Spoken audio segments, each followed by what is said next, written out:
Yo, y'all got, you know how we do. Yeah, man, we up in there, B. You get me? Yeah, man. You get me? You said them boy that's scary, you know. Flex like the eagle and the dragon and the bear, you know. Trust me. Instead of my mash up man career, you know. You. Yeah, man. Them man know fam. Them light, snaky, rat ass motherfuckers. Trust me. Go up to some eagle and dragon and bear, man. You get me? Yeah, fam. Yeah, your mind dirty till it's stained. Me, I wonder if you didn't wash your head in the drain. You get me? Dirty man, bad art. Coconut water. You man need 10 pints of coconut water to wash out your dirty heart. Yeah, man. Don't tell me nothing about nothing. Come round there. Yeah, B. Yeah, we have B. Trust me. Come on. It's G blockery in this bitch. Get these man and them whoever's chat their little side shits on the side. Blah blah blah. Ma. And there's a chat like blah blah blah and blah blah blah blah blah blah blah. You get me? Waste man. Yeah, man. Obviously, people was balling about G Block U yesterday, and yeah, man. Oh, this one said this and that one said that. Blah blah blah blah. It's so life is so unfair. Yeah, it's not fair right there, Pete. Yeah, it's not fair, man. But get the fuck over it, man. Yeah, big up, man. Come on, you know how we do. Old time man like Jimbo, old time Brothers, come on, old time Mr. P in the building, true boxing. You get me? Telling me, man. Telling me, old time Brothers. You else is in there? Yo, Jimbo, walk on. Damn, man. Mm.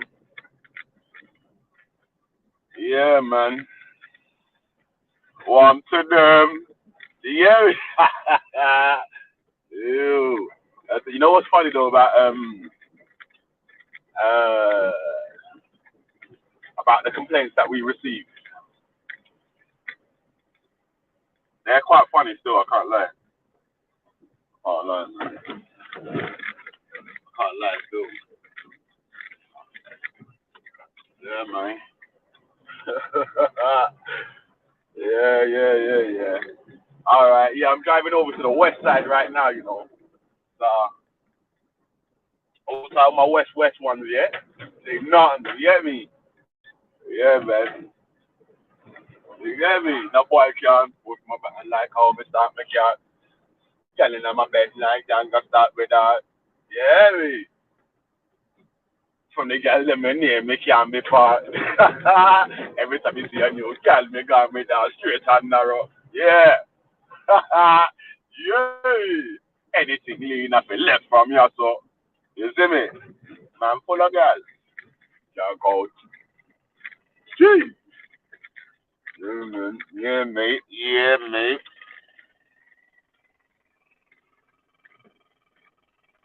Yo, brother, what you telling me? Yo, yeah, I'm on hold. I'm on hold for Yo, something. hold yeah. Yeah, say that, man. Say, when you ready? When you No, ready, yeah? no. I'm on. Listen, I'm on hold. I'm just waiting. Okay. But What you yeah, telling me, man? what on my brother? What are you doing? Man, I ain't really saying shit still. We're gonna get into the question of the day. Yeah, we're gonna get into the question of the day in a bit still, man. I No, like last night I heard, I heard. Yeah, what happened to Khan? You see Khan, man. I got love for Khan, yeah, but he's always on a mad thing. That guy, man. yeah, I heard that still. That Yeah, man's man, you talking get about, me? like Islamophobic and that, yeah. Man's talking like all these people running around talking this shit, but like when man's got that as the question of the day and man's asking people to explain, no one's explaining it. Like man are just talking about James FC comments and that. Man, One second.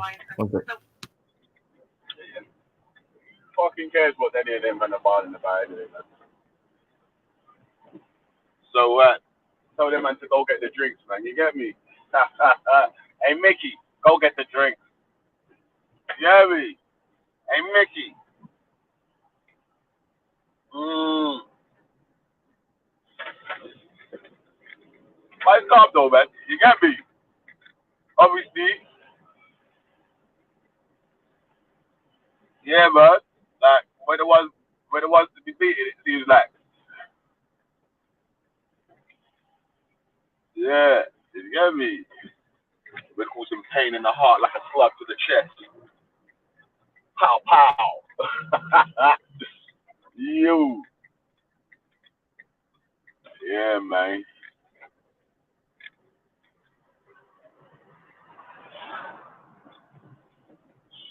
So, got a mad thing, yeah, for the question of the day, yeah. But we'll get into that in a bit, yeah, when a few more people jump on, man. Let me tell you one thing I hate, though, man. I blood clot hate liars, man. Don't lie. Come round and talk shit, man. I hate liars. Don't lie. You can do anything, fam, right there. Just don't lie on anyone, though. I hate that, fam. Lies and liars. You know when man are just lying and talking shit. That's the only thing that I'm trying not to get triggered, yeah, because it's cool when you stay calm in conversations and so and so, innit? Yeah, even when the other person's getting rah rah. But when someone lies, like I'll go apologize to Bernie, yeah, Bernie Bay, yeah, because he said something, yeah, and he just set me off in it. Like I was like, oh, no, blah blah blah blah blah blah blah, yeah. But I was like, it was a lie though. It was a blatant lie. You get, I fucking hate lies, bro. When your man is trying to lie to make themselves look good and make someone else look shit. Like, bro, I'll go around the world helping this, that, and the other. I'll give loads of help to people, to someone so, someone so. And you fuck yourself, bro. Don't do that, man. Come around there and fucking lie, try to prop yourself up on the back of trying to make someone else look like they don't do shit. Fuck off, man. You get me? Like, if you are actually doing stuff, yeah, big up for that, bro. But man, that's some waste, man.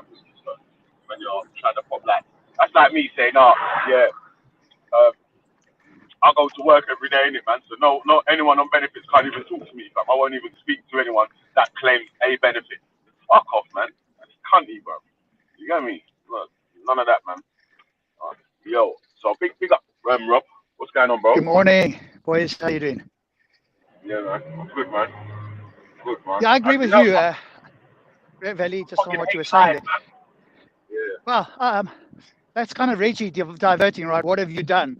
Instead of dealing with the argument, it becomes personal. What have you done? If you've got a good moral system, why aren't you doing everything? One can talk about a moral system and not be perfectly moral, right? So it's just a Right. distraction to try and change the subject. Yeah. Yeah, man. So, But I still do blame you, and at least I think James Jones agrees with me. I still blame you for allowing that long monologue. All we learned was that he had the reading comprehension of an 8-year-old, and it was easily refuted, but it takes time, right? And I'm sure you wouldn't let anybody else do that. And I was thinking you know about what, it, right? yeah? Yeah, Let me just explain to you what the go on. methodology of thinking was for that point, yeah? You might not agree with me, yeah? But what it was, yeah, was like I kept on saying that, you know, when you're playing, say when you're playing football against your little brother or something like that, yeah? And you just, Yeah, and you're just smashing them up all the time. It makes them demotivated, isn't it? yeah, I can see that in that analogy, right? I think the difference here is you're inviting like a child to an adult's table conversation, and then the child still speaks like a child, and you treat it like an adult. And the downside of that is the child becomes delusional. There's no self-introspection, so the child thinks that it's in fact an adult when it is a child. And I think it's like a negative pattern that gets reinforced, and in a sense we're all party to that by continuing that conversation and saying, hey, come as a child to the adult's table, we're going to treat you like an adult, but the child keeps speaking like a child, and then thinks, walks away, goes, oh, I'm an adult now, completely deluded that in fact it's still a child. Yeah, And man. I'm the Look. only one saying it. I mean, maybe you guys do in a way, but I'm going, hang on, we have a child at an adult's table here. How long are we going to let the child babble on about how he likes to play Lego or whatever, and we're having a conversation about philosophy or meta ethics or whatever it might be? And then the child will say, hang on a moment, look, Daddy, I've got this little book. Let me read you this thing that I don't really understand. And look, Daddy, I've read this to you. Well, whoopee-dee. Now let's talk about it. Oh, well, I don't know much about it. I just read it. I don't know how to defend it. I don't really know what I've read. But, hey, it sounded good to my ear. Man,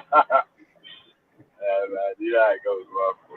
And it'd be okay. You know what, Veli? It would be okay if the child sat quietly and listened a lot. But when the child pipes up every 5 seconds, right, as if it's got something substantial or informative to say, when in fact it's exactly the opposite, that's when it becomes incredibly tedious, right? I don't mind people coming on. We've all got things to learn. If I went to a physics conference, or if I was sitting with Richard Dawkins or Lawrence Krauss, I'd be listening. I wouldn't be piping every 5 minutes with my views when I'm uninformed and they have expertise. I'd be listening going, oh, what could I learn here? But seemingly it's the other way around here. Hey Rob, do you just go on like morning walks? Is that why? Yeah. Is that why you're always out of breath? Fair enough. Yep. That boy morning, especially when it's a hill here. It's looking to be 25. Are you close to London? No, I'm hundreds of miles out of London. Well, you south, more south or more north? South. Oh, congratulations! Good weather where I am. Yeah. It's sort of country roads. Pick up. Are you by the? I thought you went north, man. Pick up yourself for that, mate. No. Rob's too intelligent to go up north. Are you dumb? Sure about that. I was going to say, Rob, are you by the coast? Somewhat. I mean, some distance away, but I could get there in an hour or something. Yeah, I think I went. Was it Plymouth or? I don't know how to. I went somewhere when I was not young, like young adult life, and I was like, if I ever buy a house, like if I ever bought like a sprawling, like a mansion or somewhere with a lot of land, it would definitely be the south of England, yeah. Yeah, if you could live by the coast, especially if you could view the sea. I mean, that would be awesome. That's what I mean. That's what I mean. The place I was on the coast, so it was like. So like even like when you go like Brighton and stuff, there's like those townhouses that overlook the beach and stuff. Yeah. Brighton's expensive though, bro. Brighton, no. Reese and all them sort of things. That's expensive, fam. Yeah. No, but you can get like the Cornwalls and the Devons and these places. Like they're sick still, man. That's a super long way from London, but yeah, if you want to get away from it totally. Yeah, that's a good place. Having a big house in London is pointless though, man, isn't it? Yeah. So again, from yesterday, I don't think we had much. It was the typical answers that I expected, right? And I think I pointed out the dilemma that theists are in, but again, we didn't really get anybody to seriously address it, or not that I heard anyway. James is a demon. Fucking hell. Man said Rob eats baby demons. Man. Hey, listen, yeah.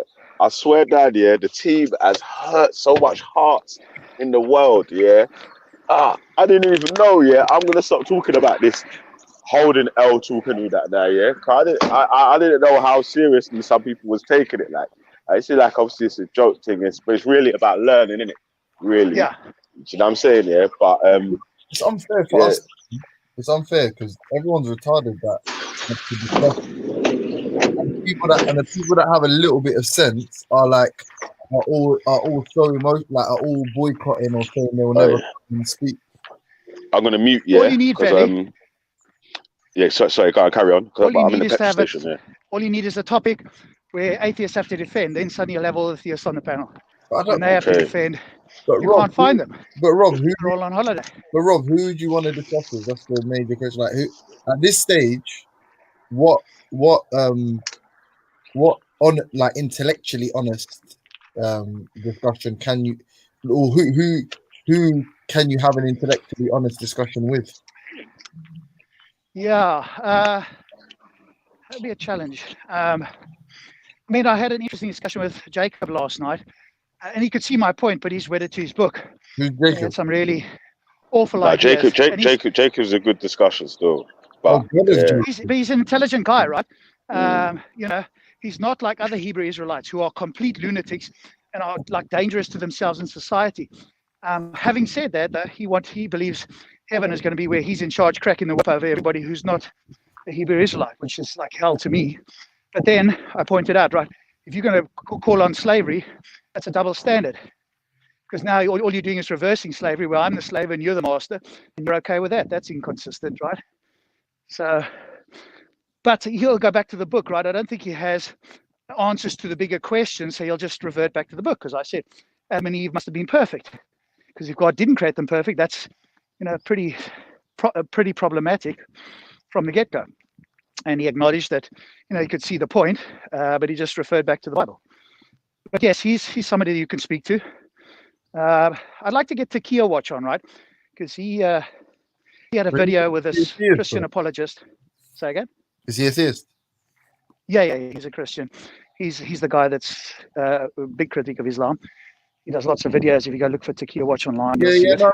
I've spoken before, but he did the same. That he had like a kind of mini meltdown one time where he was on a panel with like 5 or 6 people, and he just literally went through the queue of people saying, "I'm not speaking to you anymore. I'm not speaking to you anymore."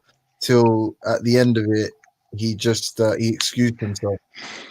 It got a bit weird. I mean, look, we all have a failing, right? I think we've all kind of done that a little bit. But yeah. I mean, yes, nobody's immune to that. I suppose there's not many theists that I'm aware of here that I'd be like, okay, this is going to be really interesting. You're gonna push my brain here, because kind of that's what I want, right? If somebody to present something where I go, that's interesting, right, or whatever the case is.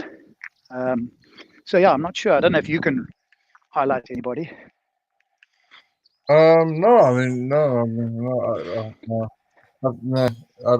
mean, there's people in the world, right? But just maybe not coming on this panel. Yeah, that's me and Ansar were talking about last night. We were talking about Sabor, and I was saying it'd be I feel like that was a discussion where you being generous or charitable sort of overextended you, because correct. You are yeah. And I was saying that and even Skydive Phil kind of let him off the hook, because Skydive Phil had him primed, but he sort of allowed the sophist, he allowed him to talk too much is the point anyway. When you let someone like that talk too much, they can, to his credit, he's got away with sophistry, where he can just start talking about philosophy of science and just fucking get you lost in a maze of nonsense. Yeah. But I'll say someone like Ansar is like the perfect opponent for that, because he's like a dog with a bone. If he asks a question and it doesn't get answered, he's just gonna sit. He's not gonna allow any like the discussion to progress without him. I personally I like Rob. I think that his ideas weakens his point, because at one time I was talking to him and he kept bringing up religion when I wasn't, and I think that kind of weakened his point. You talking about Rob, who's on the panel now? Yeah. I'm talking to the person on the panel right now. Yeah, I know. Yeah, I know. Yeah, but I think like he's a smart dude. He just like sometimes he left. I don't know what happened. Fuck. But anyway, like yeah, I think he's a smart dude, and I think he weakens his own point sometimes, because he's like really obsessed with religion. And at one time I wasn't saying religion. I think he's back. Yeah, okay, he's back. Yeah, Rob, I think you like. Yeah, sorry, I took a call there and it just cuts you off. Go ahead, sorry. Yeah. I was saying, like, I think you're like, at some points, I think you're like too obsessed with religion and proving religion wrong that you like don't attack a real point sometimes. That's my critique of Rob. I think he's a smart dude. I think he's a really smart dude. Cool. Give me an example so that I can take it on board. Yeah. When we talking about it was a while ago, we were talking about consciousness. No, we're talking about the soul. We're talking about the soul. And you kept talking about a religious thing when I was not even saying that. You kept saying that over and over again. Even when me and you agreed, I was talking about higher consciousness. You kept talking about religion, and I wasn't even saying that. I talked about I said higher consciousness, and I think that's kind of where I you think- like kind of fell off with me a little bit. Yeah, I think the reason that I probably did that is because, good morning, in my view, that's where, higher consciousness, soul, spirit all stems from. I think if we didn't have religion, we probably wouldn't be talking about it. I could be mistaken about that, but I think the roots of those ideas come from religion, where it's not just a body, it's something that nobody can kind of work out that's also there. So I think that's why I reverted back. But I can sort of stay off religion, but I think many of the ideas that are brought to this panel have their origins in religion. So I will go back to that and go, okay, why do you believe that? And trace that all the way back to see what the source is. But I get your point. It could be that somebody comes along who's never heard of religion and just says, hey, I've got something that I call a spirit, and then we can go into what that is, or consciousness, or whatever. So sure. Yeah, I agree with that. I agree with that. Yeah, because sometimes, at times at one point you have, you are like overly like, I don't want to use the word obsessed, but like you're overly like into religion. When I wasn't bringing it up, but yeah, you're right about that. And I don't think you're a dumb person. I don't think you're stupid. Nothing like that.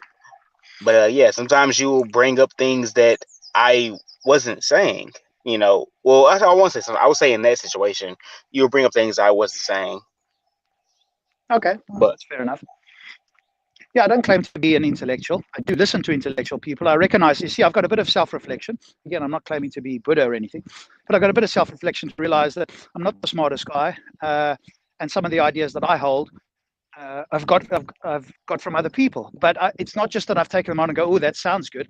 I really try to think about it to the best of my ability. And, that's all I can do. I think I am limited. I'm not the smartest guy by any stretch. So I just do the best I can, really. And I think James and Valley said the same thing, right? So people come on here and say, oh, you guys think you're so smart or whatever. No, we don't think we're smart. I think I have critical thinking, and that's something I continue to develop. And I think a lot of people perhaps lack it to the same degree. So that I would say that I have more than most, but I'm not more smart or more knowledgeable or anything like that. No.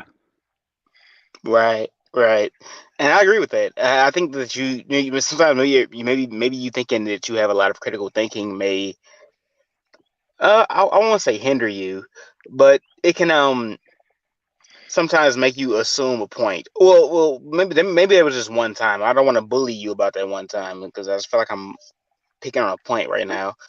But I feel we could always go back to it at some point if you want to. We could pick it up again. I mean, we've got other people here, so I don't want to take over the panel, but at some point we can always go back there, and I will do my best not to bring up religion, and we'll just talk about whatever the point is, in the hopes that you don't feel like I'm bringing that up as a sidestep. Oh yeah, that's fine. Hey, I don't want to think I'm like I want to. Trying to figure out the words. I don't want to think I'm like overtaking you or anything like that. No. I think it was a mistake. I think it was a mistake, honestly. I think if people bring up a valid critique of me, I'll take that on board and think about it and go, okay, perhaps they're right, because I'm not always aware of it in the moment. When you're in a discussion, you're not always conscious of how it might appear to other people. So I'm fine with that. If I think you're not a valid critique, I'll say so. If I think it is, then I'll take it on board, like I did with Bang Boy, right? That's called intellectual and emotional maturity. To self-reflect and admit when you've made a mistake. And I think we would all do better to self-reflect, take a minute, and let critique sink in sometimes. I mean, if somebody says, "Oh, Rob, I hate you because you've got 7 toes," or "I hate you because you busted up my argument," that's not a critique worth listening to. Do you see what I mean? It's on a case-by-case basis. And I mean, yeah. Anyway, listen, has anyone answered question of the day? Okay, so what is I'm sure pretty sure I can answer it. Basically, I was moaning about lions. You know me, so we're having a little chat about that.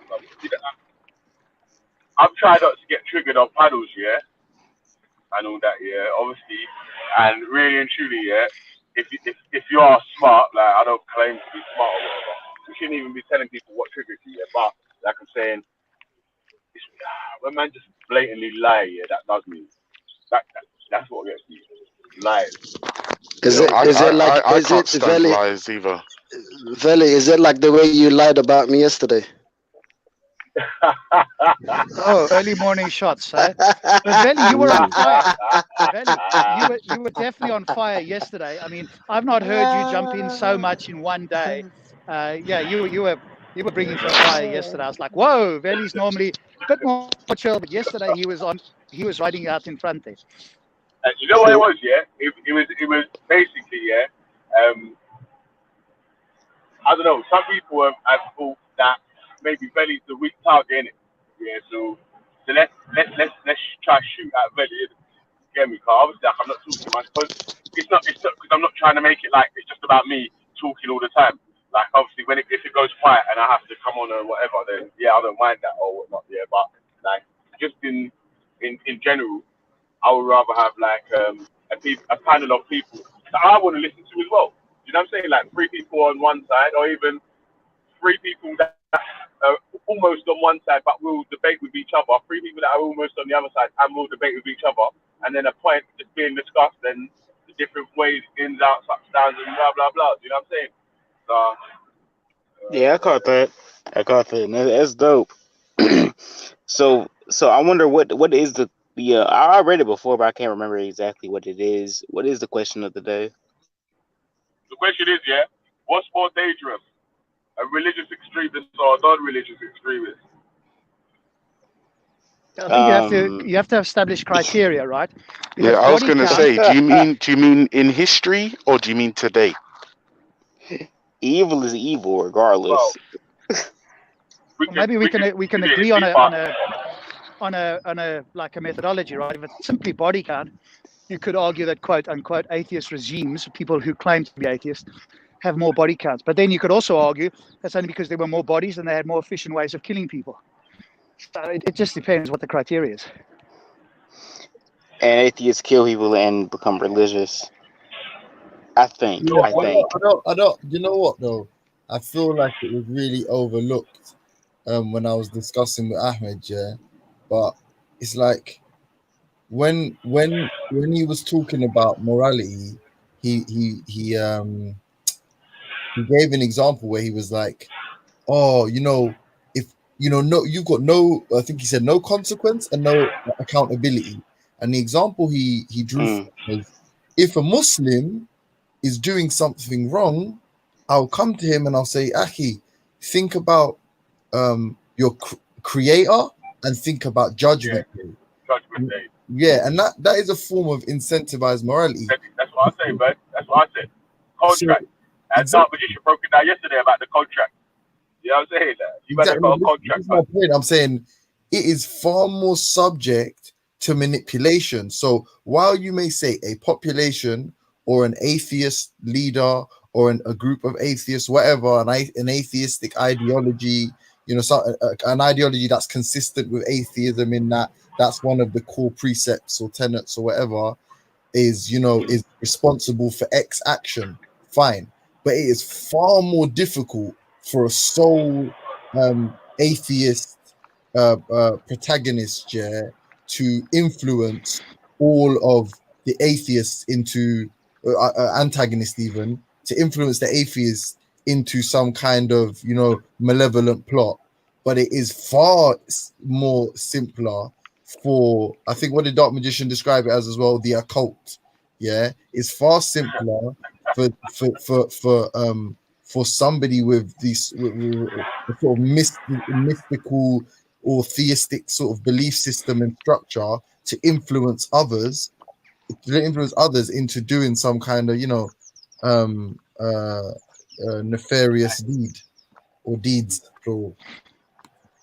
Yeah, well, it's outside of humankind, right? So you have this supposedly benevolent creator who's all knowing. So all you have to do is say to it, hey, I'm just following the message from the guy upstairs. And the guy upstairs is perfect. So if I follow that message, I can't be wrong. Whereas with an atheist, you wouldn't say that about any leader throughout history, right? Every leader is fallible. They can be wrong. They should be challenged. But when it comes to the God claim, then the theist wouldn't normally challenge the God claim precisely because he's infallible, all-knowing, etc. Right? So he's cut himself off from critique from a theist point of view, and then they can just appeal to him, and that's why it's lasted as long as it has. Because this wouldn't have lasted had it been any human or anything else that was fallible, right? That would have fallen by the wayside, and that's one of the reasons I think we still have this today. Yeah, 100%. And I think But you're right. Next time, James, next time ask Maverick, say to him, which do you think is more moral? A person who does something because they want to help their fellow humans or animals or whatever it might be, without a consequence, without a negative consequence, or the person who does it because they are thinking about the negative consequence of not doing it? Which do you think is more moral? And see what he says. I mean, EB's here. We could ask EB or any other theist, right? Which do they think under that circumstance is the more moral person? On an EB, give an answer, Say the bro. question. Say the question again. Say the question again. Who do you think is the more moral character? If two people are helping people, one is doing it out of the kindness of their heart and they want to uplift other humans, there's no negative consequence for not doing it. And the other person is doing it purely because if they don't, there'll be a judgment and potentially a very unpleasant afterlife. Which do you think of those two are more moral? Who said he's doing it just because he's forced to do it?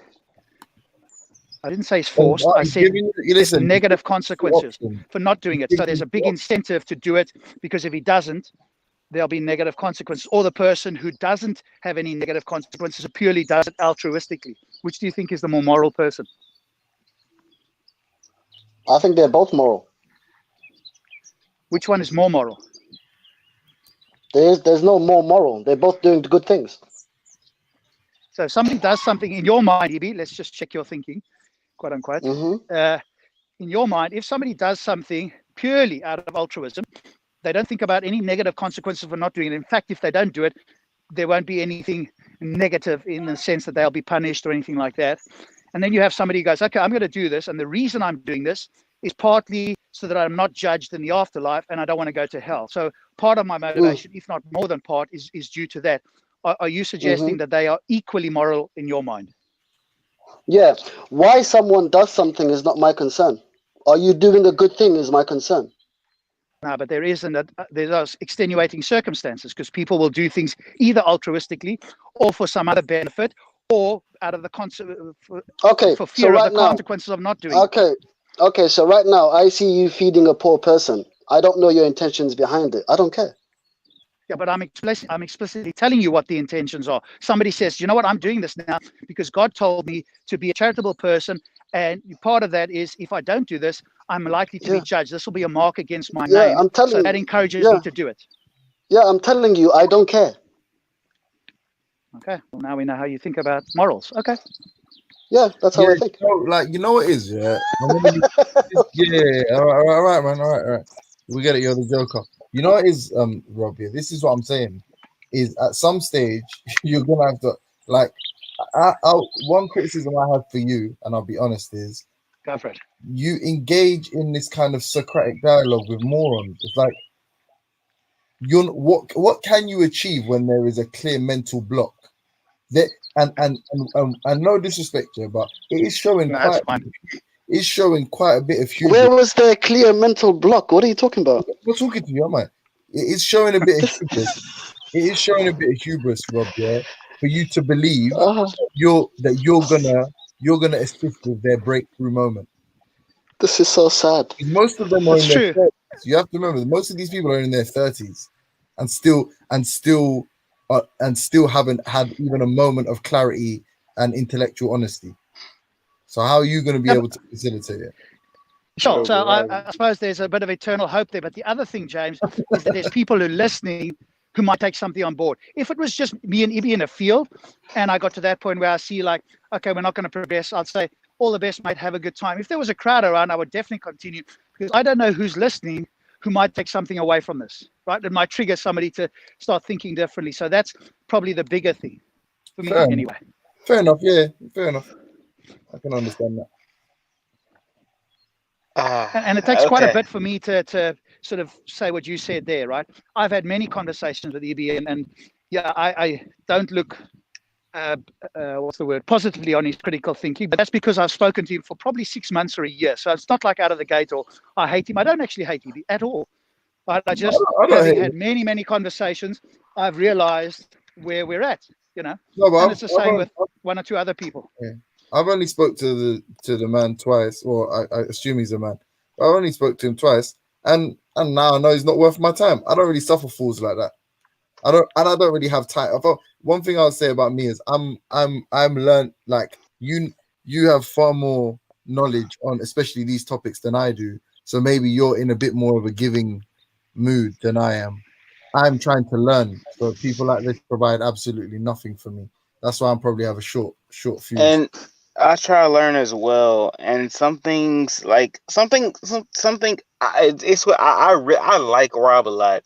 And some things he says is just like okay, for example, we can go back when we go back and say we could go to extremists, right? There are people who will see somebody and call them a Muslim, or see somebody that's Asian and say that they have the COVID virus or are spreading the COVID virus. Now, I don't know the religion of these people. That hasn't been shown at the news, but they could be atheists, just like Rob is. You know what I'm saying? Like, and I'm not saying that Rob is a person that's an extremist, but I'm saying that there's a lot of news going around that you can't say, oh, this person this religion, this person that religion. You can't necessarily say that. Well, I agree. We won't say that about COVID, and I've never said that about anybody. And in fact, I take it certainly with when I'm having a conversation, I take somebody by the ideas. I don't care what skin color. I mean, obviously, it's interesting to know what religion they are, but I'm listening to the ideas. It could be a university professor, or a layperson like me, right? But I'm interested in the ideas. And I Yeah, would never say, hey, Muslims or Christians or atheists or anybody else is spreading COVID, right? A, because I understand it's a virus and it doesn't care who it is, as long as you're a human host, it's going to, because I seen a transfer over. video. So I seen a video of a man attacking another man with a bat, and the man who was attacking him, he never said a religion, but he just assumed that the other man was a Muslim, which the man wasn't. I think he was Hispanic. I don't know. But anyway, he assumed this man being a Muslim, and that could be an atheist doing a terrorist attack on somebody else. yeah, I mean, look, you're What? going to have Wait, bigots hang all on a over the second. show, right? What are we talking about right now? Well, yeah, I was going back to the point where when we were talking about when you brought up when it was brought up to a point where what religion being a cause of assault or things like that, like some when it comes to the question actually extremists when it comes to religion, or extremists when it comes to um non-religion. And that's why I was bringing up, that's why I brought that up exactly. Oh, yeah. Because you know what the funny thing is, I think Rob made a good point about setting up some sort of like criteria in how we go about measuring it, right? But if you apply the question of the day to today, right? I would say like a religious extremist is someone isn't necessarily going to be some cunt who straps a bomb on, because Sam Harris made the argument about the Jains. Like Hmm. they're a religious group, and the more extreme they get in their religion, the less we have to worry about them. Yeah, that's a knockdown. I think that's a superbly yeah, strong point. I don't think yeah, people realize how strong that point is. yeah, and I think this is the thing, and like for me, it's like when we say religious extremism, I think we'd have to go by case. Like for instance, I'm an atheist, and somebody just yesterday called me an atheist extremist, right? And Mm. actually, Ahmed the other day said that the atheists on this channel specifically are becoming the mirror opposite to the Salafists in Speaker's Corner. Now, I asked Ahmed to clarify: are you Mm. saying that the Salafis, Wahhabis, are scumbags? And he said yes. So I said, okay. If we go by that measure, nobody on this panel has threatened anybody with physical violence. Nobody's received an Osman warning because of anyone on the panel. Hmm. Uh, First and foremost, I mean, if that's not enough to go on, but we I I thought mean, well mirror image. then What does he mean? I can cut the middleman. I'm sorry to mm, interrupt. I can cut the middleman. Eventually goes to mental health. What a person will feel they're doing the right thing when they're not, and yeah, basically, yeah, it's mental health. But I mean, again, you could just take it, right? Atheist extremist is just being extremely atheistic, which is somebody who doesn't believe in a God and hopefully will engage critical thinking. Although some atheists didn't. I watched a very interesting discussion last night with an old atheist, speaking to a guy that I do agree with is more knowledgeable than me, and his resistance to my ear sounded like, you know, somebody that I might speak to on occasions with a religious resistance. So this was an atheist guy who'd written a blog. The guy that I sort of followed a little bit was critiquing this blog, and I thought he was spot on. This other guy was like hugely defensive, didn't want to accept it. I'm like, you know, so atheists do that as well. And these are people that have written a blog, that do a TV show or a radio show. So it can happen to, you know, to anybody really. Yeah. Yo, morning. What's going on? It just means you're extremely atheistic. What does that mean? So if we're the Hello, very bro. image, does Anyone that hear me? mean that we're extremely good then? Yeah, If the Buddha. Salafists are extremely What's bad? going on, bro? Morning, Is that, morning. Wait, hold on. Rob, can you hear Buddha? No, sorry. I'll Oh, rejoin, shit. man. Yeah, I didn't think he could Yeah, hear you. Veli, no, Buddha, Buddha and Rob can't hear each other. If you could remove Rob and then add him back. Thank you. Big up, Buddha. What go on, my Okay. broski? I hear morning, Rob bro. fine. Morning. But I Is think that it's EBE from Discord, yeah? Morning, Buddha. What's going on, bro? Yeah. Yeah, not too bad. yeah, I think it ends up as a mental health thing at the end of the day. When it comes to that, things like that, yeah, it's a mental health thing. Because I was religious at one point in my early life, and I never thought to kill people. You know what I'm saying? Some people think that, you know, but I never have. What religion were you following, if you don't mind me asking? It's personal, so you don't have to answer, but it'll help Christian. us quantify. Yeah. Christian. Okay. Yeah. Yeah, Was you Christian. what type? Because there's some lovely Christians out there, and there's also some, like, obviously the Westboro Baptist Church. They claim to be Christian. Yeah, You I know what I mean? definitely was not them. Yeah. Yeah. Oh shit! Yeah. Definitely was not That's them. No, honestly, I Well, would probably even try what's to. wrong with them, Ultra? I don't get the Baptist. the Westboro Baptist Church. Yeah. They claim to be Christian. Oh, he's Right. never heard of them? Wait, Oh, but God. wait. Do you know who the Westboro Baptist Church is? It rings a bell, but I can't think. Can't quite remember now. Oh, I'll tell you the Pieces of truth. Like, shit. They were yeah. pieces of shit. Oh mate, I've watched like 3 documentaries on them. It's that interesting, bro. They're so Is it the one that evangelizes on TV? Them one? no, you know the guys that hold up signs Mm. at like soldiers' funerals and rallies, and Jesus wants you to go to hell, and Jesus hates homosexuals. Jesus wants you Okay. to die. Yeah. That's it. Yeah. I know. Yeah. Yeah. They say the soldiers are going to hell type shit. Pieces of shit. Yeah, But I was never one of why do those. they say? What's their reasoning for soldiers No, going to hell? that's their interpretation of the Christian faith or the doctrine of Christianity. Like, there's straight up hellfire. I don't give a fuck if you're not in this church. You motherfuckers gonna burn. It's Yeah, proper and it's insane. evil. It's evil as Yeah, fuck. And proper insane. What's yeah, that guy, Reverend? He I had a know you're thing talking with about the white I dude, know who you're talking about. no the Fuck, black it's guy on the that tip had of an my issue tongue. with the Creflo guy Dollar. the black guy who had an issue with Obama that time. He was Is calling it Obama a coon and all that. Creflo Dollar? No, it begins with an M. Reverend. Oh shit. I know who you're I talking don't Black about. know. Fuck. Buddha, I know who McCain. you're talking about, but I can't remember the guy's name. He I was cannot there. He remember the looks like guy's name. Don King, if you ask me. Is he the dude that says is he say God in like a high pitched voice? Is that guy? I'm trying to think. I can't even remember his name. Fucking me now.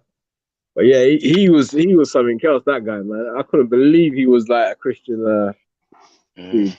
Yes, it's an evil white dude right now who says if you give him money, like, well, you know, I don't want to say it wrong. Basically, if you It will give him help. money, Is that the one that will help you with Corona or something like that? yeah, that dude, Yeah, I yeah, saw him. I saw it. Yeah, that's fucking disgusting, man. yeah, it's It's fucking awful. disgusting. Would And you say he's a religious extremist? I think he's a money extremist. That's what I would say. I was gonna say, have you guys heard of the Reverend Popoff? You guys heard of him? No, who's that? No. All right, so James Randi, he's this guy called James Randi who kind of exposes all of these people they make claims that they're psychics and all this kind of stuff. And James Randi used to go around and expose them. And so this Yeah. guy was giving it the, yes, Jesus is this, and I can communicate with Jesus, and yeah, there's a woman in the fourth row. Your name's Jane and whatever. And then James Randi went there with some like like radio equipment, and he found out that his wife was feeding information through the earpiece to him about the audience. The audience has to fill out like cards when they first go there to say why they've gone there and what their exposure is and all that kind of stuff.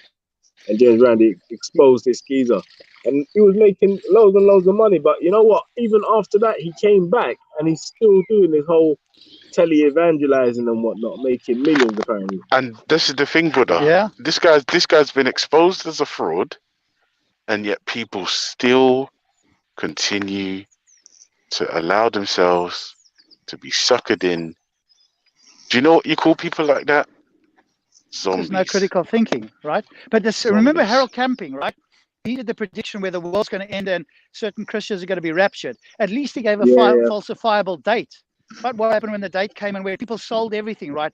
They said goodbye to their friends, everything. They were ready for this day. Obviously, it came and went, nothing happened. Do you know what happened to at least some of those? They became even stronger believers. Now you ask yourself, how in the world is that humanly possible? I think it's hope. You know, like when they say Pandora's box.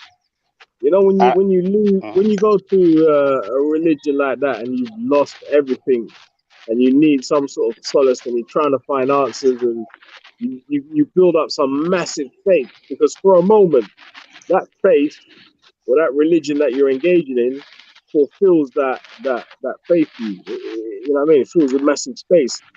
So imagine trying to lose that.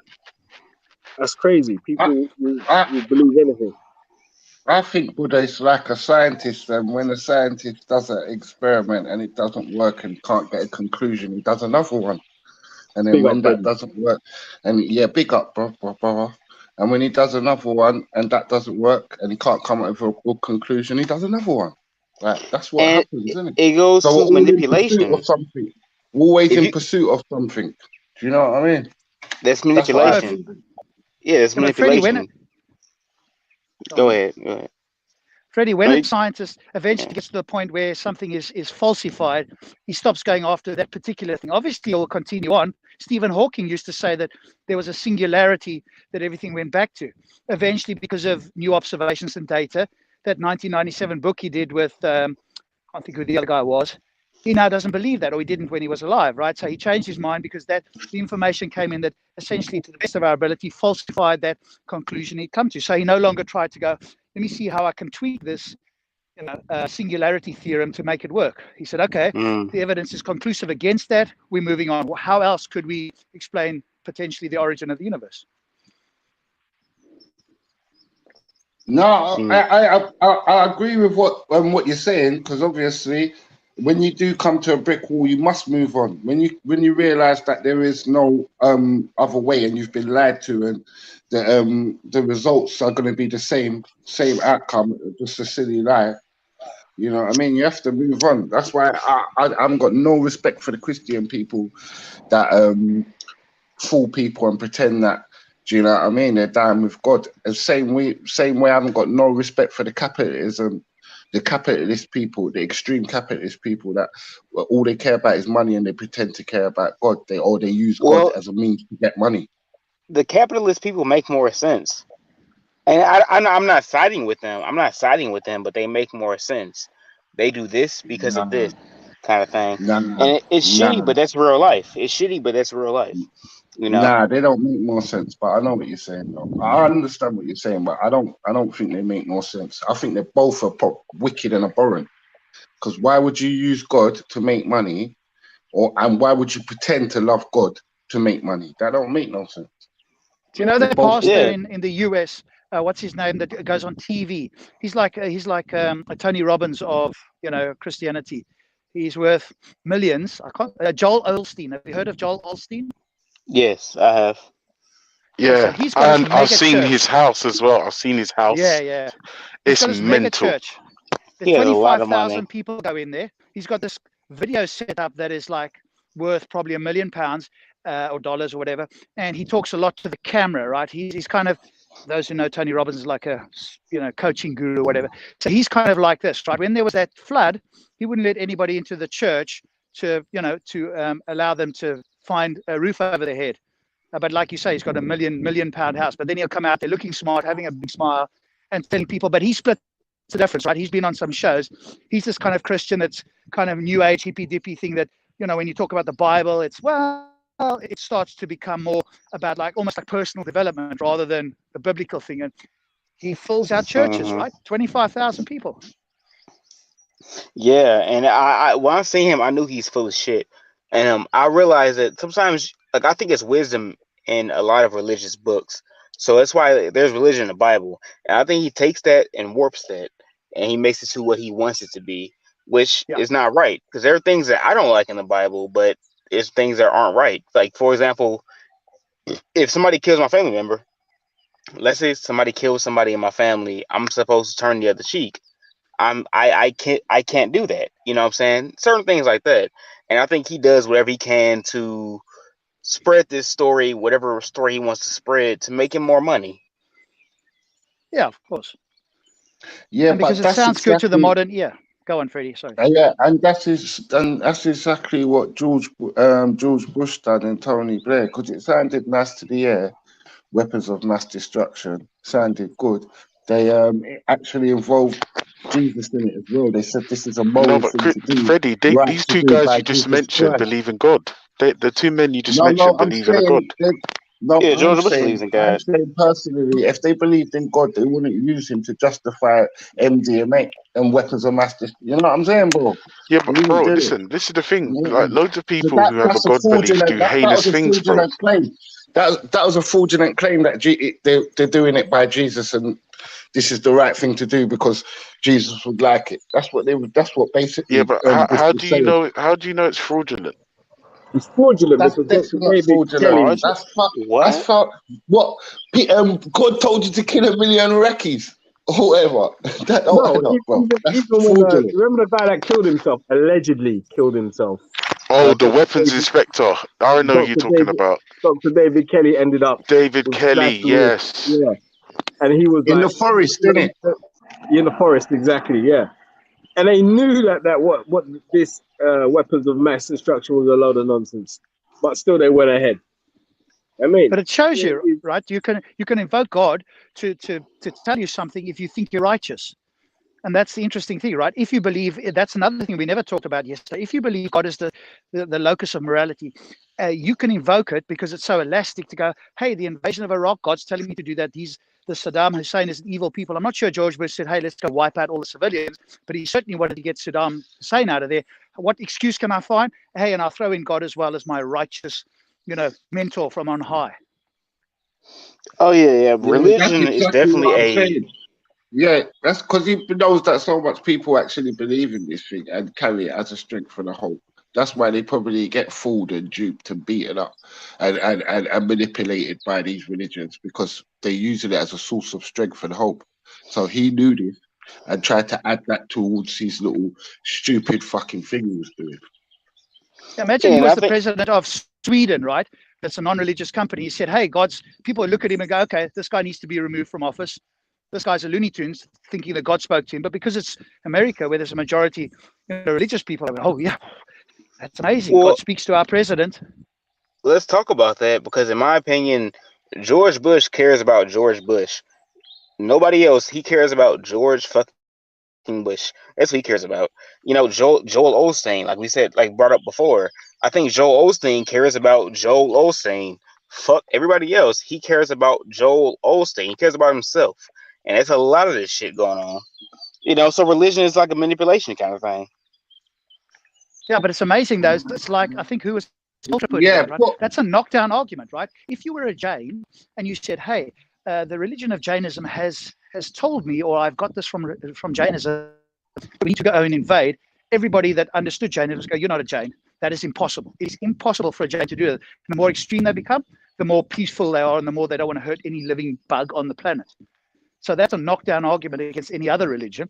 Jainism is the only one I'm aware of where the more extreme you are, the less we have to worry about you. What's a Yeah, Jain? and I'm from America. that's I'm how sorry. every religion should be. Because that's how my religion was, and the more extreme they was, the more higher in the mountains they went to live and isolate themselves from society.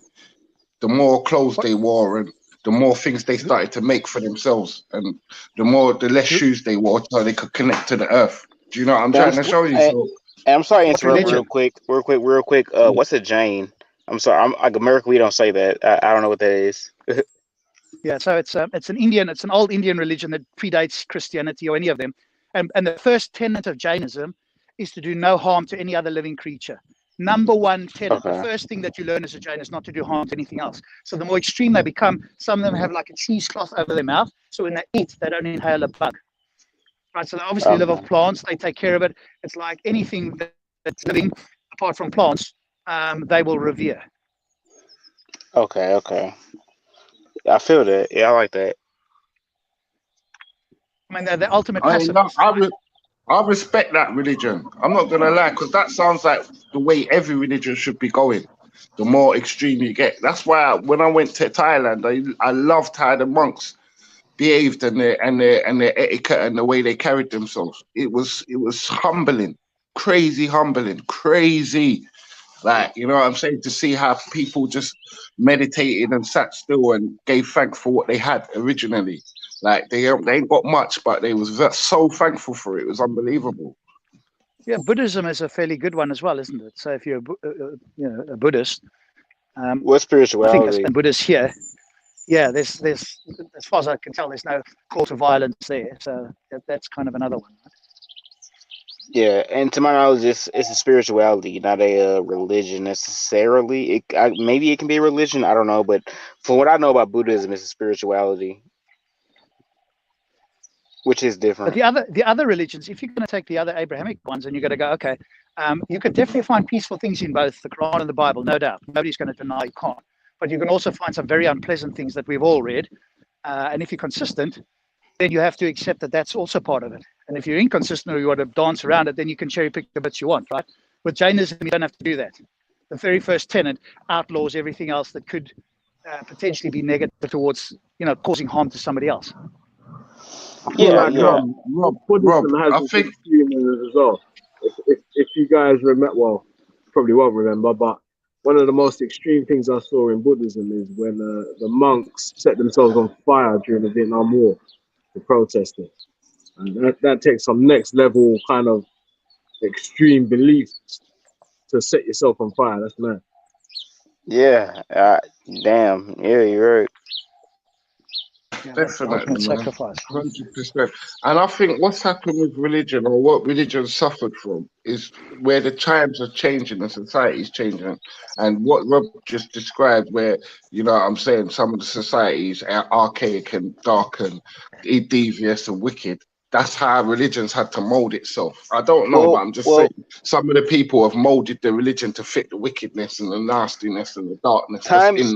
that's living in our society today, that's present today in our society. Does that Yeah, and make it's sense?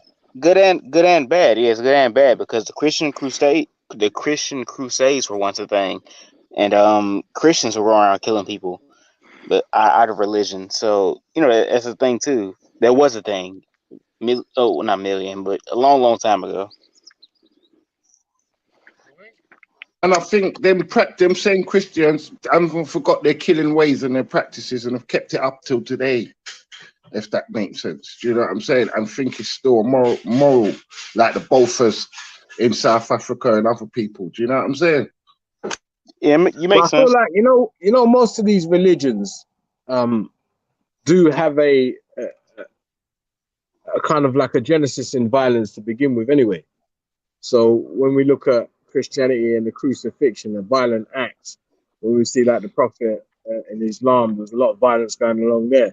So violence is something maybe extreme, but it's part and parcel of being human. I would imagine. I would suggest anyway. Yeah, So it's violence is human nature. Yeah, I agree. I have Well, to I don't agree think with that as well, you know.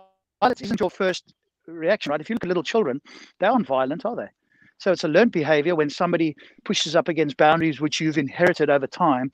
to believe is true, and you find no But other way, uh, or seemingly no other way, then No, you're I invoke see that violence. though, Rob. I think children can be violent.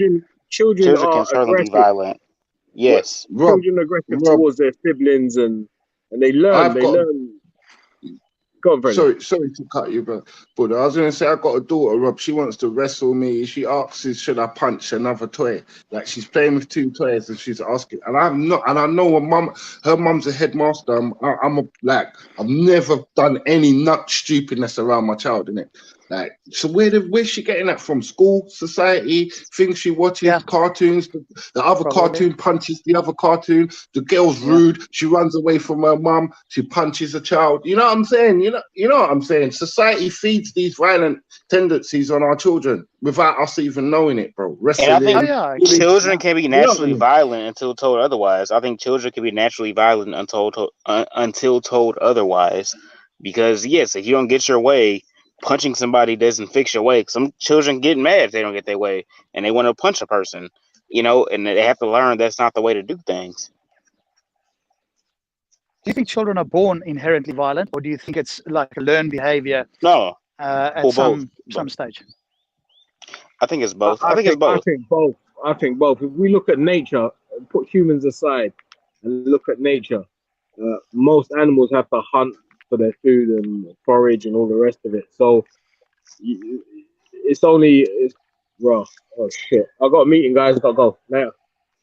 Cheers. And I think discouraging children from being violent is the main way to go because, yeah, I think naturally children get frustrated and they get angry and they might want to hit something that makes them angry, you know. So I can't remember back when I was a kid, but yeah, it's natural for children to get angry and get violent. That's natural, regardless of what they've seen before. Yeah. But it does make me question sometimes what society's playing at when like Avengers and all of these and like these like kids are into a lot of violence. Do you know what I'm saying? Subliminally, whether they like it or not, they're subjected to a lot of like hit and run and you know what I'm saying? Yeah, Oh, no, I slap it. disagree with that. You know, huh? I disagree. Let me You tell you dis- why. They said the Okay. same. You're saying the same thing governments were saying when Mortal Kombat was first released. Yeah. Uh, Power Rangers, Mortal Kombat, Street Fighter. You're saying the same thing these people are saying, Freddy. I'm not violent. Yeah, I disagree. I, I disagree with him too. I agree with mm, Ultra. I agree with I, Ultra. I grew up playing GTA, but obviously my GTA was GTA 1 for the PlayStation 1, and then obviously all the way up until San Andreas, which in my opinion is the No, best GTA. I'm not saying it's the only Do you know thing. what I I'm not mean? saying it's the only. I'm saying it's a contributor. It's just like wrestling is a contributor. Like Avengers is a contributor. Like all these computer games are a contributor to violence, bro. That's all I'm saying, bro. The I music No, is that's a what I'm disagree. little saying. I contributor. disagree. I You get what I'm maybe saying? maybe to Like some you kids. could have not have taught your thing. You could have not have taught your child one violent thing. You could have not have spoke to your child about one violent thing. I swear. But he'll pick up violence somehow from friends, the world around him, adverts. Do you know what I'm saying? Okay, I'll give you an example from when I was a child. I used to watch Superman a lot, right? So it was a person Superman was fighting, and Superman found a way to make the person weak. So instead of beating that person's ass, Superman just threw him in. He put him in jail. You know what I'm saying? And as a kid, I wanted Superman to beat him up. You know what I'm saying? So like, it wasn't like me watching Superman. I seen violence. I seen Superman beat people up, fight people, and things like that. But that I didn't feel like, you know what I'm saying, like it didn't that No, showing. brother. Brother, I Go know ahead. exactly what you're saying. I'm never saying this. That if you got good parents, obviously you can curve that. Definitely, like you just tell them hitting's wrong, and then they come to an understanding. Do you know what I'm saying? But at the same time, bro, I used to love Undertaker when he kicked man's face out the top rope. Do you get what I'm trying to show Yeah, you, bro? Like certain things like Terminator, and I used to love the big guns and look how Arnie's standing with it. And do you know what I'm trying to show you? I used to have a little fascination about and it. now I Like, I and think I that's was the- violent. I think I was violent. Is it because like when I was a kid, I see Undertaker. I like, so I would see a person, the bad guy, beat up Undertaker so bad, the Undertaker would just hit him with a finishing move and end the match. I'm like, keep hitting him, keep hitting him. That's what I would think. But you know what I'm saying? Like, but he didn't do that. So I see what you're saying, but I'm saying like certain things kind of curb that, you know. You got good parents, so you couldn't practice it at home. You couldn't kick out your brother's face. Do you get what I'm saying? At home, or throw your sister over the top rope. But I'm saying if you haven't got good parents, them influences can maybe creep in. Like it's not the be end or an end or anyway. I don't want to go on about it. I'm just saying that society's got a little part to play. That's all. I agree. Just on I a agree. quick And separate also, note I here. think there's a compliment. I think there's a compliment. He said I had good parents, which I have. Well, I had a good mom, so I will admit that, and I'm happy for that. Just on a quick separate note, we're blessed with having the peaceful, loving, soft Halima in the chat. The lady that's a poster child for Yay! Islam, or not, depending on your view. Yay! He was always so peaceful Yeah, and loving and sending everybody yeah. good wishes. Hey, I'm having. Hey, we might as well bring this discussion to the panel. Yeah.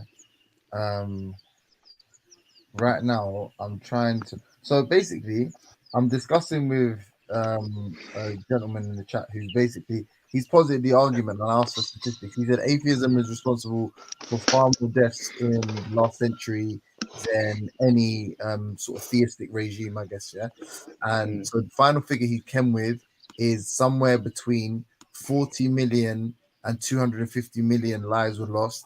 And then I asked him to narrow that down just so I know what I'm competing with. And then he said between 1917 and 2007, approximately 148 million dead at the bloody hands of 50 atheists. That's his final claim. At the So bloody hands of what? Who? 52 atheists. So now, if Okay. you take the two figures of the two world wars, I think we're at about 85 million and 40 million. So we're creeping up to that 148 million number. Yeah. So I don't know how Wait, is that just with the world wars? Yeah. that's just with the world wars. Oh, okay. We're not taking it into because when he said the last century, I'm just saying from the turn of the 20th century to now. So we're going to do 128. That's what I want to do. Yeah. So then now I'm looking at so he's talking about famines, genocides, and wars and conflicts in general. Yeah. So what you'd argue is different forms of murder. So not just deaths, right? So the Yeah, and issue he's linking this. famines Go on, man. is the issue with famines is obviously is it a direct result like take for example is if people were to starve to death or die of coronavirus in Iran right now, is that and this is me being fair, is that a result of the Iranian regime or is it in a result of the embargoes and the sanctions that the US is putting on Iran and stopping them getting aid? Is it the government's intention for all these people to die? Or the same with the Bengal famine? Are we blaming Winston Churchill or are we blaming whatever puppet regime existed in that region at the time? I think you can have a combination of both, but I think we've got a real world example today, right? North Korea, right? If he's an atheist, but again, we can talk more about it because I think there's a confusion with atheism, and they Communism. think that automatically leads to certain things, and we can obviously dispel that sort of false idea. But we have Kim Jong Un, right? His population is on the brink of starvation all the time. You see a few pictures that they allow you, but most people battle to get enough food for the next day to actually live. But the question is it because of his atheism that this happens? And of course, the answer is no. Atheism is simply the belief that a God does not exist. Now, a theist might argue, well, hey, that entails that you can do whatever you like. Well, that only applies depending on the moral system that particular atheist employs. And because atheists have different moral systems, different atheists will employ them in different ways. And I think, again, if we spoke to somebody who claimed to be rational and agreed with well-being of conscious creatures, we could immediately show why that's wrong. But on the flip side, it's the same thing with a theist, right? Theists can justify anything in the name of God. And Hitchens put out that challenge, right, which I've never heard being met. Name for me a moral action taken or thought of that only a theist could do that an atheist could not do. And on the flip side, name for me an immoral action that only a theist could do and an atheist couldn't. And you would immediately think of one, right? And he used to pose that challenge, and nobody's ever answered that challenge. Because you can justify anything with God. And people did, obviously. Well, I've seen videos if people talk other people off a bridge, literally.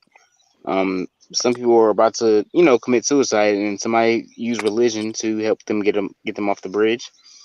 And an atheist could do that as well if the person believed in that.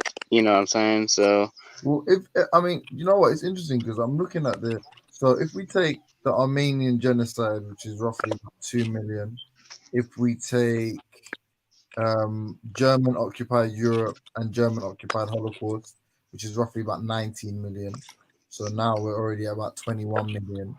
Then we take, and I always miss, I never know how to pronounce it, I've only ever read it, but the Holodomor, the Ukrainian famine caused by the Soviet Union, let's say that's 7.5. Pol Pot is 1.5. Sorry, no, yeah, Pol Pot is 3. So that's about 10 mil. Mongols. Anyway, that's not in the last century, so we'll discount that. Kazakhs also part of Soviet famine. That's another 1.5. Yeah, I'm not gonna lie. When it comes to famine, Rwanda. When it comes to genocide, famines caused by genocide and/or genocides in total, theists are beating the absolute piss out of atheists. They're just killing motherfuckers. Because that just a quick glance, it's already and when double the number. yeah, and it's like when you go to theists, you got to think about that because it was one act in America, not act, but a the classified subject of where they were going to frame Cuba. America was going to frame Cuba of doing a terrorist attack just so America could attack Cuba, and JFK was disregarding that shit. So when I bring that up because you talk about religion and atheists, I mean those people could have been atheists as well. When you say atheist, that's a very broad term when it comes to a lot of things. You know what I'm saying? 'Cause, like they could have been anybody. But listen as well in the chat, right? Listen to this statement, and you wonder. I mean, maybe they've never heard us, maybe they have, and it just doesn't compute. Listen to this comment: if you believe you're an atheist, morals have no value, then because nothing is right and nothing is wrong. Didn't we spend a whole day, 2 or 3 days ago, explaining in intricate detail why that is so false? And yet you have somebody saying that again today. No, Rob, anytime you read a moronic statement like that, even though we've spent days and days explaining it, we say hashtag zombie. That's it. Nothing else. I And read we the move chat on. too. I do read the chat too, and he's right. I'll read it again.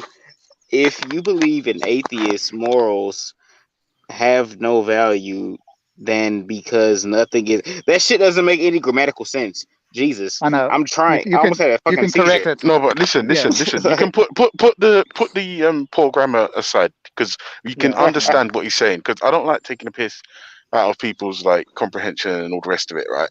Because we can from what he's written, we can gather what what he's trying to say. Problem is still hashtag zombie. That's it. Like I don't know instead what of he's trying to say. no, I don't he's know trying what to he's trying. say because we're an atheist and we don't have a god, right? We can't possibly determine what's right and wrong. That's it. Hey, man, hey, listen, yeah. I'm going to win this. I'm going to win this when it comes to genocides. Yeah, Maroon, we're talking about you. I'm just doing Jesus. I'm just doing numbers now, yeah. And hey, lads, Brother, I just lads, want one you're second way before out you in do front, anything. One sec before you do anything. I just want to say that's a shit thing to win, innit? And huh? fuck that, man. Serious, bro, man. I don't even like to hear that dumb shit, bro, man. That's nothing to win, bro. Yeah, no, but you know what it is, Fred, yeah. It kind of is, Freddie. Guys are making I'm claims, not and we're gonna trying lie, to explain to them that they're not correct, Freddie. man's read a book. No, If but you man's leave read these a things book. unchallenged, you get stupid shit Hold like on, hold the on. Earth's flat and fucking atheists are the most violent people. Yeah, Yeah, all but right. I heard genocide and win in the same sentence. I thought, fuck, man. Fair enough. That's Do a you fair know what I point. That's a mean? fair point, Freddie. You're right. You're right. You know what I mean? All I'm saying is like, just dispute the brethren, innit? Like, let's not Mm, get crazy. You know what I yeah, What mean? Valley can so-called maybe do for atheists another and show, which would be more positive, would be for Valley to say, okay, which moral system can best deal with the moral questions of the day? right? And then we pose some moral questions, and we ask atheists and theists, how does your moral system, A, how does it work? But then B, how does it deal with these moral potentially dilemmas or questions, right? Because then you can see how they work in the real world. Because otherwise, we are talking, principle, which is great, and then okay, put that into principle. How does this work? Best case scenario. Yeah, yeah. And Samaroon, I'm sorry, I don't mean to pick on you, but like, oh, actually, I do mean to pick on you. I don't think English is your first language. I'm not an atheist, but he says, "LOL, so-called atheists in their feelings," and then he says, but when they're on their hospital beds, laying on their sides, to cry for health and pray to the God they say they don't believe. Okay. No, wait. Observing stuff. Hashtag zombie. Yeah, That's it. yeah. That's it.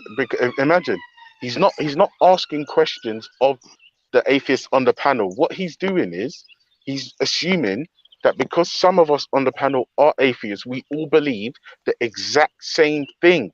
Now, rather than make inquiries, he shut his brain down, is in his feelings, because if he was genuinely interested in inquiry and finding out what the score was, he would ask questions and No, not assert dumb shit. no. Yeah, yeah, I agree. He's a certain dumb shit. He definitely is.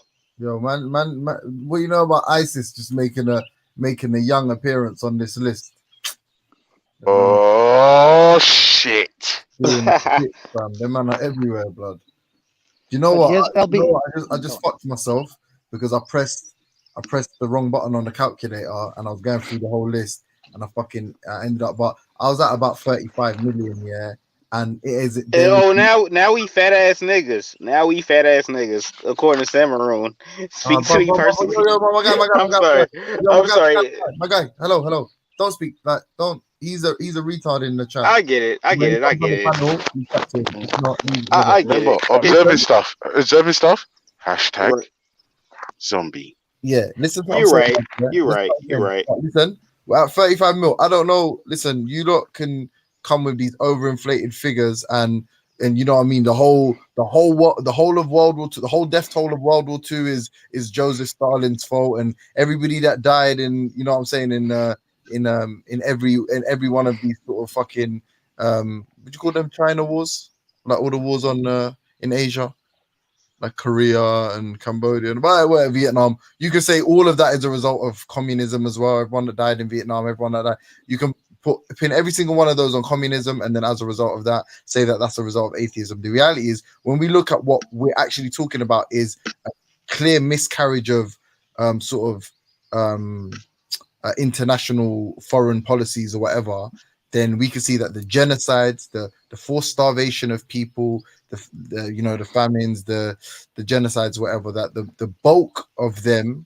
have been committed by what you would regard as theistic nations, be it your Nazis. Don't talk to me about Hitler. Them niggas had a cross on their uniforms. Yeah, be it your Nazis, be it your Ottomans. Yeah, these are in Africa, all these French sponsored civil wars, all these British sponsored civil wars, Pakistan subjugating the Bengal region, and that all of these famines and these genocides have been perpetrated, in my opinion, from what I can see, my loose understanding. All the persecution of the Jews in Europe have been perpetrated by other theists. So the figure you come with, if you can give me a statistical breakdown, I'll be happy. But when it comes to just the raw data of genocides and famines caused by like subjugation or whatever, it seems like you lot are losing, or winning. I think, James, you're burning a lot of fuel to see if the numbers stack up or that we can have more or less. I don't think we even need that. We could even acknowledge that, quote unquote, under people who claim to be atheists, more people died. But I think it's easily explained. And that doesn't make, quote unquote, atheists or whatever system they were following worse in any Yeah, case. but Because here's the comment, right? it doesn't take into account, and I said this earlier before I got into it though, but every one of these what do you call it, every one of these sort of communist revolutions that as a result of the regime change end up costing, take Mao as a result. Like, this guy is kicking people, this guy is kicking the sort of feudal lords out of their farms and then making people off their land, and then turning farms and stuff into communes, and then guess what happens? Shock horror. There's not enough food being produced in the nation, and then people end up starving. A lot of these regime changes, you can attribute some of these death tolls to the sort of the conflict between the incumbent regime and the previous regime, right? So then some of the blame, you have to lay some of the blame with whether they're theists or not, right, with other people. So it's complicated to get a true figure, even if you were to say that them stopping their belief in God caused X. It's hard to say that's because it didn't happen in a bubble, in a vacuum. It didn't happen independently. There was a form of resistance. So had there been an amicable exchange of power, then maybe you never would have seen any famine. Maybe if the incumbent had repudiated their belief, then maybe you would have seen, maybe actual pure atheism would have been beneficial. But what you're actually seeing is a political ideology that doesn't have any allegiance or doesn't have a sort of religious element to its ideology. That's all we're talking about here. I've been waffling for a long time. Sorry. There's a comment in the chat here when I suggested, hey, we can do a show on how different moral systems will deal with different positions. There was a comment here which I thought wasn't necessarily. I wanted to. There was LB said, I've just lost it now, but LB said something to the effect, atheists don't have one moral system, so the question is stupid to try and compare, and I don't think that is, because I think most atheists will ultimately believe in the well-being of conscious creatures, even if they espouse something else. I think if I spoke to an atheist and said, no, I don't think that's my foundation, and they presented something else like deontology or virtue ethics or utilitarianism or consequentialism, ultimately, if I ask enough questions, we'll get down to human beings and what it takes to have well-being, even if they're not using those words. But it could be that somebody else has a different moral system, LB, in which case you'd have to speak to them. The fact even Christians or Muslims don't have the same one. Some of them do claim to have divine command theory, others don't. They want to evaluate things on their own morals, not realizing that makes them the moral arbiter. So again, you have to ask everybody, what do you believe? What is your system, right? And then compare it. I agree. Yeah, it's the mentality of the person. Let me jump on then. Observing, speak to me. Samaroon wants to get into the ring with you, observing. But one thing we can say though, in the real world as we're living as now, most of atheists, like we ain't had generations and generations of atheists. So I'm saying most of the atheists that we've got now have come from some type of faith, and probably that's where they get, or they've probably dumped the faith and kept onto the moral system. Do you know what I'm saying? Would you agree with that, or? Yeah, and also they noticed that there wasn't good reasons and evidence to believe that a God existed to begin with. But then the secondary part, as you point out, is very likely they looked at the books or whatever it was, didn't want to cherry pick bits. I mean, no, I can't deal with this. If the God does this good bits, but he also does this bad bits, then he's not an all good God that I want to follow or worship or whatever. So they might still believe a God exists, but not that version, because they just couldn't bring themselves to accept that God would do some of these evil things. Yeah, and I said I agreed with you. I said I agreed with you, so I can't really jump in the ring if I don't disagree with somebody. But I agree with you, Rob, and I agree with what the other person said. Rob, we all believe All right, in brothers, well-being. I'm going to wrap it up and get some brekkie now. So you have a lovely day and all that. Come on, And big bless up, up Fred. the chat and all that. Yeah, man, you done them. Oh, sorry, I was meant to say as well. Yeah, you're right. I was meant to agree with I've got that. to go do some stuff, so I'll bid you guys good morning. Big up, Rob. All right, well, Mr. or Mrs. Samaroon, you could jump on now. I think it's Ms. Oh, Ms. Samaroon, you could jump on now since you had so much to say, and you said you wanted to jump on. I mean, go ahead.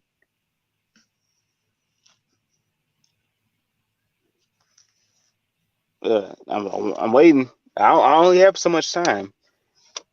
Samaroon.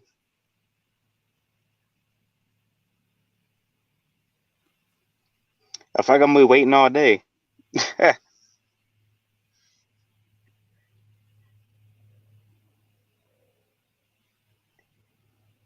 Yeah. I'm starting to see how people are because Samaroon still hasn't been in yet. They talk so much how they would join, but they didn't join. And I'm calling you out specifically.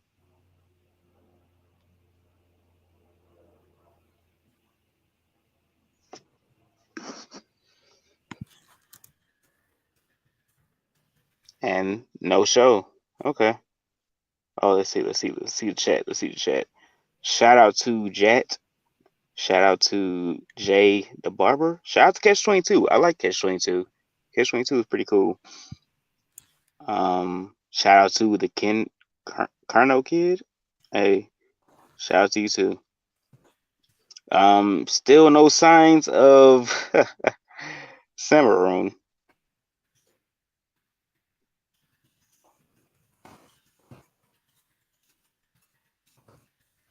I'm guessing you have nothing to say. I'm pulling your card right now, man. I'm pulling your card. Ah. There we go. What's up, bitch? So, Hey, what you were saying? Now, what you were saying before? Hey, what was you disagreeing with before? No, you were talking about what statement did I make before? First, you were talking mad. Now, okay, what you were saying? What was I saying? What you were saying was some stupid shit.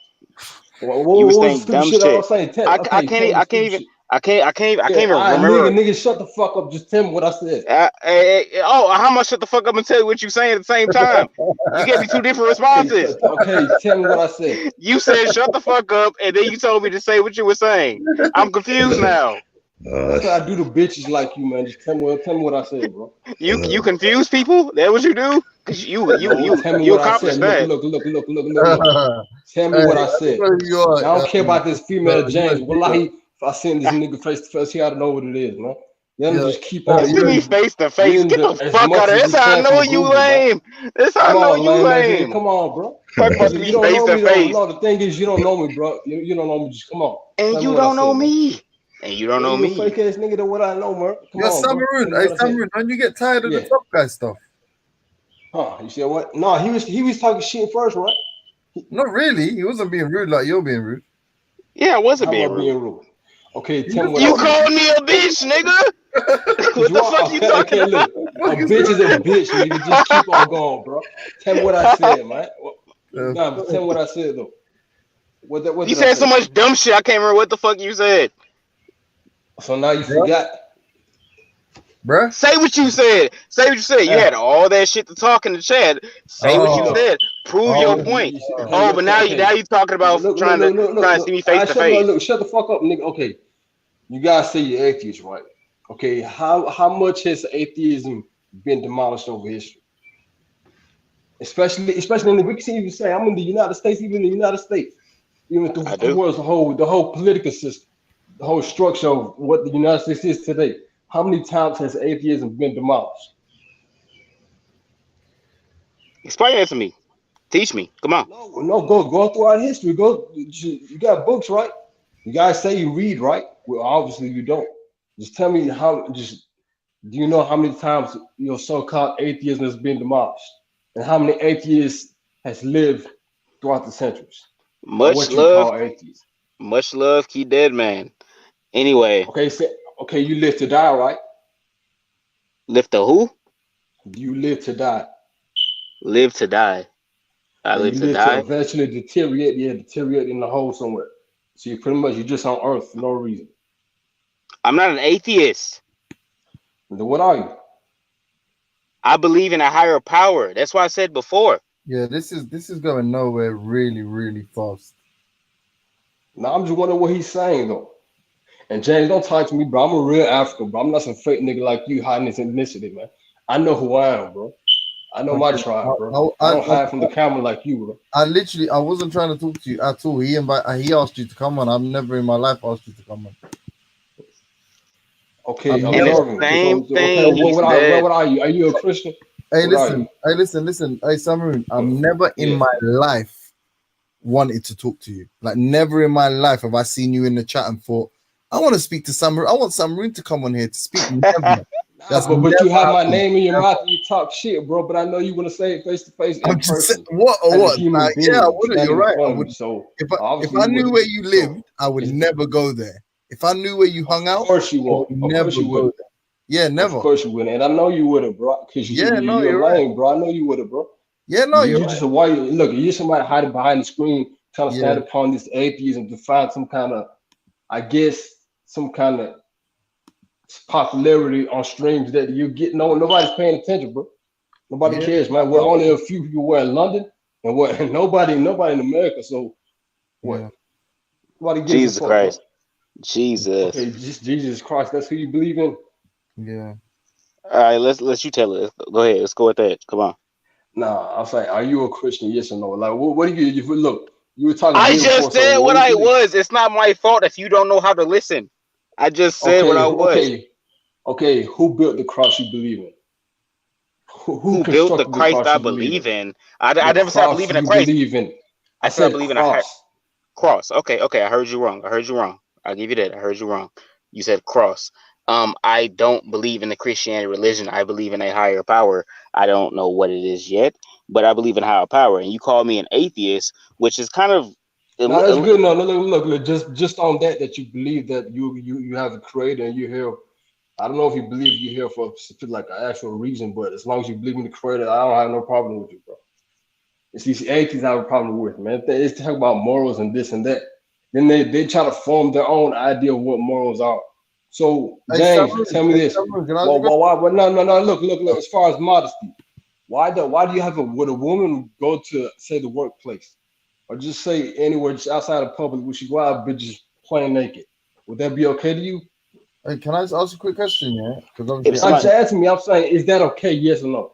yeah, oh yeah, it's fine. Listen, I'm an atheist. Yeah, can I ask a So question? no, in the public sphere, is it Yeah, okay yeah, for a she can woman wear just what to she wants. walk She can out wear what naked? she wants. She can wear what she wants. I don't She mind. can't. She won't be arrested. But I don't know what you. Can I just ask you a quick question? What? I'm not mocking you. I'm being serious. Were you born in America? And I was brought here when I came here when I was young from Africa, from Like how Ethiopia. old though? I don't know, like I think 4 years old. I don't know. So you, how do you know? You said what? How How old I'm do you born know? now? 27. Okay, so you've been speaking English for 23 years, yeah? Pretty much, yeah. Okay. Sorry, carry on.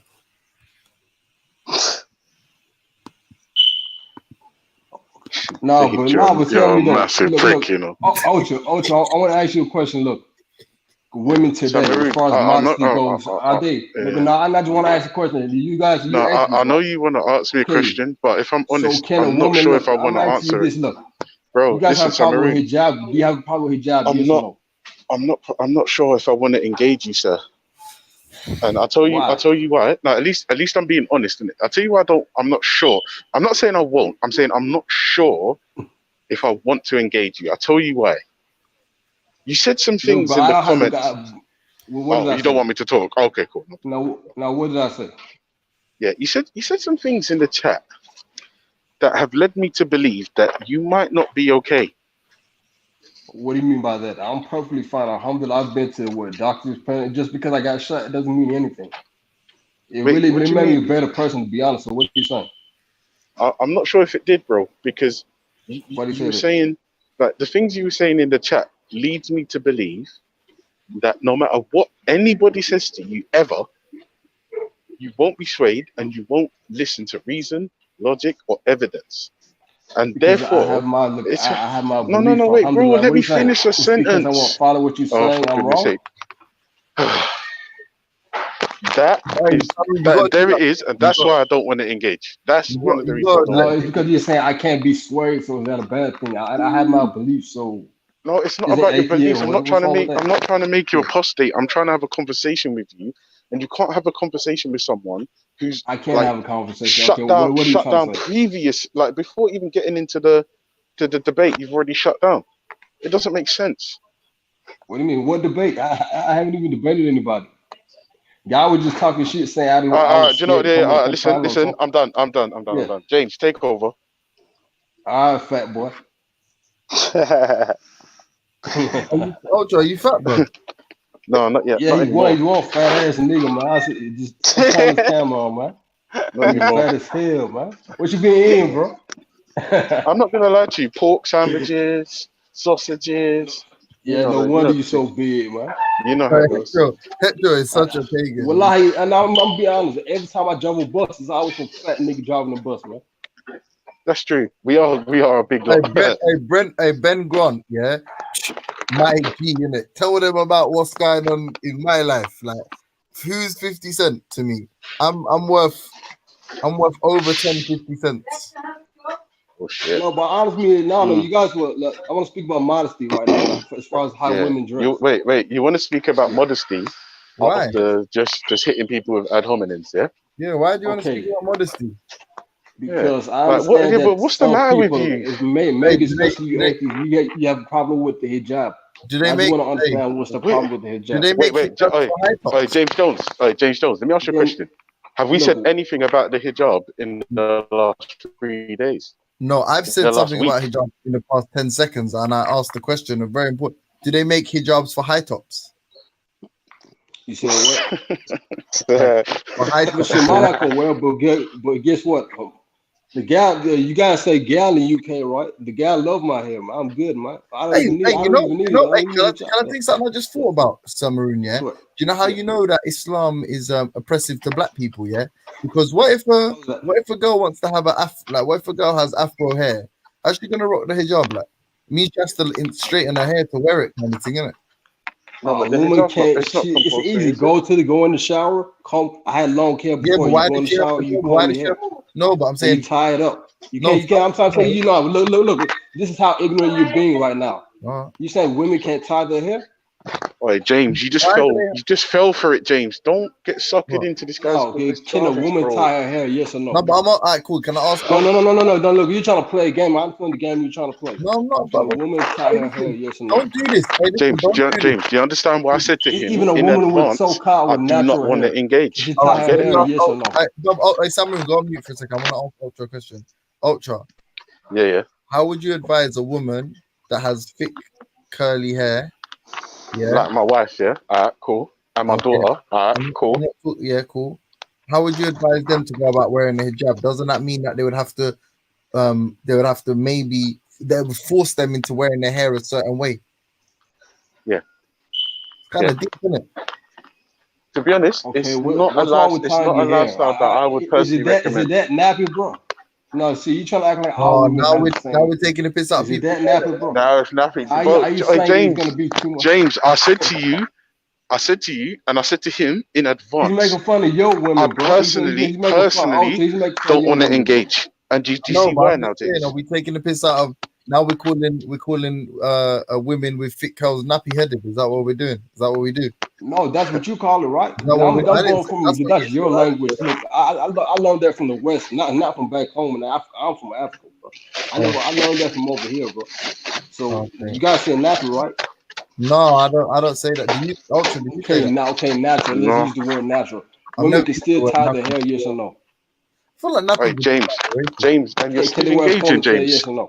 Jesus, sorry. What do you? How do I get out of here, brother? I'm trapped. No, you look stupid, bro. I said to him straight away. I said to him, bro. Samaroon, to be fair, bro, like I don't want to engage with you because you said things in the chat today that make me believe you've already made your mind up.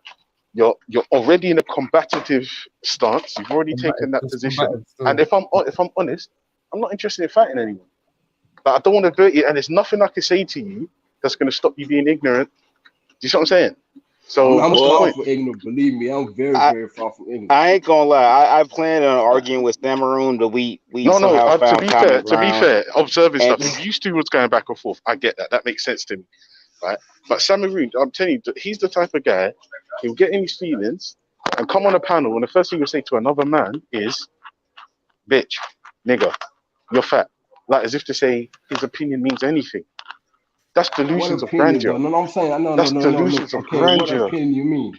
Anybody can talk. Anybody can say anything, bro. All right, listen, James, do me a This is favor. Tell YouTube, right? This Samarin, is yeah. YouTube, bro. What Tell are you Samarin people, man? I'm not So engaging, come on. please, because I don't think he Hey, knows. Samaroon. Hey, Samaroon. What?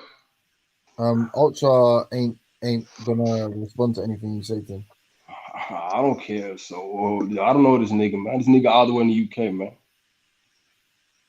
I think he's another one that he's intentionally. No, I'm saying, no, let's be real, bro. Why would I go? Why would I care? Personally, why would I Hey, care? Samaroon, genuine question. Do you live Yeah. in the gay part of Atlanta? There is no gay part, but come down to see how Atlanta is, see how the A is, man. I want to see if you get tapped, bro. Come down there, bro. Now this nigga talking big, man. Come to the A, bro, and see how I'm it not is. thinking big at all. Why is that big? I just asked what part you're from. What part? Somewhere Fourth Ward. You ever heard of Fourth Ward before? The Fourth Ward. Yeah. Is that the gay part? You check, bro. You check, bro. You That's so check by wrong, yourself. nigga. It's funny. All the so-called music you niggas follow came from down here, but then you call me. Well, I don't know, bro. But guess what? I'm Somali, bro. I came here and I grew up here, bro. Hey, you But know I'm from Africa, bro. I'm from East Africa, regardless. Bro. Hey, you know when you got shot, yeah? Yeah. Did you take a stand? Did I take it? No, because I got shot by a coward that hid behind the window while I was inside. So he came up to the window while I was inside. So did you give the that's police how it a happened. prescription? You said what? Did you give the police? I didn't get to see him because I was watching TV. Oh, is that what you told the police? No, because how can I tell the police when I woke up in the hospital? No, I couldn't move. What you're telling me like, is you told the police. Did I what? I'm saying what you told me is what you told the police. I didn't tell the police shit. I just woke up in the hospital, bro, and I guess they said I died and I came back and I had to do physical therapy after that, bro. Okay. I didn't talk to the police about shit, bro. What are you talking about? No, but didn't you say that they? Why did they shoot you then? I thought they probably. Why did they shoot you? I don't know. It's none of your business, bro. I don't know either, bro. Like that's none of your business, bro. Cause you probably feds too, man. You probably not op too, bro.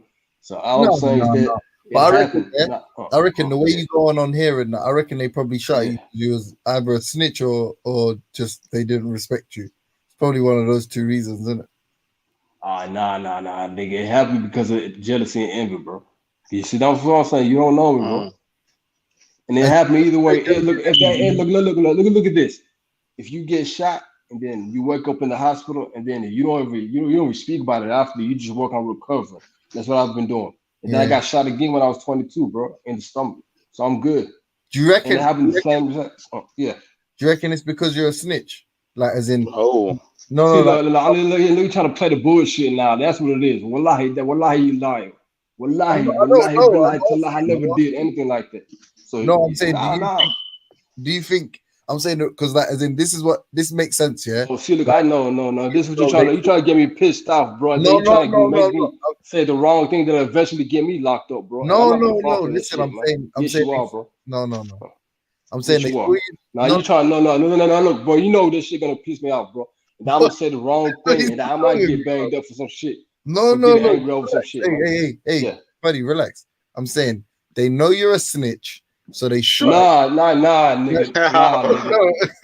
You talking shit. So tell me this. Why am I still speaking to the same? What are you talking about, bro? You don't know shit about my life, bro. Come down. No, that's what I'm saying. That's why. I'm not the fake ass UK nigga, man. Come down here, bro. See what's going on, man. I never been on that shit, man. That's the whole block, man. No. What you talking about, man? Okay, let me ask you a question. Let me ask you a question. Have you been to prison? Not jail. Have you been to prison?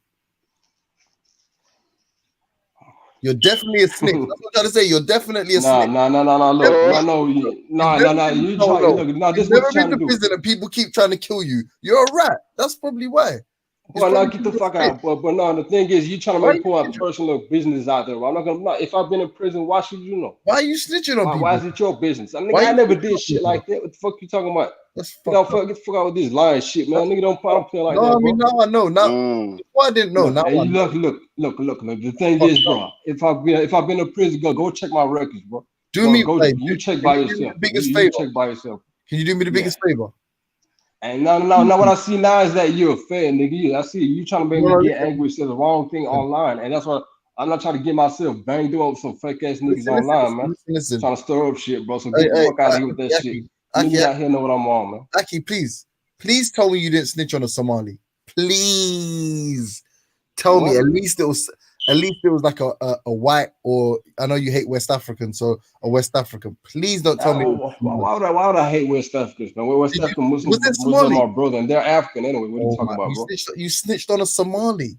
Look, nigga, you trying to get me heated up. I'm not. You know what? It's early. People are asleep. People are asleep right now. I wouldn't wake anybody up, so I'm not gonna get angry, bro. On a Somali, brother. I'm about to go to sleep. I ain't gonna lie. Fuck out with this lying shit, man. Wallahi, billahi, I tell you, lying, but man, lie burn your mouth for lying like that, man. The fuck you mean? You don't even know my life, nigga. What the fuck you mean? You know shit about me. All the thing you know about me is that I've been shot, bro. And I said that I fucked up for saying that personally, like putting out my personal business online, man. That's why I fucked up. Yeah, but you snitched though. That's fucked up. No, I didn't, nigga. You know what happened? What happened? Tell me. You wanna know what happened? Yeah. Just know, nigga. I'm just know. Nigga for real out here. All these songs, all this music shit you niggas listen to, I'm really on this shit, man. That's all I gotta say, bro. I don't know what fuck out with that play kid shit, nigga. I don't just know this. A nigga shit for real out here, bro. You listen to all this trap shit, all this bullshit. You niggas, you love the music, right? You love imitating so-called the drill culture. That's what you call in the UK, right? You niggas love that shit, right? And you imitate what niggas do in the A, what niggas do in Chicago, what niggas do in New York, wherever the block is, man. You niggas imitate that shit, right? Just know I'm really on this shit, bro. And then I'm not gonna put out my personal information just to some fake ass nigga online. They can't even show his own face, bro. The fuck out of here. People see my face, man. And you can come see who I am, nigga. You can come to the A, nigga, anytime, bro. But fuck you, nigga. I'm not gonna fall for that shit, man. But can I ask you? Now you're a fucking fan, nigga. Nah, man, you're some op shit, bro. Nigga, I ain't following that, so fuck you, nigga. Can I ask you a question? You come on here on some smoky thing, yeah? Then I asked you one couple questions, and then now you're moving nuts, G. Like, just tell me no. Like, you're saying you've done all this gang banging, but you've never been to prison, yeah? And people want to kill you. That sounds like you might be a bit ratty. I don't know. That's just the impression I'm getting. I don't know though. I'm not sure. Yeah, I was gonna tell him to calm down. I think he gone now. But I'm gonna say peace out to everybody. I'll be on at the time. You'll see me later. Big peace. Up, bro. Big up. Hey, Vel.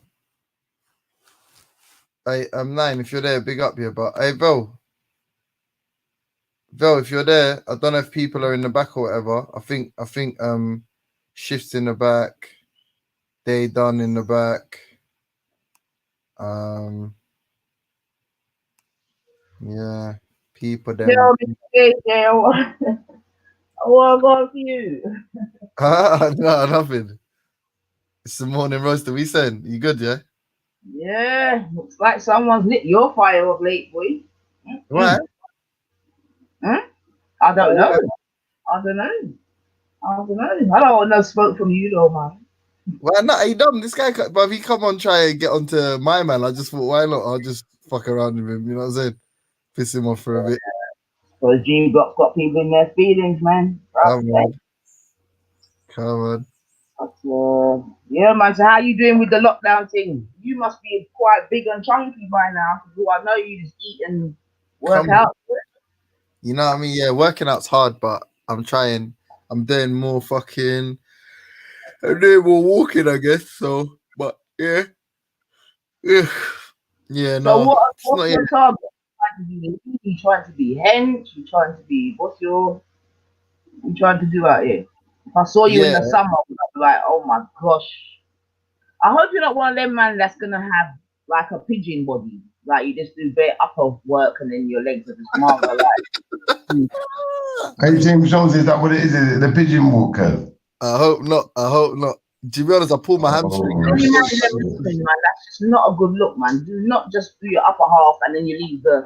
I'm big. I'm big. I do legs, but right now I can't because obviously I ain't got squat rack in my yard and I pull my hamstring. But I know, but do you know it's funny you say that, yeah? Because you see what's even worse. I was talking about this last night. You know, them guys, they're not even that big. But as soon as you enter the room or someone sees them or if they see a girl they like, a man will stick his chest out so far. You never seen him stick his chest out so far before. I know, Shifra, I know, man. I know. The peacock thing, I I don't like man them that are too cozy, to be honest. I can't work with it, man. Hey, Shifa. And you know what else I don't like, Shifra? I hope you're not one of these man. Do you wear tight tracksuit bottoms, Shifra? No, sir, that can't work.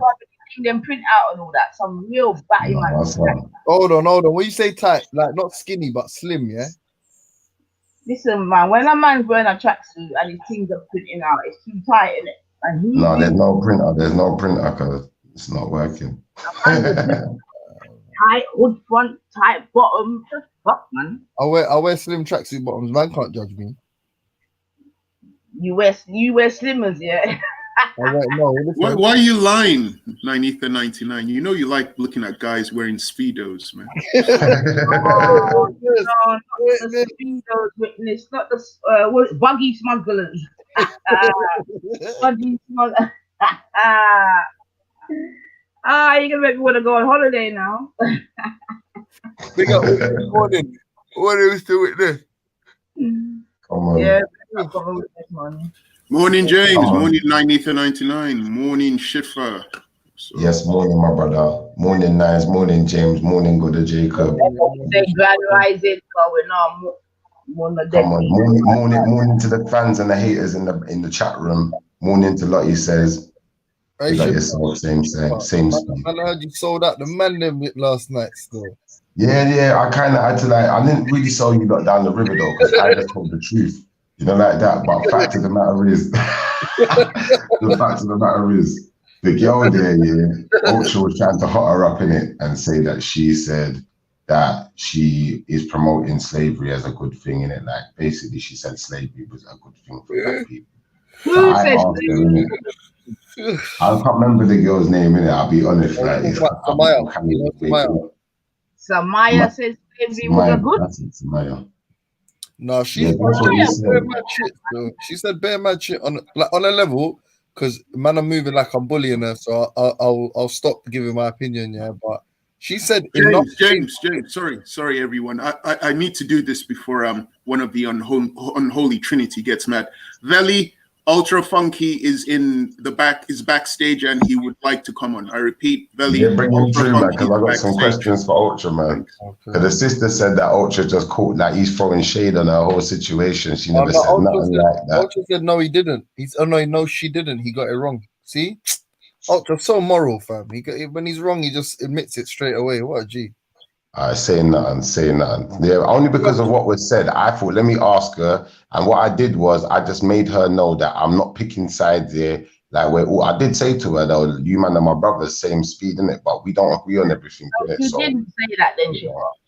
What's that? So Samaya didn't say that then? No, I thought by me like saying that, you know what, I'm not really got no, like, not to say that I haven't got no loyalty to you, man, but we're not on the same side in every argument. So I thought I'd open her up a bit and make her try to drop some dirt in it, but she never dropped no dirt. She said Ultra don't like her.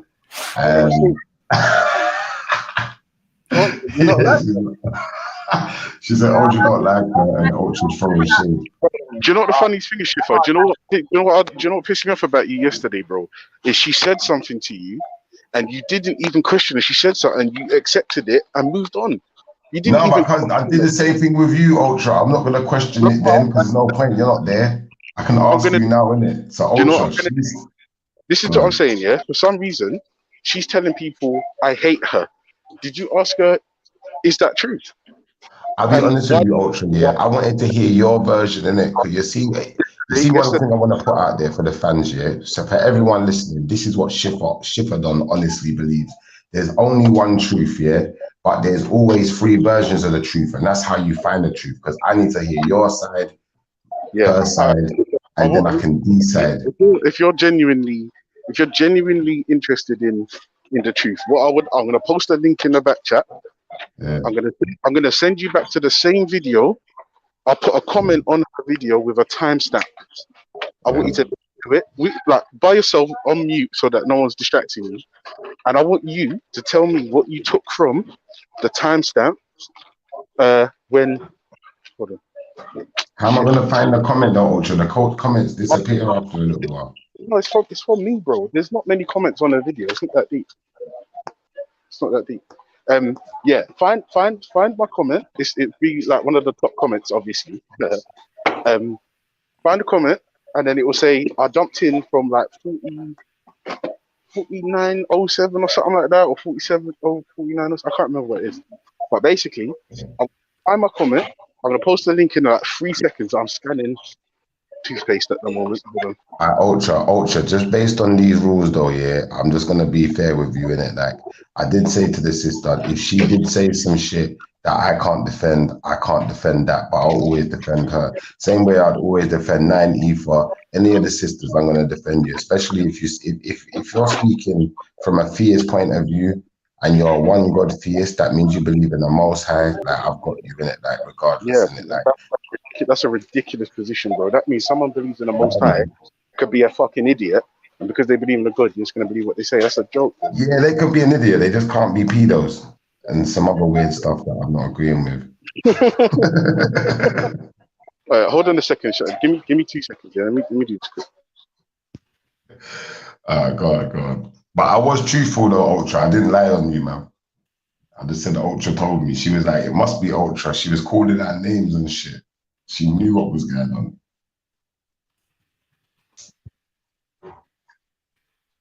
Yeah, find the timestamp for us and I'll go on there and look still. But yeah, man was doing some investigative reporting last night anyway. That's what happened. I was trying to infiltrate behind enemy lines, but I didn't find any real, I don't know, there was no teeth. There was no teeth being shown. And she didn't really want Ultra's blood. She was just like, Ultra's out to get me kind of thing. She was trying to drop it like that. So I don't know, man. I know Ultra's got some stuff to post now, so I'm gonna try. Good morning, everyone. Big up, man. Like Shipper. Oh, go on. Big up, my brother. Big up, my brother. I was a bit deep in the controversy last night. Yo. You know the reporter when you got behind the lines in the wars, when the reporter's just reporting in the war and there's bombshells going off. Yo, can you hear me? Yeah, I can hear you still. Yeah. You said them bad mind belly for the Benzi.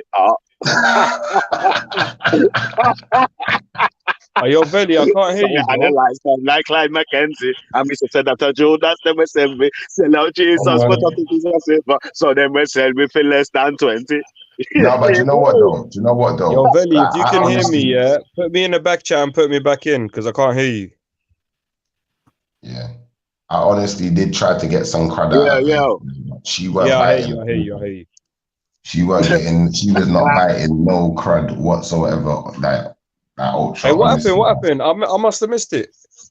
Yeah, so basically this girl is supposed to have said that, you know, black people, like if slavery was like not okay, but what did Ultra say? That slavery was good for black people or something along those lines. I'll let Ultra clarify the exact statement anyway. So I've gone behind enemy lines, and what I've done, I've tried to play like, you know, that cat and mouse, not even like good cop, bad cop in it. So I'm playing the good cop in it, like, you know, that bad cop. So I'm acting like I'm on their side kind of, but obviously I was kind of on her side in some of her argument though, because she's a theist in it, and obviously we had the theism versus anti-theism and atheism kind of argument. You know, I let her know that I stand on that side of the field, innit? And I thought that might open her up. But Shipper, this is another thing. This is why you pissed me off yesterday, because you didn't just side of her because she was a theist. You started on some stupid idiot monologue about how atheists believe this and atheists said that, and that was the whole point. That's the whole point, because that's how you get behind enemy lines. If there's an enemy there at all, think about it. I was hoping she gone back, and then I could say, okay, maybe you might have some kind of animosity to, but I didn't feel no animosity towards you, though, Ultra. I honestly. Listen, bro. She's talking about I sent Analyze Junior to attack Respect. She's telling people I hate her, and like, where did she get that information from? Has she spoken to me and asked me how I feel about it? Bro, this is what I'm saying. Don't That's why I let. said to her, jump on the show, Ultra. I said to her, look, it's probably best you just jump on the show and let's have a conversation in it, because it don't make sense. He said, she said, you said, I said, and nobody ain't talked to each other, you know, like that. And I'm in the middle, just being like, I'm just being like, what's the word? I'm being political with it. Let's be honest. I'm being political. No, So Shipper, I just put the link in. I just put the link in the back chat. Hold on one second. One sec. Oh, that's the one, yeah. Yeah. Right. I need you to find my comment specifically because it's got the timestamp of when I jumped in. Yeah. And I want you to listen to what is being said and tell me what you would take from that. It's 49. Hold on. It's 49:07. But the reason why we need to click the link is because it needs to be authentic. You need to be at the point where I jumped in. You see what I'm saying? I don't worry about it, my nigga. I'm straight up G. I'm gonna do that right now. Let's get to it, partner. Yeah. I'm saying Listen, let me ask you a question. Yo, Shakara, big up Shakara. What going? Bro, Shifra, but since you've been online, Shakara, Shifra, have you ever heard me express hate for anybody? No, I haven't heard you express hate, which is why I was kind of confused. It was like she almost had me perplexing because I'm like, you know what? When she's saying Ultra's lying, like I was gonna say to her, you know what? Like from what I know of Ultra's never lied, but that in itself would be a lie because I know on at least one occasion you lied. So I never lied. You know why? Because I'm ultra moral and ultra moral people. Ultra perfect and ultra everything, like. I was gonna say that though, honestly, but then I thought, no, I can't do that because I'm gonna come across like I'm mocking the system.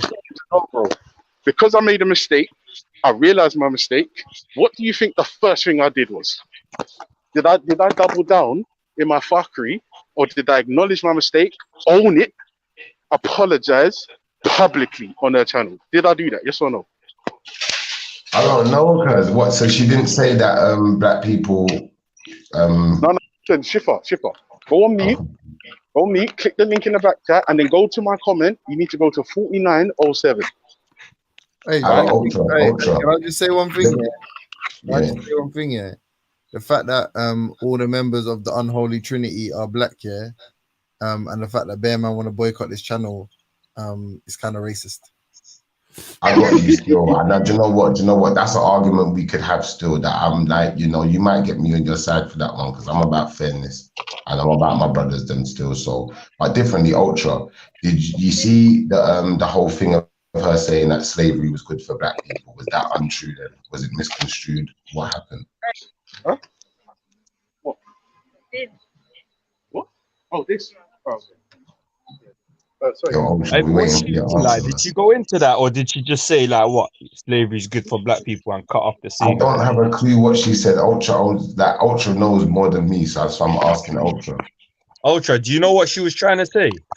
Yeah. Listen, what I need you to do, Shifra.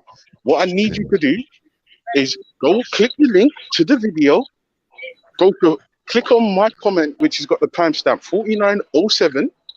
And I need you to understand that when I jumped in, that's the point where I jumped in. I want you to listen to what's said and extrapolate, and then you'll probably be able to understand.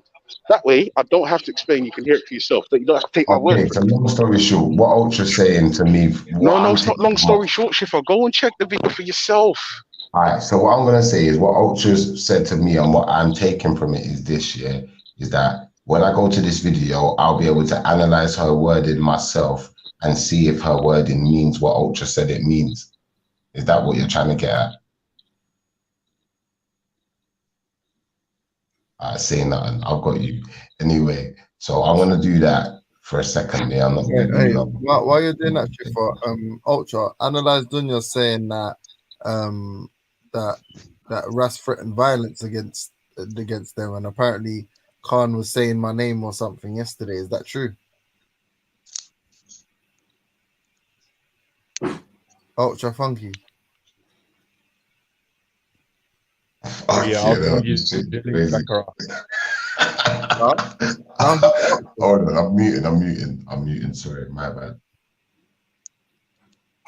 Alright, cool. Ultra Madea.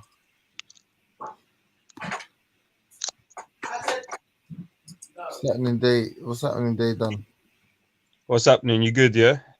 Yeah, man. Still alive. Having a good morning? Huh?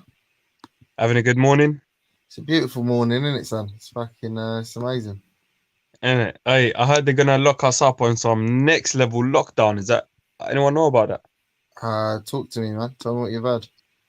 Like someone was telling me that something about the numbers are gonna peak because of some graph. They're comparing it with Italy or something, and then No, but tell me what the lockdown's gonna be like. What, you can't leave your drum?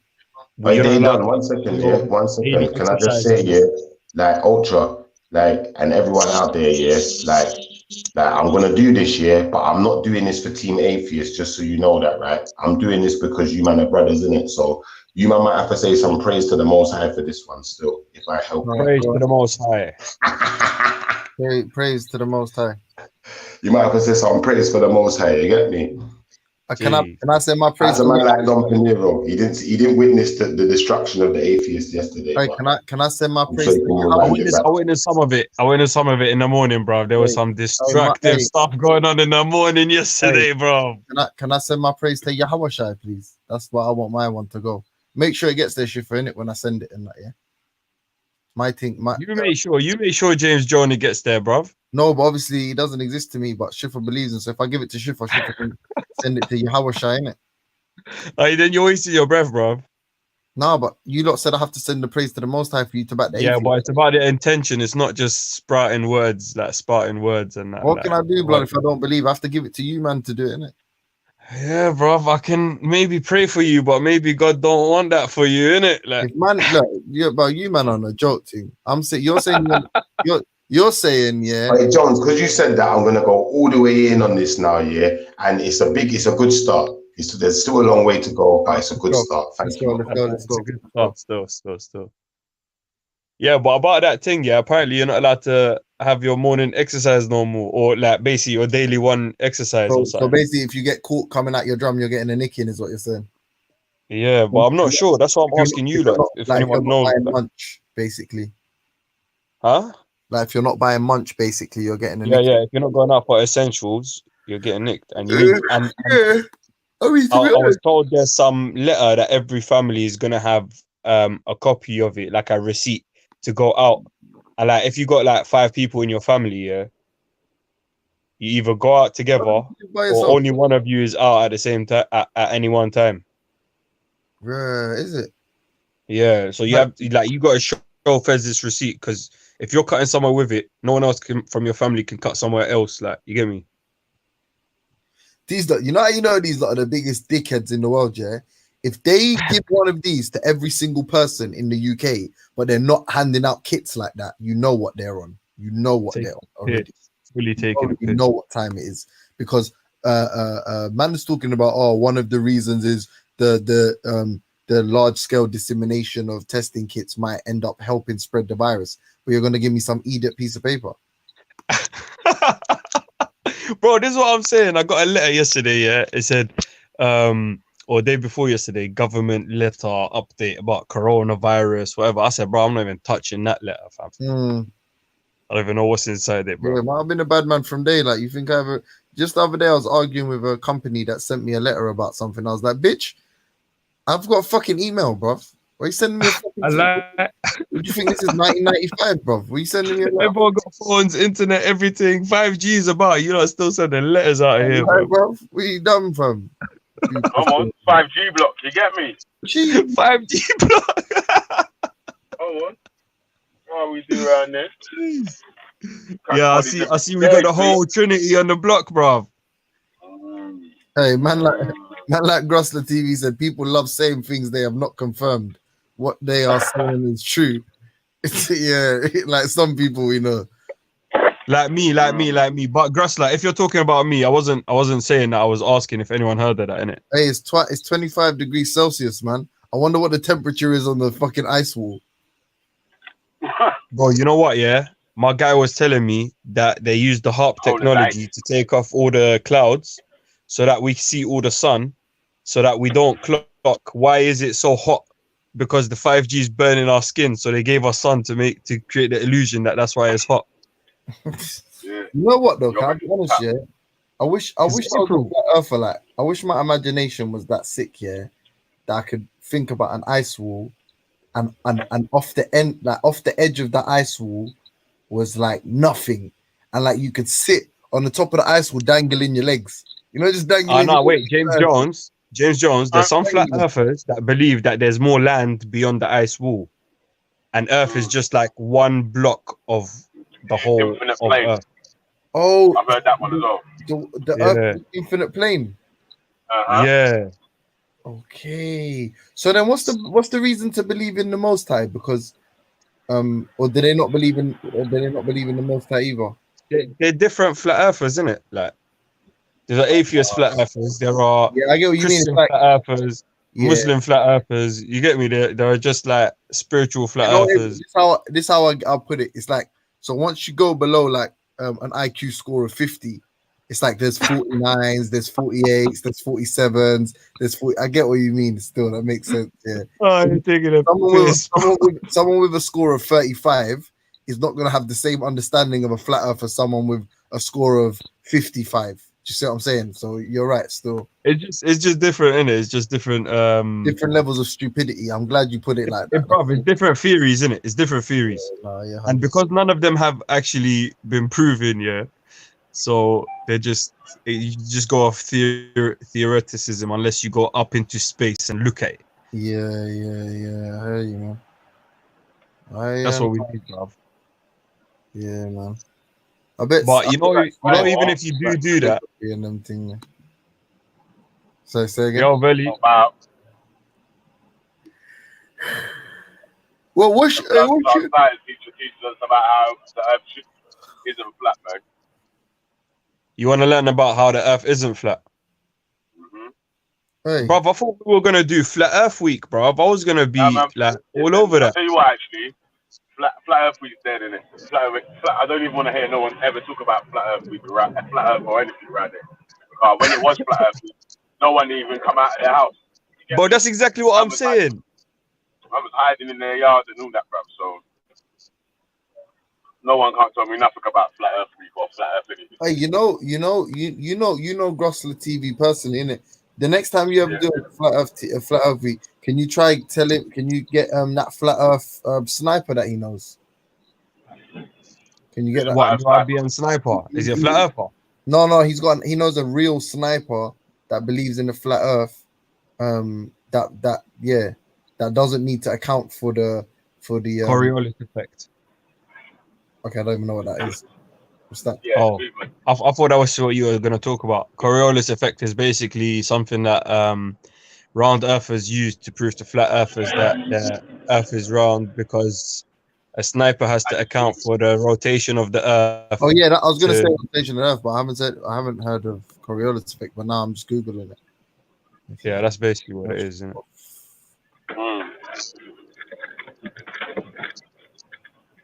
Oh yeah, like inertial, yeah. Yeah. You know what's mad, yeah, about this though, James, yeah? All the flat earthers know about all them different things, yeah? You see that? You're going to find out about Coriolis effect. You're going to look into it, yeah? You ask a flat earth about it, even about a time ago, because someone has debunked him with that ages ago. You get me? But but you know what the problem is, Veli? You know what the problem is? The problem is, yeah, they didn't first study the round earth theory and the physics we have at hand to the level where they understand how and why it works. That's why they can be so easily fooled with another look, whatever physics I show you and I make up, if I can make it make sense to anyone, you could just teach them that and it will make sense to them. Like, that's apophenia. It's a natural human mental function to make things make sense and connect dots that don't connect. But when you give them that, you just need to be educated on how and why these things work. Then you won't, like, when you question them, you can answer them reasonably, innit?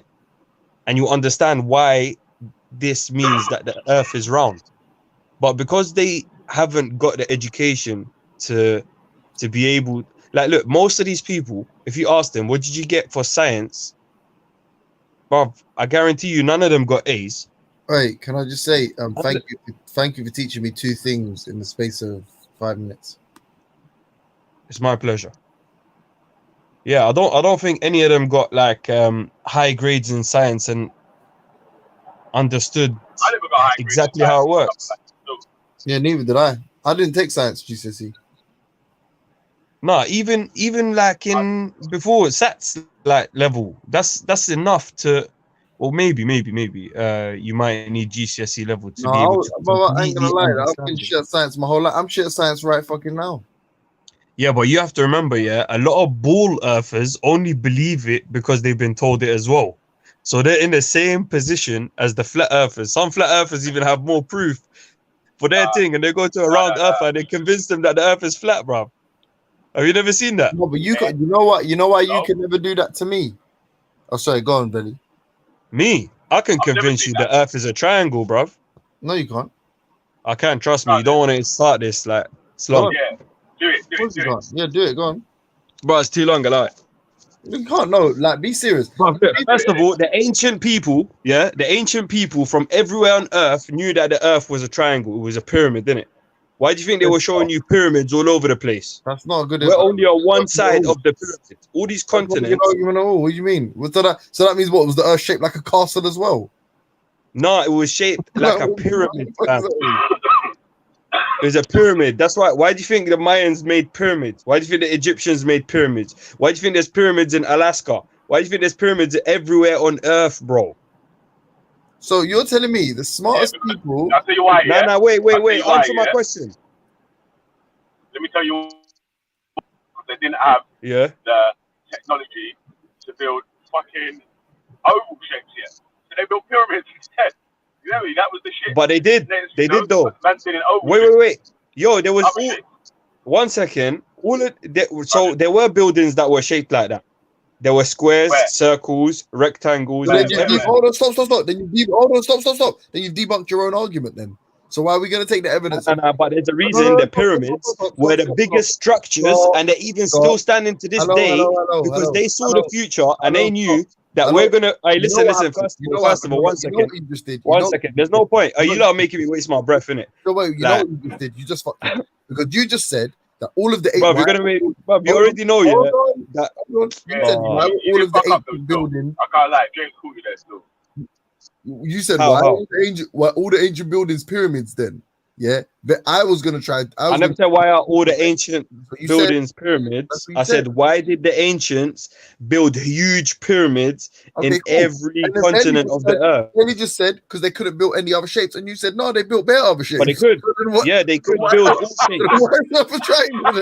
Yeah, they could build all shapes. They built circles and they built squares. You realize what you said then, though, when you said but they built bare other shapes as well. So that means obviously. That means they didn't think the fucking earth was a pyramid then. Why was they building other shapes as well? All right, so how come those other shapes? No, bro, but you're not getting the point. Why did those other shapes not stand and all the pyramids still stand? And there's that exact pyramid in every single place. So the places they built circle houses, there are pyramids. The places where they built square houses, there are pyramids. Everywhere, there are pyramids. What? I don't understand the argument. Wait, then. But you want to ask me, but you don't want to answer nothing. Why are there big pyramids that still stand to this day? We're asking you. Listen. I'm going to ask you. What does that mean? So there's pyramid buildings and the square buildings and the circle buildings didn't stand. Fam, 1 second. How does that? 1 second, Veli. Hold up for 1 second. Hold up for 1 second, blood. No.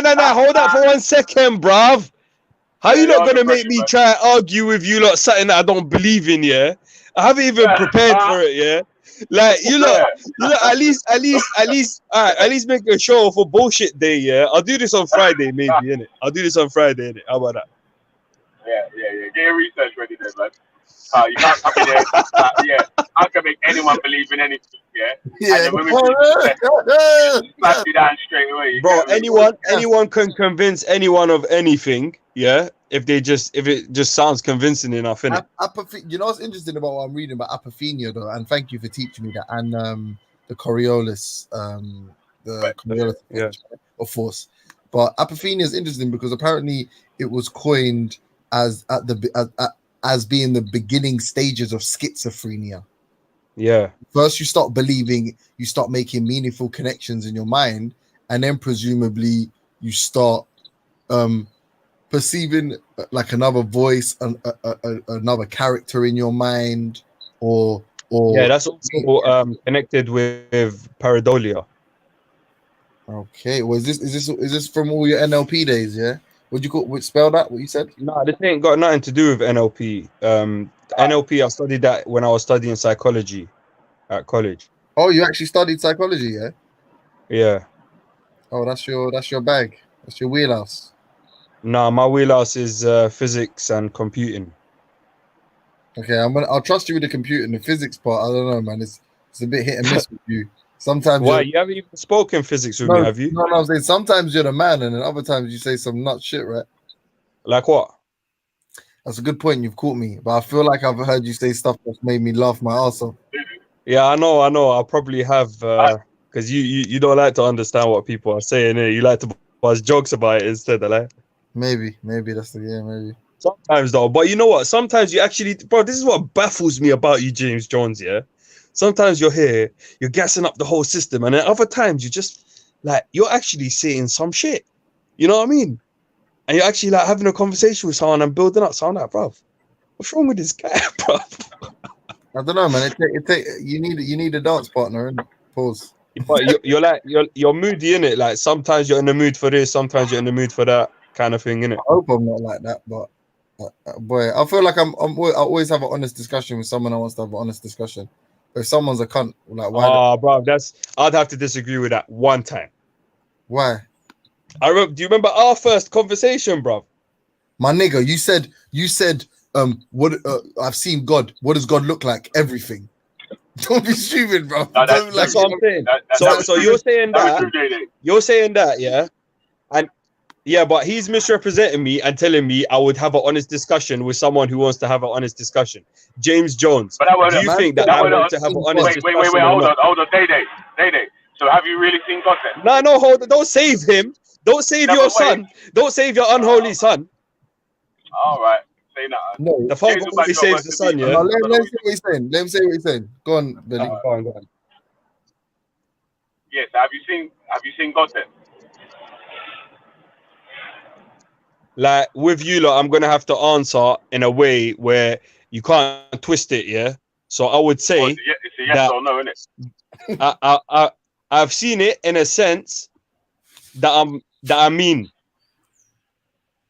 What? No, that means no then, yeah. See, to you it means no. To him it means no. Whatever. I answered it in a way that you can't twist what I'm saying, innit? So try to twist that. Man saying I'm dishonest. We was talking. The reason I'm answering like that is because you're dishonest and you're gonna twist. Hold. You get it? Footprints. You said footprints. Man said. You said. Do you understand that? Man said no. No. All right, 1 second. Let's be honest, James. I said, do you believe that footprints means that someone put that or something put that footprints there? And you said no. No, at first I said I don't understand you. Then I said no to speed this fucking shit up so you could get to the point. Then so bro, that was the point. That's the end of the thing. Hold on. If you think footprints don't mean someone put that footprints there, that's the end of the discussion, bro. I don't know where you want me to go with that. Wait, that means you saw God's footprints then.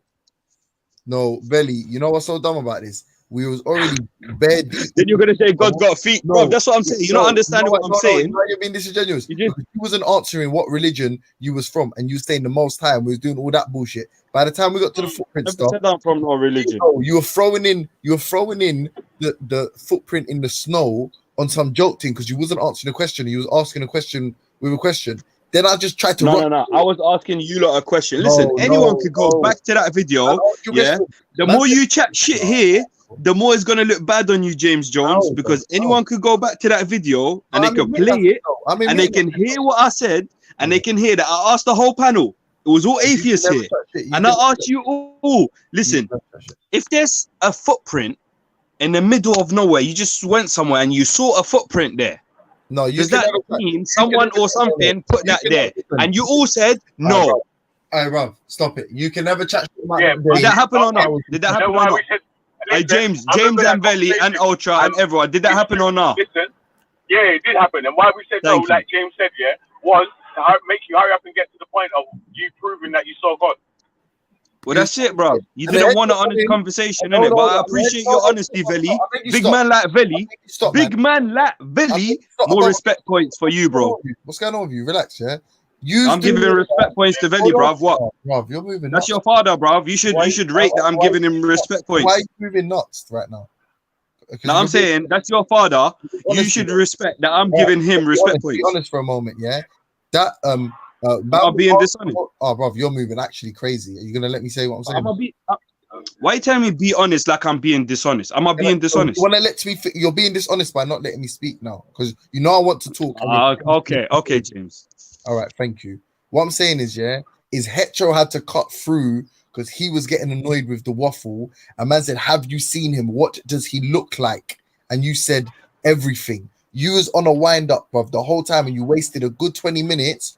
And that's why man. So your thing is this, yeah. Oh, you man are dishonest. I agree. I wasted a whole 20 minutes. Yeah, you man are no, but your thing is, oh, you man are dishonest because at a point you'll get frustrated with me and will stop answering questions civilly. You won't be civil anymore. Our thing is yours. And isn't that what happened?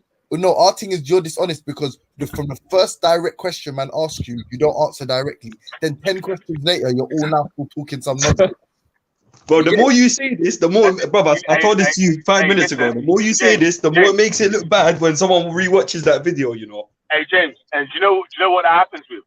That happens with the ones that say Most High or some, like with not to a tied actual religion. You know what I'm saying? That. 100%.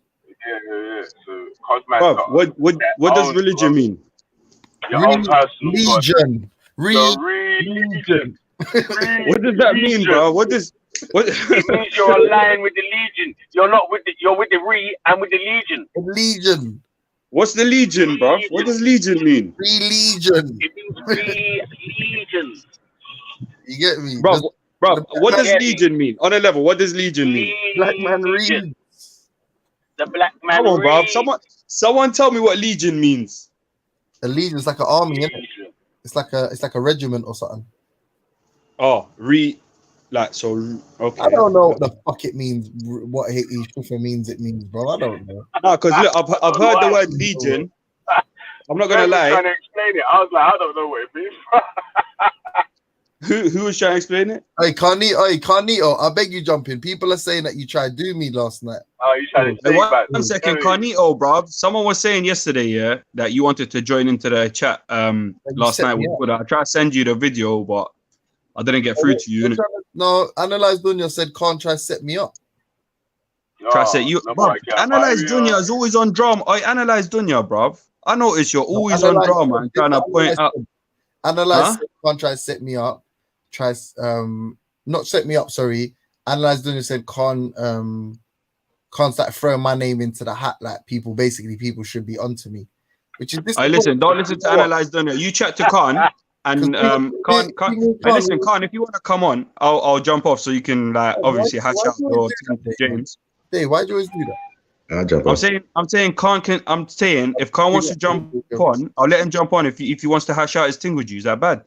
No, but you always. I don't like. Don't try and be selfless, blood. Don't get me, fam. You're on this is an atheist. Look at his advice. I beg you, everyone listen to this advice. This atheist. What kind of morals is that? But you need the Most High, bro. You need God. You need God, James, bro. Trust me. Ever since Day's been doing his night shift, man. Day, you need to get sleep before you jump off, bro. Bro, listen, I'll tell you what it is, yeah? You know what? It might not even be that. That's all I want to say, innit? So say it, man. Bro, because he's not here. Are you Jack Lad? Are you here? He's in the chat, man. That's what I'm saying. I'd rather have Jack Lad on the panel so he can speak for himself, innit? Why? Bruv, like I keep telling him that he does these certain things, and it just pisses man off, bro. I'm not gonna lie, bro. Why? Like what though? Like talking over you and that. That's a minor, innit? That's a minor thing. Like man will talk over me for 10 minutes, and then when he finishes and stops for like a minute, I'll try to reply, And he starts talking. He's like, "Hey, why you cutting me out?" I'm like, "Bruv, you've been talking for 10 minutes, my G." He Like, wants to with the Muslims. He wants to see the Muslims.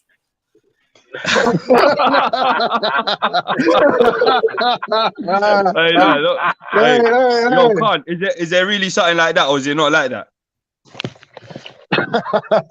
So what was you saying? I don't want to agree to something I didn't hear. James, tell him what you heard. Oh yeah, I you said you were snaking James out on the aspect show. Yeah, Analyze said you was trying to set me up or something. And then I said I was trying to set you up. What does that mean, even? I should, on the level, You're a little bit like that, when you're coming the AC/DC when you're ready. Right, 1 minute. Hold on, give me 1 second. Allow me. Let me put my headphones on. Did you see it? Because I'm looking now. The comments gone now. I didn't see it. All right, cool. Look, Can everyone hear me now? Am I hold clear? on, Con, this is what Analyze said. Cool. Let's do this. Hold on, Con. This is what Analyze said. A man said Raspek was talking about using violence against me for those slavery videos. Con was like, "Yeah, James Jones. Khan tried it. Raspek checked him for you though." Ras said something like, "Don't insert James Jones into that." Nah, that's a lie. That's a lie from the pit of hell. What happened? Analyze. Drop exactly what he said, didn't it? It was people mentioning people who are like an equivalent of a online persona where no one knows their face, sort of thing. Yeah, and obviously when they're talking about G Block, everyone knows what Veli looks like. So I was saying, like, you can't put Veli in that category, but James Jones, maybe you could. Do you know what I mean? That's all I was saying. I'm just, I'm fucking with you anyway. I don't give a shit what you like. I know you. I know, but like, I'm answering any question that's put to me. Like, I'm not just pick and choosing. I know when you go over to the lines, then you ain't the same. No, but you was dissing me yesterday, James. You were saying that I was saying I agree with apostates getting thrown off roofs. That conversation never happened. People will take that shit seriously, and not only that, James. Yeah. Another reason I was mentioning your name yesterday was Samaya was trying to make out like your beef and her beef was something that was just like, she's not taking it personal. And I was like, nah, the man genuinely hates you. I don't hate her. Like, you need to know this. I don't hate her. I think she's a bad person, but I don't hate no one like that. I hate some people in the world, but right. So it's not a situation when you say these things, people will take them for serious and take them. Let me say something to you, Khan. Yeah, just quickly. Let's just resolve this here and now. Yeah. Cool. On my mother's life, in a conversation that we had on Dan's, and Gay Simon was there. Yeah, on my mother's life, on my life. Furthermore, let me swear on my life. Yeah. That you said that you agree that Abu Talha has the Orthodox Sunni position, and you agree with him. Am I lying?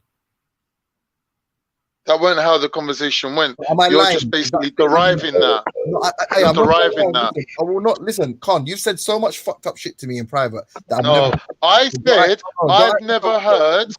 said I've never heard Abu Talha say something that I didn't agree with. That doesn't mean he's not said other things that I haven't heard of. Hey, Belly, I need your opinion on this, yeah? Because I ask direct questions, innit? I don't like being fucked about with, yeah? Gay Simon brought it up. I didn't. You lied, man. You Gay lied. Simon tried to get Khan, and I had to jump in and go, Khan, I beg you answer him normal. Like, I answer like a normal human being. Throwing people off buildings for apostasy is wrong. And Khan would not condemn it at all. And he kept relying on this phrase. No. Orthodox Sunni position, then I have to agree with the Orthodox Sunni position. I'm a Sunni. Implication. Billy, how they built it up there, Vel, the implication was it was normal for Sunni Muslims to be throwing apostates off buildings. That was the implication. Yeah. That someone like Abu Talha would agree to that, and me saying I'm a Sunni Muslim means that I should agree to that. And that's what he just said, just now. You heard him say, You know you're moving like bare moist as well, yeah? You just said, You just said, You know the reason why I bring this up. Hold on, stop. You know the reason why I bring this up? Because you said it on the live with people listening. I don't say people. You misinterpreted it.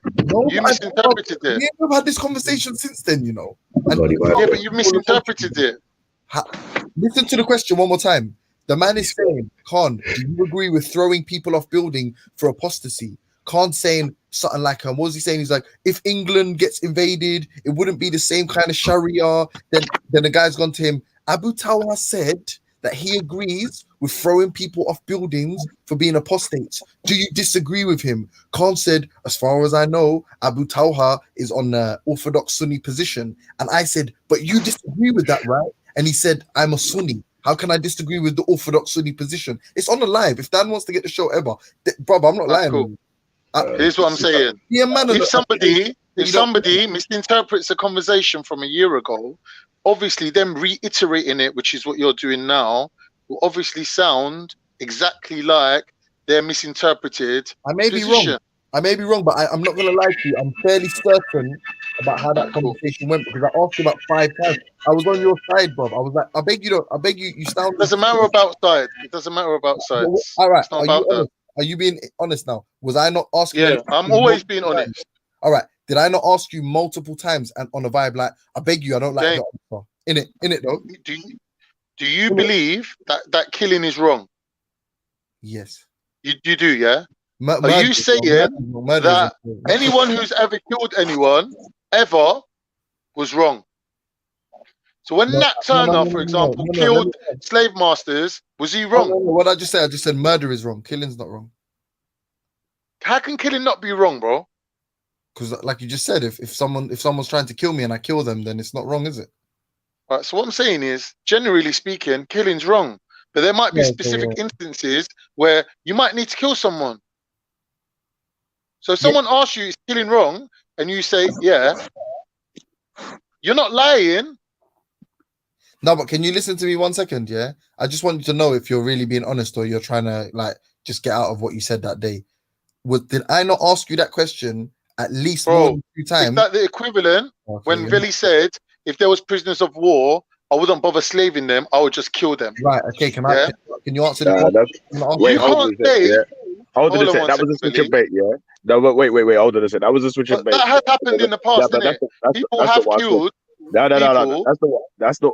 Listen, that's not what we're saying. Can I just stop this madness, Veli? 1 second, Veli. Yeah, can you one just sec, say bait no, and one sec. Now, just 1 second. Can you say bait and switch instead of one sec, man. I'm talking, bruv. 1 sec, yeah. That's all I want to say, bruv. But wait, bruv. Listen, yeah, man just said that. Obviously, I said kill the prisoners of war, yeah. I never said that, fam. I said, bruv, if you're in a place, yeah, and the man's coming to enslave you, and you're defending yourself or whatever, fuck taking them as prisoners of war, you should just kill them all. That's what I said. Right, cool. Oh, you mean kill people who are trying to come to slave you? I feel like you're not trying to resolve this. I feel like right. But what I'm saying to you, Veli, like, under normal circumstances, yeah, if I said to you, Veli, do you think killing's wrong? Yeah, and you said, yeah, killing's wrong. But then you gave an example of where you would actually kill someone. Does that mean when you said killing's wrong, does that mean you was lying? You ain't lying. Allow the You're just answering it generally. Allow the analogies. I'm right here. I asked you the question. I answered you already. No. Because no, you didn't answer this one, and I'm trying to get you to be honest. Because you're saying I've got one perception. What do you mean you're trying to get me to be honest? Listen to what I'm going to say. You're saying you've got one perception, and I've got one perception, and it was 6 months ago, however long ago it was, and I could be wrong or you could be wrong, and it's unfair for me to say that, and that's the fair point, right?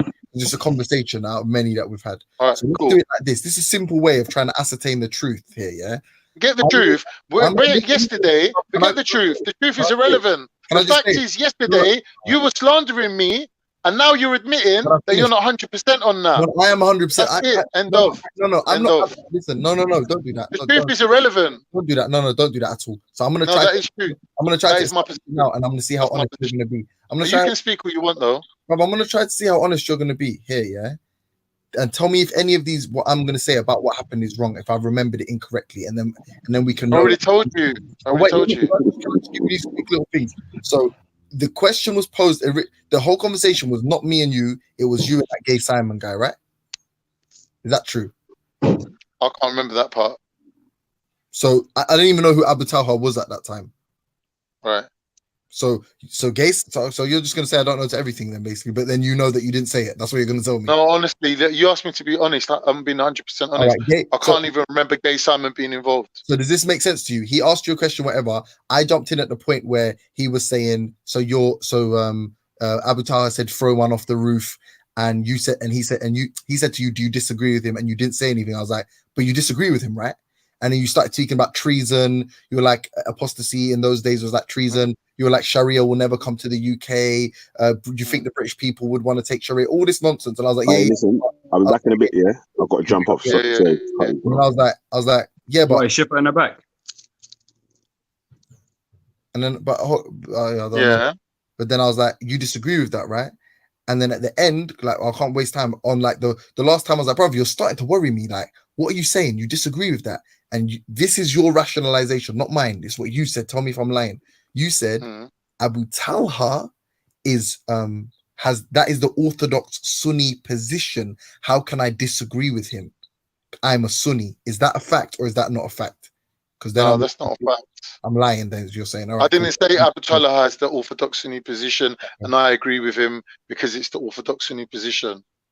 So I said I've never heard Abu Talha say anything that I didn't agree with. That means that, as far as I know, he's a legit by the book Sunni Muslim. Now, you could offer me information saying, well, Abu Talha said something completely different, and then I would have to take your word for it and say, well, based on what you said, it's dubious. I can't agree with him. But that's not happening. You're saying a totally different scenario that Gay Simon's coming up with, saying about would you throw apostates off, like would you kill an apostate? And I said to him, if it was a matter of a military decision where we were like in the military and we were like at war and it was a matter of apostasy equals treason, yeah, then I would have to take the legitimate Sunni position on that. No, yeah, you said all of you said all of that. And then you're saying now that all them things is waffle. I remember you said waffle though. No, I remember I didn't say it's waffle. I said you said all of that stuff in the sort of larger body of the conversation. But I came in at the end. I heard that as well. I wasn't even at the end. I came in and I literally went, wait. So because his thing was they would kill gays as well. That's what he was trying to get to, yeah. And I was like, and obviously I only obviously I don't kill gay people. That's bad. But I only cared about the apostasy part. And I was like, wait, because obviously I spoke to you. That I didn't know you too tough them times. I was like, Ray, are you saying that you agree with a man that's talking about killing apostates? And then you don't understand. You don't understand one thing about Muslims. No, maybe. Listen, I'm not above saying that I didn't fully understand what you, but I know that I posed the question in a way that I gave you the opportunity to say, no, I don't agree with the killing of random apostates. But you literally was like, I said to you, do you agree with what my man's saying? And he's saying, Gay Simon was saying, I'm saying that Gay Simon is misinterpreting what Abu Talha is saying. If Abu Talha, as a Sunni Muslim, says, no, we shouldn't kill apostates, right? Ever. That means that counts forever. So that means that if you go back in time and you say, okay, during the time of the Prophet, this happened, right? And they were at war and this happened, or this was the reason and this happened, he would have indirectly put himself in a position where he's saying them man there were wrong. And he will never do that. So he will never come out and say something's wrong for all time. He's saying, yeah, in general, killing people's wrong. But there's times where you need to kill people. That's all he's saying. Doesn't matter whether it's apostate, a gay, a trans, a fucking traitor, let's not go there. No, that don't do that, killing. Oh, please, no. I just don't think. But that's basically what James Jones said, isn't it? No, but yeah, that's like me saying if a soldier, hold on, they done. It's like me saying if a soldier kills someone, is it murder? But I don't think I'll be honest. It's Sha'ban. It's Sha'ban. I don't know. Why do we have to bring out the gays and the trans man? Ramadan is coming soon. Because James Jones taping for them. That's why. Yo, Samaroon was good. Big up, Shifa. Samaroon, but Con, I don't think my brother Samaroon. My brother, like Con, I'm nice up, my brother. Nice up. Hey, one second, lads. I hear what you're saying, and I get it. It's a bit more nuanced, yeah. but I don't think you can say that from what I took from the convo, because I asked you a direct question. I was straight up with you. I don't think you can say. Yeah, I've but I'm not. I don't care I didn't about know you though. misunderstand. Hold on, James. Let's clarify something. I don't care about you misunderstanding me 1 year ago. I don't care about you misunderstanding me now. What I care about is you coming out yesterday and slandering me, even though it was a joke. I admit that it was a joke. Yeah. But even though it was a joke, But you underneath it said there it is a on the remnant live, G. of truth. You're saying now that you cannot 100% remember, and you're saying that you might have misinterpreted. So therefore, for you to come out and say what you said yesterday, just is a piss take, bro. No, don't do that. I'm being really charitable when I say that I'm not 1,000,000% sure, because I know for a fact that I Don't gave you matter. the opportunity. No, I know for a fact I gave you more than one opportunity. You gave me the opportunity to make some gay guy happy and tell him what he wanted to hear. That's what you did. Yeah, that you didn't want to throw people off buildings. Are you insane? Like, think of what you're saying. I don't want to throw no one off a building, bro. Yeah, but it's not. Don't worry about no gay guy. Don't worry about that. On a live panel, you did not make it clear in any way that you condemn people throwing people off buildings for I'm stopping saying your religion. I'm a Sunni So Muslim. don't do that. If Don't do that. you, James Jones, takes do that to be a murderer, and some gay guy takes that to be a homophobe, or some next white dude says, "Oh, you're a fucking rapist," it don't matter to me. Your definition of a Sunni Muslim don't matter to me. What matters is I'm a Sunni Muslim. But don't If you get mad at me. misinterpret that, if you misinterpret that, that's on you. Bro, James, you can ask him right now. Your card. Do you condone throwing people off buildings? For apostasy. not. For apostasy. But in general. For apostasy. For apostasy. What in general?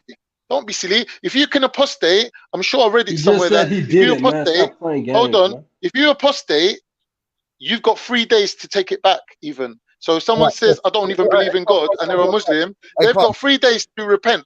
3 whole days to repent. Can't. So listen to this. Abu Talha said, yeah, I'm telling you this is a fact, so do with it what you will, yeah. Abu Talha said that throwing people off buildings is that the Islam, the Orthodox Sunni position is throwing people off buildings for apostasy. Do you agree with that? I'm saying you're lying. Yeah, Abu Talha okay, would so never show say us, that. show us that Why scripture, did man. you say that the No, first no, time? Abu Talha never said anything I'm like saying that. you're a Man. liar. And show us You're a some liar. proof, man. You've been Show proven to be a evidence, liar. man. You Show lied evidence. yesterday. Did you say that Show the first evidence time? that he ever said anything like that. And show anything You from lied on me any Who's this yesterday. Abu Talha scholar, guy, man? anyone. Khan, did you say that yesterday? Go on YouTube. Go on YouTube him on Speaker's stop Corner. talking. Everyone stop talking. Did you say that Okay. the last time? Did you say that the last time when my man asked you and I asked you? Is that what you said? That James, you tried to manipulate me and put words into my mouth.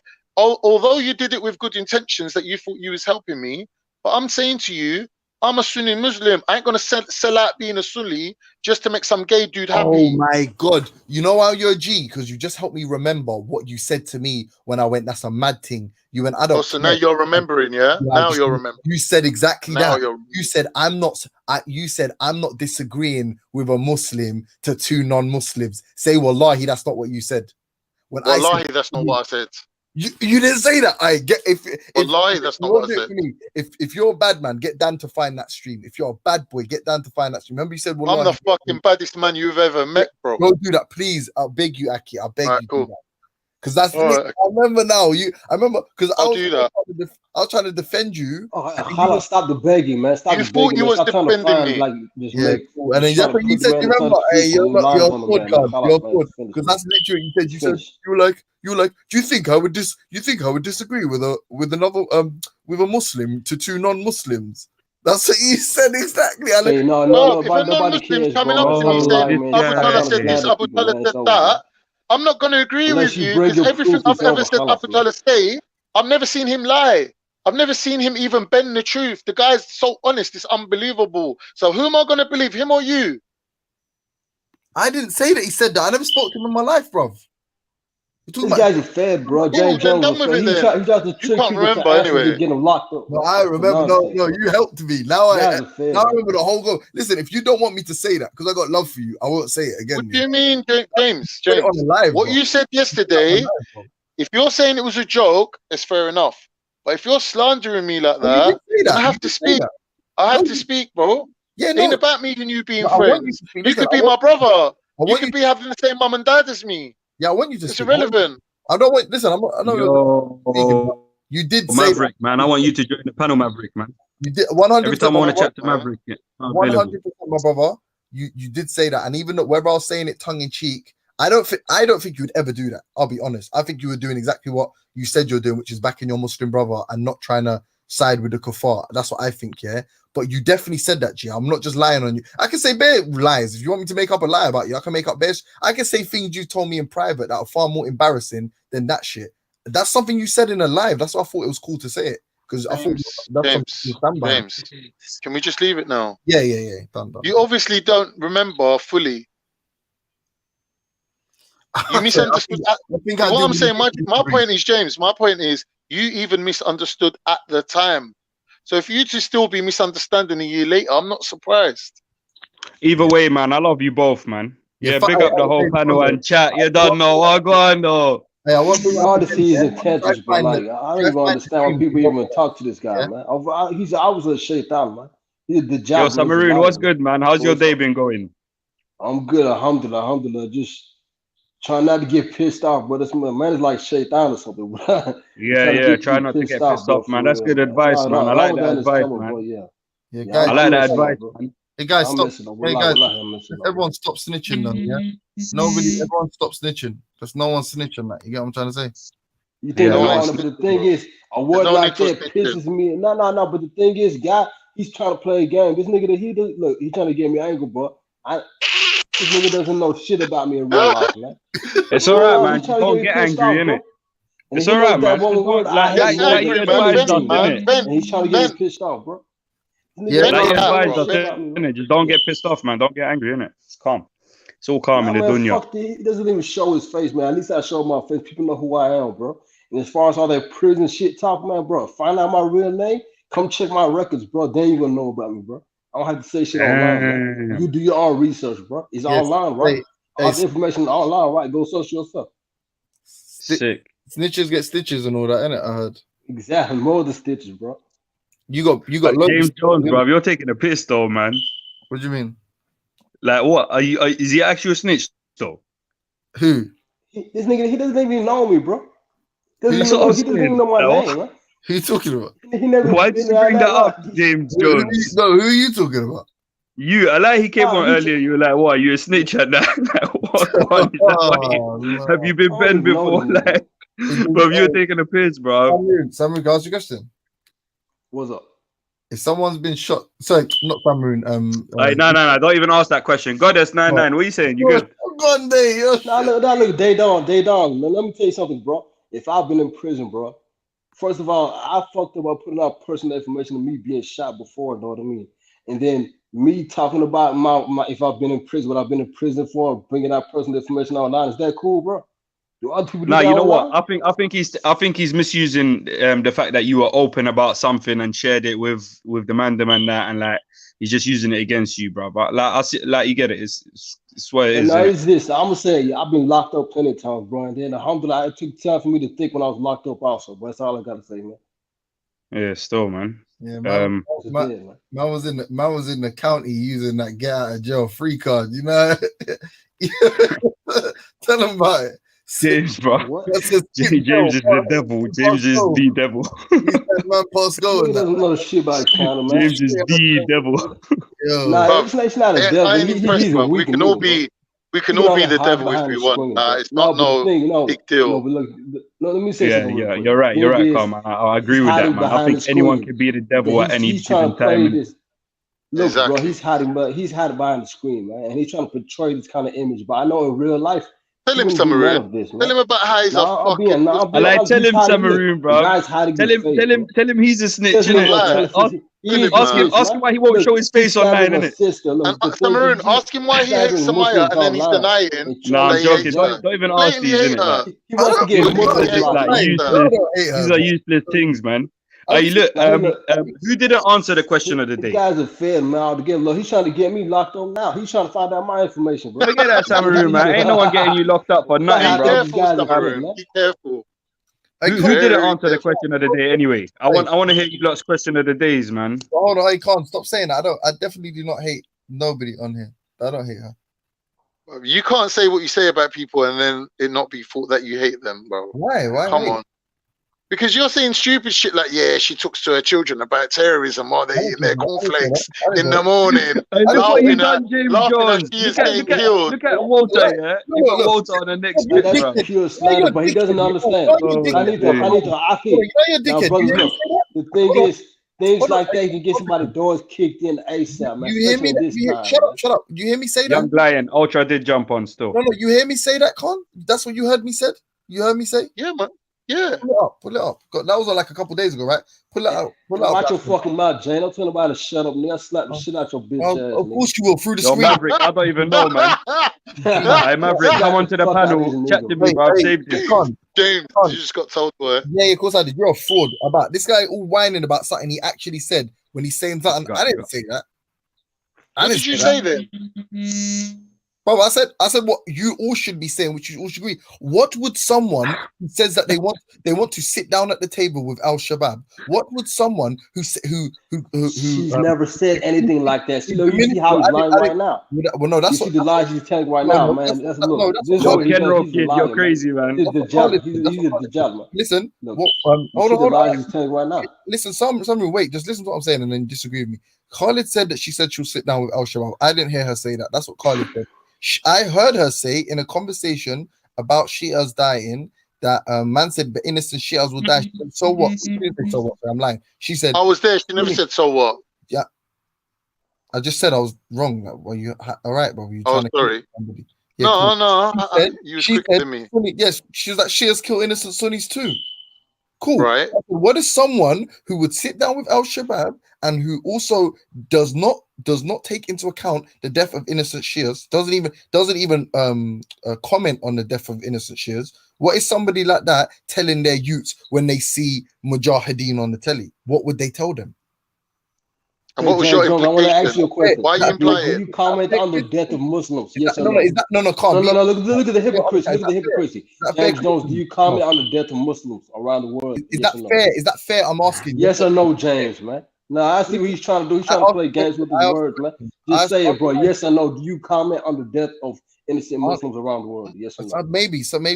Yes or no? Yes or no, James? Yes or no, bro? Yes, I do. Yeah, comment on yes. No, you don't. I've never heard you say one thing, man. Stop lying, man. Okay, you don't lie. All right, I answered. So can you answer? So what if she doesn't comment in it? So what? If she never comment in it, what does that mean? Does that equate terrorism? Please let my question. So don't lie, man. Now you trying to fuck up people's lives over bullshit, man. Guess what? Either way, man, even behind bars, we have Qibla, alhamdulillah. We have Qibla and water. We have our direction of prayer, we have water, man. So don't worry, we got all day, James. Don't worry. Yeah, no, but I'm gonna go off soon. All right, cool, can't. So is that fair? Is it fair for me to ask that question? Sorry, what question? So I said the El Shabaab thing plus the Shia thing. Is it not fair to ask what is that person teaching their kids if their kids see Mujahideen on the TV or see conflict in Syria on the TV? What I wonder what perspective. No, it's not fair. Shall I tell you based on what? Go on. Number one, you're misinterpreting what the woman said. And number two, you're implying something that's totally outlandish and fucking irresponsible. Why? That's why. Well, if you can't see it, then how can I tell you? I just said, if someone I just told you. My question in my line of logic is this, James. If you don't hate someone, why would you be lying on them like that, though? That's not a lie, though. What did I say? That's a lie. That's a complete lie. Look. How is it a lie? Just look. I went up and say it's a lie. The sister even goes against what you're saying. I beg you, please, because I beg you, just let me. The thing is, you see how you're lying. What I'm saying, or you could not. Speaks against terrorism all the time, man. But you never bring that up, do you? You never bring that up, do you? All right, all you're doing is moaning. Just stop, yeah. What I'm saying is, now you the one moaning, nigga. Tell the truth, man. Don't be a liar, man. Statement about the shit. Yeah, don't be a liar, James. Yeah, the statement about the shitty people and that. I was there. You can't tell me what I'm wrong or right. I was there too. I was there too. We don't know. You know who I know was there? Hassan Saba, Dan, and Ziriab. Everybody else, you can pretend you were there. We don't know. We can't prove it. It was a private call. So I don't know if you were there. Yeah, it wasn't a private call. It was a private. So you're lying. You weren't there. Then you're a liar because it was a private call. Oh, so what it was? You're a liar. That's what I'm saying. You waffle and you just get away with it because no one rates you. But this, the fact of the matter is, I said what no one rates you. From James Jones tells you no one rates you. Boy, you made it, boy. Yeah, mama. We made it, mama. Right, cool. Yeah. No one rates me. No one rates me. I'm using my buzz. He's lying a fed, man. I've never seen no fed nigga. That's why he doesn't want to show his face. You're a nagging ass woman, bro. Op ass nigga, man. This nigga's a fed, man. He wants to get people locked up for the most stupidest shit, man. The El Shabab thing, I don't know if she said that. I'll be honest. That's Khalid. You were there when Khalid said he heard her say that, and that's when I was. James Jones. James Jones. My work is done. What do you mean?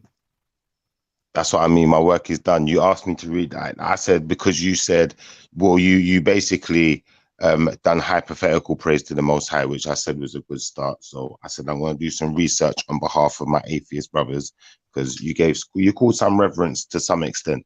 So Shifa went fully in for you.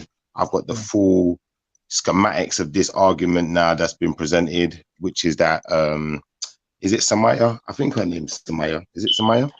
The sister's name. You can say Samaya, yeah.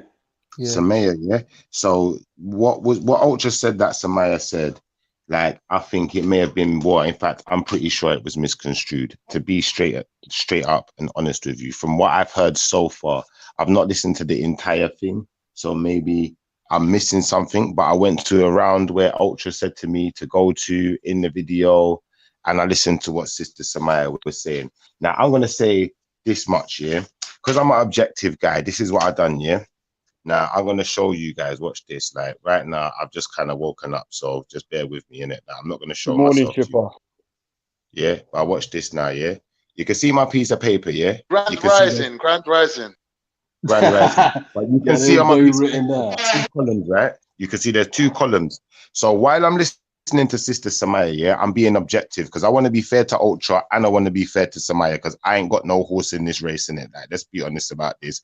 I don't agree with atheism and I agree with theism. So to that extent, I'm always going to kind of lean towards Samaya's argument anyway, because she's a Muslim and she believes in the Most High. So to an extent, I'm going to lean towards her argument, but I did my best to be objective. And do you know what? I'm going to be honest with you. Yeah, I've got good points on one side, bad points on the other side. As you can see, the bad points is quite empty. There's only one bad point that I feel like she made. Like now, as far as what Ultra said, she said, I can play it for you guys and you can have a little brief, like listen for yourself from where I think is a good point in to get a basis of the understanding of the context of what she's saying. What you meant to have said again? Well, look, brother Shifa, though, how did this sister become the topic? Like, why were you even speaking about this? Isn't there better things to talk about? But what did he say? No, but this started from time ago, innit? Ultra said that the sister said that slavery was a good thing for black people. Now, when someone says slavery is a good thing for black people, yeah, like I get confused. Like, and as far as I'm concerned, Somalis are black people, so they can't be saying these kind of things, innit? I'm not hearing that, innit? Like, I'm like, nope, there must be a mistake here. I can't really take it word for word verbatim. And a part of me said, you know what, Ultra seems like a trustworthy guy sometimes. Has he ever lied? I asked myself the question. He said he was wrong, though, innit, Shiv?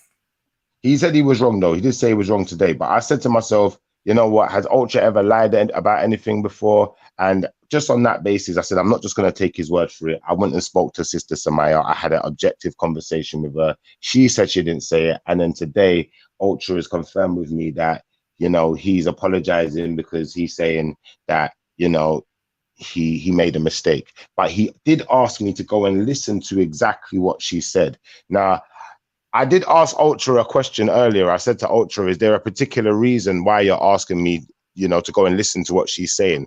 Am I going to be able to, you know, hear that she's, you know, said what you said from what she's saying and be able to deduce it from her words? And Ultra went silent, completely silent, didn't say a word. So I think the reason Ultra did that is because, you know, he didn't want to confirm what he thought I would hear or what he thought I would think of it. He just wanted me to make my own conclusion, which I've done.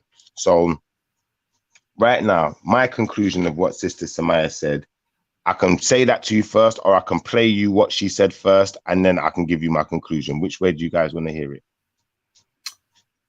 Whatever. Just Shifa, freestyle it, man. Do it your way, innit?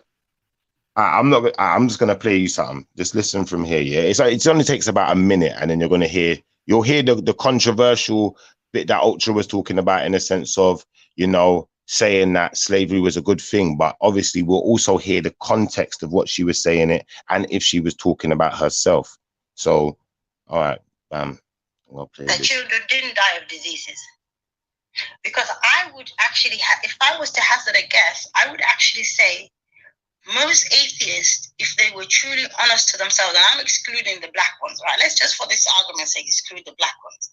I'm talking about the Eurocentric atheists, right?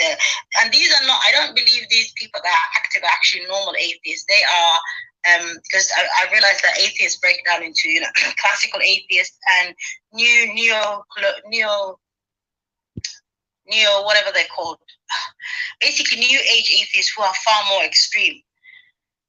And if I was to hazard a guess, these guys, if they were not around the black crowd and trying to be politically correct and trying to win, because this is a battle for the hearts of minds of black people. That's what I'm observing from these atheists. When they're in their circles and when they see the impact, the economical benefit of slavery, how their nations have benefited from it, I would actually say they would say slavery was a good thing for their societies. All right, did everyone hear that? Yeah. Yeah.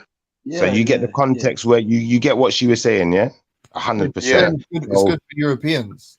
Obviously, that's what I've deduced from it. Everyone's going to deduce the same thing from that. Maybe Ultra heard it, and you know, he weren't listening properly. I bet he weren't. Like, yeah, he weren't listening properly. Whatever happened, but the point I wanted to make is, yeah, whatever was said about the sister, it's been cleared up, and it was easily done, in it. So, you know, like I said to Nynefa, innit, like Nynefa is my sister. I don't care what no one says.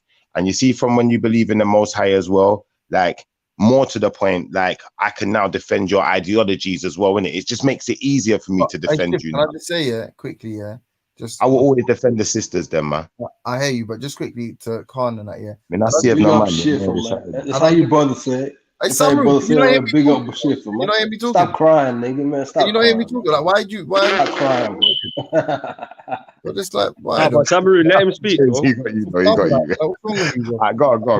Yeah, no, but really, I'm speaking to Khan. I'm kind of talking to you as well, Samaru. But for somebody like me, if I've heard someone wants to converse with a prescribed terrorist organization, if I've heard somebody does not have the feeling of empathy or even sympathy for the killing of innocent people because of some ideology, that's where you're wrong. Yeah, I'm not, exactly. you're wrong to say that. How can you say she's got no sympathy? That's wrong. Sorry, guys. Because we're talking about Samaya. If we're talking about Samaya, James Jones, do you know what? I just sat here and listened to Samaya for a hot minute, yeah? And I listened to some of the points she was making, yeah? And as you noticed, yeah, by my piece of paper, there was a lot of good points. There was only one bad. Shiv, hold on. Let me just finish off. I think people are being unfair because I've said what she said, and you're saying, yeah, Khan, you agree with the raw description or recap of what was said. Yeah, you're saying you interpret it different, and you're welcome to do that. I'm saying on the one hand, you've got Ahmed say, Khalid saying she will sit down with a prescribed terrorist organization. You heard it, I heard it. On the other hand, you're saying you were on the call that day. Hassan Saba was I'm gonna say bitching. He was upset for the rest of the call and saying, bro, how could you say that, Samaya? But how could you say that, Samaya? But how could you say that, Samaya? Afterwards, he was not only was he stressed, we had a conversation about it afterwards. He was like, that is so fucked up, bro. He's like, I've got family members that have died. That's so fucked up, bro. And I'm sitting there listening to him like, I'm not part of your Sunni Shia shit, thinking, bring the proof or just shut up. It's kind of cold. Bring the proof or just so shut up. You're saying to me that I'm not allowed to infer from everything that I've just told you, those two things, that I'm looking at this person as a mother. Maybe they're not a mother, I don't know, but I'm just saying, and I'm thinking, what would that person, if that's how they talk on these panels, what are they going to say to their child when their child sees a conflict in Syria or something? What would that person say? That's fair, bro. I don't know how that's no, it's not even reasonable. It's not even reasonable. Let alone fair. It's not even reasonable. I don't know how it's unreasonable. You're not making. Well, explain why. Can I be fair to the sister, James Jones? Because you just said a lot about this sister, yeah. Can I be fair to her, yeah? Because like I said, I've listened to some of what she was saying, yeah, and I gave it I didn't just listen from 5 minutes in. I listened for quite a while, so I could get to grips with what she sounds like, the kind of things she said, you know, kind of build up some commonality in what she was saying. Obviously, James Jones is going to explain to us what commonality means right now. You got 5. 4. No, got you. I'm playing. Let's leave the shit off the top. No, but I'm not playing. No, serious. Let me do this. I'm going to tell you the one. First, I'm going to tell you the one issue I had with my sister, yeah? And this is what she said. She said a sentence, and then she said, you know, she's not going to bring up the issues between blacks and Somalis. And she didn't say the issues Somalis have within the black community. Now, I have an issue with that because I consider Somalis to be black. So you're part of the community. So if you have an issue, it's an issue within the community, not an issue between you and the community. Yeah. So that's what the one bad point that I had to say. Now, as far as good points, yeah, they just outweigh the bad. Yeah. She said she hears the atheists on this panel, particularly. Yeah. She was speaking about this panel. So I'm not going to take that away from you guys neither. You know, yes, she was speaking about your panel. All right. So you can boast and gloat, whatever. We don't give a shit. You know, no one cares about that stuff. I got you. I know, but I'm just saying, I'm just giving you some bragging rights, innit? Like people talking about your channel because someone said it yesterday. Yeah. Now, she said, well, it's all the like, what did she say? She said, you're using Muslims to promote atheism. Yeah. That's one point that she made. Sorry, because I wasn't looking at the paper. I just had to pull it back up. Yeah. Another point that she made, yeah, is that not only are you using Muslims to promote atheism, you got certain Muslims that are on the channel, and because they believe in science, they act like that gives them, you know, some kind of any kind of excuse to side with you guys at any point. Because like I said to Khan yesterday, can I just quickly interrupt you? There's no such thing as believing in science. No, I've got you. No. My brother, we're not going into semantics right now. I'm just saying they use Muslims, yeah. So they'll say because the Muslim community, the Islam community, you guys believe in the science too. In some not believing it, but you subscribe to it. You subscribe to it. No. Scientism is a real thing. So scientism. No, I've got you. I've got you. Fair enough. It's real to you. I've got you, and it's real to you. But you listen, we're not here to promote science or here to promote religion here, right? At this point, I'm not promoting science or religion. I'm just telling you what her point was. Yeah, that's all I'm doing is getting across her point. So you can explain all of that another time. Don't matter. She said that you're using Muslims to promote atheism. That's a major point that she made. And she went on to say a load of other things surrounding that. But that was the core of what I got from that statement that she was making at that point. And she said that also, you know, some Muslims will come on the channel and when they're ready to support science, all of a sudden, you know, they will jump ship and, you know, start teaming up with you to demonize people, X, Y, Z, mainly concerning people within the black community, which is why I found it confusing when she said issues between blacks and Somalis, because then she, at this point, she's counting herself as a part of the black community. Yeah. So she said on this channel, like you guys will be taught on the, she said on the atheist channels, yeah, not just your channel, but on the atheist channels, you'll be talking about black power, yeah, but then you're attacking black people in religions. So she doesn't understand how that goes any way towards promoting black power and black unity, or dark skin unity, as I like to call it, you know.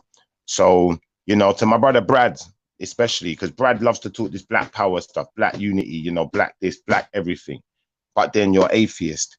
She's kind of got a point that I can't take that away from her because I shared a similar kind of view. So, you know, that was a positive that I saw in the sister. Yeah.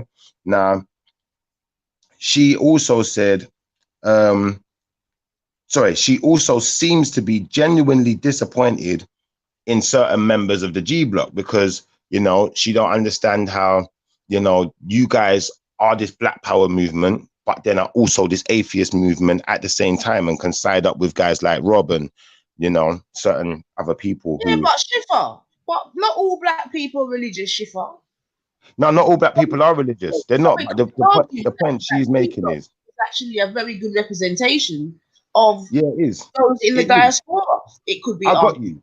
No, but isn't here what I'm gonna say though? Yeah, what I'm saying can be critiqued in many ways.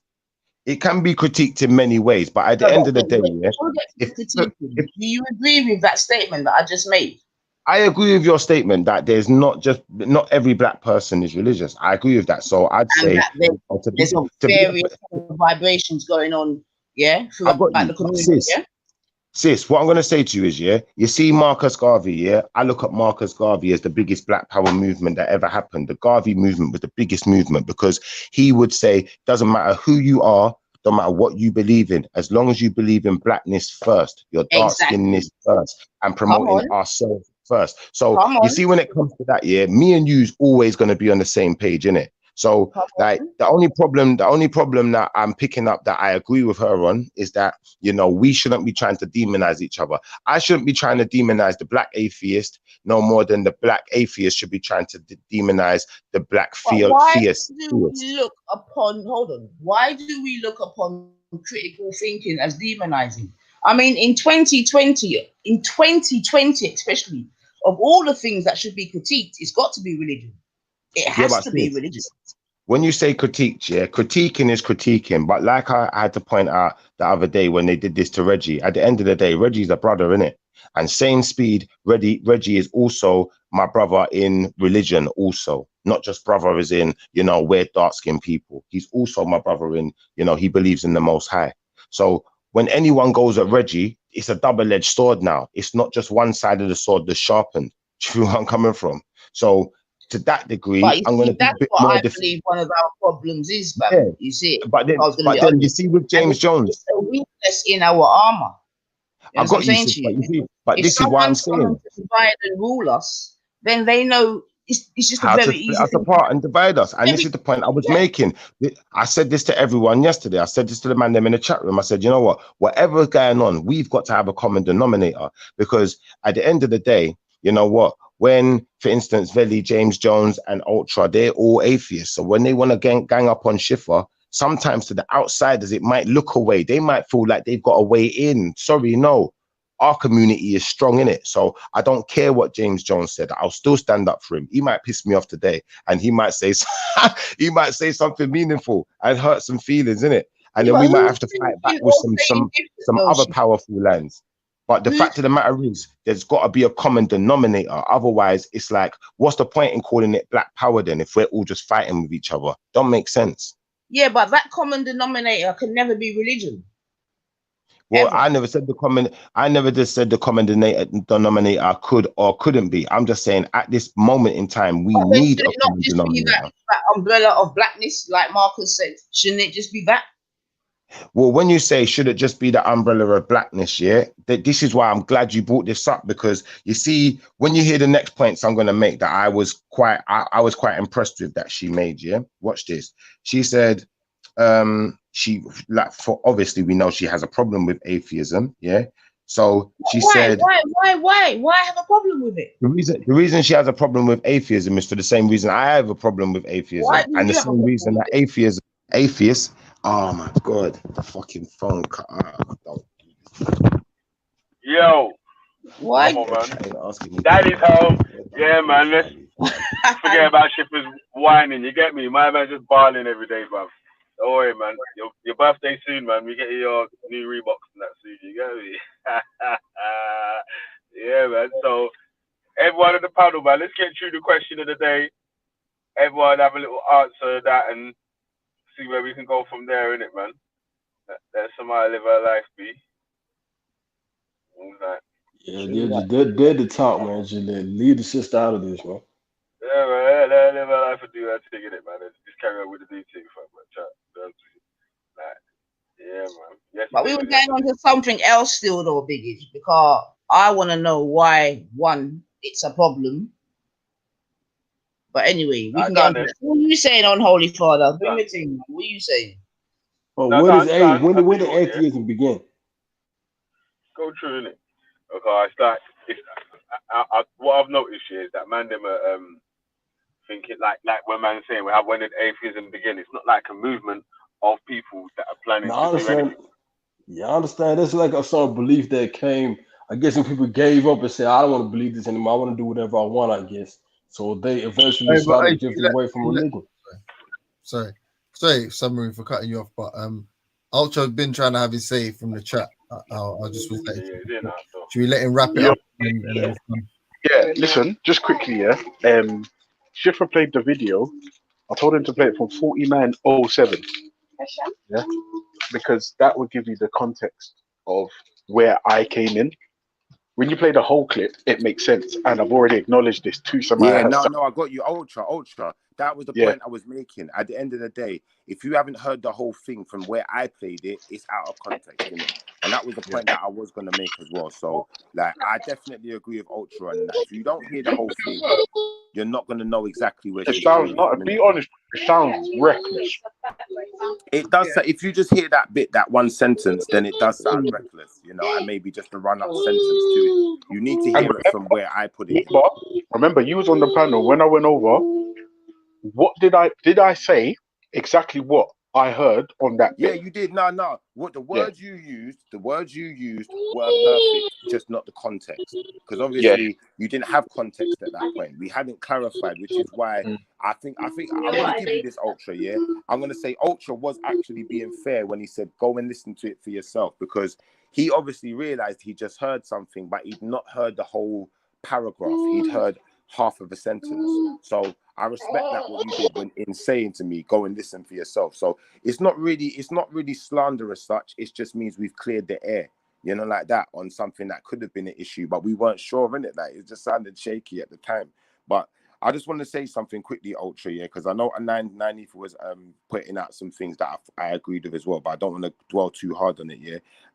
I was just saying that she said she heard an atheist say, kill their enemies, no prisoners of war, which is it could be potentially worse than keeping people as slaves, just killing them. Because, you know, there's always going to be the argument, you know, if someone's a slave, they can be freed one day, they still got a chance at life. But then there's always going to be the argument that has been made by yourself, Veli, you know, and other atheists, which is, you know, some people would prefer to, you know, like be like William Wallace, I'll die on my feet rather than live on my knees, kind of thing. Like, I get that, but then, you know, that doesn't account for children and women, and, you know, so I can't account for them, innit? Like, maybe there will be kids like that, maybe there would be women like that, you know. I was kind of a rebellious kid, so maybe I would have been like, fuck it, like we you know, we fight out. If we die, we die. If I die, I die. Death before dishonor and all of that. But anyway, I've made that point. And then she said that she feels like there's like some kind of top flight atheist, like the elite atheist. They have agendas against black people. This is another thing she's pointing out, you know, the top atheists, the elitists, the ones that's a really good point too. You know, and I think it's a good point too, which is why it's in my good points section. And at the end of the day, to that extent now, yeah, when we get into it like that now, yeah, and we can say, you know what, some of the top flight atheists, you know, if not all of the top flight atheists, in fact, a lot of the atheists, you know, are racist. Let's be honest. But let me can I respond to that? Hold on. Hey, Nine, can I say one thing real quick? A lot of the atheists are racist, though. That's true. Nine, hold on. Can I say one thing quickly? Yeah. If you was listening last night, yeah, that man said in Analyze Dunya's new video, it's got Brother Polite doing some little speech, yeah. A man said for over 1400 years, yeah, the top Muslims, what you'd consider to be the top Muslims, whether it's the most pious, the authority, the top people, yeah, and the same with Christianity, were condoning slavery and enslaving people who were praying to exactly the same God as them. So you've got people that believe in God praying to a God that are slaves for their entire life, and you've got people that believe in God praying to God that are slave masters their entire life, or conquerors, or slave ship owners, or bankers that were profiting off the slave trade. So if you put your faith in religion, it could potentially have given you a lifetime, a whole legacy, a whole fucking family tree. James Jones, you didn't even see what I just did. Hold on. But what have these racist atheists, these Richard Dawkins, what kind of negative effect have they had on the whole genealogy of black families? What kind of effect? I'll be honest with you, James Jones. I'll be honest with you, yeah. So you see what the reason I put that out there the way that I did, yeah, is because at the end of the day, we all know there's bad people in religion, innit? Yeah. A lot of people adhere to this, especially the atheists, yeah? So I'm going to give you this one atheist. I'm going to give you this one small victory. We all know there are some bad people within religions. And there are some people within religions that have some bad practices that might not necessarily, that might condescend the religion itself. you know, it might even condemn them as practices of the religion, you know, because it directly contradicts what they're doing, contradicts the actual faith itself, you know. But we can identify that what they're Differ. doing. Can I just say something quickly? Because obviously you're not a Muslim. He just said something about Muslim. Oh no, wait, let me finish. Let me Right, go on, land, finish innit? then. Let me land, innit? Ain't no big deal. Yeah? Finish, man. All right. So the point I'm trying to make is, No, yeah, but Nine has to come in because I cut her off still. I ain't gonna lie, I cut her off. if I can come in too, I'm Don't gonna mind, be man. I've got all finished in day, 1 man. I second. can wait. I'm gonna be finished in like 10 seconds, literally, yeah. So watch this. The point I'm making is now, yeah, when a person within religion is doing something we can condemn, we have something that is set in stone that we can refer back to and point out that what that person is doing is wrong. When it comes to atheism, like I was saying yesterday, because a lot of it relies on what preference that person has or that group has or that country has, you know, it's a lot more. There's a lot. It's a murky waters to be walking in. Still, it's dangerous ground. It's actually less because It we can have fluctuate. Yeah, and change just change by interest. Oh, go on. But let Nine go and No, then. I can't even remember what I was going to say. But the thing is, Shifa, even just in reply to what you're saying, and I suppose it kind of runs back to a previous question in terms of, you know, can persons that don't believe in God be moral? You know what I'm saying? So my answer to that is straight up is yes. Yeah, because if someone that believes in God can be immoral, then it just stands to reason that someone that doesn't believe in God can be moral. Yeah, but the thing is, Yeah, I agree. Oh, I disagree. So let me answer Nanifa when she's done, please. Well, babe, how can you disagree? Because at the end of the day, so hold on a minute, Pippa. Are you telling me in your lifetime that you've never met a person that says they don't believe in God, but they're moral and they're upstanding? What defines what's moral or not? The same moral that you give yourself is the same moral I'm giving the person that don't believe in God. Same thing. The only difference is one believes in God and one doesn't. Nines, let me run it. Nines, 1 sec. Let me run it by Samaroon, yeah, so we could get him on board. Samaroon, as a Muslim, as a Muslim, you believe that everyone's born with fitra, yeah, an innate belief, right? Inclined morality, yeah, right? from Allah. And if they go against it, if a person is born with that innate belief in goodness, in justice, in God, and all these things, but they just happen to be born into an atheist family, does that mean that person's immoral? That they can't benefit from having innate goodness inside them? Nah, Key, look, they still have that fitra, alhamdulillah. But the thing is, they're denying Allah. So we have to say that humans are born inherently good, yeah? Humans are inherently good. I understand that, yeah. Wait. Right, cool. That's all I'm saying. No one is born believing in God. So let's just stop that. I say you're born with the fitra. That's an inclination. That's something given to you from Allah to have morals within you and ingrained inside you. Hello. Thank you.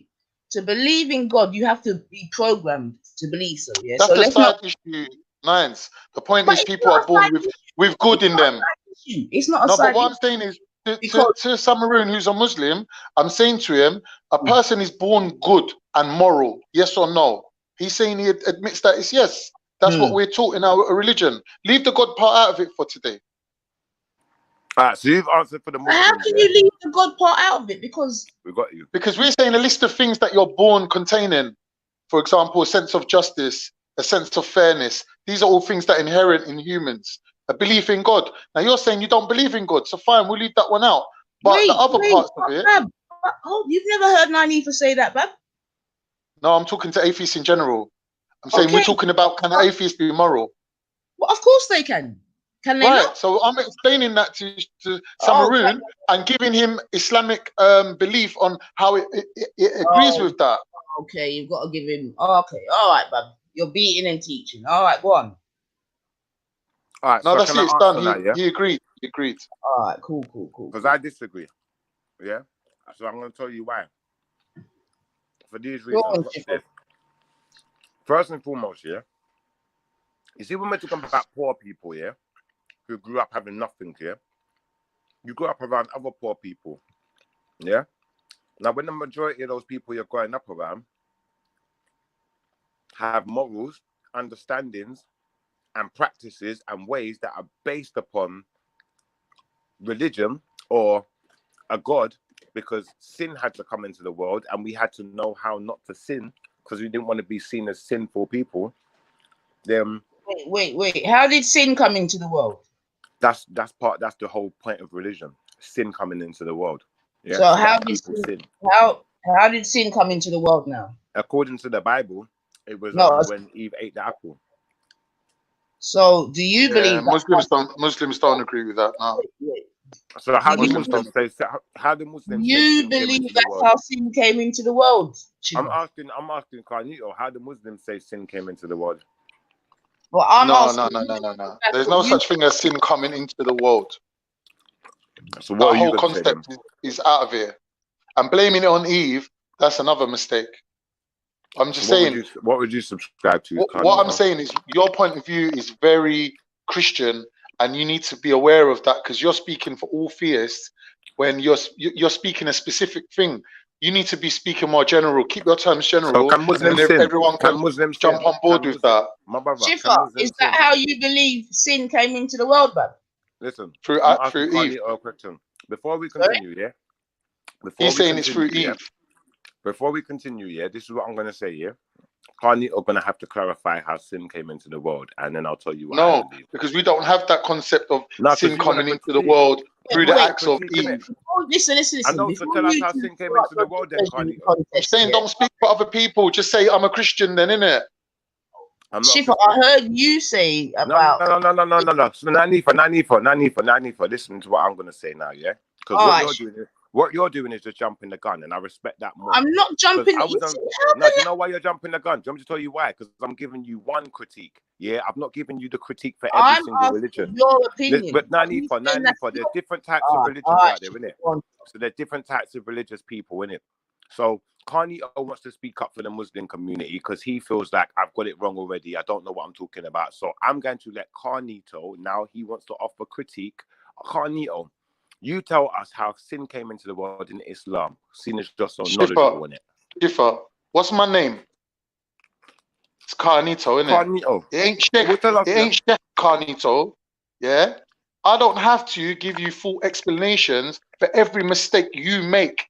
I just have to point out that you made the mistake. That's all. Go and do your own research, innit? Carnito. No offense, bro. But we're sidetracking now from Nanifa's point. Nanifa's point, yeah? You sidetracking. Let her make her point, what she was saying. You've made a big mistake, because I was making a point. Yeah? All right, First and foremost, Second and foremost, the next mistake you've made, Carnito, is, you claim to know that I was talking about Muslims and Christians when I made my statement. Yeah? You claim to know that, but the fact of the matter is you don't know that because you jumped the gun also, but you got faced with it. So now, Carnito, can you explain to us how can Muslims have sin? Where does it come from?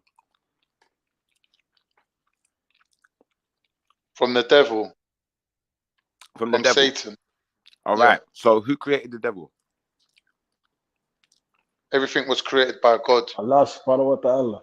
All right. So realistically, what you're saying is it's got nothing to do with Adam and Eve. No. I'm asking you a question. Or Eve specifically, nothing to do with Eve.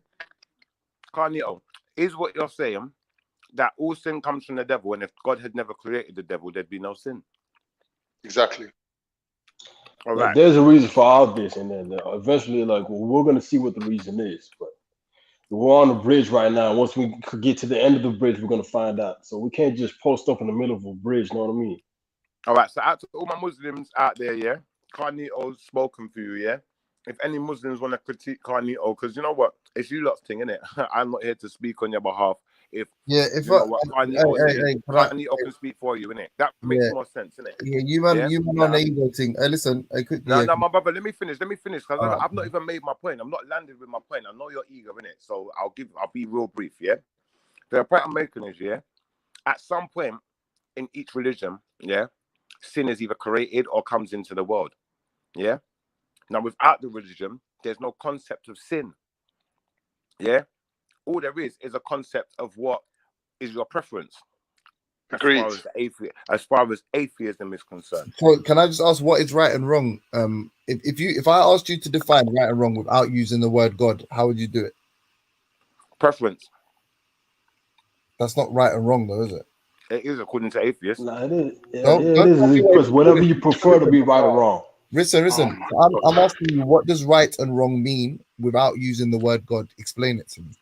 I'll tell you what. Listen, I don't need to use the word right. I don't need to use the word God in right and wrong, because right is one word, wrong is another word. Yeah, like how God could is you a whole define other them? word. How could you So define right and wrong? James Jones. Listen, the loaded question is not going to work anymore, innit? We already pointed it out that we know that everyone's doing it, innit? So there's just no point. The best thing you could do right now. Can you not answer that? Shifa, do you mind? Hey, Shifa, Shifa, do you mind going on mute then and letting someone else answer it? You don't want to I'm answer. saying James Jones. James Jones, listen to what I'll I'm let trying you to say. finish, though. I beg you, brother. Like, what are you gonna do? You're gonna hog the mic I for the will whole finish. cypher?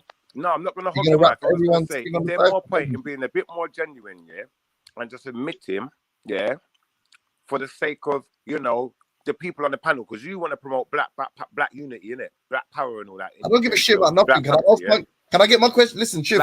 Listen, Shiv. You're being. Ladies and gentlemen, the atheist just said, "I don't give a shit about anything." Yeah. Yeah. Timestamp that one. Yeah. Good morals there, yeah. But this is what I'm saying. That why does it descend into madness? Unless you were talking, you guys having your dispute, your thing. You wanted to challenge an atheist, and I'm interested to know: can you define? Because listen, you want me to respond to something, or an atheist to respond to something, and I'm happy to outline it to you, but I don't know exactly what you're criticizing me for having or not having. So I just want to get a better understanding. So let's say, All right, James Jones. The answer to your question is no. All right, I don't. Yeah, fine. I'm not interested in your Thanks, opinion. James. A question, James. I have a question for you. Do morals change over time? I haven't finished. Can I just finish what I'm saying? Yeah. So what I'm saying is if we reduce morality, if I said what's the definition of morality, and someone said right and wrong, like in a real simple way, I would say, okay, without using a god, how do you number one know, or better way to define is how do you define what's right and wrong? If you Yeah, didn't, but you don't need to be asking a Muslim that question. You need to be offering us your definition of I'm saying, can you? I'm asking you, can you? It's a can. Why would a Muslim? That's like me saying in England you drive on the right, in Canada you drive on the left. Can you tell me what it's like? No, because I only know what it's like to be me. So you can't define. I don't need to bother investigating how to drive on the left. Hold on, all right. That's for you to tell me. Okay. So you can't. So tell me then. Hold on. You tell us. You can't explain. You can't explain what right. Can you explain? I'm about to ask you. You can't explain what is right and what is wrong without inserting God. So basically, it always goes something like, "What's right is what God says is right. What's wrong is what God says is wrong." No, stop telling us what we believe. Tell us what you believe. I'm asking you a question, though. No. Ask a question. No. So you're just not going to answer flat out. You're not going to answer a question. That's right. Carnito, can you see now? Can you see now why I was making this point now? Because at the end of the day, me and you, in the end, we're always going to agree. I could make a mistake. I could be misinterpreted as a mistake, but it would never be misinterpreted as disingenuous. But when you put something to a man which is his belief and he's still not going to adhere to it, it just don't make sense. Because I'm out on that note. I'm gone. You don't have a nice chat for it. Oh, it's Samaroon, my brother. I love you, my brother. Yeah, big up yourself, my brother. My brother, big up, bro. Got 90 for this.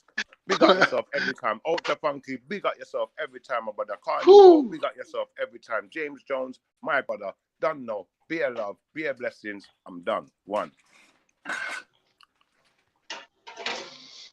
James, I gotta ask you a question real quick about morals, bro. Now I just want to ask one question. Go on, ask it quick. I'm gonna fly. Say a Chinese boy. He grew up in a village where he seen pretty much his village. They were cannibals, and everybody did. They thought they just ate humans. And this is the way they grew up, and this is the way they lived, and this has been their culture for centuries. What do you think he would think would be moral? Would you think it as something immoral, or would you think of it as moral? Depends, isn't it? Depends if he's introspective. If he's a critical thinker, then he'll think it's immoral, isn't it? Yeah, but this is the way they survive, and this is the way they've always been living. Like, you want to ask me why? Morals. Listen, I'm going to help you. I'm going to help you speed this along. Do you want to ask me why he would think it's immoral? I'm asking you. What do you think of it as immoral? Yes or no? I just said, yeah, if he's a critical thinker, yes, he would think it's immoral. Do you want to? You're using words like critical thinking. So you think if he sat down in the corner and thought to himself, or went say to a master to meditate, He'll find out it'd be wrong eventually. Well, there are people that think rape is okay. So what you asking me if some individual somewhere thinks something? See, look, I'm asking you, you're the one basing out morals. I'm asking you what morals are. Do morals change over time? Imagine, yeah, or are they different? you know, it's a waste of your time when you're trying to help someone further their own argument, and they're actively trying to obstruct it. Yes, keep going. You always seem to find yourself in that position, James. Though, right? Does he think it's immoral? So can't help him. You help him, not me, not me. So he's just asking, is a Chinese cannibal? You answer, yeah. Would he? Yeah. And I've said if he's a critical thinker, he would think it's immoral. What would be the next? Like you playing games with words. What do you mean by critical thinking? If he sat with, how would he be critical thinking? Especially at his time and say the education. All right. So all right. His whole family thinks it's okay to eat people. He thinks it's okay too. He thinks that's moral. Are you happy? That's it. Done. Yeah, I'm saying his whole village, his people. Yeah, done. Yeah, ready. You got your answer then. What are you complaining about? Yeah, I told you. Yeah, he thinks it's moral. Yeah, that's right. Okay, so it's not that he thinks it's moral. If he doesn't see it as immoral. Okay, yeah. Yeah, because he sees it as a normal affair, and over time he's going to think it's moral because over time he gets used to it. So, all right, yeah. What's your point? I'm asking you. So, what's moral? What do you think can morality change, and what people think are moral and not moral? Can it change over time or be different with different people? It would have to fit into a logical, a consistent, a complete framework. Of course, morals change over time. James, just say yes. Morals change over time. We don't send kids up chimneys anymore. No. Not morals change over time. Yeah, our understanding of morals changes over time. So, for example, yeah, if something is immoral and it's being practiced, and you realize that it is moral. So, in a way that once something is established as moral, yeah. So if you're indifferent on something, right, it's not the same. But once something is established as moral, yeah, it cannot. I mean, universally accepted. Well, it's like logic, isn't it? Moral, like objectively. Yeah, moral. Once a moral becomes objective, it's it is unchecked. Oh yeah, I need to apologize to you because you was making that point the other day, and I really didn't understand. So you was right at what you were saying about the objective and the subjective. He was explaining it really good. I had to rewatch it to understand what you were saying. You're trolling me, but I'll take the compliment because it's free. No, wallahi, I swear. Only made sense to me after. But yeah, I mean, so something that's immoral, like, I don't know, man, like all this transgender shit or whatever, that can change, right? Because we can see how it's consistent. To make it moral is consistent within the framework. But something that is moral, it's hard to make it immoral. So that means we can just keep changing over time to whatever fits, I guess, the mass majority of what people think are moral, what they want to be moral. And it just keeps changing. I'll tell you like this. A woman taking her shirt off in public. Is that moral? Is it allowed? Well, that would be considered immoral, right? It would have been considered immoral for a large period in history. Now you're seeing rallies, all this shit, free the nipples, free food. Bro, go to a fucking nudist beach in Spain. It's regular business over there. Yeah, right. No, but I'm trying to give an example of something that's immoral becoming moral. Now, something that's actually considered moral, so historically it's been argued as moral, seldom, and I mean a consensus here. I don't mean like some fringe element like Aristotle saying slavery was good or something like that. I mean something that's generally considered to be a moral action being reversed is far less likely, because to be considered moral objectively, it's most likely been through some kind of falsification or it works within a consistent system. You look at it's like I was using a maths example or a tree. Something that goes from subjective to objective is when it comes to establishing morality is equal to like the laws of like maths or whatever. You get me? So immoral things become moral far more frequently than moral things become immoral, in my opinion. Prohibition is an example of something like, I don't know, man. But yeah. Okay, and you guys have problems with what we think is as right or wrong, and what we get our morals from scripture. You're against that. You feel some way you have to slander that and say that we're wrong. But you get your morals pretty much like in a sense it's the same way we get our morals. The only difference is you're exactly. That's what I was gonna say. You lot just beat me to it, man. I'll just keep my mouth shut from now on. The only difference exactly, James. So if there's different moral frameworks and we switch between them, why can't the moral and ethical framework provided by religion be one of them? Yeah, but bro, the foundation for the moral that we have in this country are Judeo-Christian. It's a Judeo-Christian moral value system. No, I don't think anyone is dumb enough to deny that. What I'm arguing is I would never argue a religious person can't have morals. Some of the most principled people I know on this earth, and I'm talking about my age group. Actually, I'll go one step further. I'd say I think like 98% of my friends are religious, and probably the most morally upstanding friend of mine is a Muslim. So I definitely think you can be moral and religious. I just also think you can be moral and atheist and irreligious. I'm not saying that. I'm saying, why can't you, as a non-believer, employ the same moral and ethical framework a believer does? Why does the ethical and moral framework provided by religion have to do with whether or not you believe in God? Just because in the book it says this came from God, and you don't disagree with it, what's the point of making a big song and dance about not believing in God? No, I'm saying you couldn't answer my question, right? So that's why I'd say there'd have to be a No, I could answer your question, but that's not the point. You didn't, though. What do you mean? I could answer your question. I can easily go into ethics and Kant and utilitarianism and all the different ethical frameworks. But I know it and you know it. No, but I'm giving you the credit to say that you already know about all this, whereas someone like Rob doesn't. I don't think he does. No, Rob knows. And Ultra doesn't. I don't think Ultra does either. So you lot just saying atheist. Wait, but you Ultra doesn't what? You don't understand about moralistic frameworks. That there's different ones. Like the difference between libertarianism, utilitarianism, the beliefs of Kant, for example, all these great writers that wrote about ethics and morals that were nothing to do with religion. I think you can boil it down to two premises, though. One is like consequentialism, and the other is like deontological ethics. So, i.e., one is based on principles and rules, and one is based on like utilitarianism, the aggregated effect of actions. Yeah, it's as simple as that. Here we go. Right down the rabbit hole. Most atheists, and this is why I was asking you, look, because I would have easily given you my opinion. Most atheists can live between the two. The development of rules creates the objectivity, but the consequences of your actions and the accountability also informs the rules that you make. So you can find a hybrid. You don't like it's not some philosophical pissing contest where you have to be like, this is why mine is the best, and this is why my God, or this is why this thing or that thing or this philosopher. No, it's like lose logic. But I have a question though. But hold on one second. Hold on. Let me finish my line of questioning. But hold on. James. Hold on, let me just finish this last sentence. Yeah. No rush.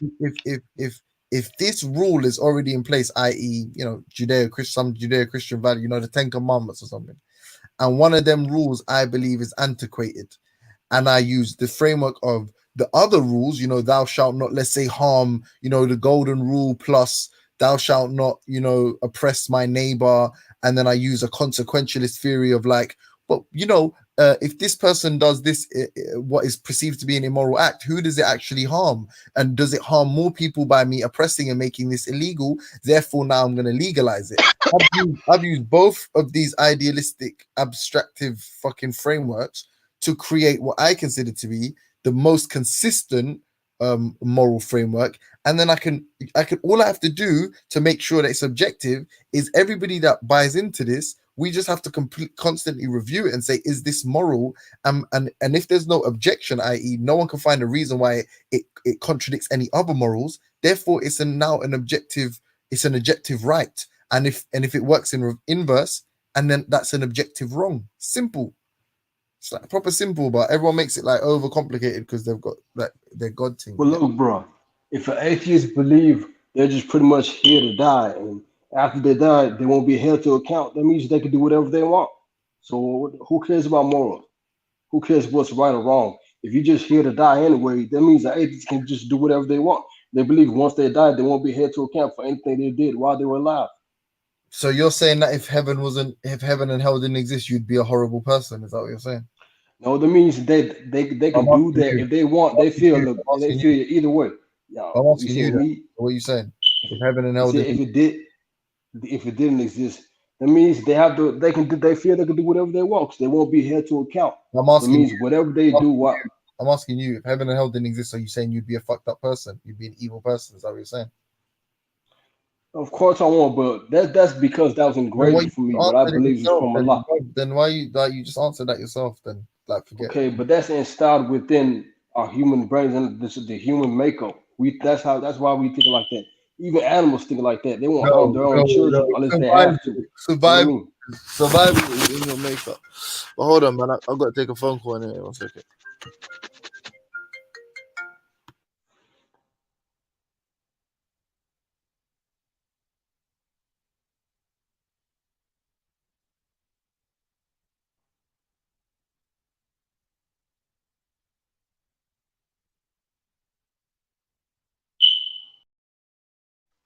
How come no one's talking? What about them? I know, yeah. Yeah, no. Hello? Anyone there? Anyone home? Anyone hear me? No? Okay. Oh. Since no one's there, I'll just do a monologue. Ask him what he would do if Allah didn't exist. Oh, yeah. He already said, to be honest with you, he said if God didn't exist, he still wouldn't be a fucked up person. He just debunked himself immediately. So that's over with. Do you know what I mean? Not Oh, being welcome funny, back. like, Wait, Tezza, not is being that your funny, real yeah. name? Huh? Is Yeah, that your that's real my name? real name. That's my real name. That's really me. I'm really a Wheezy. How We're come everywhere. you put it? How come you put it out there like that? Because we're everywhere. There's bare of us. I ain't scared, innit? But what I'm gonna say to you is, yeah, my brother, yeah, differently, yeah. I'm gonna say, but differently, James Jones. I'm not trying to be funny when I say this, yeah, because I'm a genuine guy, James Jones, and I'll be honest, yeah. You say that I piss you off, yeah, and I'm gonna be honest why I directly try my hardest to piss you off sometimes, because you say some of the most moronic statements I've heard in my life.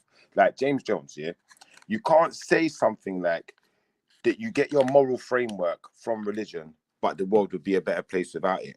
Because without it, you wouldn't have any moral framework.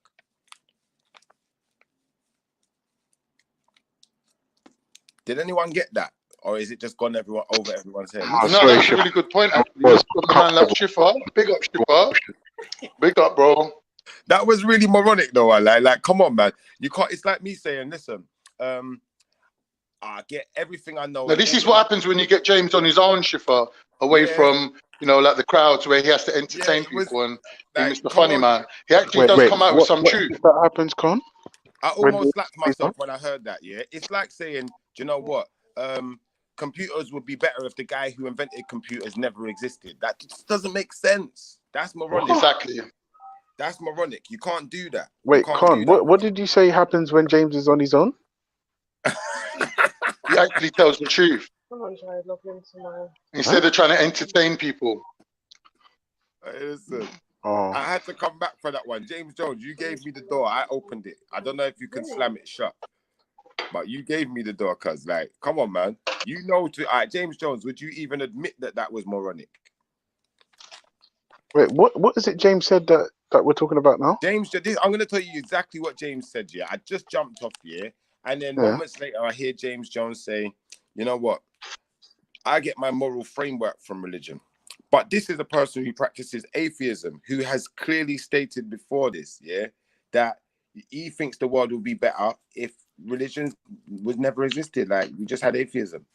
He thinks atheism's better. A world with just atheism would be better. Like, we had the debate the other day. Wait, do you mean going forward, or because that's going forward? Going you know, forward. The funny thing is, Schiffer, that's actually he don't get to ever say that.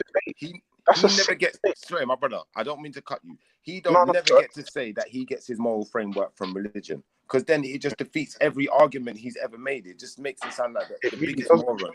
It really doesn't. I'm an atheist, and a lot my moral system now, I lean on humanism, right? But my fucking kumbaya attitude I got from my nan, who's a Christian. Exactly. So you can't like. Oh, at the end of the day, ultra, not moral, ultra. The ultra, regardless of whether or not you believe in God, you can't say that religion's bad. You can't, which you don't. But James does. Yeah. No. Religion if can you've got some of your moral framework the wrong hand, like Christianity, now you're playing with words. Islam, from wait, hold on, Khan. Because I've had religious people, men of God, say to me, because I don't have a God, I therefore believe that bestiality is fine.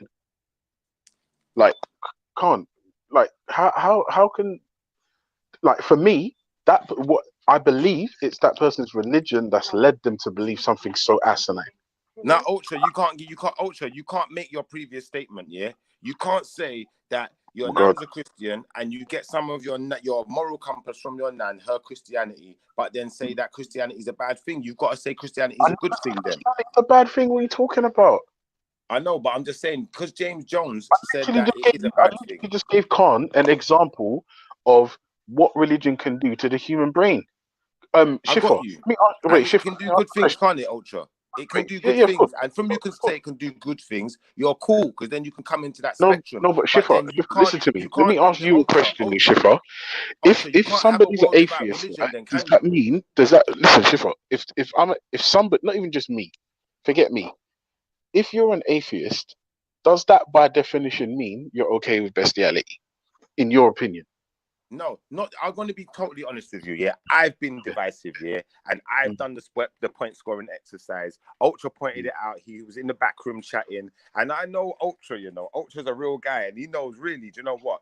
I'm about this integrity stuff in it and continuity. So I'm going to put it out there. Some of these attacks that I've made on the atheists, yeah, they have been hell bent on point scoring and making the atheists just look bad. Where I could have been a bit more reasonable with my arguments. To be fair, like I could have been a bit more objective, less judgmental. But I found that the atheist was being very judgmental of the theist, very judgmental of the religions, was jumping on with guys like Rob, attacking us from all angles, and religion's bad and the world would be better without it. But then for a guy like James Jones, who was on that bandwagon to say, I get some of my moral compass from religion, that's moronic. I'm sorry, you're done, you're finished. You can't ever come back down here. Listen, back to my question now. Back to my question, Schiffer. Do you believe, in your opinion, that if you don't have a God, you automatically therefore say that bestiality is fine? Animal abuse. I'll be honest with you, if you don't have a God in the concept that God never existed, then I would say yes. If you don't have a God in the concept that you know what God is and you've been addressed by God and you've accepted some of the good parts of the Bible and good parts of whatever that you've seen, you know, Quran, whatever it is you may have seen, and it's given you some moral standpoints, and then you've taken yourself away from the parts which you feel are immoral, then no, you would still have some morals in it because you understand the religion as well. So Schiffer, do you understand now why somebody who believes because of their religion, right, that without a God you're automatically qualified as the most depraved person on the planet? Do you understand why that type of religion is a bad thing for the human race? Well, I'll be honest with you, I don't think that religious people really believe that. If you've had some concepts of God in your life, you might not subscribe to it. You might not subscribe to God, but you know who God is. You know what God's about. You know what the system's about. You know the system is designed off of the back of religions and religious laws and systems. Because it is a system. Religion itself is a system. So when we put things into perspective, as long as you're going to accept that a lot of your moral compass comes from religion, then we can't say you got no morals. But the moment you don't accept that, then you've got no morals, unfortunately. Are we addressing the question of the day, or I will address their question of the day as well. I will, but I just wanted to get that out there. We got a witness. I meant everyone in the panel, not just you. Ultra. I meant I just wanted, everybody. can I just clarify what I was trying to say, Witness, though, because I'm not trying to say that all atheists are bad people and all atheists are just gonna be pedophiles and just gonna do F-reads. Because like I've seen my brothers, them like they know when we're giving them the loaded question and they're not about certain things, so they're not stupid enough to answer it. And what they will specifically put out there is that they're against certain things, so they've got moral compass in it. What we're saying is, absent religion in your life completely, if religion never existed, you wouldn't have those moral compasses to go by, so you got to respect it. Yeah, but you have to be careful when you say that, because when you say religion, which religion are you talking about? Are you talking about the religion the Aztecs used to follow, where they had human sacrifice? There's so many religions on this planet, so you have to be careful. All right, when we say religion, yeah. All right, for instance, when I say religion, yeah, I'm only really speaking for the. You mean legion, Shifra? Get it right, legion. Get it right. What? I'm only speaking for I'm legion. I don't know about I'm the only one that I know of in it. Like there may be other people that are legion out there, but that Ultra knows what I'm about in it. I'm legion. I'm not religion. But realistically, if you, for instance, we could say it like this then, Ultra, yeah. If you haven't had legion or religion influence your life in some way, then as far as I'm concerned, realistically, then your argument's going to be flawed, because you'd have no sense of morality without at least legion. Or really, because legion I would put down to going into the history of religion, finding out where it first came from, finding out where the first teachings came from, and starting from there. That's what I'd call legion, or just pledging allegiance to the first thing. Yeah. But then when we realign, we're religioning, we're making a new allegiance to a new prophet, to a new day, a new dawn, a new era. Yeah. Now, at the end of the day, the Muslims will clearly tell you, I've heard the Muslims say it many a time, Muhammad didn't really come to change anything that Jesus or what Abraham or what the other prophets said. He came to reaffirm. And it would say that about most prophets, they come to reaffirm. So most prophets are carrying consistent messages, with between each other, So is it safe to say then? Is it safe to say then, for morality's sake, you can only talk about morality from your religion? So we can't talk about morality from, say, the ancient Greek religion or the Mayan religion. Well, if there is morality in it, yeah, then to some extent. But when you get into Greek religion, now you're on touchy ground, because exactly that's what I mean. That's the whole point. I'm glad you noticed that. You're on touchy. And this is the whole thing. When we get into paganism and stuff like that, now I don't even class that as religion. I class that as paganism. You see, but then it becomes subjective, doesn't it? To you, what they're doing is paganism. And that's fine, because from your morality, which you get from your faith, that makes sense. But what I'm saying is people's morality becomes subjective based on their own religion.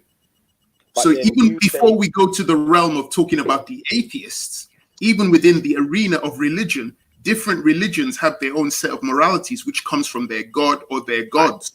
Witness, I'll be honest with you, yeah? I'll be honest with you. That's an unfair statement for this reason, because at the end of the day, these pagan systems, yeah, I don't class them as religion, because I class them as paganism, like I said. And the reason I'd say that is because before Christianity and Islam and the Judeo systems came into, or the Abrahamic faiths, or whatever the word is that you always use, because I just call them the religions with one most high, yeah, and the most prominent ones, yeah, in the world today, yeah, are the reason why certain other ones are called paganism in the first place. So the other ones are no longer religion now; they're now paganism, as far as I'm concerned. Witness, so you do you can't add accept those that? into the mix. Do you accept that we can put the Abrahamic religions on one side and all the other religions on another side? And the fact that we're using the word religion to describe them is because we're not trying to disrespect the other religions and say, "Oh, you ain't a religion."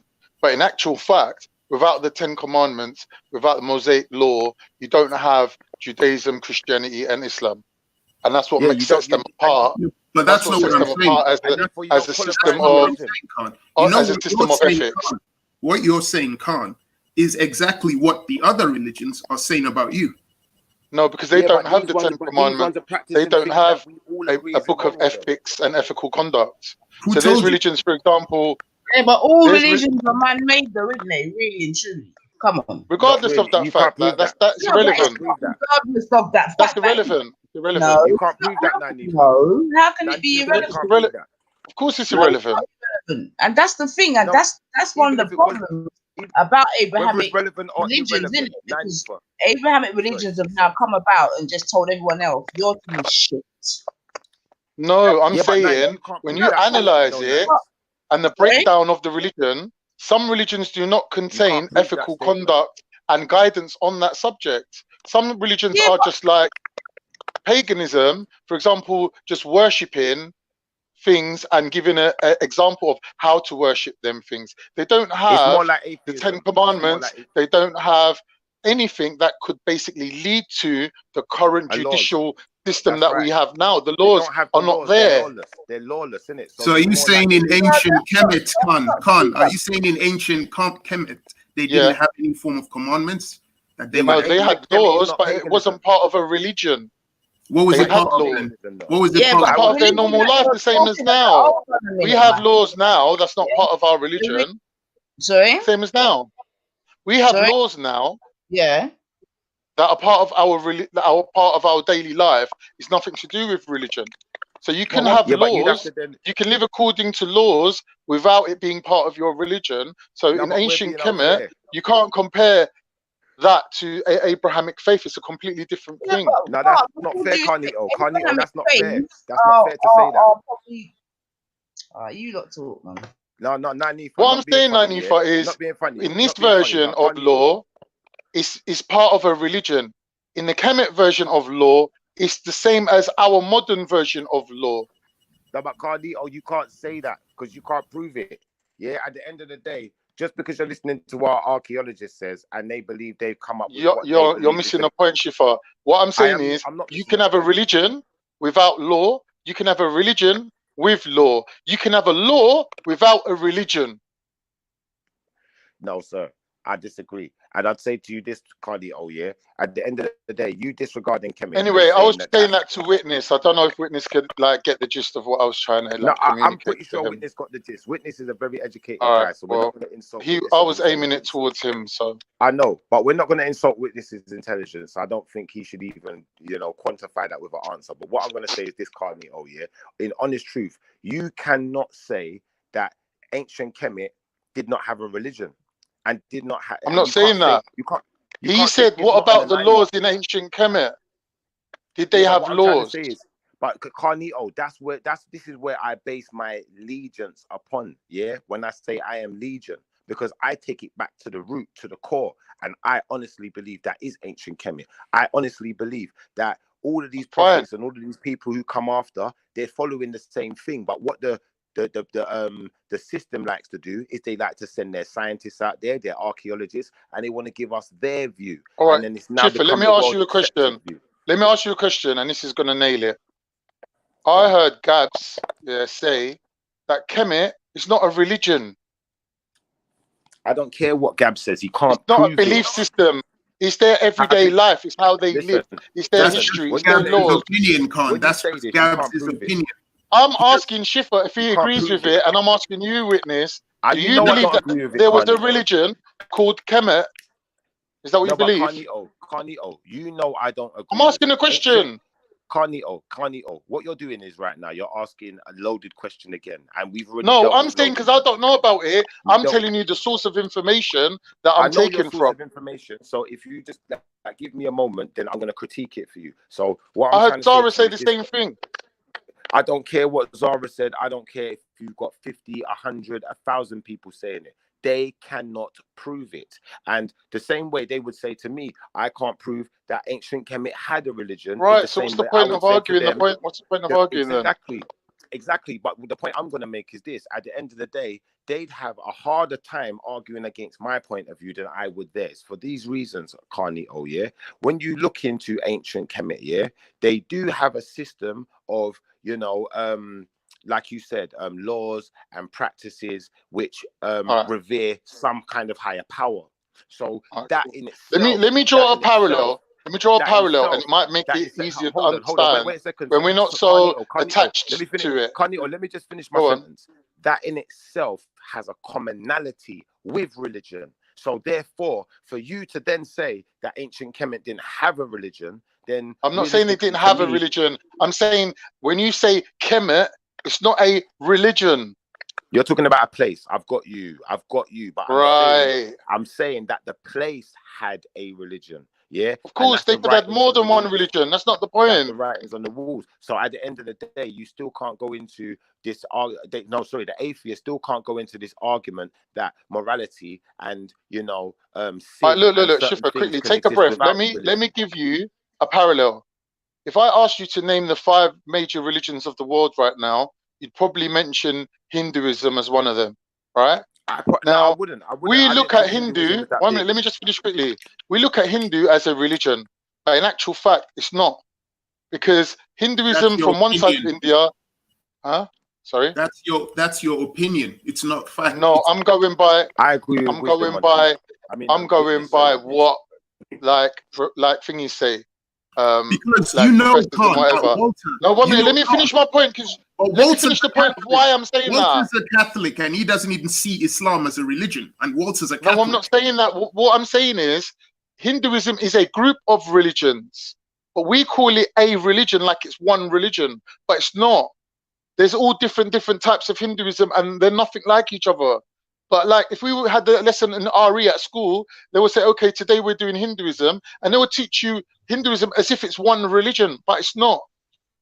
That's my point, Witness. Do you agree with that? No, they wouldn't. They would teach you the different sects of Hinduism that exist. That's what they could do. They could teach you about the Agori. They could teach you about the Agori Sadhus and what they do. That's different from the other groups of Hindus. They're different groups. Every religion has different groups, different sects, even Islam. And they have different gods, right? But they have different gods. Not all of them worship gods. That's the other thing. Exactly. So how can it be the same religion? That's like me saying to you, how can all the other sects of Islam be the same religion as Islam? Because to be a Muslim, you have to believe in God. All right, Carnito, before I jump off, are the Ahmadiyas Muslims? All right, no. I get where Witness is going with this. Witness, we know that you're right in it, and I know everyone out there can hear you, and you've made a very valid point. But I just want to make this one point before I go, because that's what I came back on to say. At the end of the day, James Jones, who is an advocate that the world what up, Shiva? My brother, bless up, man. But I'm just saying, James it's me, Jones man. is What's an good? advocate that the world would be a better place. I can't. Oh, please, 1 second, yeah. James Jones, who is an advocate that the world would be a better place without religion, cannot then come on the panel and say that he gets some of his moral compass from religion. It just defeats the whole objective, because you're against religion ever being in existence. So you're not to take your moral compass from it and then say that you would have that moral compass if it never existed. Shifa, I just want to say 100% agree with you. That was a very sharp and astute point from you. And unfortunately, we're never going to see this conversation on Analyze Dunya or on Reanimator. Let me add another thing. I was here to see it for myself. Let me add another thing. Let me add one quickly. Yo, big up the Maverick. What's happening, Ultra? Let me add one quickly, yeah, because someone was saying extremist, yeah. Someone was saying earlier on about how do religious people quote unquote derive their morals, or how would they explain morals without God? All right, basically, imagine you're homeless or whatever. Imagine you have nothing, and then someone basically takes you to their house, and then basically leaves you in their house and simply asks you not to ruin anything. Actually, they don't even need to ask you. You would recognize that this is not your house. A favor is being done for you. The house is in certain ways, and you would understand logically not to ruin anything in that house because it doesn't belong to you. Now, so basically, a religious person understands. You can stretch that to the universe. A religious person understands that this universe does not belong to us. We were given this universe. We were given this experience called life, and we were given all of this sustenance and etc. And we're also happy to exist with, other human beings and other life forms. Now, the thing is, once you understand that this universe is owned by something else, and you really should be grateful because you're being given an opportunity to experience life and reach your potential, then you could pay attention to what to do and what not to do, because it all goes back to you understanding that a favor has been done for you. Big up Now, Maverick. Big point. now Big watch up all the this. big up. Now, do you know what? Big up everyone in the room. I'm jumping off here, but no, sorry, Maverick. Excellent Bless up, point. Shipper. I'm telling you, I've got nothing against the atheist, that the actual person himself. What I've got something against is just the idea that the world would be a better place without religion. And we have to come first, because realistically, without us, a lot of you, in fact, all of you would have no moral compass. Let's be honest. Now watch this, Shipper, yeah? Watch this. Yeah, I strongly disagree with that. Now hear this now, yeah? So that's the religious individual. He or she simply understands that, you know, that they should be grateful, and that all of what they see do not belong to them. So they should be careful in how they deal with things. Now, on the flip side, if you're talking about an atheist person, that's basically an individual who does not, how do I put this? An atheist person, one, there's nothing to be grateful for, because they don't recognize that this life was given to them. They don't recognize that they're being sustained. They don't No, we recognize just that, don't believe the same as you, Ahmed. hold on, wait, let me finish, Ultra. They don't recognize that they're being given the opportunity to achieve their potential. So the whole gratitude is not there. There's nothing to be grateful for as far as they are concerned.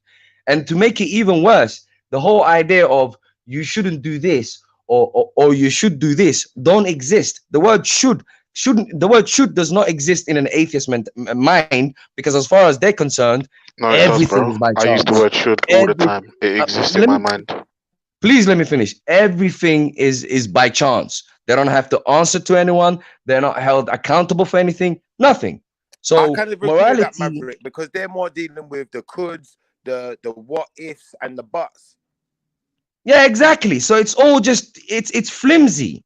Like, you can't really hold an atheist accountable for something immoral, because hold them accountable for what? As far as they're concerned, as far as they're concerned, everything is by chance. First of all, I'm married. If I step out on my wife, there's consequences. Ahmed, if I step out my house, wait, hold on.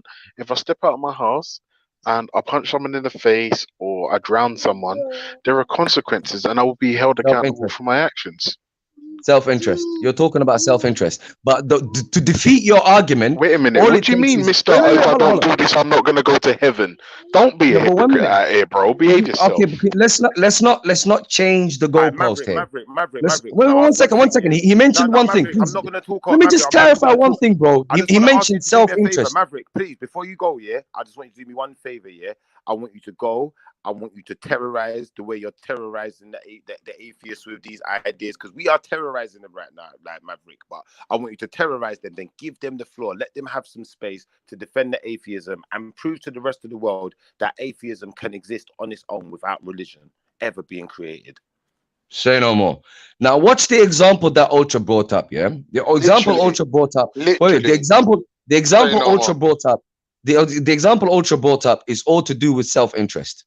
It's all to do with covering their own backs. So all you need to do is bring an example to them where they can get away with it. So if they can get away with something,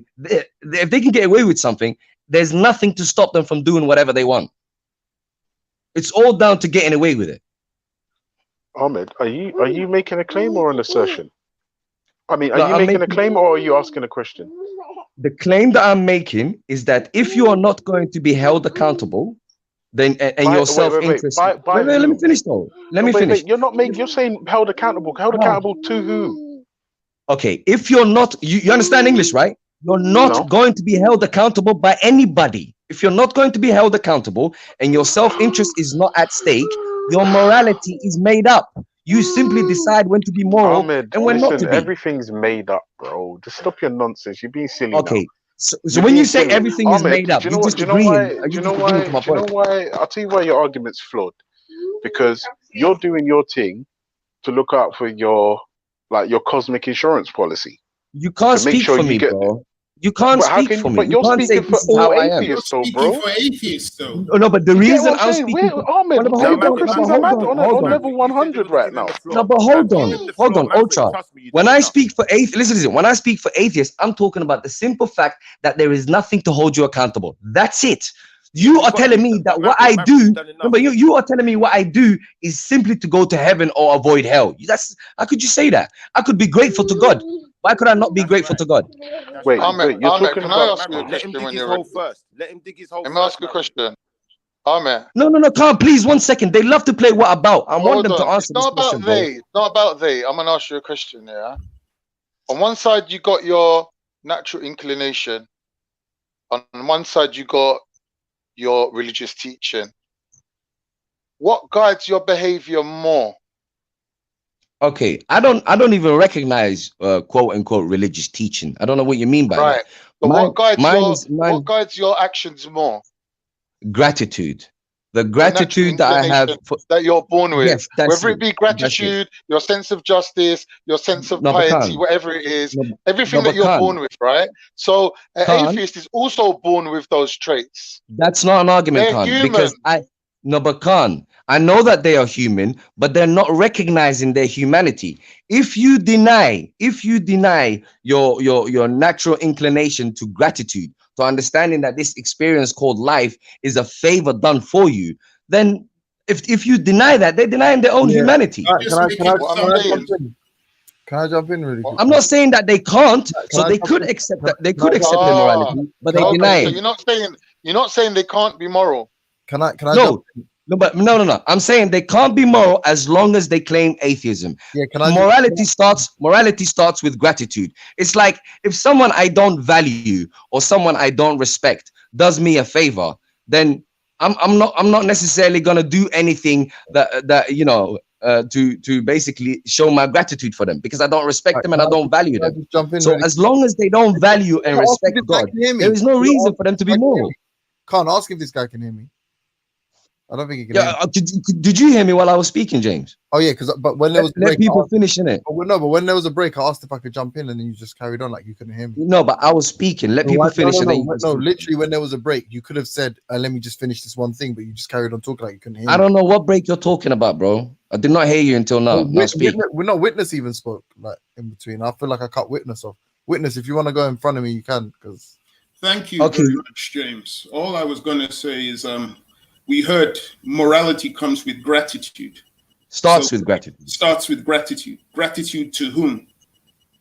That's my point. The one that gave you this life experience. Exactly. This universe. To you as a Muslim, it's Allah. To someone who follows it's a different. Don't give me a name. To someone Why do you who speak follows for me? Agori Sadu, it's different. For each religion, it's different. That's for Here they go playing what about. Now he's playing what about. You see this? I'm They not have an no atheist, morality so I don't know what you mean. What about? I'm not an atheist, so I don't know why you're assuming what about with me. I'm not an atheist. Then why are you saying what about? You're not responding to the question, are you? What? Because I don't follow your God, I'm now some kafir scum. Is that it? I don't know what you mean by your God. Why are you speaking for me? Who's your God? And let me talk then. You've had talk away. Don't speak for me. Talk, so then keep Go quiet. ahead. Right. No problem. As long as you don't speak for me. Don't mischaracterize me. The mute button is your friend. Go on, witness. Thank you, James. As I was saying, the whole thing with morality is much more complex than people are making out. Whether you're an atheist or you follow a religion, you have morals, but those morals are questionable by other people who don't follow your set of morals.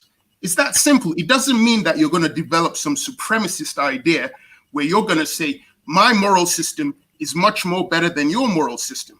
It becomes subjective.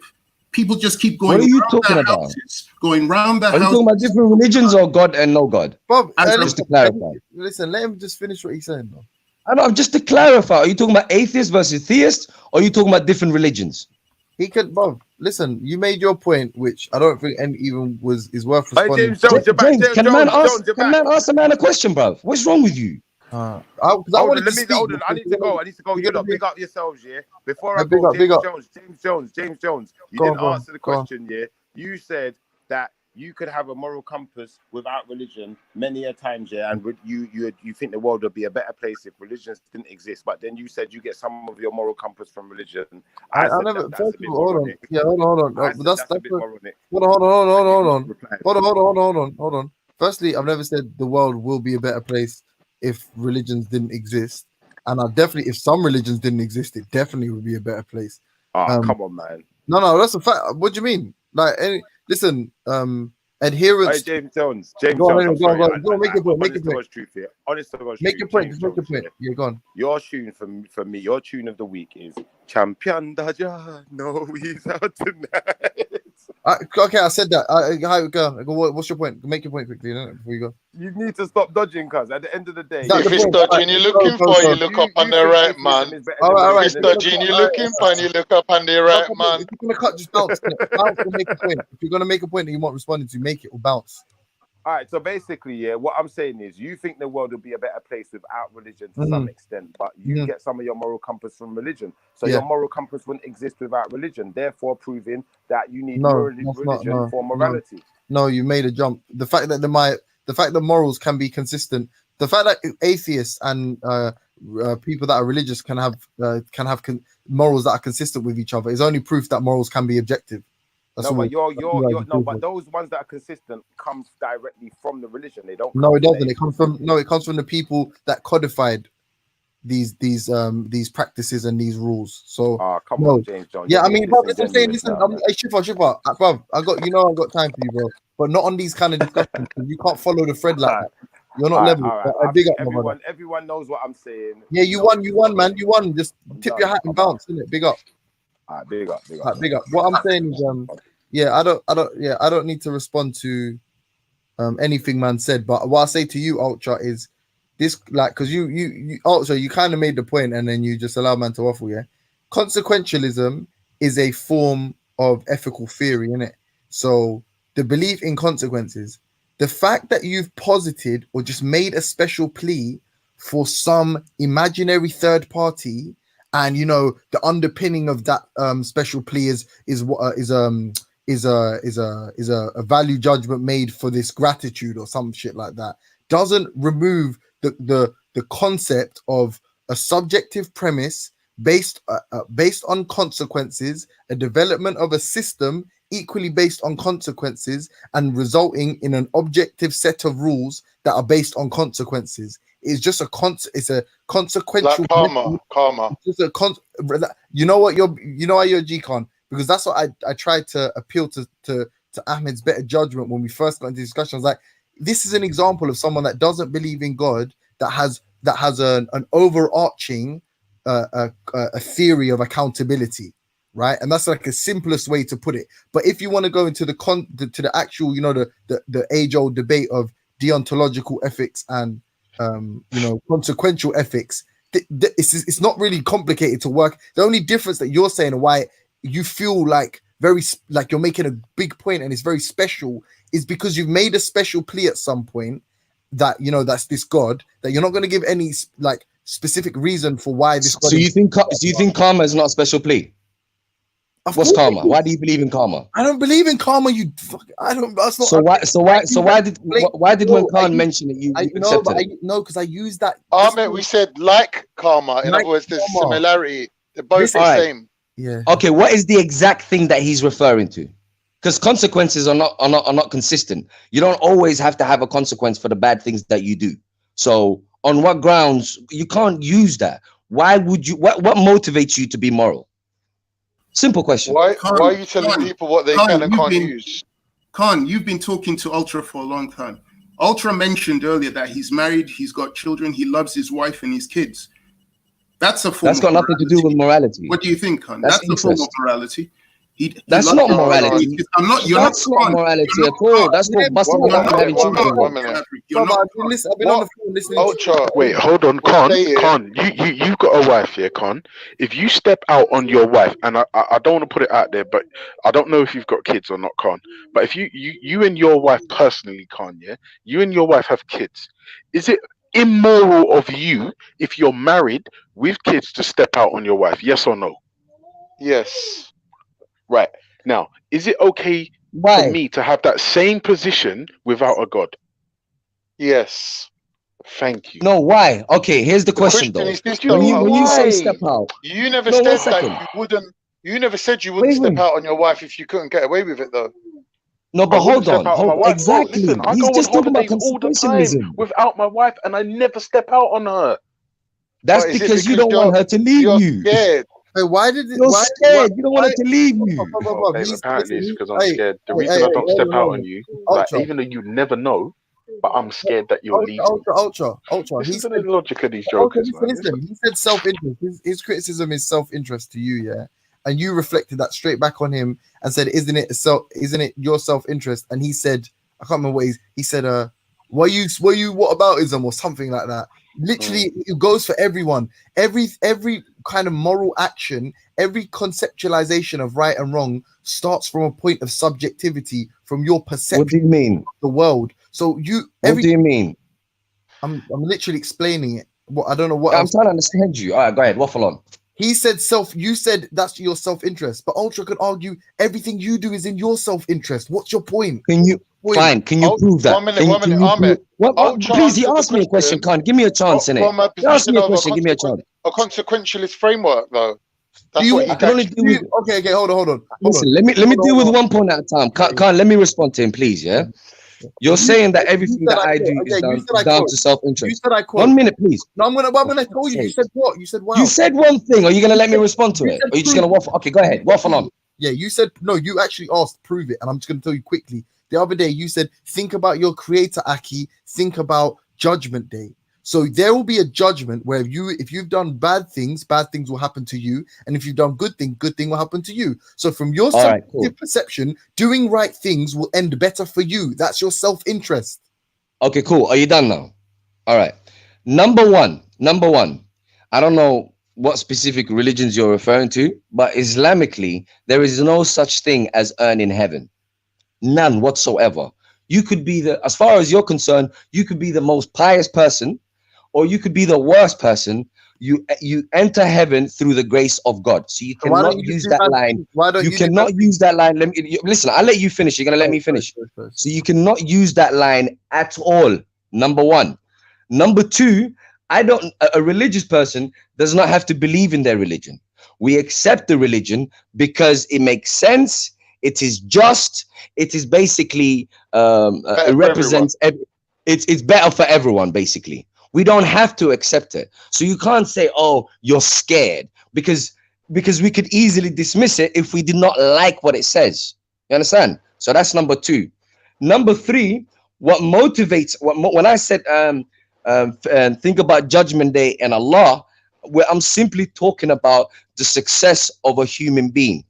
If you stand, let's just say, picture it for a moment. If you are in front of the creator of all that knows everything, and then he says, you are a horrible human being, 100% you are the worst thing ever to exist, because it doesn't get more objective than that. So when I say think about God and Judgment Day, I'm simply saying, let me finish. When I say think about God and Judgment Day, I'm simply saying think about the only thing that's worth it in life, period. And that's that Judgment Day. So you're basically saying, guys, just hear this here, because I'm not going to engage any more on this. He literally said, if you do bad things, hold on. If you do bad things, I'm going to come to you and say, Aki, think about Judgment Day. And what he meant by that is, if you carry on doing bad things, you may be in front of the creator and he may say you're the worst human being ever. Is that not telling you that it's in your self-interest to not do bad things? No. What's that's telling you? Hold on. What's that's telling you? No. What's that's telling you? Let me respond to that. What's that's telling you is A, if the creator judged you as a horrible human being, then that is objectively true. And B, what that's also telling you is that you are an ungrateful cunt. That's the part you don't understand. That is objectively true. I'm not gonna lie, Maverick, you're being disingenuous now, man. Prove it.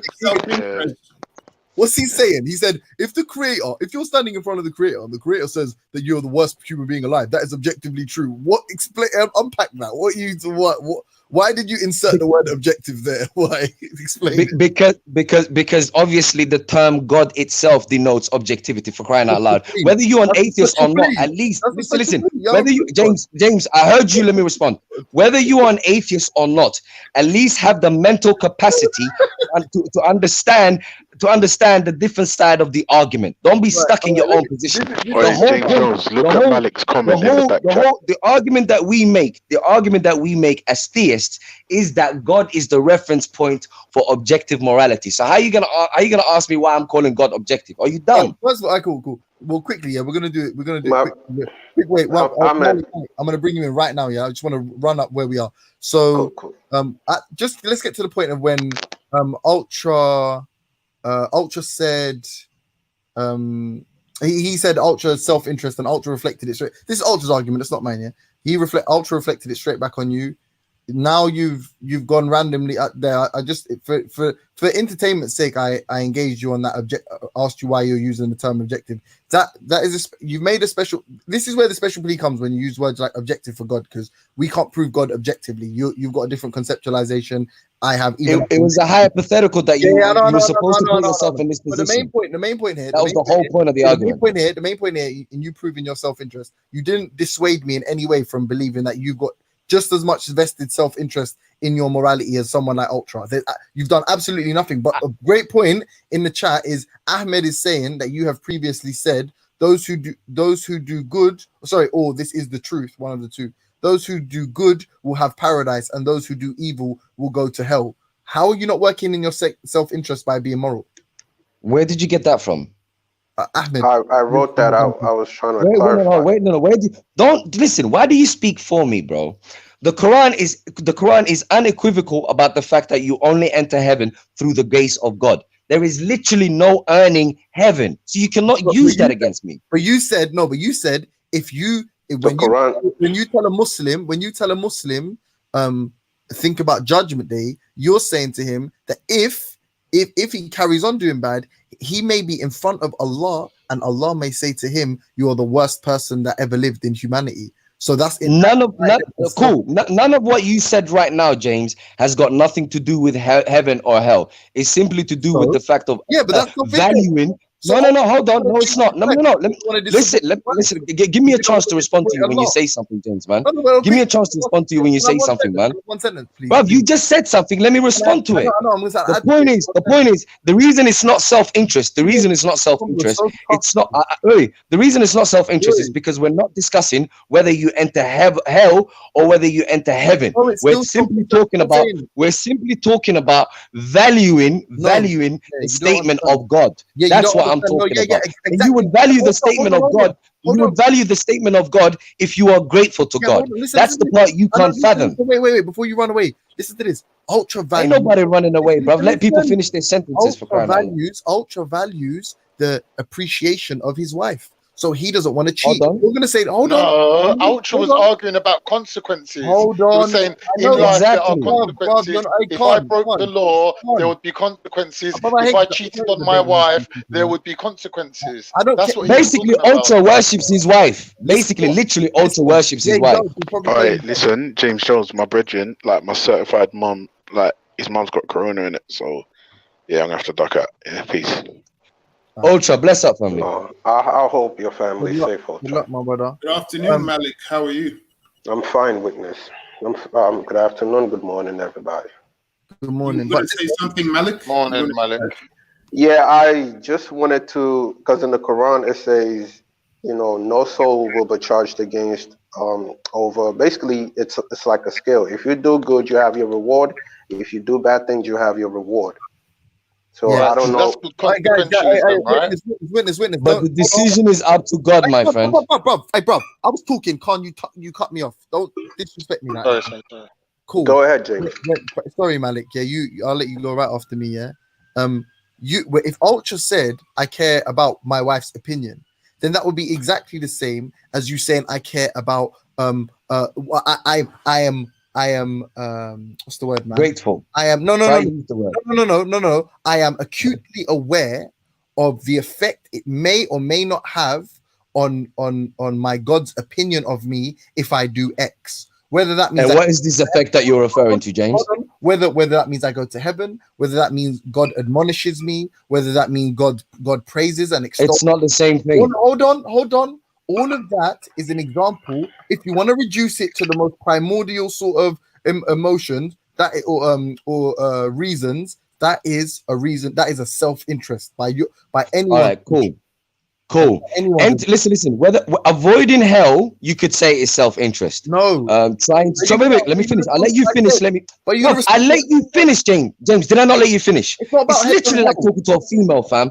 Did I not let you finish? Let me finish, innit? Bloody hell, bro. Can we not talk? Anyways, as I was saying, it's one thing to say. Hell or heaven is self-interest.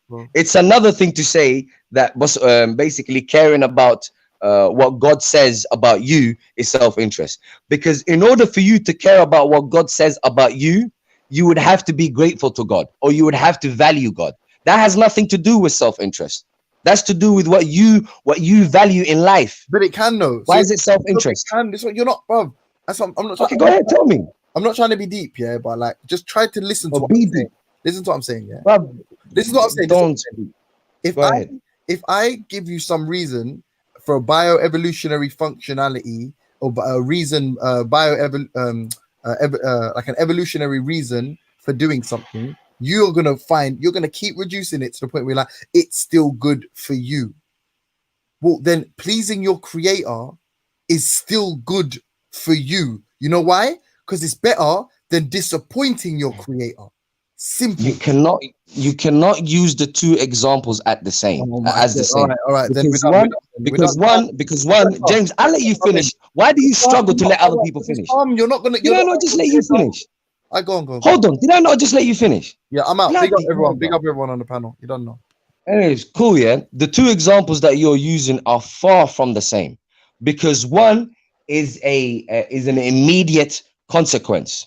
An immediate consequence that you are trying to avoid. The other is completely and utterly due to the fact that you value God's view of you. So if you don't have to value God's view of you, but the only reason you value God's view is because you're grateful. That has absolutely no way on hell could you equate that to wanting to avoid hell or wanting to avoid your wife leaving you. That's stupidity. Khan, I was curious what you were gonna say, Khan. Or Malik, yeah, even you, yeah. I was because I know as you get your morality, your God has helped you in shaping your morality. I was wondering, can you tell me in any time in your lives, did your parents help you with your morality? Did your grandparents or your siblings, or was it 100% from your God only? I would say yes from my parents, because when you are young, you barely know about God and his existence. So your parents would have taught you, not to do certain things, to harm yourself or to harm other people, to be respectful to other people. And then when you look at the people that live around you, also probably your neighbors, your friends, they would have taught you something about morality also. So I see. So it's very dynamic. You can get it from. It's almost like you can get it from different places. Science, religion, social everything. Right. But the more you grow up, the more you think about, people have been talking about God. Does God really exist? What's his function? How can you prove that he exists? Are we created or we just by chance came to this world? Everything around you, you start to question things, and then you start to deduce a conclusion. Maybe you could be an atheist or you could be a theist. As a theist, though, you wouldn't challenge God, because God is your creator. He's the one who's given you life. I do challenge. Oh, you do? Okay. Yes, I do challenge God every second of my life, and sometimes I get a direct answer, and sometimes it takes me years before I understand certain things. So God, to my understanding, doesn't say don't challenge him. He knows everything. So certain things we think we know, and certain things we just get offended by, and then in the years to come, we just feel like, oh, I'm not supposed to be offended by this thing because I didn't really understand it when that person was doing it, years ago. So since we don't understand everything, it's only natural for us to be angry or to disagree with certain things. And then the more we learn, the more we get experiences, we could, understand why such a thing is being put to place. Thanks for that. Interesting. Afternoon, 90th and 99, and good afternoon, Shakara. If you want to come in and add your opinions, that would be interesting. Khan, if you're still there, feel free to add in as well. I was going to ask. I did want Ahmed. Shaka to enlighten us on what we were talking about earlier about Kemet and laws, and you saying, Witness, that they did have laws in ancient Kemet. I was thinking that Shaka might be able to tell us, was that part of the religion in the same way that we have 10 commandments being part of the Abrahamic faiths, or was it more like a law that we have nowadays that, for example, get their commandments from? Yeah, they might have got it from there, but they incorporated it into their religion. Whereas now, modern times, we have a law system independent of religion. So I wanted maybe someone who knew more about that time in history to explain it, maybe, if possible. Obviously, that's just my suggestion.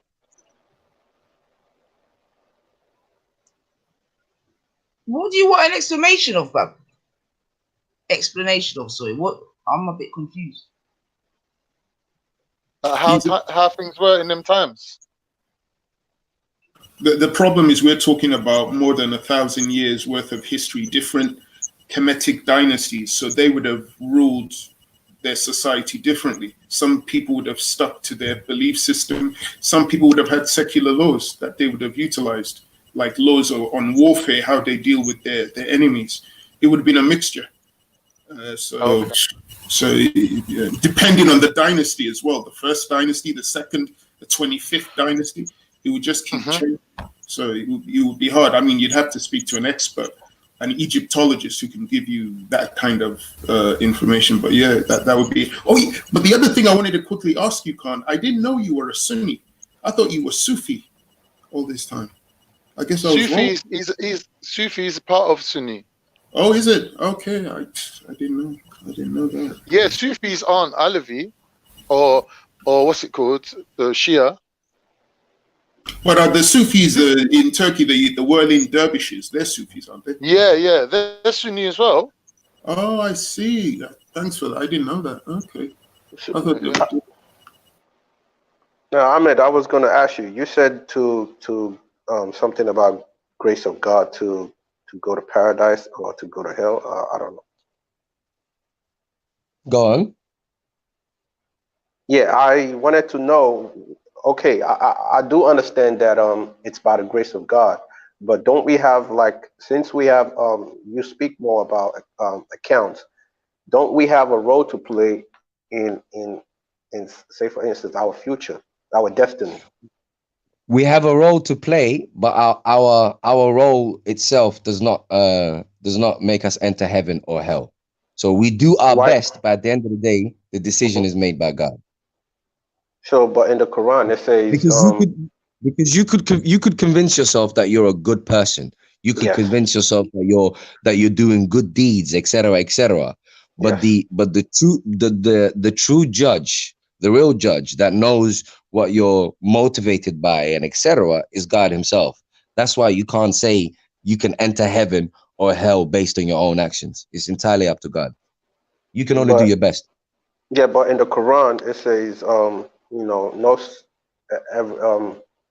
every soul shall be judged according to what they did. So if your life is based on worshiping and doing zakat and helping people and basically following the guidelines, but who's the judge of that? Yes, but who's the judge of that?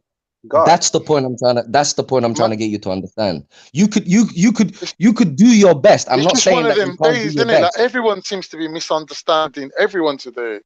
Malik, he's not saying you're not judged on your actions or your deeds. He's saying you're not solely judged on your actions and your deeds. and you don't even know what you're really motivated by. Like your true character can only be judged by God, not yourself. Of course, you could judge yourself. No, you can't. Yes, No, you you can. can't. Yes, you can. You have the faculty. If I decide today I want to do evil, of course I'm going to You judge mean myself faculty? doing evil. Do you mean faculties? Your senses, Is that what yes. you mean? Yes, your senses. Yes, but you could also no. That's not judging yourself. You're talking about doing a particular action. I'm talking about judging yourself in terms of You could be knowing. misjudging yourself. You Can could be God misjudging misjudge you? yourself. Can God How? Thank you, misjudge you? Khan. Like, how's that hard to fathom? How can you misjudge yourself? I know it's possible, but just explain to me how. Well, if it's possible, what's the conversation to be had? Because I'm saying if you're misjudging yourself, you have to be in how they say these people that don't know You what they're could be doing. listen. You could be egotistical. You could be yeah. Just as a human being, like you can either be too harsh on yourself or you could be egotistical. The point is, you're not equating your judgment to the judgment of God, are you? No, Are it's you, the Malik? ultimate. No, but you could So but what's you the could also. conversation then? You But I'm best saying say no. you could You also best say judge no. yourself because you have consequences for your actions. Say for All right, instance, cool. Okay, yeah, Malik, let me try and make you understand. Let's say you judge yourself to be a moral, upstanding person. yes. Could God not judge you to be a liar and say, nope, you weren't actually, and I I know don't better think than you? so. Yes, God Oh my knows better than God. you, but I don't think so. Oh my God. Khan, you Because take over, bro. You yeah, take because over, God Malik, bro. speaks. Yeah, Malik, because God do speaks you have about righteous. do you One have second. Malik? Do you One have an second. ego? Do you God have an speaks ego? about Do you have an everybody has an ego? ego. Yes, I do. Right. Everybody has an ego. So it's Yes. like looking at the world through a pair of sunglasses, right? It filters and it basically affects everything that you see. Because you can only see things from your point of view, innit? Yes. Right. So Bec- therefore you can make a mistake. yes. Right. And So if you see. can make a mistake, you can Yes. misjudge yourself because you're not consciously aware of your subconscious desires and motivations. Yes, but Thank that's why you. that's the reason why we try to seek the nearness of God and pray for Right. forgiveness. But we have to try. You said it right. We have to try. Yes, we are I didn't Sometimes we deny have trying. to you the That's my try. try point. part. God You're speaks just a about trier. 1 second. God speaks about tyrants and he speaks about You're religious people. Malik the trier. You know, he's trying. He's No, he's trying right trying. now. He's He's trying. trying right now. Yes, I'm trying. I'm always trying to do good. No, I'm you're always trying my patience. I'm always trying to do good. And I'm always Mashallah. trying to seeking the nearness towards God. And I'm not Yeah. saying definitely I know where I'm gonna end up, but you have people who could judge themselves based on how they've lived their life. I'm not saying Yes, but they could they judge will make it to themselves paradise. wrong. Malik, could you comprehend this? They could judge themselves wrong. Yes, they can. Right What's the there. For conversation to certain be had things. then? Yes, for certain things. One Oh second. my God. For 1 second. For certain things they do, yes, they could judge themselves wrong. But that don't mean that if you've lived a righteous life, God is gonna do injustice to you, All right, you've lived a righteous life according to who? according to yourself. And who's the ultimate judge of whether that's true or not? God, because he already So gave he 1 second. all right, cool. He already gave you a guideline, and then if you're following that guideline, 9 out of 10 times you should know due to your conscience and the way you've lived your life where you're gonna end up at. Oh my God, like I can't believe this is so difficult. It's Can't not have a go, difficult. bro. It's just like the What I'm atheist also. Nine what out of I'm ten saying, times Malik, we're Malik, not Maverick. judging the Malik, atheist, but 9 out of 10 Malik, times we know where they're gonna end up Malik, anyway. Malik. Check this Yes. out. Yeah. You could judge yourself to be a completely moral, upstanding, and a pious human being. Yeah, Yes. you could judge Yes. yourself to be so. Okay, cool. Yes. However, God could judge you to be a liar because He knows I what don't you. think so. He knows. So, my God. So, is your judgment equal to God? No. It's following the So guidelines he could of say you're God. wrong then. So unless you're saying your judgment is equal to God's judgment, how could you dispute that God could judge you wrong? Why should God judge you wrong when He's giving you a guideline that you're following? I give up. I give up. I give up. Maybe I don't understand where you. Okay, let's flip the righteousness to evil. So if someone is doing evil, continuously doing evil, and he dies in that evil, and everybody in the surrounding knows this person is evil, and even God will not say this person, oh, he's just doing evil, but he's doing takia because in his mind he's trying to do good. No, right, look, but you when don't you're know. doing evil, Let's say if when you're someone is doing evil, it yeah. doesn't matter why you done the evil act was still carried out. When you're talking about doing a righteous deed, Yes. it makes a difference on whether you've done it so everyone can say, oh, look at Malik doing the righteous deed. Like, what a holy and just man. Or are you doing it because God's watching you and you're like, oh, I want God to think I'm good, so I'm going to do this good thing? Or are you really doing it because you're saying to yourself, do you know what? I'm going to be good for the sake of being good. No, exactly. Not only that, Malik, do you struggle to understand that the Most High is the ultimate God, ultimate judge? I Do you know. struggle to understand that? No, I'm not disputing that. So an ultimate judge can so an ultimate judge can contradict everyone else's judgment then. No, but God Oh cannot my God. God cannot contradict His own guidelines. That's what I'm trying to tell you. I'm not saying he's not contradicting his own guidelines. He's judging you and your claim that you have been following the guidelines for the right purposes. He's judging you. Now you don't know as much as he knows. No, but I'm saying according to the way I've lived my life, I could tell where I'm going to end up in. I'm not saying me personally. I'm just saying certain people. Are you equating your judgment to the judgment of God?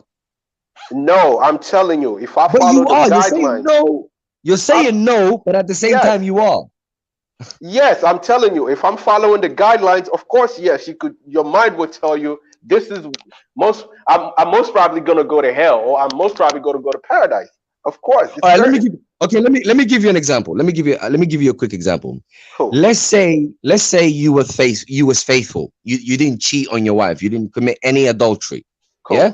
Cool. So as far as you're concerned, you judge yourself to be someone who has not committed adultery. Yes. However, God knowing you and your character, He could be like, look, mate, the only reason you didn't commit adultery is because you didn't have the chance. I know you. If you had the chance, you might have done it. Yes. So is that contradicting your judgment? No, because my God. Because you're thinking about something that's in my heart, but I never did it. Everybody has a how do you say it? A tendency. So God cannot judge your heart? Of course He can. So what are you arguing then? But I never did it. Oh my God! Oh, so you think people are judged by what they do, or they judged by because of their intentions? What do you think judgment is based on? It's based on both your actions and intentions. It's based on intentions. Where did you get from actions from? Your intentions. Kullanılmayan var mı bundan temiz? Where? You're judged on your intentions, Malik. You're not judged on your actions, because your actions could be based on God knows what. No, because your actions could be based on God knows what. I'll give you an example. Let's say I wanted to give charity. Be based on your actions as well. No. I'll tell you. No. I'll tell you why. Because I could have, let's say, for example, I'm giving charity, but I'm doing this charity that they do here in the West, where you have this big boy check, and you have the cameras, the TV crew, and everybody watch you give this check that is supposedly for charity. However, your intentions is to promote your company. Now, is that really charity, or are you promoting your company? Which one is it? Both. Okay. It's not charity if your intentions is to promote your company. It's not charity. But the indirect result of what you're doing is you bring attention to a plight that people are having. So people might then decide to help those people out. That might not have been your intention, but indirectly, because you promoted it, people then decide to help. So both happen. No, Yeah, but but you don't get whether it yeah, happened, but you whether it don't get no happened or credit not. for it. Hold on. You don't get no Whether it credit happened for or it. not. One second. Whether it happened or not, you was not motivated by a good deed. So you cannot equate yourself to be the same as someone who just gives charity for the sake of charity and not to promote himself. You can't equate yourself as that person. Are you mad? But you can't ignore the good that came out of it indirectly. Exactly. That's my point. No, but no. That is completely irrelevant. It has nothing to do with a good No, deed. it's You was not. doing it for your.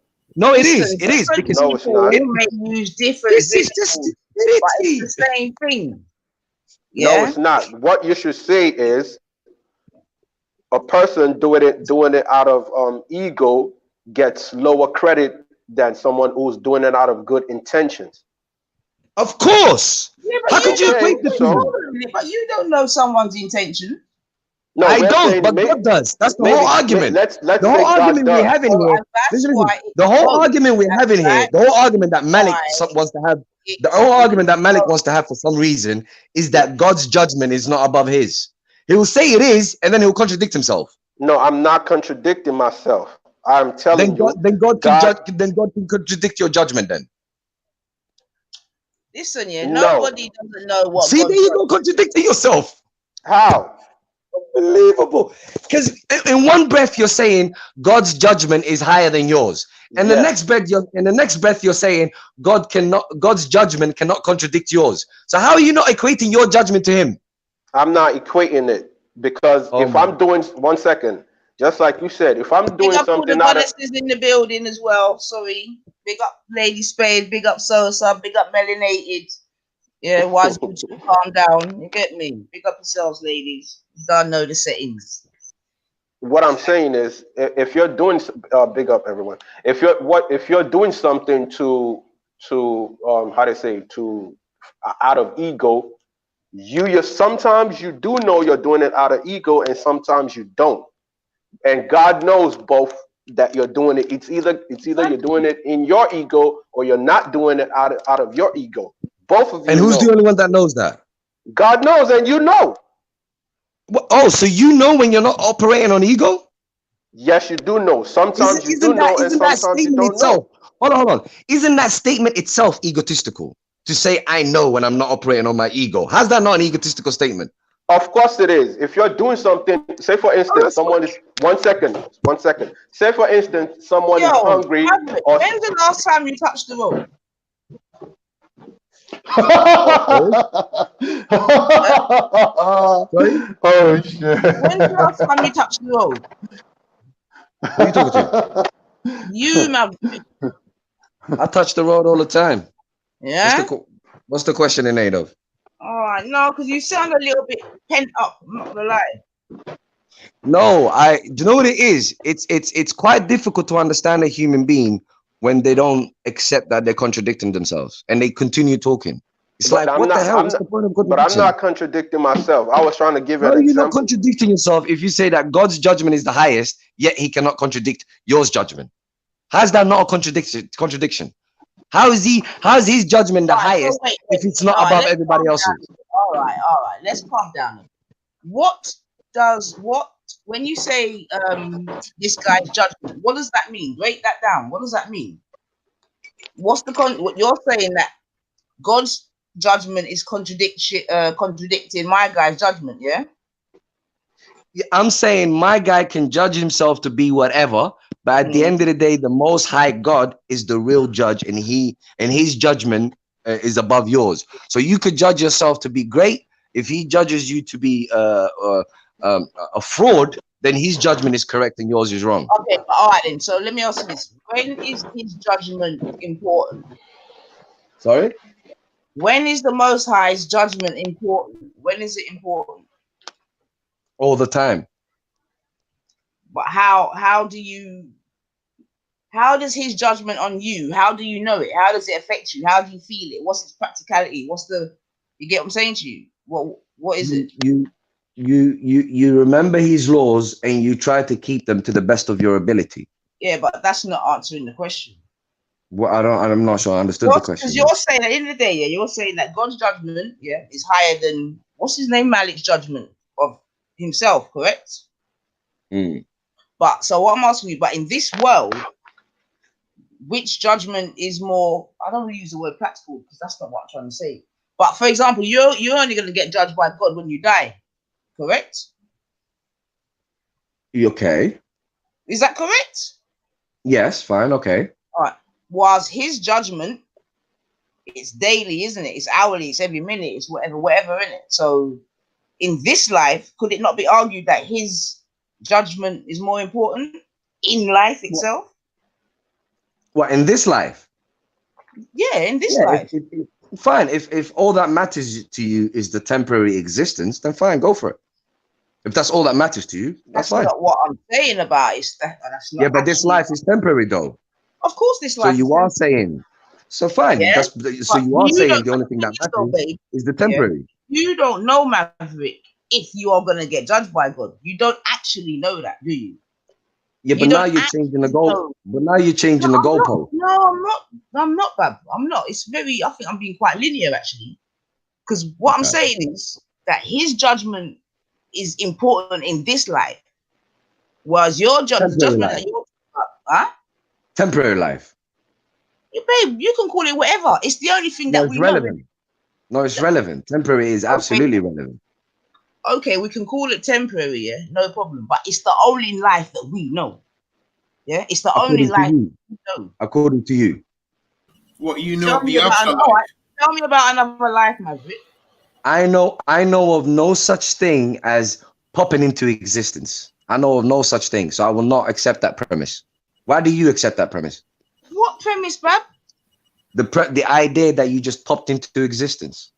I didn't say when that. you say you did when you say no, you did say that. You did say that because let me respond. You did say that the moment you say this is the only life that you know, your premise is that you popped into existence, or else you can't say that. All right, then cool. Let me ask you something. You tell me of another life that you know. I'll tell you of another life. What does when you say another life, what does that even mean? The life that you will be judged by Allah. I don't believe. Okay, put it this way. Yeah, when you say another life, you're almost assuming that there is life could just pop into existence. That's why you say another life. So as far as I'm concerned, it is. So what's another life then? What's another life? Right. Let's start again, yeah? I'm saying we know about this life, innit? This 3D, 4D, or whatever D life that me and you, we're here talking, people on the panel, people in the YouTube world, whatever. We know about this life, right? What do you mean by we know about it? Oh my Jesus. Because we see it, I want to know what you mean by we know about it. Because that's what it all comes down to. Huh? This is the life. Maverick, she's trying to say we see it, we feel it, we feel pain, we see the sun, we sleep, eat, shit, do all types of stuff. No, I understand. But we're not dead yet. But we this is the only life that we know right now. In this temporary life, we seeing, we eating, we shitting, but we also have a brain, and there is no part of our brain that accepts that we just popped into existence. So how do you want me to accept that premise? She's trying to say we're not dead yet. The term temporary life. Sorry? You just used the term temporary life. I use the term temporary life because I know that's what you guys are referring to. Listen, can we just keep it simple? I'm referring to the life. I can't accept your premise. Dude, I haven't even given you a premise, yeah? Like, seriously, can we just stop all the premise talk? Let's just hold a reasoning, yeah? Because I'm not out to score points or nothing, yeah? We just have a reason, Bridget, yeah? So just allow the premise talk, yeah? I'm saying to you, yeah? This is the only life that I know. Do you know of another life? Because you keep saying this. You keep saying I don't understand that statement. Okay, let me try again. Yes, I do. You're saying that this is a temporary life, right? I'm saying that for the sake of conversation. What do you mean for the sake of conversation? Sorry? Because that is what you are referring to. I know that is what you are referring to. So now you're using words you don't believe in? This is stupidness, man. You're trying. Well, stupidness is to assume that you just popped into existence and then you just continue from there. Go, oh, I breathe, I eat, and then not use your brain. I'm sorry, I can't accept that No, premise. listen. Listen to me, yeah. This is crazy. All right, let me try again, yeah. Well, we're born. Okay, cool. Yeah. You're saying that we're born into a temporary life, or do you want to use another? Do you want to use another adjective? Do you want to describe it in a different way? How you want to describe this life? Temporary is fine for the sake of this conversation. Okay, because you were the one that used the word temporary. Okay, so temporary infers that it's something that's not what's the opposite of temporary? What is it? Witness. Permanent is the opposite of temporary. Thank you. Yeah. So by you saying it's a temporary life, you're saying it's not permanent. Okay. So that means that there's something after this life. Then is that what you're saying? Yes, we came into this life, and obviously we'll go back to wherever we came from. There's no how do you want me to justify where I am without saying that I came from somewhere and I'll be going back to wherever I came from? Okay. Okay. So you're going back to where you came from. Yes. So right now, is this back to where you come from? Is this where you're going to be getting this grand judgment? Yes. Yes. Okay. So where is this place then? How do you want me to respond to that question? It's in Greenford. Well, what kind of a question is that? What do you mean? No, when you say where, the word where, what does that even mean? You're assuming there's a specific location and I'm meant to tell you how to get there. I told you wherever, look at the word I used, wherever we came from, we will be going back there. Okay. At least I acknowledge, let me finish, please. At least I acknowledge that I ended up here somehow. And I have to answer to how I ended up here. Whereas you're completely ignoring half of your intelligence by not wondering how you got here and then operating from there onwards. That's stupidity. I can't do that. So hold on a minute. Where did me and you discuss about how I thought we got here? Did I miss it? The part where you said this is the only life that we know. That's basically dismissing half of your brain. Okay, cool. Now, I'll go back again. Tell me another life that you know. I already told you, the one that we came from. We ended up here somehow. We're going back. No, those are just words. Tell me about it. No. Logic dictates that we ended up here somehow. You're ignoring that part. That's a whole different story. No, it's not different. That's the premise here. No, that's the premise here. That's the premise here. You want me to accept that we got here and not ask myself how I got here, and then you want me to answer a question based on that premise. Dude, this is what I'm saying. You're all pent up enough. I'm not pent up. I'm simply answering a question. Remember, this came, from you having a go at Malik, because you're saying to Malik, yo, you're contradicting yourself because he's saying that his judgment upon himself right now is important, You're saying the most important judgment is the most high judgment. I'm like, cool. So now I'm saying to you, when is it that you're going to get that judgment? When you go back to where you came from. You're not. Where is this place? Greenford. As long as you keep asking dumb questions. No, because she keeps asking dumb questions. Like, where is this place? What does that even mean? Why is it dumb? How is that dumb? It's dumb because I don't need to know where exactly in order for me to know that I'm going back to wherever I came from. You're telling wait. Let me respond to you, please. Yeah. Can you comprehend? Listen. Can you comprehend this sentence?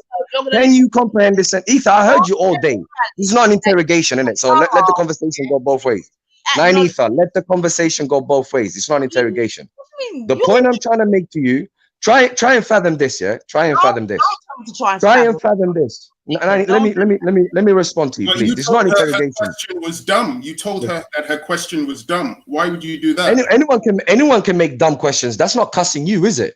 What you think you're so flawless? You can't make dumb questions? No, I asked you for an explanation. Get over yourself. Why did you think the question she asked was dumb? That's what I asked. Why? Because the question she's asking is ignoring a huge part of a human being, which is, okay, I ended up here. How did I end up here? She's ignoring that. And then she's saying, oh, You know, she's moving from there onwards and saying, this is the only thing that we know.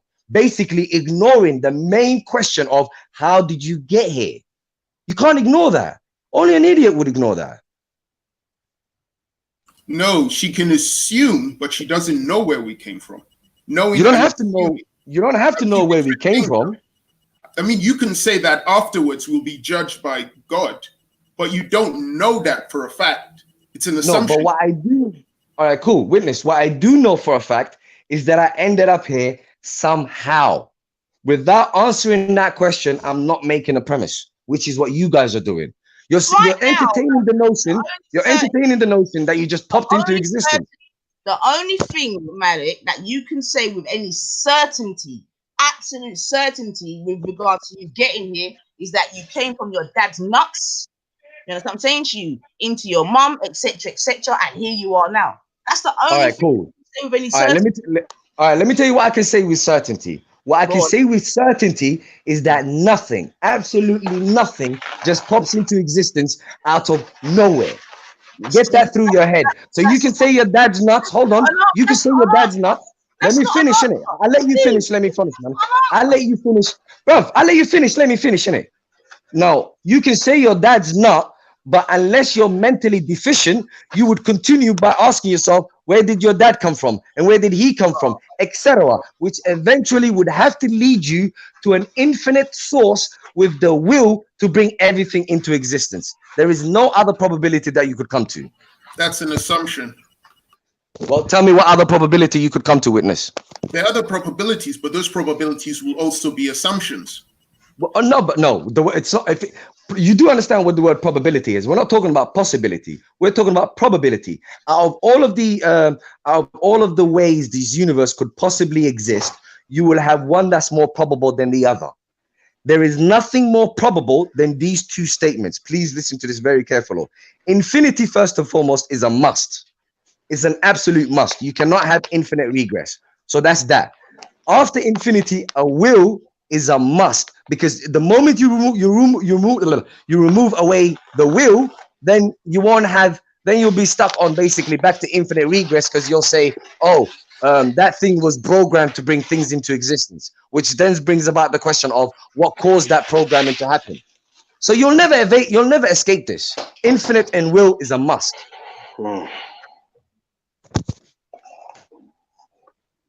Did you want to say something, 90th or 99? Oh. Yeah, to be honest, I don't even know where the guy's gone. You know what I'm saying to you? Because this really was coming from him having a go at Malik for saying that, because Malik is saying that, you know what I mean, about his own judgment, yeah? And he's having a go at Malik for that and saying that the greater judgment is obviously God. I'm saying, cool, yeah? Cool. So then I'm asking him, we have got no certainty that judgment is going to happen, in it, yeah. But we know that on Earth, yeah, we all can judge ourselves, etc., etc. And that's why I was just trying to ask him, where is this? He should be able to explain it, in it. You're supposed to even say heaven or the afterlife or whatever. But all you want is to come back to the beginning and telling me that I must be half stupid because I'm not even. I've already told you. If look, we all gonna die. Yeah, we never ever spoke about the beginning. Yeah. We are all gonna die, and there's gonna be a judgment day, and everyone is gonna have everyone is gonna account for how they live their life, and the scale is gonna be placed and see, you know, who qualifies and who don't qualify. I don't know. But Malik, I didn't want to go there with her, because then I'd be speaking from a subjective religious perspective. I didn't want to go there. I made it simple by saying we would go back to wherever we came from, because that is logically irrefutable. Try and refute it. Malik, you're funny. Where did the scales come from? What's this about the scales? That's like chemists. I'm not the one that mentioned it. Malik, ruining it. Now you're going into subjectivity. I'm trying to show them objectivity. Okay, the scales is basically comparing, you know, what you did with your life, how you live your life. It's okay, Malik. It's okay. I understand what you mean. I'm joking. Purely subjective. It wasn't objective. What you just said. The statement I said. Wait, hold on. The statement I said is that we will go back to wherever we came from. everything So is that returns where back we're to going its to be origin. judged? Is that where Malik? Everything. Let me finish. I want to Everything, know where Malik's going to everything. be judged. All right, Nanitha, listen. Listen to this statement. Get this through your head. Everything returns back to its origin. There is nothing subjective about that whatsoever. Okay, where You is tell me Malik what going to doesn't be return judged? back to its origin. All right, cool. Where is Malik going to be judged? Wherever I came from. Wherever. Can you describe that place? Well, how would you want me to describe it?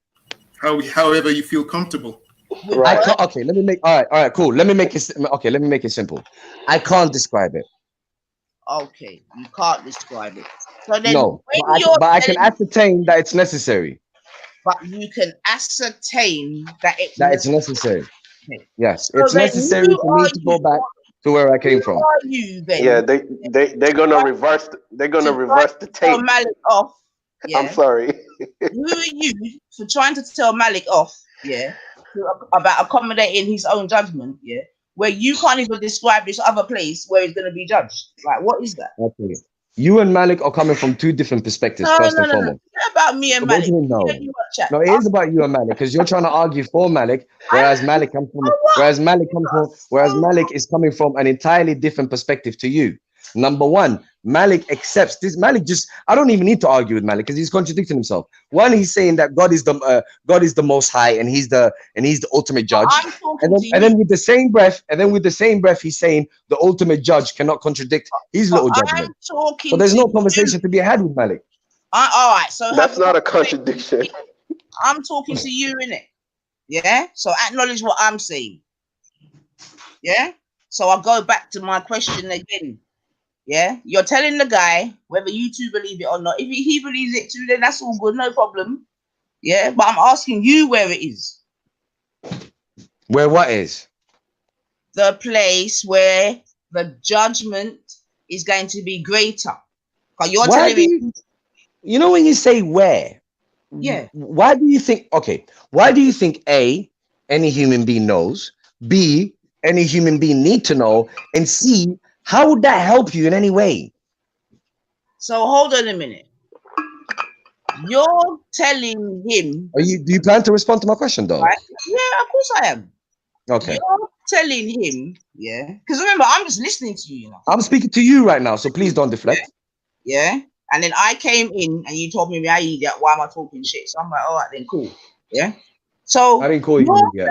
You're saying to him, yeah, that that God's judgment is greater than his judgment, and that he's contradicting himself and this and that and all the rest of it. Okay. No, please don't misrepresent me. I'm saying to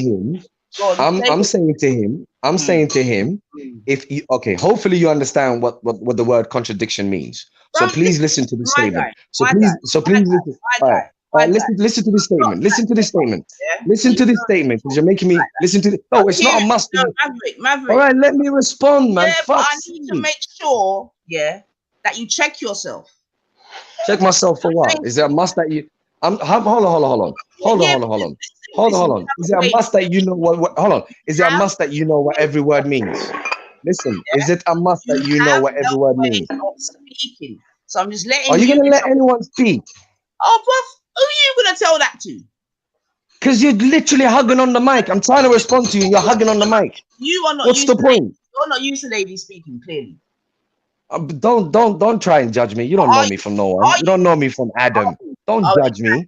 Exactly. You don't know me from Adam, so why are you judging me for? Well, go on, Shaka. Why, is there a stereotype? Hold on, is there a stereotype? Are you trying to insinuate that because I'm a Muslim, I'm somehow misogynistic? Is that what it is? Is that what? No, why did you say that though? Why did you say that though? Because you're you. Because I'm me. What, are you supposed to know me now? Hold on. Wait. You think you know me now, Nanisa? Oh, dude, don't bring all that emotional Muslim. Please don't. I'm not being emotional. I just don't like beg friends. Don't act like you know me from anywhere. We chat on this panel. Don't ever tell me who I am. You don't know me. Forget all of that. Let's get back to all right, cool. Don't tell me who I am again. And let me know when you're done, because you're literally hugging on the mic. When did I tell you who you was? What are you talking about? When you told me that, when you suggested that I'm possibly a misogynist, or I'm not used to letting ladies talk, don't ever think you can get away with them little remarks out there, fam. You see what I'm saying about the emotion, man? But you I'm did not say emotional. that It's not, question was it's an not idiotic emotional. one. It's not emotional. It's called dignity. It's called dignity. You will not talk shit about me. One second, guys. One guy, man. You Shaka, are. Whatever, Shaka, are you Manifa. there? Shaka, are Whatever, you there? Manifa. Yeah, big up yourself, Ezra, man. Walk on. Shaka, are you there? No, hold Veli. on. I was making a point before I got interrupted. Yeah.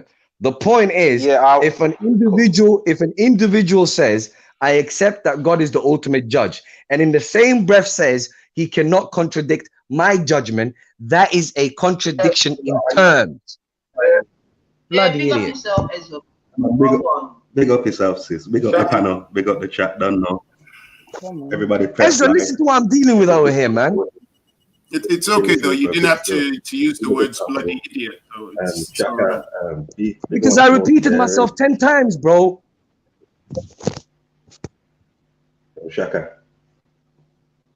So anyway, Veli says that the afterworld is in Tottenham. I don't know if he's serious or if Veli's joking. Yeah, man. Big up. So continue to come go. Let me. Don't know the thing. Go on, Ahmed. You're doing your thing. Sorry, Ezra? Ezra. Can you hear me, Bab?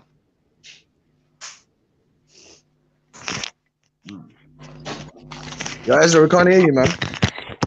Anyway, man, just move on. But all you had to say is, I'm going to get judged in the afterlife or in heaven or whatever. It would have been just simple things, but you're running all over the place, man. No, let's make it simple. Nine Ether, you don't have to label me something just because you're wrong. You're wrong, period. Move on. You're wrong, move on. What have you're you been wrong. No, you're wrong. Why am I wrong? Because your argument was inconsistent. It was entirely irrational. You didn't have an argument. You just hugged on the mic. Right, I'm not wrong, yeah, but let's go. You are wrong. You know what it is? 1 second. Can we like? Wait a second. Where are you gonna get judged? Where is God gonna judge you, Maverick? Where? I told you. Like I've already responded to this. No, She keeps repeating herself. Where is it? When you say where, why do you think where is relevant? Why would it not be relevant? Because I responded to you when I said we will be judged wherever we came from. Why is wherever not sufficient? You can't give it. Why do I need to know? Why do you need to know? Why do you need to know? Man, let me talk to someone intelligent, bro. Man, is just waffling, bro. I'd like to know more about your beliefs. Man, is just waffling, man. The judgment is greater than Well, can you man hear me anyway? Ezra, we can hear you. I can hear you, Ezra. Of this place. I just like to know wherever is. I'm just interested in what you believe. That's all, Maverick. Zaga. But if you don't know, then it's all right. If you don't know, you don't know. So it's me personally, I don't know. But it says Judgment Day. We don't know where. And just like Ahmed said, it's wherever we came from. I think it's a fair answer to me. I don't know. Big up Danny for the goddess. You know what I mean? Big up yourself, man. Yo, Ezra, I'm vexed to know Ezra. Yo, Shaka. The question of the day, are you turning this into a personal thing, Shaka? No. I was gonna have a dig. But I'll leave it because witness are serious. We'll do that later. Witness is regulated. So. No. I'm calm. I'm not irritated. I was actually joking. What I was gonna say, yeah, is that like Ezra and Turek was supposed to end my life the other day and totally shape my foundation and I was thoroughly disappointed. You know what I'm saying? At the end, you know what I'm saying? Like it didn't quite. I was expecting to have my universe shattered. And it's Well, you know what it is, Jack? Like it's called mercy, fam. You get me? Like mercy, man don't want to. Yeah, you know what I'm saying? That's what it is. Man have to do with you lightly, fam. You don't want to push you over the edge. Muslim or something. So he's saying like I should thank Yahweh for the mercies, yeah. Greatest one. Big thanks. Good thanks. Get me? Like we do it in bit by bit, so you don't go over the edge. I'll await the rest of it. Yeah. Yo, Maverick. Yeah, man. Yeah. So I got a question for you, bro. for it. You jumped off the paddle the other day, right? And man didn't get to really address this thing, innit? Yeah. About this Zulu statement that you made, innit? Right. So we want to Voodoo was the wrong statement. Voodoo. Voodoo. Oh, that's what it was. Okay. Yeah. Now, yes. Well, either way, bro. Like, break it down, innit? Explain the thing, innit? Like, I don't know what you meant, innit? So, you get me? What I meant was simply anybody. Listen. What I meant was simply no person in this planet, no religion, no book, nothing can test the Quran. Period. So I only use voodoo with you because I know that's what you promote and propagate. Yeah. I just know for a fact that for you to speak about Islam while you practice voodooism, or by the way, it's not specific to voodooism, it could be Christianity, it could be any religion, is a joke. And I can prove that any moment. Okay, so just to clarify, like I defend voodoo. I have been involved, in rituals that are done in their tradition, but more broadly, I defend and deal with African spiritual traditions, in general. Okay, voodoo is just one, is the point I'm making. Now, what is it that you know about voodoo to make that assertion? Okay. What I know is that the Quran itself is flawless. So by definition, anything but the Quran is going to have flaws. Okay. Period. Okay. And going by the conversation that we were having the other day, you mentioned something to do with learning stuff from nature. And I easily prove to you the inconsistency and stupidity of that statement, because you have many things in nature we can not only learn nothing from, we can only learn stupidity from, to be honest with you, things that are detrimental to us. I used as an example a lion, for flip's sake, man. A lion kills children. He sleeps all day and gets his woman to go and hunt. What's there to learn from that? You want to learn from that? Yeah, definitely. How can someone that thinks like that argue with me about Islam? Impossible. But the point is, though, Maverick, the interesting thing is, I was not arguing with you about Islam. I never said anything about Islam in general. I was answering the question about can you have a moral compass without a God, and I was exploring the permutations of what would be considered God in that context. You see what I'm saying? I never said anything about Islam. Yeah, I was saying that if we look at it from the perspective of what people generally call God, it's definitely possible to have morals without believing in that concept of God. However, if your concept of God is different, then that may not be the case. And I gave the example of traditions or concepts of God that relate God to nature. And if you relate God to nature, then it would be impossible to have morals without God, because our moral But that's not what Ahmed's argument was, though. Like, not at all. You get me? Because he was arguing against people people who believe nature is God, they still thankful to nature for sustaining them, and you know what I'm saying. But these atheists, don't believe in any God or any. But I wasn't arguing from a perspective. No, but Ezra, Maverick came after me, and for what I said, didn't it? And I'm saying that I wasn't coming from an atheist perspective. I was just answering the question. Okay, Shaka. Let me respond. One sec. Now, the fact of the matter is, within that, I never said nothing about Islam. I wasn't critiquing Islam in general. But that's the first thing. The second thing is, you try to reduce the entirety of nature down to the example of the lion. So let me just break down to you. It wasn't a good example, though. No. I didn't. Hold on. Please don't mischaracterize me. It was a terrible example. But Shaka, Shaka, 1 second. Just 1 second, bro. Just don't mischaracterize me. Using words like reduce nature to lion is mischaracterization, and you're trying to build a straw man that does not exist. Fact of the matter is, lion is an example of something that is part of nature. So when you use a general statement such as we learn from nature, you can't just be picky and choosy of what part of nature you're going to learn from. So I simply brought to you an example that you need to bear in mind.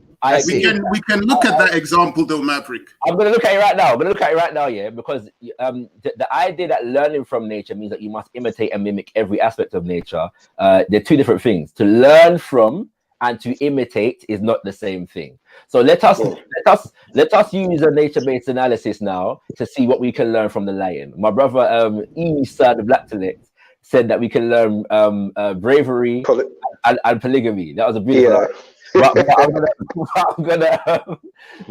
Hold on. But that's questionable though. But that's questionable. We're gonna look past that for a second. And see how this. So let's take Maverick's example to its logical conclusion. Yeah, what could we learn from the lion? Yeah, the lion sleeps all day. And I mean, I think I'm not sure this is a proper analysis of what the lion does. Yeah, but let's say, for example, yeah, that what Maverick says about the lion, for argument's sake, let's say that what Maverick says about the lion, yeah, and how the lion behaves in nature is a fact. Yeah, let's say that for argument's sake. I'm not saying it's true. I'm just saying we're going to put that on the table. Yeah. So it's not true. No, it's not true. Actually, man, it's not true. It's not true. It's not true. And witness can go into that after I finish here. But let's say that was the case, right? Let's say that we were going to imitate the lion now in terms of trying to learn from nature. Now, it's quite simple, really. If human beings, or let's just say male human beings, yeah, did that, we slept all day, and killed our children, yeah, and these kinds of things. Other men's children. Say again. It's other men's children, not yours. Yeah, other men's children. Yeah, that's what we do. All right. Then there will be that would factor into how we thrive or prosper or not. Yeah, as human beings, is it possible for us to preserve ourselves as human beings and perpetuate our life? Yeah. And because learning from nature is about being in harmony with nature. So is it possible for human beings? What are you gonna learn from a lion? I'll tell you exactly. Sorry, Shakara. In regards to that story of the lion sleeping, the lions that sleep all day and just take food from the lionesses, they lose their territory. A smart lion every day checks its territory. Yes, exactly, Malik. Does a patrol of its territory to stop other male lions from coming in. If other male lions come in, it loses its territory, it loses privilege towards the lionesses, and its cubs get killed. So a lion that sleeps all day and eats is a useless lion that gets defeated easily. Okay, hold on. Who's more intelligent, you and a lion? Yeah, I would answer my question, please. Who's more intelligent? I would. Can you just answer my question? Yeah, but I would value. I'm going somewhere. I would like to say something after Shaka. These guys want to preach, bro. I would value human intelligence over that of the lion. So how is you as the human being gonna learn from something less? 1 second. How is you?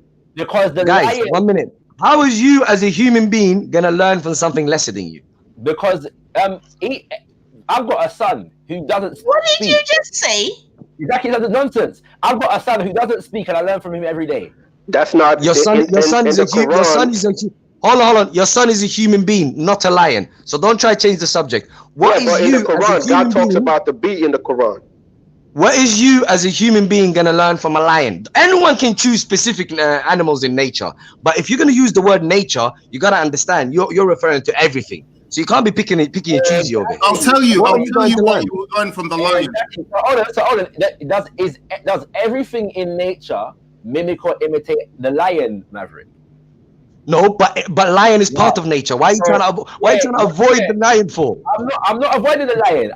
Let's discuss that one then, innit? You don't have to avoid it. But again, so now, when I say that you're attempting to reduce the totality of nature down to the lion, like I'm choosing an example in nature. You want to decide for me which example to choose? But Maverick, you have to appreciate that what I said is not limited to your example or whatever example that you choose. No, but what you said encompasses my example. Of course it does. I accept that. So cool. I use one example then. But nature is not even just the animal kingdom. Nature is plant. Nature is the elements. Nature is the heavens and the earth. Yeah, in terms of I understand, but I choose an example. If you use the word nature, can I not use an example of it?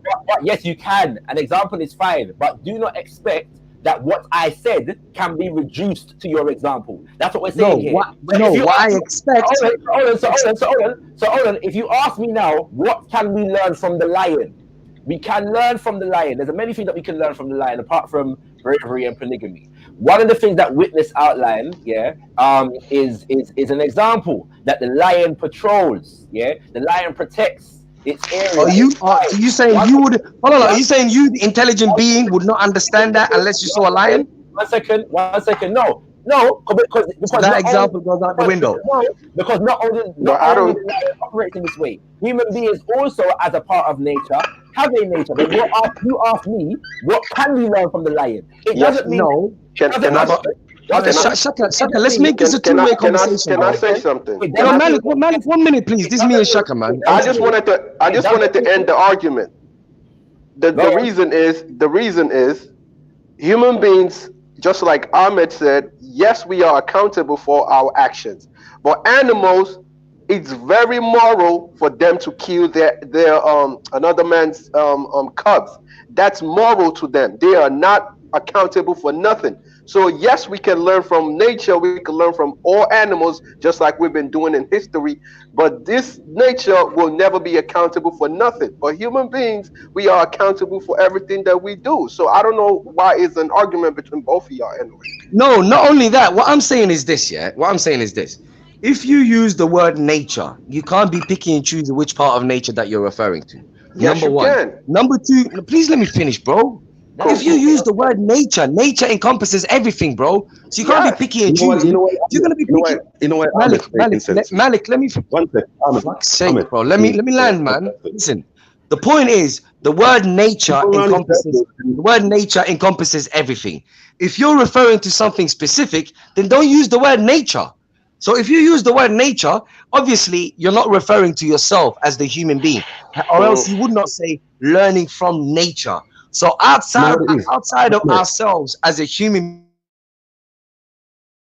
so I can use any example. So for example, if I say a lion, what you're gonna learn from a lion, it is a valid question. Of course it is. Simple. And let me explain why. Quick thing. Yeah, like, come on. Obviously, learning from nature is limited. You can only learn from the nature around you. You get me? You cannot learn from the same nature as a Russian man or somebody in the blood clot Antarctic. You get me? Or the North Pole. You get me? You can only learn from the nature around you, fam. You know what I'm saying? So it's limited. That's a fact. You can also learn detriment from nature. That is a fact, Ezra. Yeah. Sorry, did you say you can also learn detriment from nature, Maverick? Did you just say that? Of course. You can learn something from nature. You can learn something detrimental to you from nature. For example, a lion killing other men's children is not detrimental to him, but it would be for you. Go ahead, try kill another man's children. So you learned. Because a lion did it. So you just agreed that you learned something from nature by giving us that example. Exactly. It's not learning if it's detrimental, is it? Oh my God! How is something detrimental to you learning? You don't learn from detrimental experience. You only learn from good things. Is that what you're saying? Bruv, if something, no, we're talking about, listen, we're talking about, listen, the word learning, listen, the word learning, understand this, the word learning, if I look at a lion killing another man's cubs, and I use the word learning, that means there's no learning if you're not going to apply it. So if I apply it, it's going to be detrimental to me. I want to come back to Ezra's. I want to come back to Ezra's statement still, yeah?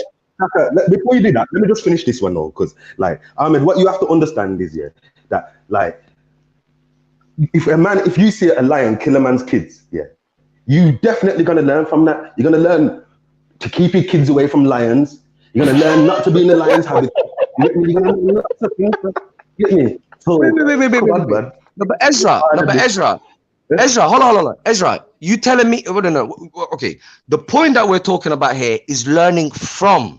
learning from? Are you telling me you as a human being, the most intelligent entity in this planet, is not more intelligent than an animal? You would have to look at the animal to acquire intelligence. That's not being questioned. Not in his habitat. But the word learning means you're acquiring something. How could you acquire from an animal? So in the lion's den, you think you're more intelligent than the lion in his den? You're mad. Get me? Ahmed, yeah. The fact of the matter is, it is in fact human intelligence that enables us to learn from the lion. That is the point. Well, that means you're more intelligent from the lion. Shaka, let me say something after you, Shaka. Yeah, that's fine, right? It is in fact human intelligence that allows us to learn from the soil, yeah, and the nature of the soil, and how to best plant seeds in the soil. We need to define the word learn here, because I think we're abusing it here. One second. It is in fact human intelligence, yes, that allows us, yeah, to look into the soil and understand that there are nutrients within it that assist in the growing of plants and vegetation, and that in those plants and that vegetation there is nutrition for our body. So we are applying. Hold on. So we are applying our intelligence to nature. That's not learning from nature. So I'm learning from. Wait, Ezra. Please. The human capacity to learn is also a part of nature. It is not. It doesn't exist outside of. Hold on. What does that mean? We elaborate what that means. As human beings, part of our nature is our capacity to learn. That's different from what you said. You said we get it from nature.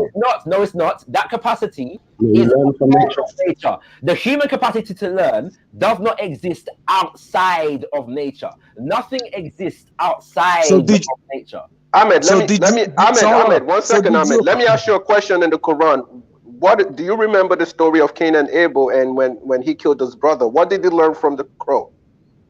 They didn't learn nothing from the crow. They were told, look, the crow even knows what to do and you don't. They were basically, they were encouraged to use their intelligence and embarrassed for not using their intelligence, whereas the crow does. Simple as that. How did he bury his brother? How did he bury his brother? Yeah. He hid him. So when he saw the crow, what did he learn from the crow? What did the crow taught him to do? The crow didn't teach him what to do. The crow was used as a what's the word? As a way to remind the human being. As a way to remind the human being that he's not using his intelligence, and that he should be embarrassed of himself, because even an animal is using intelligence. That's it. That had nothing to do with learning from. Are you telling me? Check this out. Are you telling me that unless you saw that statement in the Quran, you wouldn't think to yourself that a dead human being does not need to be visible to every other human being that's alive? No, you're telling me you need to see a crow. The Quran says he learned from the crow how to bury his brother. So he never uses the word learn. Never. Okay, what did they say? Never uses the word learn. What did he say? That's funny. Read it. Bring the statement. Ahmed just said, yeah, if you didn't see the verse in the Quran, you mean to tell me that you wouldn't be able to learn that? Yeah, no. Another part of learning from nature, Ahmed, yeah, is let's say, for example, let's say there was a time before people used to bury their dead, and dead bodies were left, yeah, on above the ground. All right, bodies would decompose, okay, and that will create a certain level of uncleanliness and openness to disease and them kind of things there in the environment. So from nature now, because the nature that we exist in at the moment means that dead bodies decompose, we learn that we have to find a means of dealing with dead bodies, yeah, so as to maintain our own health for those of us who are still living. That's also learning from nature. Yeah, learning from nature is that there are 4 seasons. Learning from nature. There are 4 seasons. You know what it is? For the crow example, yeah, for the crow, like one thing we've learned from crows, yeah, and scavenger birds is that when they all congregate and we see them circling, yeah, there's a dead body down there somewhere. Like every animal in the fucking kingdom learn that. You know, from the crows. You know what I'm saying? So let's again, this is come on, nature, better than this.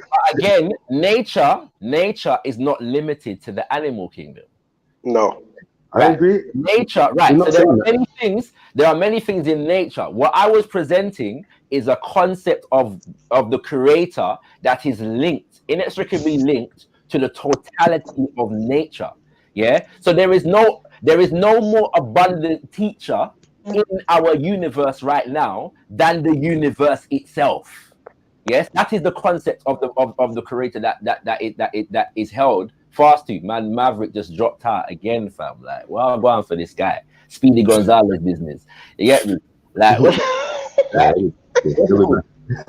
but I'm saying, like, it's so the point. The lion example is really flawed. Like, in the sense of the fact that there are so many things that we can learn from all kinds of animals. Yeah, but no, but can you learn anything from a lion? Say again? Can you learn anything from a lion? Oh yeah, most definitely. Yeah, you learn anything from anything. He's not saying you can learn all. He's not saying you can learn everything. Ezra, let me give you an example. You're misunderstanding his point, though. Chaka, you're misunderstanding his point. He's not saying you can learn everything from a lion. He's saying that you can learn certain things from a lion about nature. No, he's not. Ezra, if that's what he was saying, he's not saying that at all. If that's what he was saying, then me and him would agree. Because I never claimed that you could learn everything from a lion. Lion was his example. I spoke about nature. I didn't speak about lions. Lions are an animal. The lion is nature. It's just an example of nature. That's what. One second. Yo. Sorry. Maverick, do you believe from lions? Okay, you know what? Yeah, you know what? Let's clarify a few things here, because I think we're misusing words here. Look, I have no problem with observing reality and basically making reality work for us. I have no problem with that. If that's what you call learning from nature, that's not an issue. However, what we were discussing is you got to understand that when we talk about theism, Islam, atheism, etc., what we're discussing is mainly morality. That's what we're discussing. So if you dismiss religion, whether it be Christianity, Judaism, or Islam, if you dismiss religion and you say you can learn from nature, then I don't see how you can learn morality just from nature. That was the main point. And what you should do is ask questions then. Yeah. So now, can I just say first and foremost and point out the fact that there are more quote unquote religions on the planet than those that adhere to Abraham. And many of these religions are older than the traditions of Abraham, and people had moral. I don't think you could say that. People had moral compasses. You have to argue for the people. You have to argue for people that are not, because we're talking about theists, God believers, people who believe in a creator. So no point giving examples of other people who believe in a creator. That's unfair. You can't say that. That's unfair. That's very unfair. I'm sorry. I will not subdue myself to Abrahamic arrogance. I'm not going to do it. Right? What's it called? Or supremacy. You don't have to be talking about creators. Has anyone mentioned Abraham? Ezra, we're talking about creators right now. The question that Veli posed was, can you have morality without God?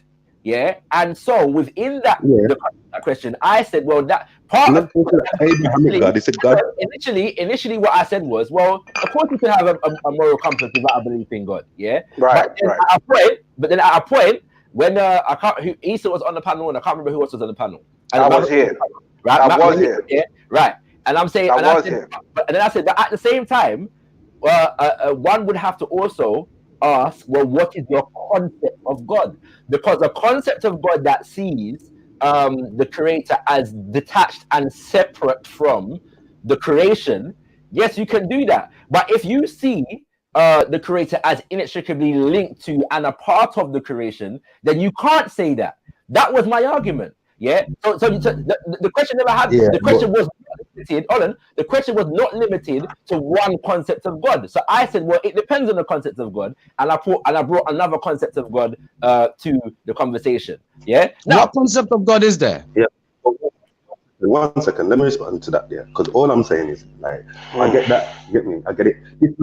Different God concepts have different concepts of morality in it, but they still give you a morality. We're talking about people who don't believe in any God, what is their moral compass? It's themselves. If one man believes raping is okay, yeah, it's no one can tell him it's not, because he's going off his own moral compass. There's nobody there. Yeah,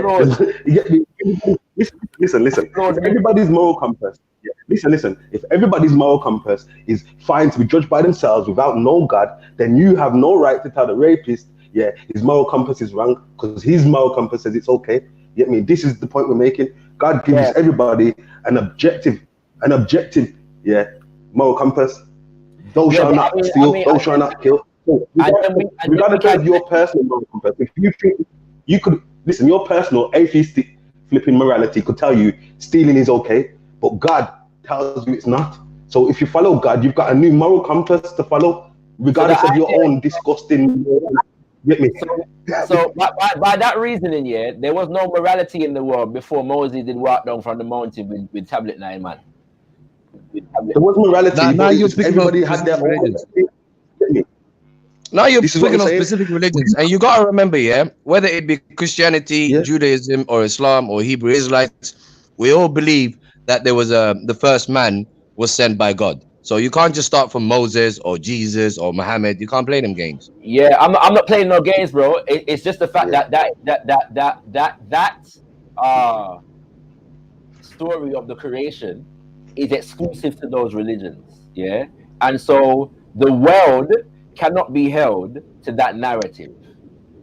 You see what I'm saying? No, but the title is you're trying to change the title. The title is God. It's not Abrahamic God. It's God believers. So why are you narrowing it down to one set of God believers when the whole thing is about believing in Ezra, I'm not narrowing it down.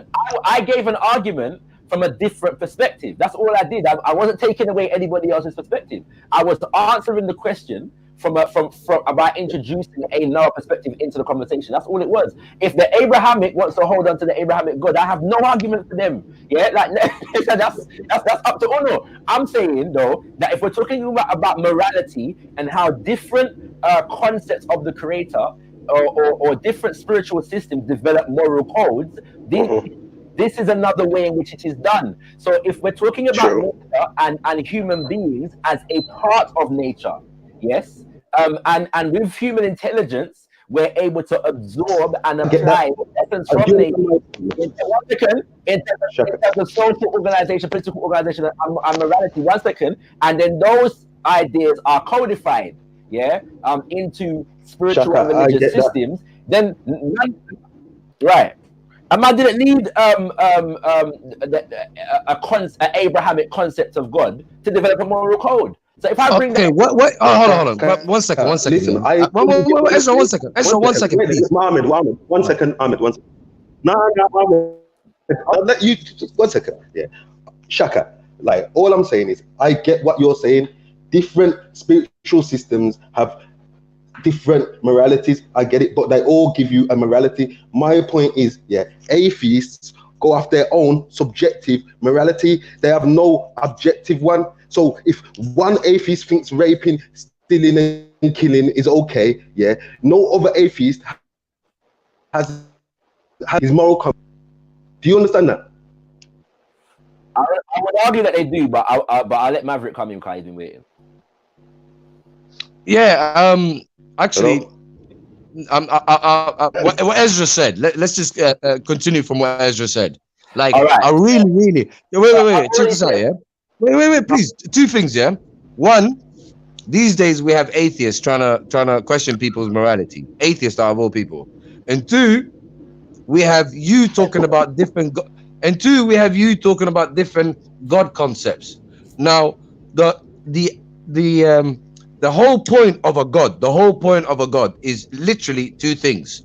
1, being infinite, and 2, having the will to bring everything into existence. Like, there is no God concept you could have that deviates from that, or else it won't be God. Over to you.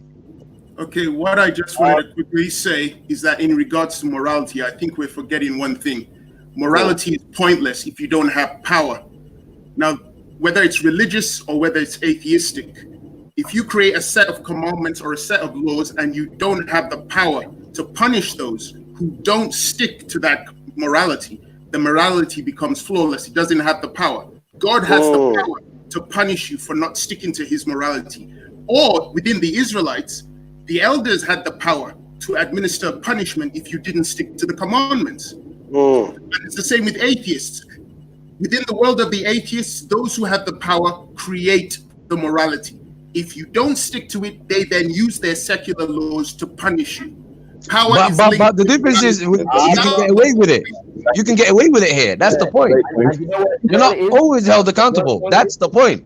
You know what it is as well? Because I don't want to get caught up in me trying to defend what the atheist position is. Like, I don't consider myself an atheist. Yeah, so I'm not really going to do that. I disagree with what Ezra's saying.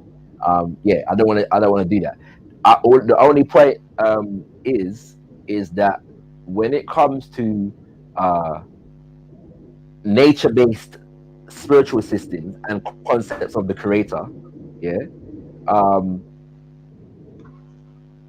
when you're dealing with nature, it's not just about the learning from it. The learning from is to achieve harmony with, yeah, and so harmony with nature is seen as the ultimate expression of obeying or living by the commands of the creator, because the laws of the creator are codified in the laws of nature, the way nature behaves via predictable laws.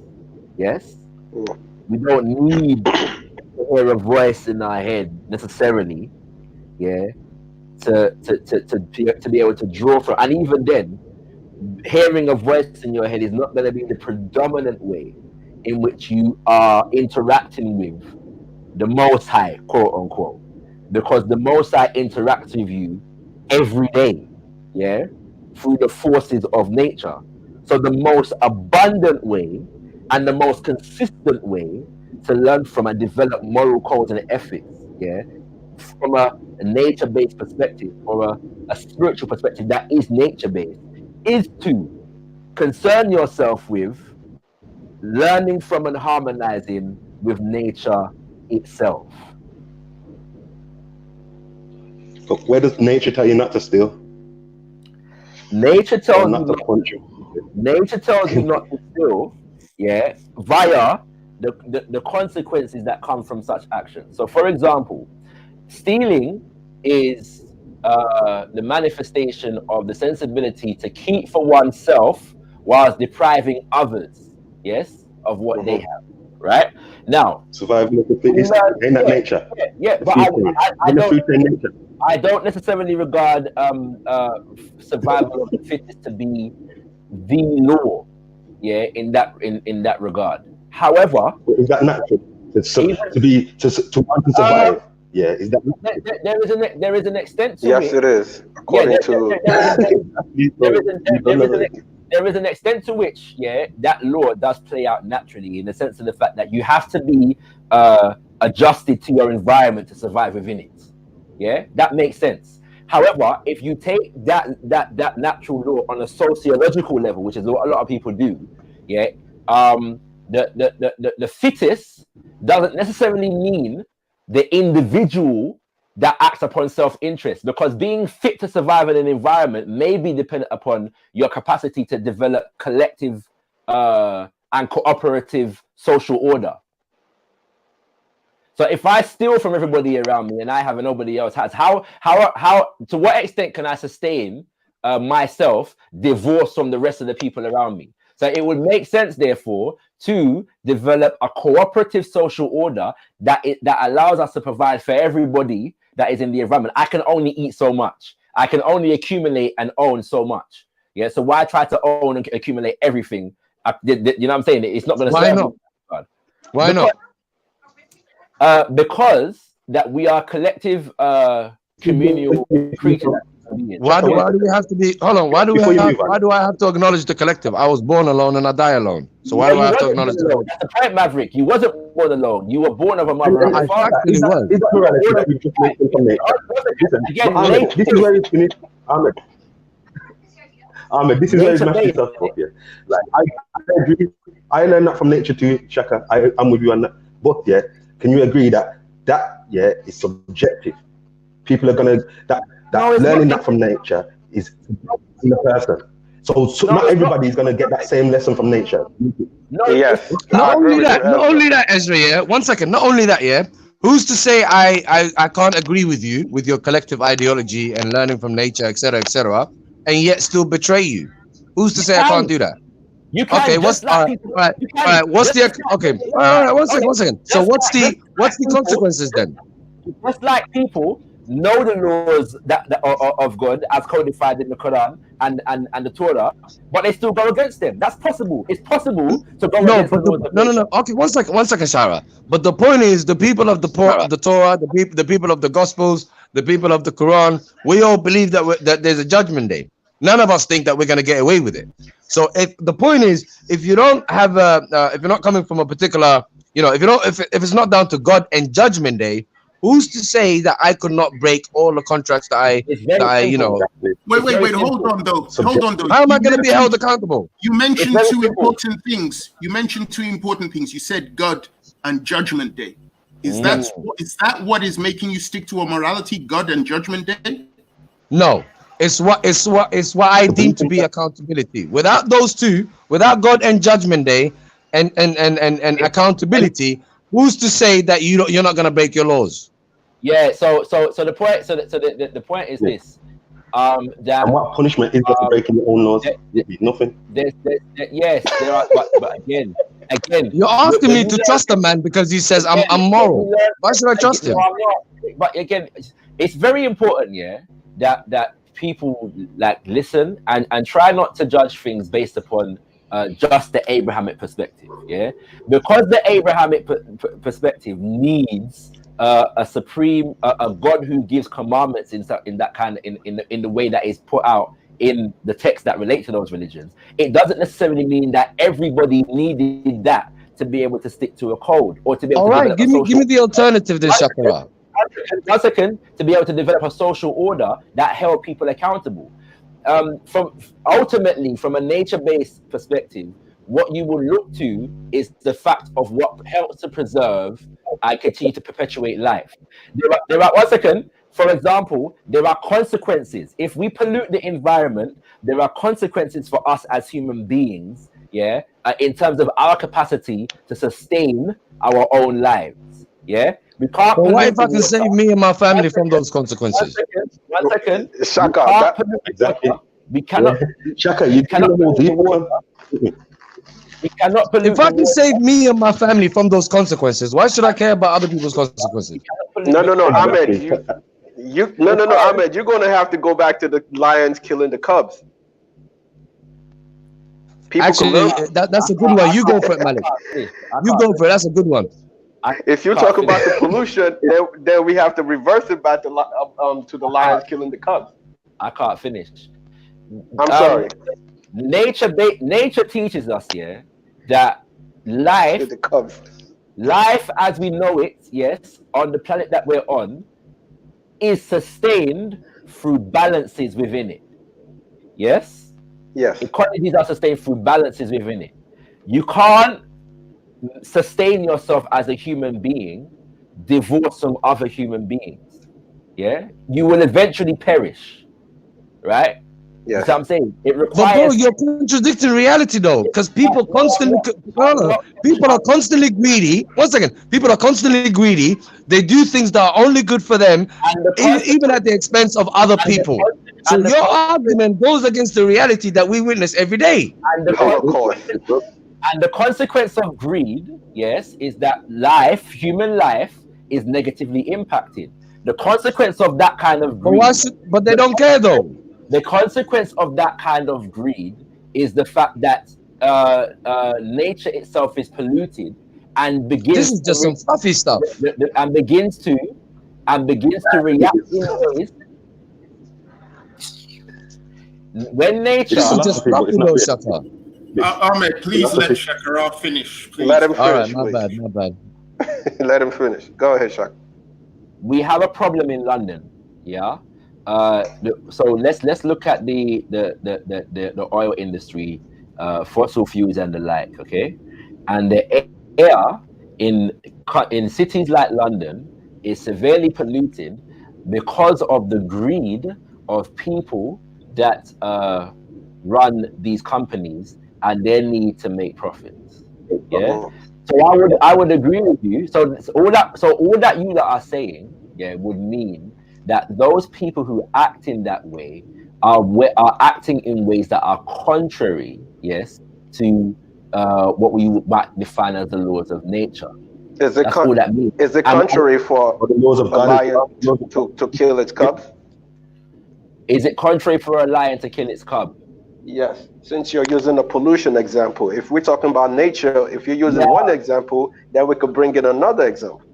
No, I don't have anything against examples. The question is how does the example pertain to us as human beings in terms of developing a system of morals and ethics? So it doesn't mean that because the lion kills cubs, yeah, it doesn't mean that because the lion kills cubs that we must we must develop a moral system that whereby it's okay for us to kill children. Like this is ridiculous. It's not sensible reasoning.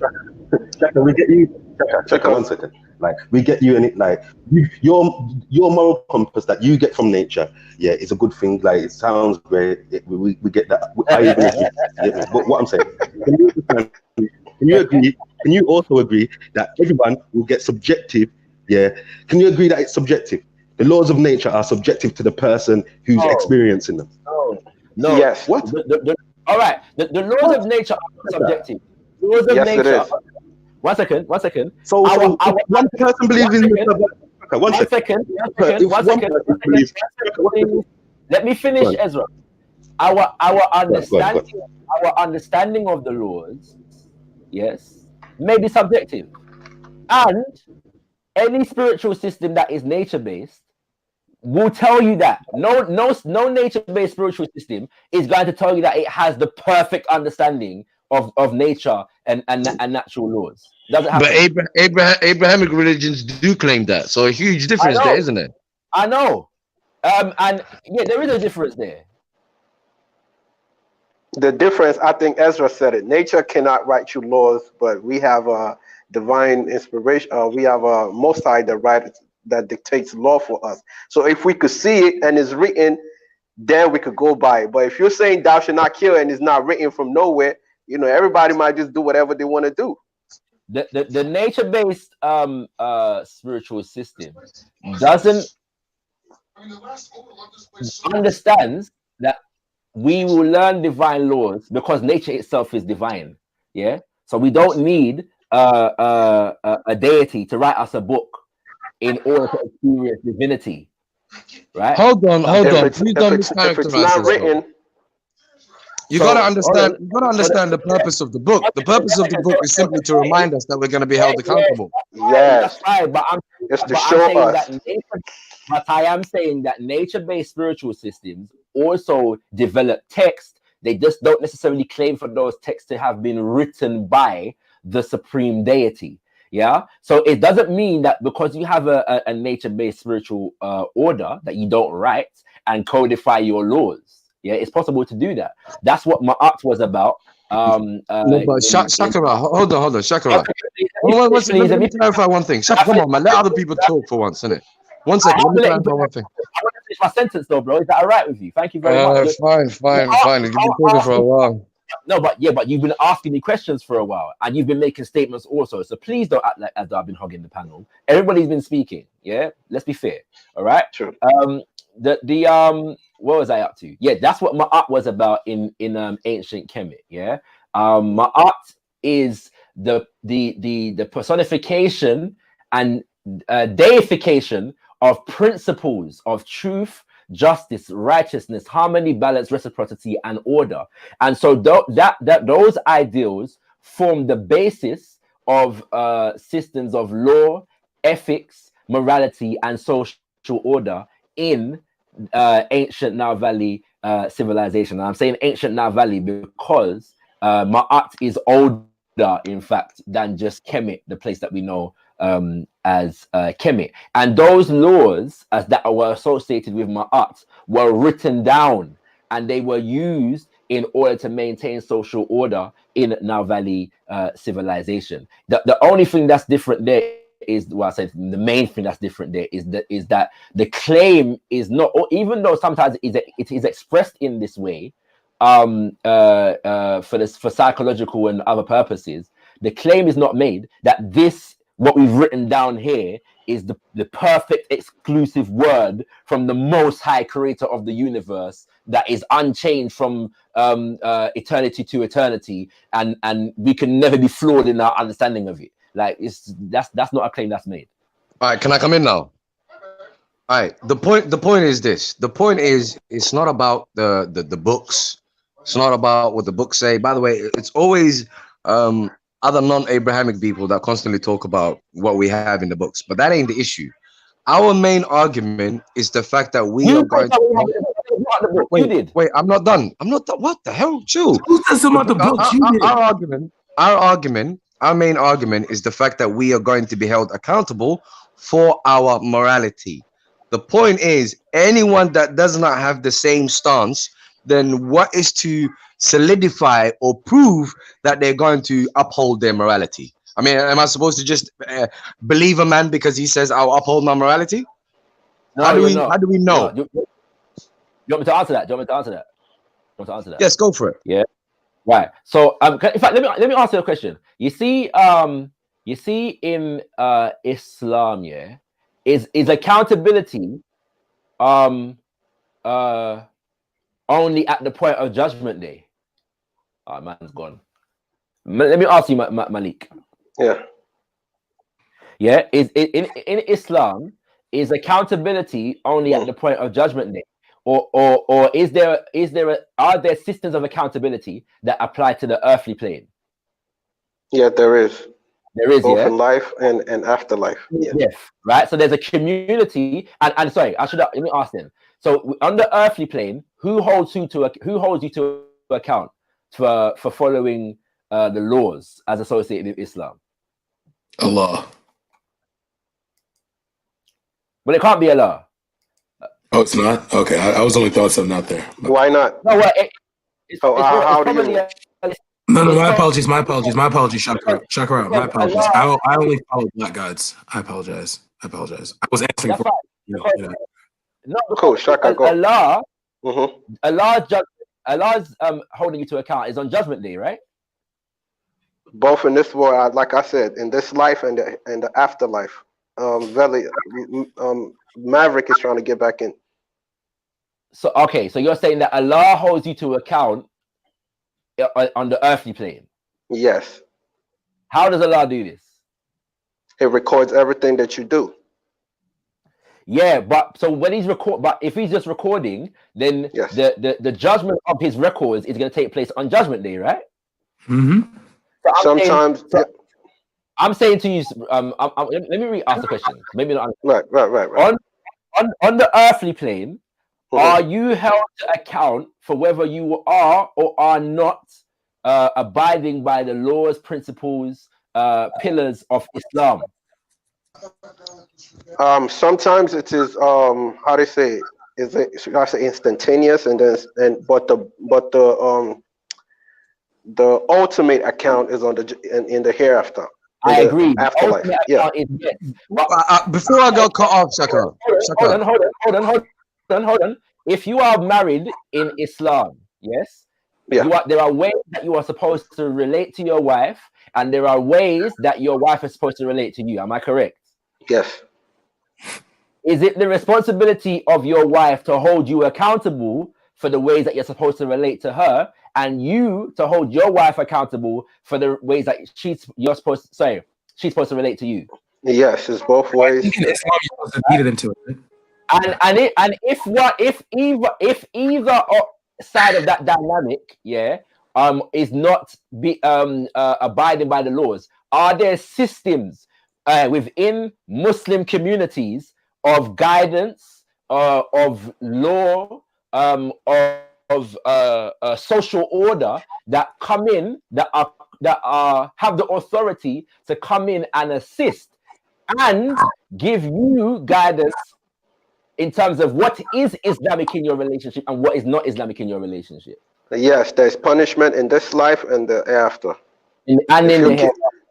Yes, Right. if you kill Punishment somebody, how, you go Malik? to. Malik, punishment how? I'm saying judgment, if you kill somebody, you go to jail, and then on the judgment day, you'll get accounted for killing somebody also. Yeah, but it's two different things, though, isn't it? One is morality, the other one is law. Clarify then. In Islam, Maverick, if you murder, are there earthly punishments that are applicable? Earthly punishments are entirely due to the society, entirely. So whatever society agrees on, that's that. Sorry, Shaka. Yeah, sorry, guys. I just wanted to mention, Beefy, there are people backstage who would like to come on. I'm going to jump off so they can come on. Malik, Brads, it's been a pleasure. Maverick, it's been a pleasure. I hope you all find some common consensus and come to a compromise in what you're debating. Thank you all for your time. Have a great one, Witness. Have a great one, bro. Yo, Witness, be safe. Come on. Let me clarify this, Maverick. But one second, Shaka. I've asked you for one question, and for some reason we're deflecting from this question. And that simple question is: I know that when someone believes in a judgment day, I can believe their morality because I know that they will check themselves. However, if someone does not believe in a judgment day, why on earth would I believe them when they claim to be moral? Ask ISIS that, innit? Because ISIS apparently believe in a judgment day. So you can't come in here just talking like that. That's rude. Yeah, that's fine. But I'm saying ISIS believe in a judgment day, right? But clearly, No. ISIS claim they believe in a judgment day. That's different from actually believing in a judgment day. You don't know that. Hold on. That's Maverick. That's a good point. That's a very good point. But the problem you have now is the problem you have now is. Sorry? Yeah. The problem you have now is that when you're using that as such a yardstick, how are you going to know? Considering that people at ISIS were laying low, they were shopkeepers, they were doing all of these things, praying and mingling with everyone else. So you would have given your contract and trusted them as your Muslim brothers. And No, I wouldn't. No, I wouldn't. How would you have known? How would you have known the difference? All right. This is how I would have known. First and foremost, what you talked about was what you talked about. One, yeah, but he asked me a question, and I can't. All right, you go ahead. Let's come back to it, Maverick. Let's come back to it. All right, cool. Can you hear me? One at a time, though, please. Shakra. Sorry, one sec, Beefy. Shakra, in relation to your question, yeah, you have to remember you might have 3 different opinions in regards to the legislative law of the Quran. So remember, Maverick. I get that, bro. I get that. Whatever the legislation is, what I'm asking is there an earthly legislation? No, I understand. Let me give you the 3. Number 1, there is the great day of judgment, so to speak, in the hereafter. Yes. Number 2, there is a social law where you're judged by what you've committed, where everyone can see. And number 3, you also have within your life. So the Quran tells you, for instance, you're tested majorly at least once a year. Right. Do you understand? So you, with the guidance from the Quran, you can determine that certain choices you made, which may not have been the wisest because Allah's told you what to do. Yes. Therefore, you can sort of see now within nature, within your working of life, that this was the judgment, so to speak, in your situation. Do you understand? Can I ask you a question, Isa? Yeah. Yeah. The famous Surah 4, verse 34. Sorry, say that again. The famous Surah 4, verse 34. Yeah, I thought it was 24, but go on. I think it's 34, but that's fine. But would that not be outlining a code for holding wives and husbands accountable to each other on the earthly plane? If I understand what you're saying, all of it is there. So that would be part of the social law. So for instance, so if your wife does this, do this. If your wife does that, do that. Isn't that not about accountability? Yeah, that's what I'm saying. So for instance, all of it is legislative. But it's not about morality. No, but it is though. All of it's about morality. To a degree. How is it about morality if your wife cheats on you? No, but hold on. If your wife cheats on you, one second, yeah. If your wife cheats on you and you leave her, that's simply you looking after your interest. I'm not sure where morality is part of that. What, you want to be with an adulterer? The morality relates to the legislation And the guy cheating on your husband is immoral. One sec. The morality relates to this. No, I came on before you. No, I hear you, but the problem, one second. I hear I you. haven't answered that question yet, you know. I hear you, but the problem is though, yeah, Shaka is basically trying to equate Judgment Day with social contracts between human beings. That's what he's trying to equate. No, but hold on. Let me just finish. Shaka, let me just finish, please. Let me just finish, man. Flipping hell. The point is this, yeah. The point is this. The reason for Judgment Day, and the reason why I say morality can only exist if someone believes in a Judgment Day is because you can get away with things on this planet. You're not always checked. You can get away with shit here. Right. You see what I'm saying to you, yeah? So Maverick, all you're doing at the moment though is betraying your lack of knowledge of spiritual ideas and philosophy outside of Abrahamic. Yeah, this is Abrahamic, his personal. You got to say his personal view, bro, because no. Hold on. Judgment Day, and that kind of idea. I don't know that it's specific to Maverick. Like it's not. No, hold on. Not even that. Hold on. One second, please. 1 second. Shakara. Just make sure you don't miss. 1 minute, please, man. 1 minute. Listen, just make sure you don't mischaracterize me. Listen to what I'm saying to you, yeah? Because what I'm saying is observably true. It is observably true that you are not always checked for the wrong that you do. You can get away with things here. You want an example? George Bush, for crying out loud. Tony Blair. I could go on all day. Or people that have committed crimes. I can go on all day with people that have committed immoral crimes. Or furthermore, dictatorships. All kinds of dictatorship in this world. Guys, can I finish a statement? Listen, statements, and you're not paying attention to what he's saying. Just let me finish, Issa. Let me finish. He's done that 3 times, and you're not understanding what he's saying. Issa, it'll be less than a minute. I'll be done. Please, man. Listen to what I'm saying to you. You have basically, you have all kinds of people committing evil, and they're getting away with their evil. The point that I'm making is that we are not perfect on this planet. We cannot ensure that nobody commits crimes. We cannot ensure that people get away with immorality. We can't ensure that. There is no human system that could possibly ensure that. Which is why my argument is, without Judgment Day, there's no way to basically be held accountable completely for your morality or lack thereof. Over to you. Right. I'm gonna ask that you don't cut me again and then demand to be able to finish. Yeah, because that's just fair. All right, that's just fair. Right. It's Abrahamics, man. Right. No. Shut up, Dave. When it comes to all the people that you mentioned that get away with crimes every day, the funny thing is that a large number of those people will be people that come from very religious people that believe in Judgment Day. That's a fact. That's a fact.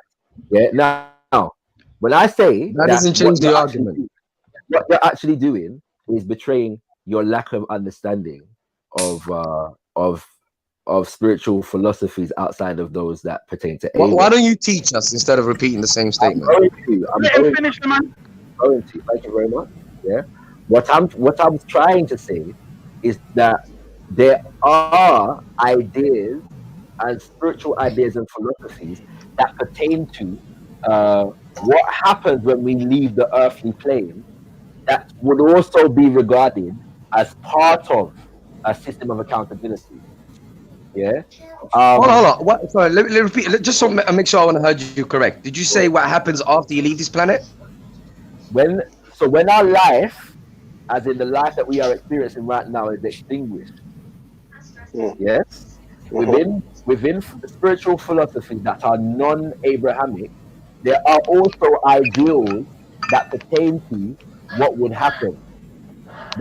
So how's that not Judgment Day? That one might consider. Whatever you refer to as Judgment Day or lack of Judgment Day, I'm not really right into that. What I'm saying is the idea. But what's the difference between what you're saying and a Judgment Day? I'm going to explain. If you're going to be held accountable after you die, However way you're held Let him accountable, finish, how's innit? that Let not him judgment finish. day? He's getting there. He's You getting know, there. what you just said, I may agree with, to some degree. It just doesn't necessarily mean that it's exactly the same thing. But I'm saying that you made an assumption, and I'm saying that your assumption just betrays your lack of understanding of spiritual traditions that are outside of Abraham. So if No, I didn't make an assumption. Because you did, because you presumed that they didn't exist.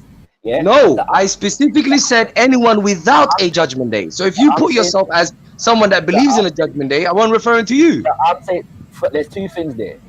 Sorry, someone needs to mute their mic. There's bare background noise. So Ezra. who's got that ear? Ezra, mute up. Some breeze I blew. Man next to a vent. I never even knew I was in then, you know.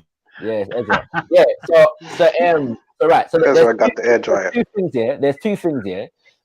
There. The first thing is that when you have oftentimes nature-based spiritual systems are communal.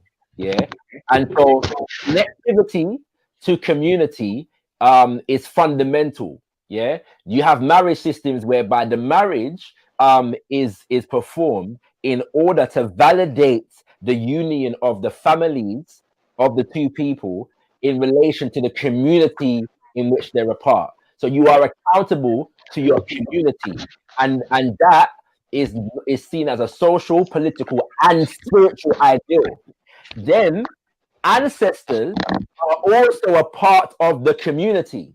Yes. And so from dealing with Kemet, you have the Aku, which are the ancestors who are considered to be still a part of the community. You also have Huku, which is people that are passed on, but because they were not seen to, they were seen to have a overall detrimental impact on the community. They experience that as ancestors or as people that have passed away, they experience social isolation or rejection from the community itself.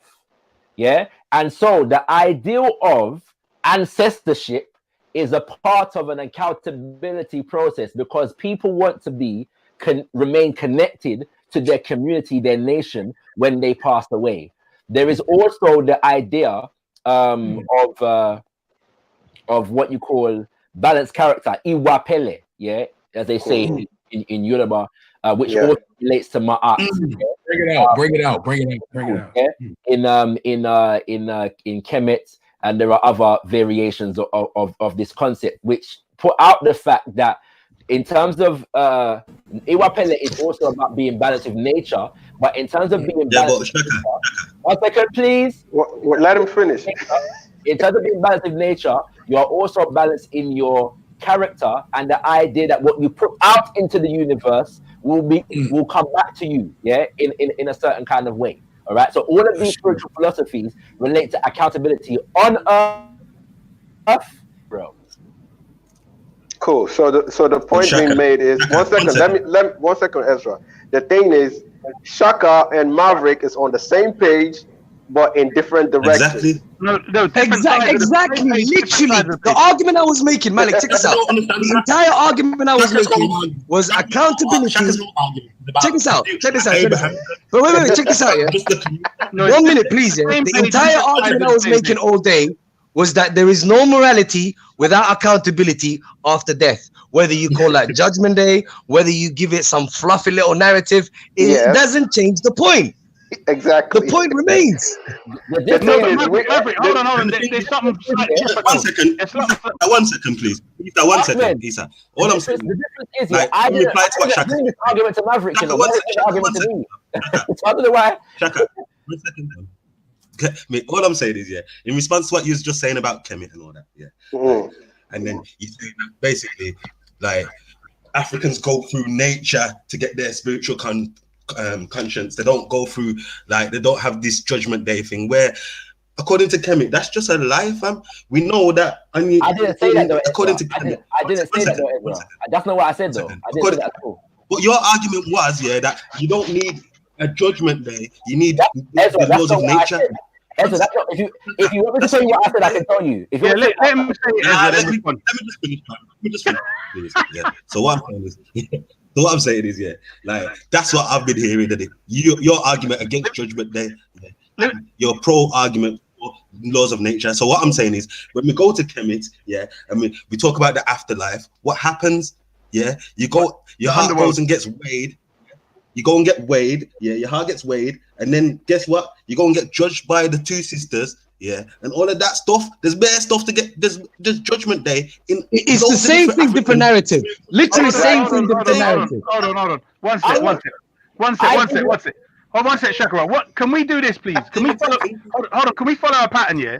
That if the other person's on the panel and they say that's not what I said or what I'm saying, can we please ask them to repeat what they're saying and then refer to what they're actually saying, rather than say, "Let me continue on the wrong path"? Yeah. Can we just say, "All right"? Isa, obviously, I heard what I've been on here for a while. You get me? I heard him. We've had this conversation. So what I'm saying is, like, his argument was against the Abrahamic Judgment Day. If I put to you that Kemet, hold on, I hear you, but the Kemet, the problem is with your response, brother, is when it comes to Kemet and the Day of Judgment, the underworld, the weighing of the heart, all of that. How do you know that's not symbolic relating to a system in this life? How do you know that relates to when you're dead physically? Do you understand my point? He's talking about you being judged to go through to the afterlife. It's the same exact thing, being judged on your actions on this planet. Yeah, but that's one spiritual system. You're taking it. But that's I can clarify this very simply, you know, because the whole Judgment Day argument was brought into the thing by Maverick. I have not debated him, on Judgment Day specifically. That's not what the argument was. And that's second. What I said was in relation to an Abrahamic concept of God and the idea that God himself wrote these laws, and these kinds of things. Not every religion makes that claim. That's what I was saying. Right? Yes. Hold on. Hold on, please. Let me tackle Shaka on something he did say, though. One second, please. Now, the other point to be made here is that I didn't bring any of these arguments to Maverick. All I said was a nature-based idea of the creator would reason the moral argument out in this way. Yeah. So the guy, it's the same thing. I never said it was different or the same. Shaka, hold on. One sec. You mentioned something to do with that when these laws in, let's say, nature-based spiritual systems are presented, they're not presented as the divine laws. Is that correct? No, I didn't say that. They're presented as divine because nature is divine. But the idea that this is the infallible word of the Most High Creator of the universe, would be flawed. No. You said nature-based. You mentioned it. Hold on. He didn't say that. You're changing. I said nature is considered to be divine. So laws, the sacred words that are derived from observing natural law would be considered divine because nature itself is divine. So experiencing nature. That's not what you said. But it is what I said. I hear what you're saying, Shaka. I hear what you're saying. I said this in rewind the tape. I said it in so many words. No. I hear what you're saying. I hear what you're saying now. One second. I said it in so many words that you experience the divine daily because nature itself is divine. So that's not the point. No, that's not the point. Shaka, I'm drawing attention to your comparison. Just letting him wiggle around. No, don't worry. Listen to what I'm saying, Shaka. You were drawing attention to where we're saying our laws are the perfect, infallible word of God and best instructions, etc. Isa, I was not drawing attention to it. Maverick said that God said, and Ezra said that when God said, when God said, no, it's your statement about Abrahamic faith. Whether they said it or not, it's something you say anyway. You need to listen and catch up. No, you're just making it go all the way back. No, the man never brought me arguments. Like I didn't bring in. You've made it before, Shakra. So it don't even make no difference if they said it today. I'm saying this is something you said before. One second. Hold on, Shakra. Listen to what I'm saying. Why are you going off the question that I asked him and then making him go all the way back instead of letting him address what I'm actually asking? It was the point I was making to him. That's why I'm saying he specifically said I made a point. and You're making new points off the point I'm making without letting him answer the actual point I have. Ezra, I didn't say what you said. Because I've got a different question, Ezra. That's why. Shaka, did you earlier say that Abrahamics, the Abrahamic belief of afterlife, is their moral compass, and you're saying that African spirituality doesn't necessarily have that same moral compass. They go through the laws of nature. Is that what you said or not? No, Ezra. No, he didn't. But that's what I'm trying to get to. What he actually did say. But You said that before you even came on. Bro, I've been listening. It's not like I have to come on here to hear what you're saying. Let me finish, Issa, man. I'm talking. Issa, can you just me to relax a ask minute? the question. Let me just finish talking to him. I asked him a question and you've got in. I asked him a question and you've just cut in. No. Let me finish the question. Go ahead. Let me just finish the question on the afterlife, man. Have manners, fam. Are you mad? It was me that asked it first. Go on. Go ahead. I asked him about the afterlife in commit, get me, and then you took over and made him go all the way back. Go on. But Ezra, before you came in, I just gave the examples of afterlife. I understand that. So the statement that I made just before you came on actually contradicts the point that you're trying to say that I made. No, you don't know my point because you're not even letting me finish it. So if you let me finish, you might understand the point. Get me? All right, 60 seconds, Ezra. Is that enough? No, don't time me. No, Ezra, the reason why I said that, when people got time in their head. Go on. No, I'm saying if he puts a time, then we know to just be quiet until he finishes. I never chat. Go on. Fighting's always. Go on, Ezra. So what I'm saying is, in Kemet, they have. In fact, let me just ask you the question, and end it here. In Kemet, do they have a system of judgment before you go through to the afterlife? Yeah. Well then, you get me. So your argument that you're making against the Abrahamic judgment day is flawed. No, it's argument not. done, Kala. No, it's not. Well, ask him to explain. First of all, I never brought an argument against the Abrahamic Judgment Day. I don't know why people keep saying this. Maverick brought in Judgment Day and said you cannot have, you can't trust somebody's word. How do you know unless they believe in Judgment Day? Did Maverick say? One second. What I'm saying to you is that when it comes to it's necessary to note, however, that Ahmed's concept of Judgment Day is tied to the idea that God wrote laws, infallible, perfect laws that he. No, but you're going off stuff that he didn't actually say now, because I he's lied. talking about. Let him finish. No, he's right, Ezra. He's right. He did say that. Maverick is definitely put that across. Definitely. He did say that. No. I never spoke about laws. Hold on, I never spoke about laws. No. He said accountability on judgment. Hold on. He said there's nothing that can match a Quran. Hold on, Ezra. He said there's nothing that can match a Quran. Ahmed, let him speak for stuff. Isa, get me. Stop doing. All right, cool. All right, let me remind everyone what the whole conversation was about. Before Shakara came on the panel, the discussion was simply, can atheists be moral? That's the simple question here.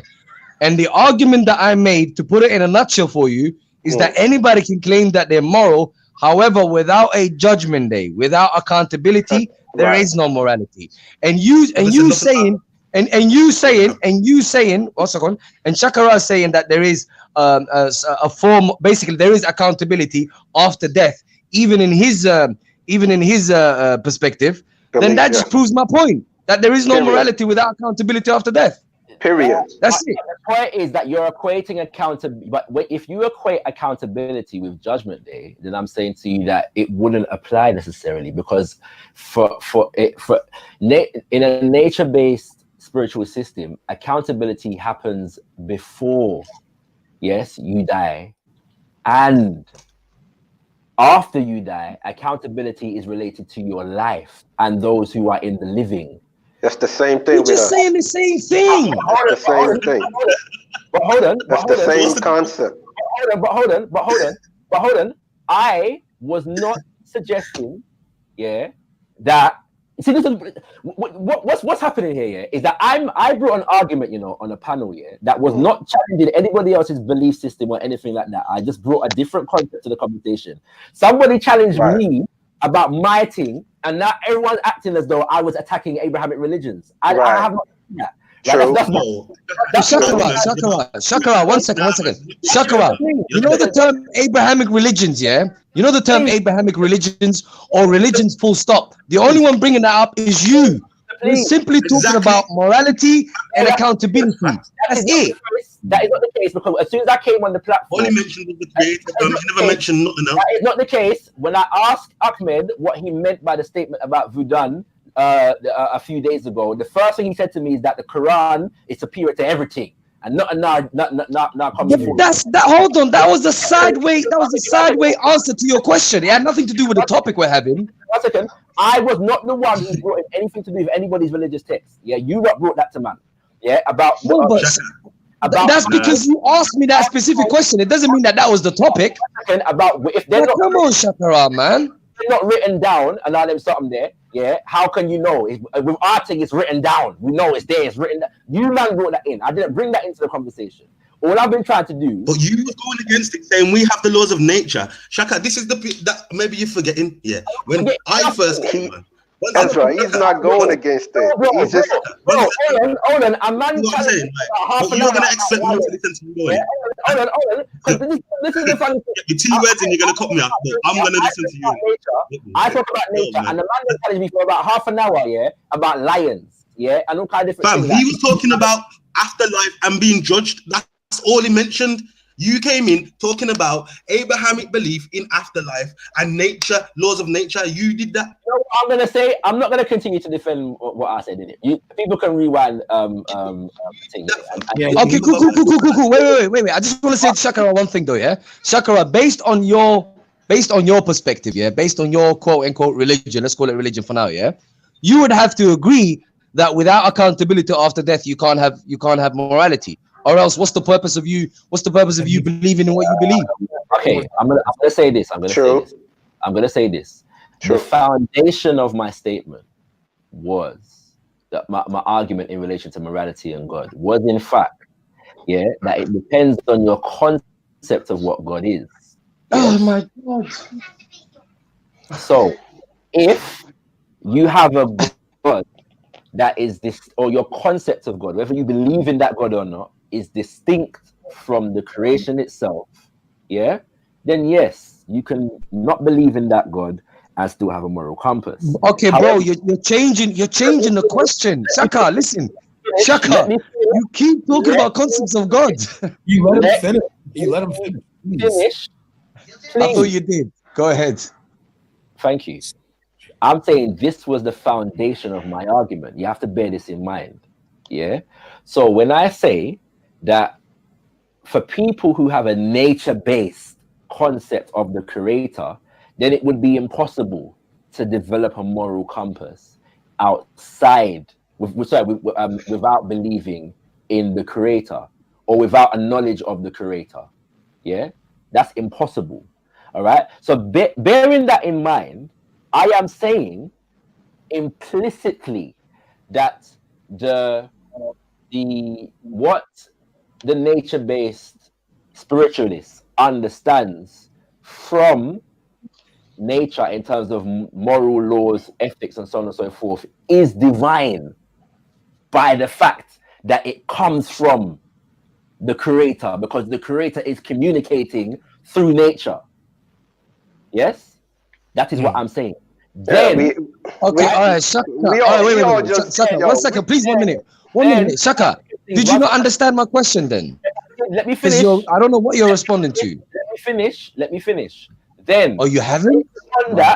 Based upon that, a communal order, yes, is developed, which is also considered to be divine because it is derived from what people learn from the laws of nature.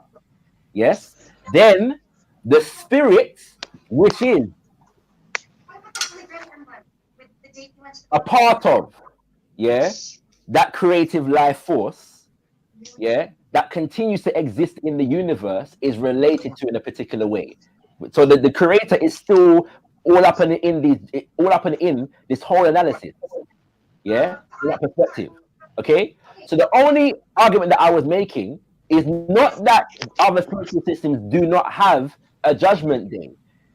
I was challenging the idea that Maverick's tying of Judgment Day to Abrahamic traditions was betraying his lack of understanding of Oh my God.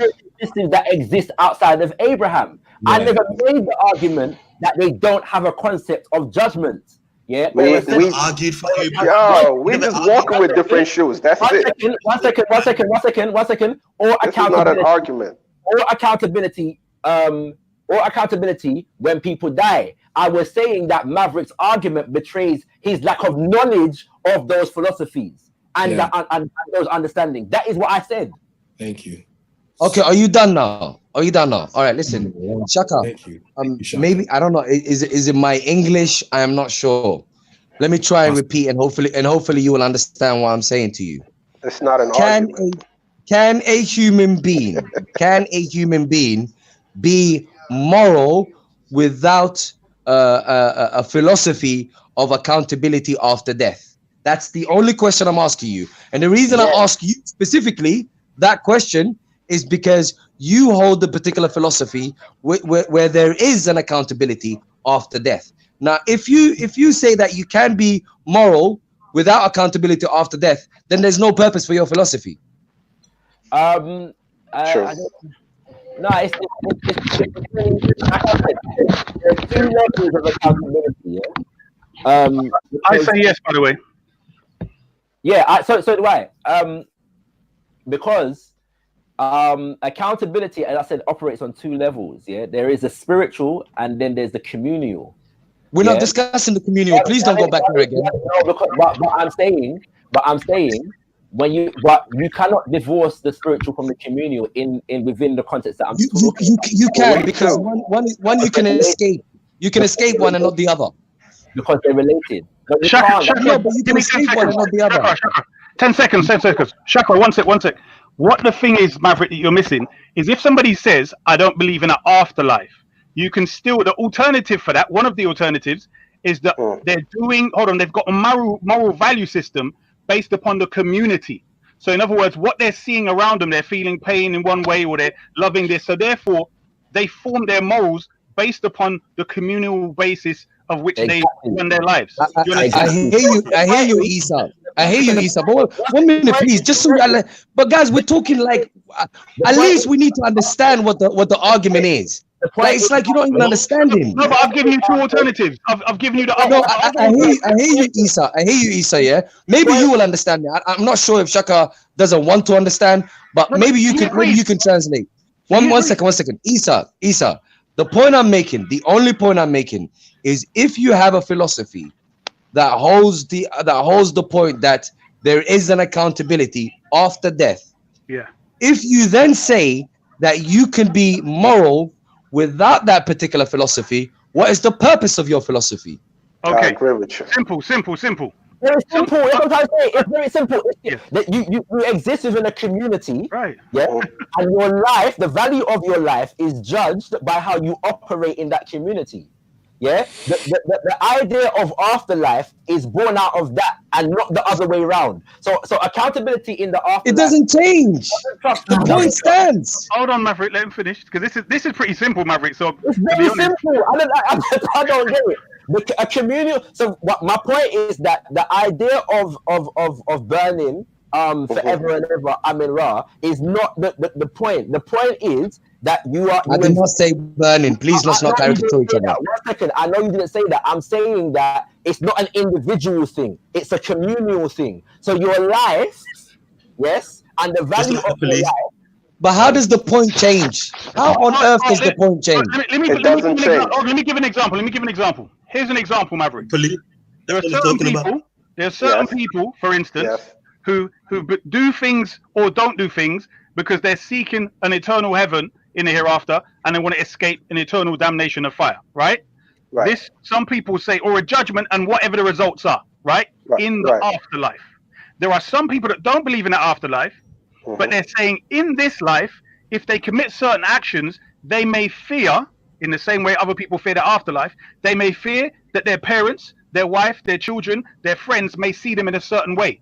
So in other words, they might be inclined to certain behavior. They might be driven to certain behavior, but the things that pull them back and push them away from it is the fear of what they might, the recompense of breaking ties and other people seeing them differently, and also the rewards that are in this life of continuing the good relationships and the standing that they hold. So that is Yes, the alternative.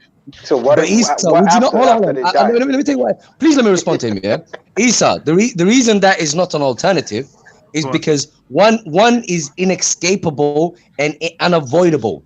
Like if you say that there is accountability after death, it's inescapable, unavoidable, has nothing to do with your attachments and other etc. people, You can't right, avoid got that one. you. Yeah, Whereas, let me finish, please. Whereas when you talk about a community and etc., that's not that depends on your attachment. You may not have that attachment. So You you're understand what I'm saying, saying to you? It's flimsy. no, I hear It's what subjective. you're It's saying. Let flimsy. me put it another way, Maverick. So what you're saying is that using the society and so on as your yardstick, they may be the ones that end up being the wicked ones. So seeking to please them anyway would be the wrong thing. Yes, Maverick? Well, yeah, yes. It's flimsy. It doesn't mean anything. No, I hear what you're saying. So you're saying if you've got something that's eternal, that's stuck in law, yeah, that's consistent, i.e., when you act in this life, you're going to be accountable in the hereafter, yeah, you can't escape that. Whereas the other things here, like you said, you can do certain wicked things. Some you may get known for, and some you may not. Yes, that's your whole point. Agreed? Correct. The That problem one is a consistent morality and not the other. I agree. But The other one's a culture, as far as I'm concerned. the problem is, Listen, Ezra, I'm nearly done. Ezra, I'm nearly done. One sec. So I'm saying the problem is, in relation to both of them, right? They are still both related to behaviors in this world. So, for instance, the belief in a hereafter judgment is what makes you do or don't do here. The belief in communal stuff here is what makes you do or don't do things. Both that's not the argument, Ethan. No, of course that's it is. not the argument. Not listen. Let Ezra listen. talk. He's been waiting. Let Ezra talk. He's been waiting, man. Ethan, just listen. I beg you, listen there. You intelligent, fam. Yeah. What Ahmed is saying, yeah, is without a creator, yeah, and the laws of a creator, yeah, that to govern your life, your morality is subjective. So if you want to go by a community morality or your own personal morality, it is subjective. One man's morality and the next man's morality will not be the same. But yeah, none of them have the right to tell the other one is wrong. Right, Ezra. I agree. Here's the problem. Okay, that's going back to whether there's a creator or not. But we know that Shakra believes in one. But also, Ezra, hold on. One sec, Ezra. One sec. What if somebody believes in a creator but doesn't believe in the afterlife, Ezra? Where do you go from there? Yeah, but let's not change the ball game. Let's not change the ball game, please. Be quick. I just want to hear the quick answer, and then we can move on. I don't know a religion that does believe in that still, unless you can give me one. Then maybe I don't know. Yeah, to me, that's you're basically saying deism. He's talking about deism. No. I'm saying there's bare people I know that believe in a God, but they tell me, you know what, I don't believe in because what they're saying is their ignorant view of spirit came from before, and now they're getting into more about how the body works and consciousness is part of the brain neurons. They're like, you know what, bro? People that do that, and the fact of the matter is, because ancestorship here, like, is not the same. The concept of an ancestral afterlife. So cool. Let's use the word, because I mean, in that sense, like, I don't know if even if the term afterlife really applies. Yeah, in that sense. Just a spiritual thing. Right. But the concept surrounding it. My point is that it's a different mentality, a different consciousness that comes, right? Just I'm saying that's what needs to be appreciated. So yes, I'm reluctant to say it's the same thing. There are similarities, because even if we're going to deal with Kemet, yeah, one would have to look at what the concept of being devoured, yeah.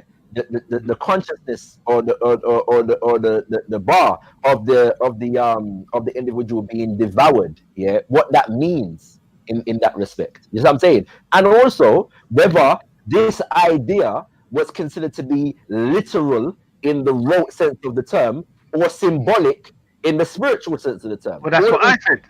Right? But also, what about reincarnation? Also, Chakra, this is another point. Is that afterlife? Reincarnation afterlife. Huh? Is it afterlife? Yeah. This is no, but Ezra, that's what. Hold on, Ezra. Wait, I hear you, but Ezra, the problem with what you're not getting, my brother, is this: is that you should know, right, from the Hebrew teachings, that what was it? I can't remember the proverb, but you might know it. Something about use your time as young to get knowledge or something like that. Don't waste it away. Is that? Do you remember that proverb or something? Yeah. But basically, anyway, we can all, regardless whether it's a proverb or not. The point is, I'm saying, is that we can see the difference when you're young and your mind is fresh and you're studying various philosophies, what the Most High has to say, doesn't have to say, all the different things. That allows you to make better choices in life, so that your ripple effects in the future, you know how to deal with the how the future comes in it. Because obviously, when you're young, more people are looking out for you. As you get older, you're having to look out for other people because you're an older, innit? Do you get my point? So I'm saying the same way how you're looking at an afterlife, that those next 10 years, every 10 years, are afterlives in relation to your younger. Do you get my point? So I'm saying the same way how you're accountable in relation to how you reincarnate is exactly the same as how you end up in this life. Do you understand my point, Ezra? Man, It's a good point. I get that.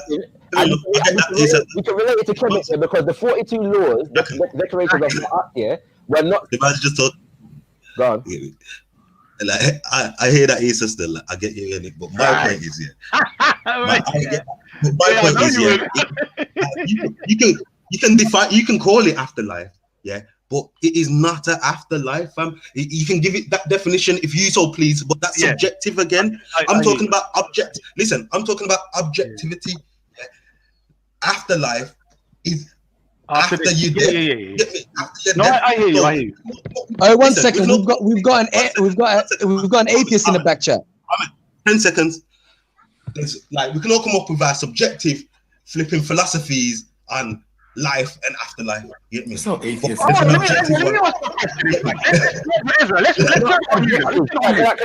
I attack that, please, Issa, quickly? Because this idea of some subjectivity, because I think it's flawed.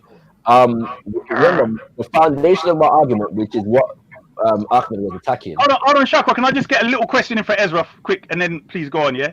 Ezra, simple question. If you found out now, hold on, 1 sec. Let's just say, Ezra, that for whatever reason you didn't believe in God. Do you agree, right? So let's say from now till the next 10 years, for whatever reason, Ezra, he was like, you know what? You keep seeing bare badness around you. You don't believe in the God concept you have, and therefore, whatever concept you have is there is no God. Would you still have concepts of righteousness, Ezra, and right and wrong and goodness? Or would all of a sudden, because there's no afterlife to you, you're just going to do bare badness? Ezra. It depends. Like, it's subjective again. Yeah.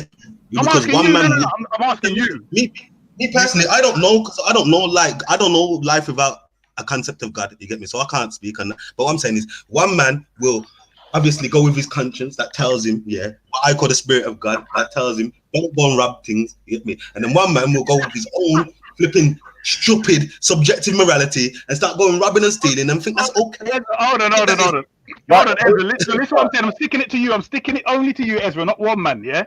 So I'm saying with your, basically what Ezra said then, if it wasn't for God, Ezra would go down robbing people, that's basically what Ezra said. Let me show you something. Isa, I'm gonna give you a testimony. Isa, I'm gonna give you a testimony. I'm gonna give you a testimony here. Like, let me show you something. Before I came into the knowledge of my God, my heritage, my culture, fam, I was doing a lot of mad stuff. You get me? I'm not gonna incriminate myself. Hear me. Trust me. That's what turned my life around, made me a better person, made me think about the actions of the consequences of my actions. That's what God did. That get me. Okay, so but let me put something to you. There's a lot of man them that used to be onto this gangster lifestyle, and only when they start to have kids and a wife in the yard, and somebody maybe pass by their yard, and they're thinking, you know what, I might be this bad man, but I can't be around my wife and kids 24/7, and they start to think when you throw something out there. That's self-interest. No, but more, all of it's self-interest. You're scared on the day of judgment to get yourself burnt to pieces for those who believe that, or whatever judgment. All right, fine. All right, you know what? Let me respond to that, Issa. Wait, Issa, wait. Please let me respond to that. All right, please let me respond to that. Issa, let me respond to that. Shaka was waiting, bro. I interrupted Shaka anyway. Wait. No, Shaka, I'll be very quick. I promise. If you just give me 1 minute. To be ready to wait. You can wait, right? Yeah. What's it called? All right, go ahead. There's a couple things, right? Because the because the entire argument is that without the concept, of judgment, and an afterlife, which is not, this is the point that you're bringing to me, which is not, ain't got nothing to do with the point that I was making. All right, what's it called? Is that without that, you can't trust. It's not an objective moral compass that an individual has. In order to stick to a moral compass, they have to have an idea of an afterlife and judgment for an afterlife, which really means that ultimately what you're saying is the ultimate thing that holds people to a moral order is the idea of being punished after they die for not abiding by that moral compass. Yeah. Nah, it's not even that. It's not that. That's what it sounds like. Wait, I can take that line of thought. Can I try? Right now, Wait, can I try? I don't know how one. God, in general, not. No, but Ezra, that's Maverick's position, though. Ezra, that's No, it's not my position, but I can entertain it. Can I try? Give me 1 second, yeah.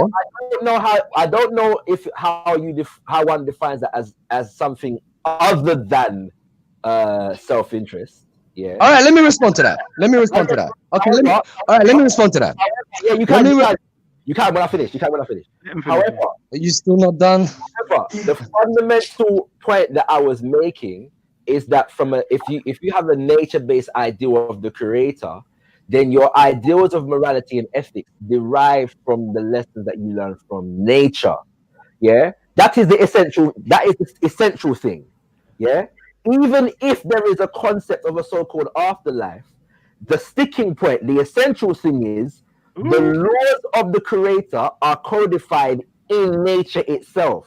Therefore, in order to abide by those laws, in order to revere, respect the creator that created us as a part of this natural order, we have to learn and abide by, harmonize with the laws of nature itself. That's problematic. All right, cool. Wait. Now I'm going to respond to both of you. 1 second. Now I'm going to respond to both of you. Yeah. Last sentence. Okay, go ahead. Right. The ideas of ancestorship, are born out of that, not the other way around. Yeah. So the sticking point is not judgment in the afterlife. The sticking point is abiding by the laws of nature. In the Kemet example, the culmination of judgment is being able to declare yourself ma'at keru, which is true of voice. Yeah, so it's a different concept, right? In that respect, yeah. In terms of the ultimate goal is being able to liken yourself to stand upright and justified, and the symbol of that is the Jed pillar, which is the spine of Asar, which is a deity. Yeah. So in a sense, what you're doing is it's a process of becoming godlike, yeah, within your spiritual self, and your life is the example for how you go through that process. In that regard, it's very important to understand these nuances. All right, cool. I'm gonna deal with both Isa and Shakara's point. Yeah, basically, there's 2 points here. Let's say, for argument's sake, that yes, even I'm looking after my self-interest when it comes to God. I simply don't want to go to hell and I want to go to heaven. Let's say, for argument's sake, that is the case. Now, the difference between me and an atheist, or let's say for the difference between me and someone who does not believe in accountability, would be that it would be in my self-interest to be selfless. Hence why I could be moral. Whereas you, it could never be in your self-interest to be selfless.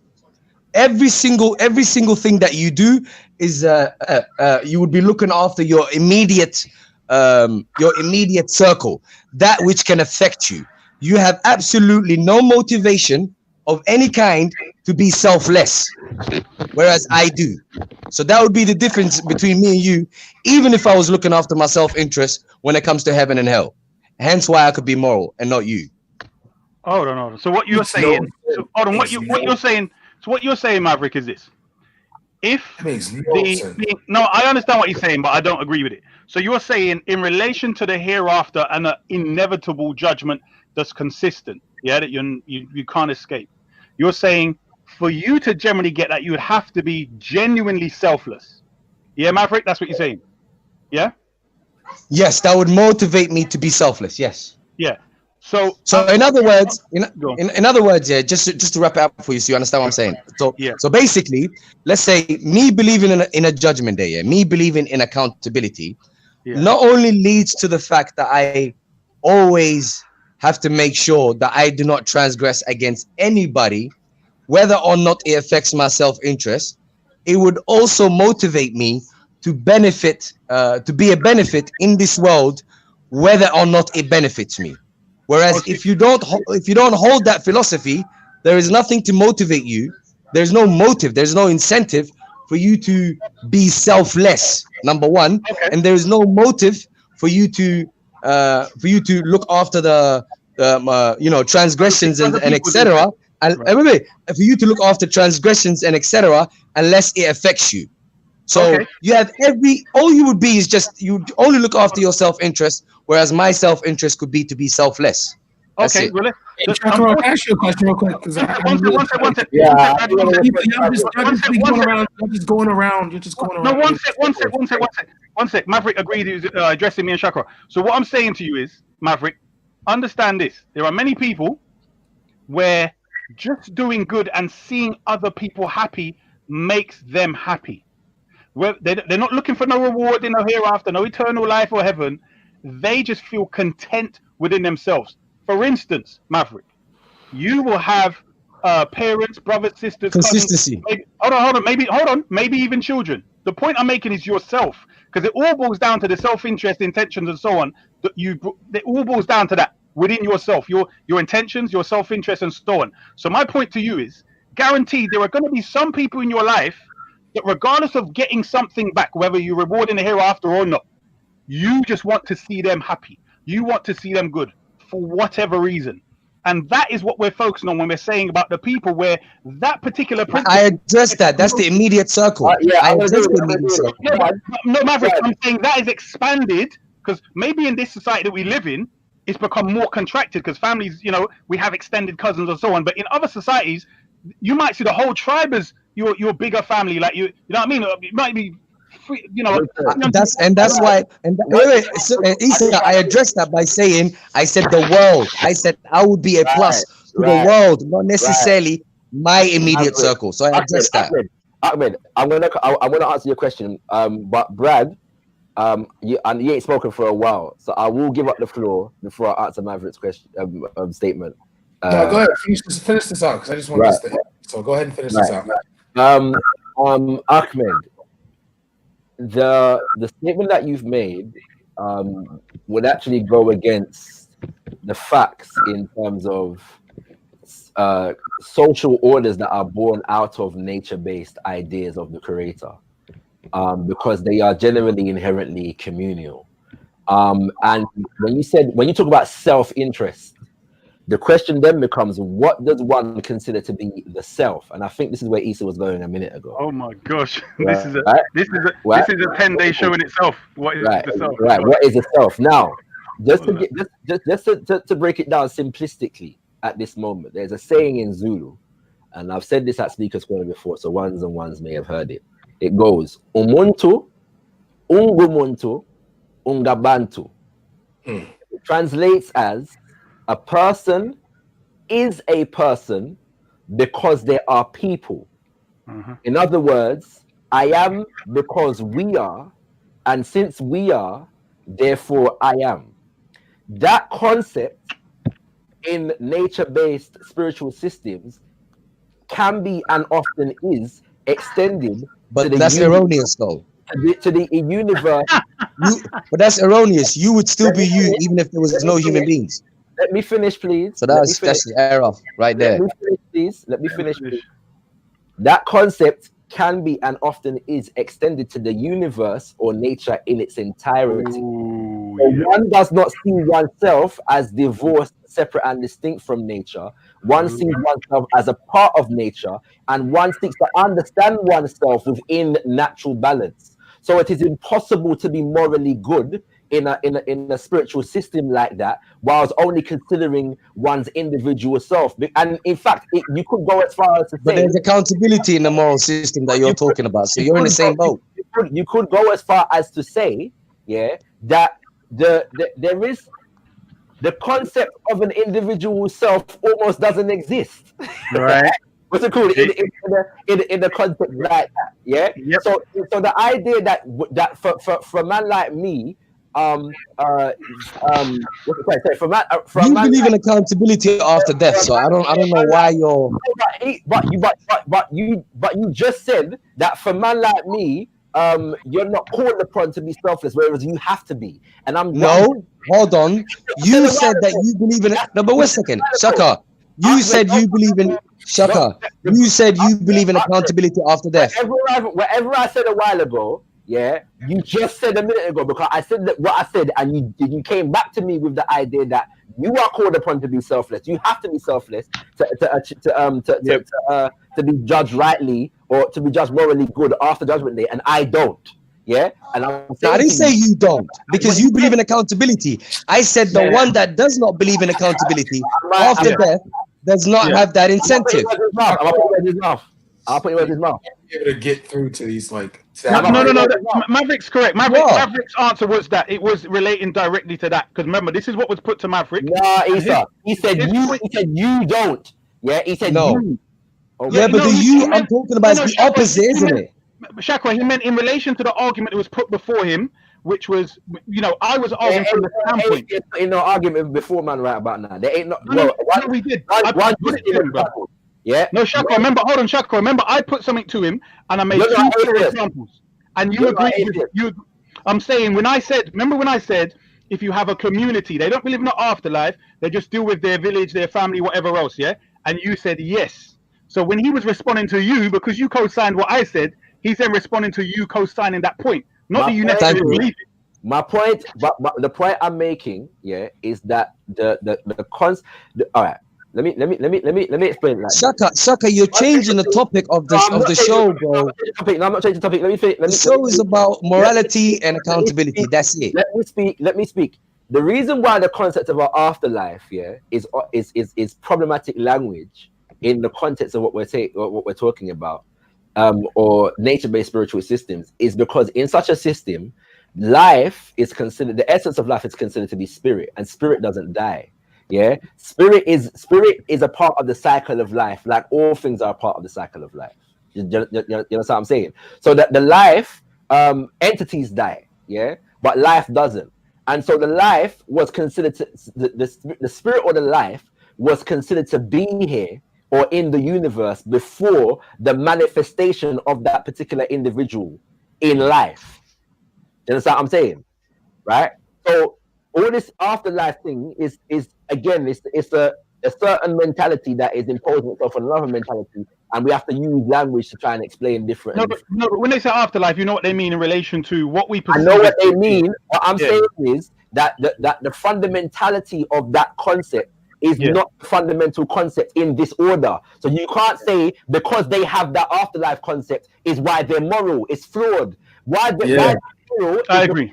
Is because of the idea of nature, harmony and balance with nature. That's why it's moral. If they have an afterlife concept, it's a consequence of that idea and not the other way around. But Shakwa, look at this though. It doesn't change the fact that it's either vital or it's not. If it's not vital, then there's no purpose for it to be in your religion. No, but period. That's it. Here's the problem, Maverick. Here's the problem. A lot of people that have this belief, in this eternal damnation and this eternal heaven, when they start reasoning and they start thinking to themselves, so let me get this correct. I lived for 60, 70, 100 years. And whatever I did in that 100 years, I'm going to burn for not 1,000, not 10,000, not 1,000,000, not 1,000,000,000 years, but forever. Do you understand? So it fluctuates. People believe in it because they're scared. Then when they rationalize things, they don't believe in it. So it has exactly the same effect as if somebody doesn't believe. In other words, when people are committing their hideous crimes who believe in it, as you say, right, they're fluctuating in it to do good and back out of it to do wickedness.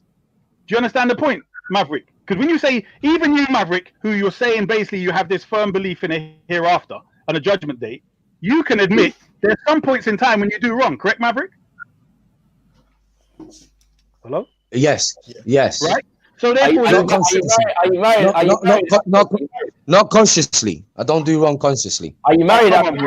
Come on, no. He may not want to answer personal, innit? Ahmed, do you believe in Muqta? What do you say, Muta? No. But let's not change the subject, man. Please. You know what it is, yeah. You know what it is, yeah. Hold on, 1 second. 1 minute, please. 1 minute. Shakara. 1 minute. Shakara. We're discussing. What's it? We're discussing ideas, and Shakara wants to play identity politics, bro. It's not that kind of a show. The point. Maverick, No, 1 second. Hear me out. Man. Let me finish. The reason I'm saying you want to play identity politics here, yeah? It was a joke, bro. Relax. It was a joke. It was a joke. All right, cool. Listen. The crux of the argument, dealing with what Issa was saying, because that was a very, very good point he made there. Even if I accept that premise, which is quite undeniable, people fluctuate, blah blah blah. Human beings are flawed, no problem. Even that one still proves my point. Because when human beings check themselves, is when they're at the point of believing in that accountability. So the whole point I'm making, regardless of the philosophy, and regardless of how you see life, we all know what we human beings call dead. That is simply when a human being is not responding to us.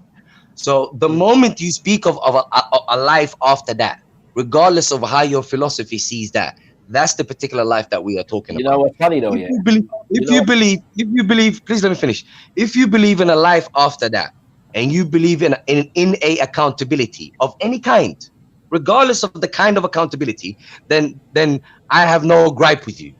My gripe is with people who claim that they could have morality without any accountability after that point. Period. That's it. How does that work, though? I don't get how you. I don't know how you come to that conclusion. I know the right, but Issa, do you know the funny thing is though, because he said that he said that man is changing the conversation, yeah. And I'm sorry, but that was not your original argument. Your original when I came on, or in relation to what I was saying anyway, your actual original argument was challenging the idea of learning from nature and developing a moral compass and ideas from nature. That's what you're coming at me with. The idea of after. No, you started that, Shaka. You started that particular topic, and even that topic is. No. I brought the topic.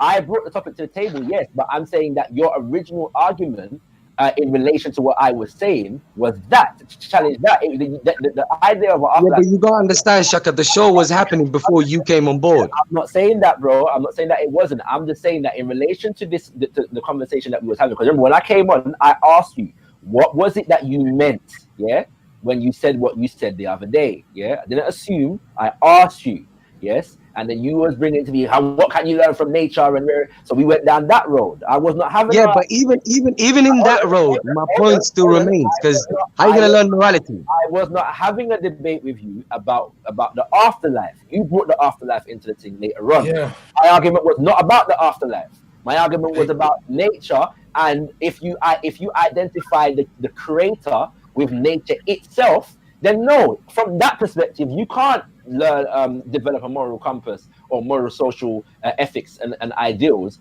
outside of the creator or the creative life force, so to speak. That was my only argument, and I didn't put that forward in debate with anybody. I was just putting forward another concept, yeah, that would inform the conversation. You came against man with whatever and the Quran, and man, that's where the debate came from. I never, you know what I'm saying, and the afterlife and all that kind. Let me come in there, Avik. Are you saying, because I wanted to come in when you lot were talking about the lion and so on and so forth? So, are you saying that you cannot derive the good from nature? No. I really don't want to change. I really don't want to change the conversation. Whatever conversation that was had before, fine. But the crux of the argument, the only point I want to make today is that there is no morality without accountability after what we call death. After That is what we not call death. true. Period. That's it. That's the only argument that I want to make. If Okay, anyone define want to challenge morality. that, go for it. What do you mean by morality? Because this One is. sec, let Brad come in. Let Brad come in. He didn't wait for time. No, I'm just saying that's a false argument. You can't quantify that because I read the Quran and it told me so. Okay, Well, like he's not saying that though. Manfred's not saying that. I didn't say that. Manfred, let me ask you this. What do you define as morality? Jesus. No, but he's Okay, not saying cool. that. He's clearly not saying that. Maverick is not. All Maverick right, is using logic you know what? rationally. Yeah, go on. All right, cool. Someone asked today and a couple of days ago, how would you define morality without using God? So let me try and attempt to do that. So let's say you're homeless. Yeah, you're homeless. You have nothing, and someone decides to give you their own house. They decide to give you their own house. Now the house comes in certain specifications, and obviously you are grateful to this individual for giving you this house. Now the number one thing is the fact that you are grateful for this house. If you are not grateful for this house and this individual who is giving you this house, then there is nothing to motivate you to look after this house. Now, don't get me wrong. Let me adjust one thing. The house may not necessarily be yours permanently, so there will be accountability of how you've looked after the house, and let's say there's people in that house as well, how you looked after those people. So there will be a form of accountability. Now, and if you're not grateful for the opportunity of getting that house, and if you're not grateful to the individual that gave you that house, what would motivate you to look after that house unless it affects your self-interest? So let's say you won't get kicked out, there won't be any of those kind of problems. No, hold on, let me react it. The point I'm making is morality is, let's say you stretch the idea of someone giving you an opportunity and a house, etc., to the universe. So you see this universe as something that was given to you. So you see this life and everything that you experience, the sustenance and all of that, you see it as something that was given to you. So because you are grateful for it is why you would look after it. And because you're going to be held accountable for it. Now, if you don't believe that something belongs to someone, yes, I'm going to go that far, fuck it. If you don't believe that something belongs to someone and you are not grateful to that someone and it doesn't affect you, then what would motivate you to look after said thing? It could be just certain personalities. Certain personalities just like to see things clean and ordered. Yeah, I don't think that's a good example. But remember, I stretched it to the universe, though. So I accept that you will look after anything that will immediately affect you. I accept that. But let's say, for example, you're in the UK right now. There are people starving on the other side of the world. Right. And what would motivate you to inconvenience yourself to help them? Is that what you mean? Yes. Okay. So there's a lot of people. That's a good example. But the problem is, and permanent, by the way. I'm not talking about temporary stuff. Yeah. I accept that people can have temporary little bursts of I want to do good, but I'm talking about a permanent motivation, such as a judgment day would be. No, I'm saying, for instance, there are a lot of people that don't believe in God that I've come across, and they're in their pension, and they say, they acknowledge, and a lot of them are Europeans, and they acknowledge that their benefit as Europeans have come off the back of a lot of people in these poor countries, and they've literally signed up to where it comes out of their bank every month to give to charities, whether they get to the place or not. The point is, they're from their point of view, they're giving. At what point did you say? Sorry? Did you say at the point of pension? Yeah, so I'm saying they're old now. Don't you think that's convenient? No, bro, I'm talking about at the point when I meet them. everyone. All right, we go to those that are not in a pension. In other words, Hey, wait. Remember, I gave you the temporary burst. So if you're going to use temporary burst as an example, that won't suffice. I'm talking about a permanent motivation, such as Judgment Day would be. Permanent is my thing. No. When you say a permanent motivation, I'm saying we've already agreed that that's not even a permanent motivation because people slip away from the belief in it. So therefore, no. Slip. No, Issa, you look at the word you used. The word is slip. Slip doesn't change the fact that the goal is still the goal is still permanent. Hold on. No, but look at this. The behavior is the same. The behavior is the same. Watch this. If the people, for instance, let's say that person is giving £50 out of their charity a month, and then something happens to their child, and they're like, you know what? Why am I giving to children over there? That's their destiny, whatever else. You know, they don't believe in God, etc. And then the next month they think, you know what? That was wrong. They give an extra 50 to make up for that month there. I'm saying the same way how they slip away from their judgment's real. So you know what? It probably is real because I remember this verse in the Quran, and that miracle happened to me that time, and Allah answered my prayer that time. They forgot all of that when they were committing the sin, but they remembered now, and now they start fearing the day of judgment again. Yes. So wait, Isa. Remember, every single example that you use is an example where an individual forgets their motivation. So that just helps my point. My point is, as long as watch this, as long as someone remembers their goal, watch this, as long as someone remembers their goal, then they have a permanent motivation. You can't deny that. No, but they don't believe in the hereafter. They don't believe in the hereafter, and their actions are the same. This is the point. So we're saying they still have a moral compass of looking after people who are less fortunate than them, and they're just thinking about them. There's no benefit for them at all. They don't believe in no hereafter. Right? They're just thinking, you know what? I've got this money. I've got this extra money. Maybe if I didn't have it, I'd buy cakes. I'll do this with it. I can actually give it to these people that are poor. What? But the example. Maverick, the bit I don't get is you're more intelligent than this, yeah. And it's like Why do you think someone has to believe that there's some massive day of judgment in the hereafter? If somebody said, you know, like part of the faith, man. Why you the reason why Issa, yeah, the reason why is you're forgetting one main point that my crux depends on, and that is the word permanent. The point is, if one believes in a creator, one can slip. No one's talking about slipping. Of course you can slip, but the fact that you use the word slip, simply you're just acknowledging my point, because the individual recognizes that it's just a slip, and they'll go back to their position. However, I don't deny that you can be an atheist or whatever and do good. I don't deny that. But the point is, the permanency of said do good and the intention of said do good is different. Because you could be doing it. Hold on. Listen. Because you could be doing it. Let's say, for example, if I do good to be seen by other men, is that the same as doing good? Is that the same as doing good and not wanting to be seen by other men? No, it's not. Can I ask a question, please? Can I ask a question? Thank you. They're different. You did beat them up earlier on that point. To be honest, you did. I beat them. Can anybody hear me? Sorry, I've been trying to ask. Go ahead, brother. Yeah. Sorry. I need to ask. When you say this idea of permanent, you said for you is the concept of judgment. Does the concept of judgment means that the soul or the spirit or the person in whatever form, what the fate of the person after life, quote unquote, is permanent? No, he means that it's definitely going to happen. Let him answer.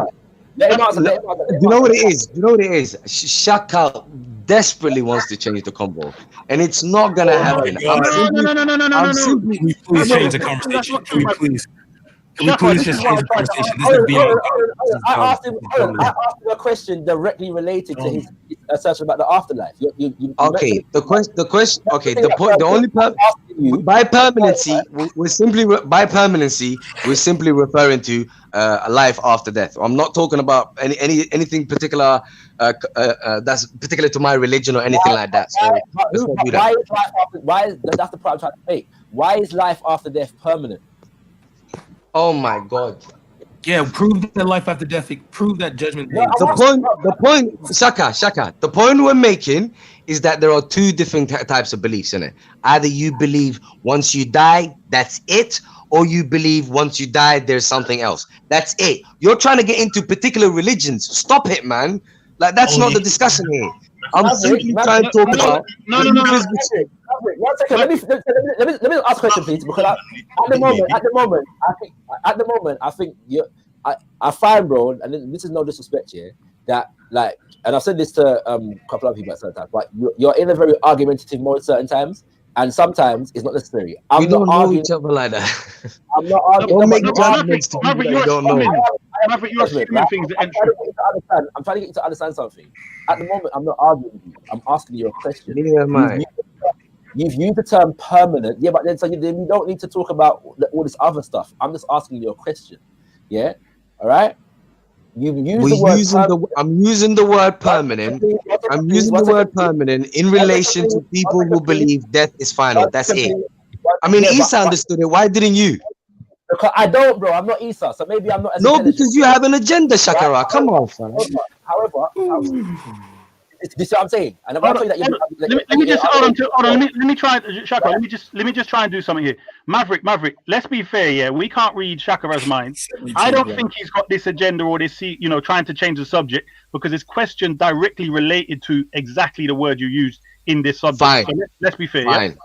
Fine. The idea that permanent just means afterlife, I don't fathom.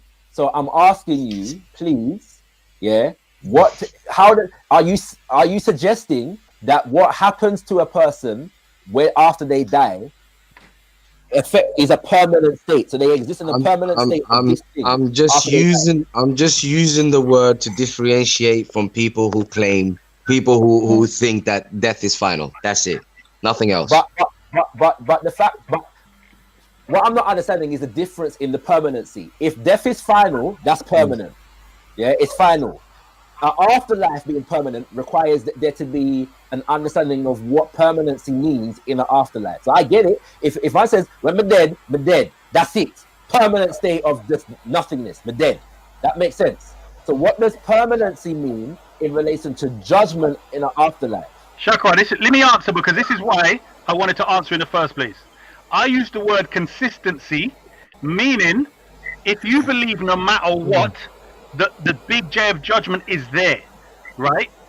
That's what he's saying, permanency, meaning it's something that is always, you can't escape it. So that's what he's talking about, as opposed to the permanency of an afterlife forever. Do you understand? Meaning the day of judgment. This is what it is. I used the word consistency, and then he's using the word permanency to say, well, this thing, the judgment itself, he's saying, once that's something that is permanent, it's never going away, he's saying, once you have that in your head as something in the universe, right, in the laws of the universe, right, of the Most High, whatever, he's saying that is permanent. There are other things that fluctuate, as opposed to, for instance, how, the thing with social situations, they can change. So he's saying the thing that's permanent, that's going to be judged. For instance, even the court system, it can change, innit? Someone can conquer, or they can vote in a new system of judgment. That's what we're saying. We're talking about. All right, good. No, I understand. Right.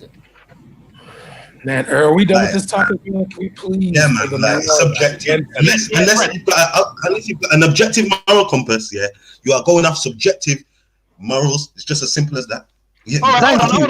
It's really just that simple. Then the question becomes, who's to say what an objective moral compass is? Here we go. God. All right, hold on. Here's the problem now. Say what the word of God is. Oh God. The Creator. Listen. If we believe that the Creator, listen. We believe that we was created, and we believe that this Creator has given us certain ways how to live out our life. That is objective to anybody who believes in that Creator. No, it's not. You guys hold on, Ezra. So we don't even have to take the book route. It's simply, if you believe in a Creator, it will be your objective standard. Period. No, but you can't take what is subjective and then apply it to the rest of the world and then call it objective. Like, what's subjective about God? Is it objective that everybody who believes in God? Shaka, let me ask you a question. Because this really isn't that hard. Get me, fam? It's really not that hard. If you believe in God, do you believe that you will be judged afterwards? Yes. Do you believe that this creator believes in balance and obviously has given people ways to live their life. Yes. I believe in God. Do you believe that human beings have intellect? Yes. No, but not all of them, Maverick. Stop it, Maverick. You know the Quran says most of man don't think, Maverick. Stop it. They don't think doesn't mean they can't think. No, Maverick is that they don't. Okay, so you know the Yeah, but consequences of don't. that, Yeah, but don't doesn't mean can't. Isa, be No, real, I know, man. but you have to understand the consequence of the most not thinking, Maverick. That's the point we're dealing with. We're on a panel now, yeah, whereby people, what's it called, have different ideas of And believe in God. And everybody, I believe in a God, but have different ideas of what God is and what the Word of God is. So the idea of God is an objective or unifying factor. Yeah, it doesn't necessarily produce an objective morality. Like this what I'm saying. I don't understand. But you know what's funny, yeah? See, this is why I say anti-Africanism is a disease, you know. Big up to God of Jacob in the chat. I love you, bro, but you do have a tendency, and I don't usually call you out. Ignore it, because he didn't. One second. I'm not even gonna go into it. But listen to this, Shakara. When are you throwing that Pan-African plate in your lip? Oh my gosh! That's what I'm saying. Like, just real talk. I think, on a level. As if there's one tribe, bro. That's just stupid. How is that one tribe, Isa? Just I'm saying, is it only when you lot say Africa, yeah? Who are you lot to say? Well, the people that wear things in their lip, the whole of Africa. Issa, just allow it, bro. Allow it. It's trying to cover the whole of Africa and be like, everybody in Africa is trying to be all of them in it. So what? When did Shakara say he's doing that? When did Shakara say he's doing that? Africa, that means all of Africa in it. Wait there, what does pan mean?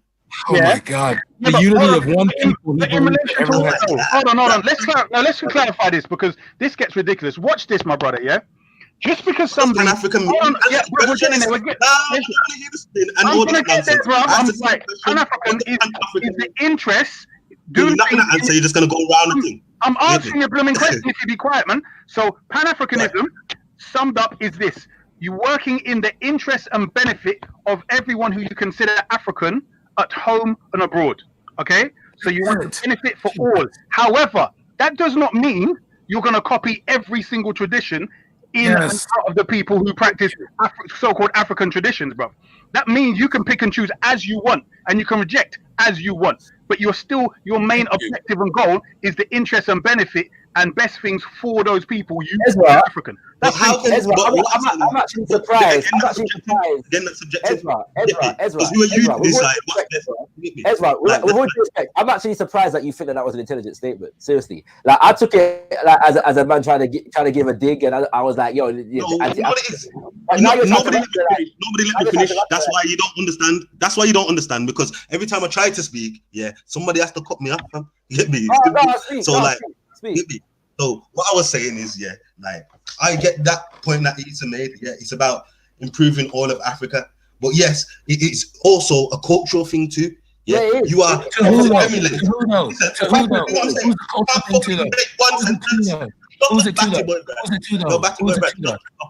Batty boy, brother. You gotta start with the insults. You gotta start with the insults for real. Don't come on. Stop being rude. Stop being rude. Just let him go, Brad, because otherwise it's not going to stop. Go on. Get me simple. Get me. Yeah.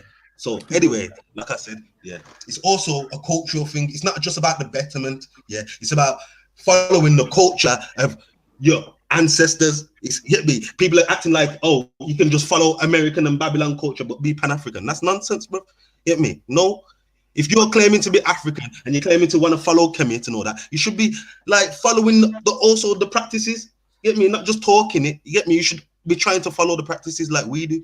Get me? And that's the point that Isaac's making. Ezra. Oh gosh. In what? You just walk into that door. You sacrifice lamb outside your yard. You say try to follow the practices. Yeah. Yeah. Right. So if a person deals with let's say Kemet, and they're dealing the way of life of the people of Kemet, right? How are they not following the practices? Because the way of life for Kemet it involves certain things. You get me? It's not just about talking about it. Yeah, I agree. I believe, Like, so you have to follow certain things. One second. Let me answer the question in the mind. That's what I'm saying here. If you're claiming to follow the heritage of Kemet and the lifestyle, then you should also apply it into your life, not just talk about it. So, and you're saying that you don't know nobody that proclaims Kemet that does that? No, I'm not saying about anybody. I'm just talking about like the brother mentioned you particularly. Oh, so you're saying that I don't do that? Okay, so you're saying that you're making it personal to man. All right, so you're saying that I'm not following. So hold on. So you're saying that I'm not following that. That's nothing. But I'm asking you. I asked you in general. You're saying to me. You're saying about me. In general, okay, then it's a general thing. It's most of these Kemetic guys and Pan-African, like EIE. Yeah, is the greatest example. He will talk all of this Kemet stuff. Ask him if he's willing to go and flipping put all them earrings in and ball off his head and dress like an Egyptian. He's not on it, bro.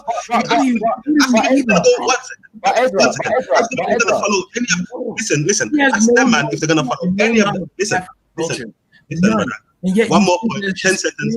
You ask them, man, they're gonna follow any of the actual practices of the people. Not on it, bro. Yeah, shook. Ezra. They want to talk. All right, but Ezra, let's say you're correct here.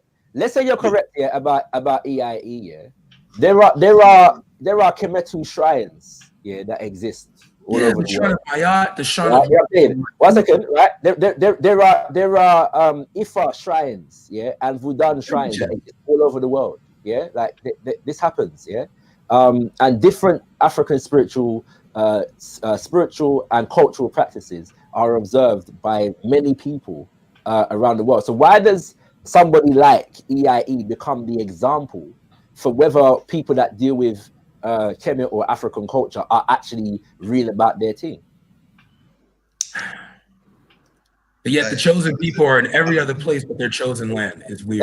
Ezra, do you own a pair of jeans? Yeah. Did Israelites have jeans? Why? Yeah, Israelites had trousers underneath their things, you know. You think it's just walking around. Dresses and grab each other's balls in the Bible. Got pictures in the Bible, man. So do you today dress the way the Israelites of the Bible dress?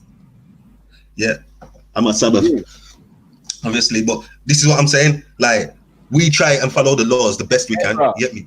Listen, Shaka. I've already said yes, I do. Get me? Especially on my Sabbath. Get me? So what I'm saying is, we try and follow the laws the best we can and the heritage. Listen, see how you was just speaking, no interruptions. I'm not interrupting you. I'm affirming what you're saying. How can you interrupt me and say you're not interrupting? Bro. I just said, bro. Listen, all right. What I'm saying is, like, we try and follow the culture. Yes, it is hard in Babylon. It is hard, but we try. Yeah. What I'm saying is, the people of Kemet and the people who claim that Kemet is their spiritual, their spiritual stance, and they're trying to follow the people of Kemet. Yes. I don't see the same. Get me? Them man are not doing that, and that's why. Yeah, you might have like it might have come across as a bit rude or whatever, but that's what the brother Isaac means is saying. Yeah, when are you guys gonna like follow the culture and the actual people them instead of just like talking? But you know that the people of Kemet didn't put plates in their lips. Yeah, so that doesn't apply to Kemet, right? It's so disrespectful. All right, that's the first thing. The second thing is so again you said that you do the best that you can, because it's difficult in Babylon, Do you own a pair of Nike trainers? Yeah. Okay, right. And obviously, the people of the original Hebrews wouldn't have worn Nike, So we understand, and I'm not cutting you for it. I'm just saying that if a man saw you and understood that you were a Hebrew and saw you wearing a pair of Nike trainers and whatever, I wouldn't say to you, well, why don't you dress the way that the Hebrews used to dress? But what I'm saying is, right. One second.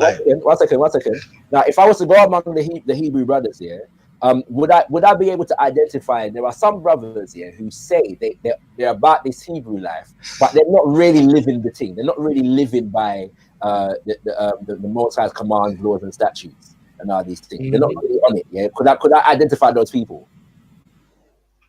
The ones who don't follow it. Yeah, they proclaim it. They say, that's what I'm saying.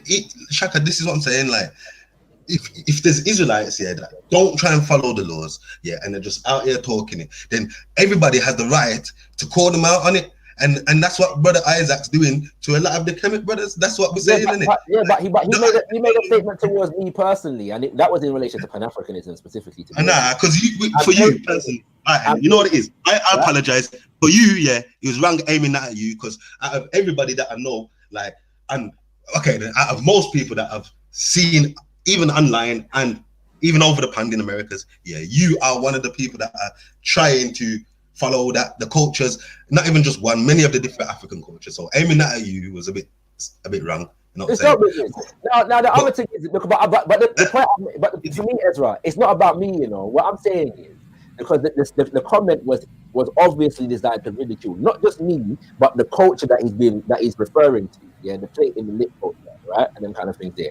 And I guarantee, if I was to ask, it's why I say anti-Africanism is a disease. If I was to ask, Brother Jacob, where does he understand that tradition comes from? I bet you, yeah, he couldn't tell me. Yeah, I bet you he couldn't tell me. And I know of some narratives, and I don't say the narratives that I know of. Yeah, all right, he's here. Yeah, what's it called? That I don't say the narratives that I know of are conclusive in the sense of the fact that they are 100% correct. But what if I said to you that there are some people that believe that sensibility actually came about as a form of resistance to mass rape as associated with invasion?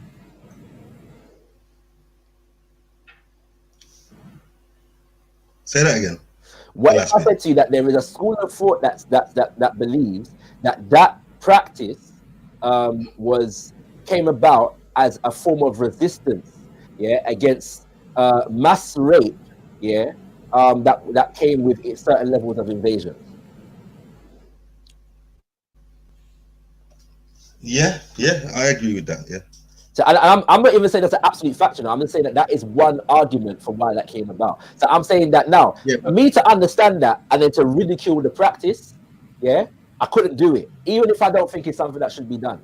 Yeah, do you know what I'm saying? So I'm saying that the idea that we can look at something like that and ridicule it, like, you know what I'm saying, without a form of understanding for it, is a form of anti-Africanism. And I'm saying that anti-Africanism is a disease. But Shaka, I agree with what I'm saying. Shaka, you also ask Shaka 1 second, Brother Isaac, before because you can talk for yourself. But do you also agree that people who claim to follow African spiritual cultures and all that, yeah, but do the opposite in real life are also like against African spiritual cultures? I would argue. I'm sorry. I wanted to ask him because he seems like he's knowledgeable of this. I'm asking. Ask Shaka a question. System. I just asked Shaka a question back to boy. Sorry, but yo, I don't take offense to it. You have speech. I'm trying to see like what's the opposite of an African spiritual system. Go ahead. Bigger, man. Anybody who claims to be about something and fail to live by what they claim to be about is detrimental to the team. The difference with African spiritual systems is that we're coming from a position of having been degraded and demonized for centuries, and so therefore there is much confusion about the traditions. First, I agree with that. Like I've noticed what you do, like Shaka. What I've noticed what you do like is like you don't actually debate the question that I actually ask you. You talk about something else that I agree with. You do that a lot. Stop doing that. Ezra, I answer the question. Are people who claim to be African spiritualists but are not living by it detrimental to the order? Yes, they are. There's also another aspect of it. Like you said, it's difficult in Babylon. So oftentimes African spiritualists, especially in the so-called Western world, are trying to reconstruct and develop. So it's not just about taking wholesale what our ancestors had, because we understand that there's an evolution involved in these things, yeah. And because we're living in a world that is diametrically opposed to what we say we're trying to stand for, there are difficulties and challenges that can come with it. There are some African spiritualists who have a very Abrahamic concept, who have very Abrahamic concepts still, even in terms of how they view African spiritual systems, and that's also a part of the process. You know what I'm saying? So there's all kinds of difficulties. So yes, it's detrimental, and on the other hand, it is just a reflection of the time that we're living in at this particular stage of evolution. That's the only point I was making. I wasn't trying to deflect from the question. I answered the question that Shaka, I agree with you, Eddie, but all I'm saying is like,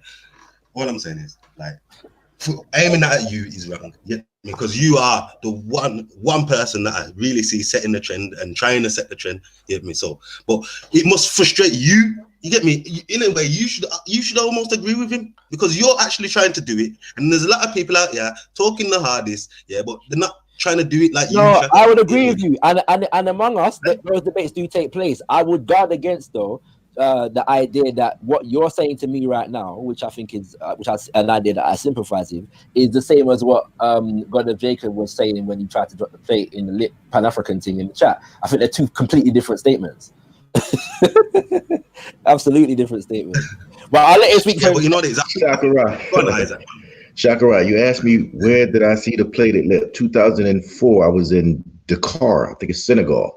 First time seeing the plated lip. We went out to the villages, passed out some stuff, and that is why I saw that. I also saw it in Gabon.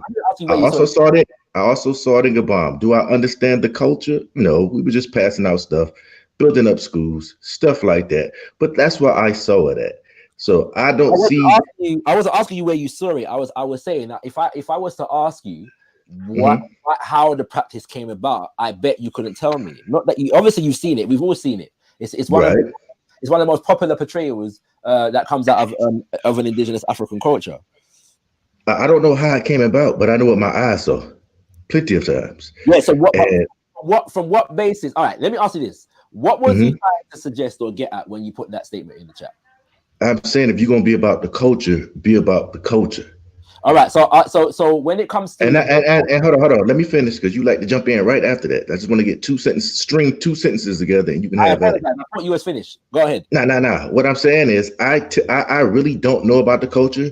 This is me, hands on, boots on the ground, seeing stuff, and was like, yo, this shit is kind of real. And this is out in the outskirts of the city, so little villages. Inside the city, it was normal as all day long. Regular looking people, but when you go in the outskirts of some of these villages, that's when you see, wow, this is the pictures I have been seeing. Another thing, I had a homeboy, passed away, right? His cousin calls me, blah, blah, blah. Now, he was on the biggest Kemet shit all day long. I said, well, and I'm making a joke like I joke you. I said, well, let me hurry up and get up there before y'all mummify his body.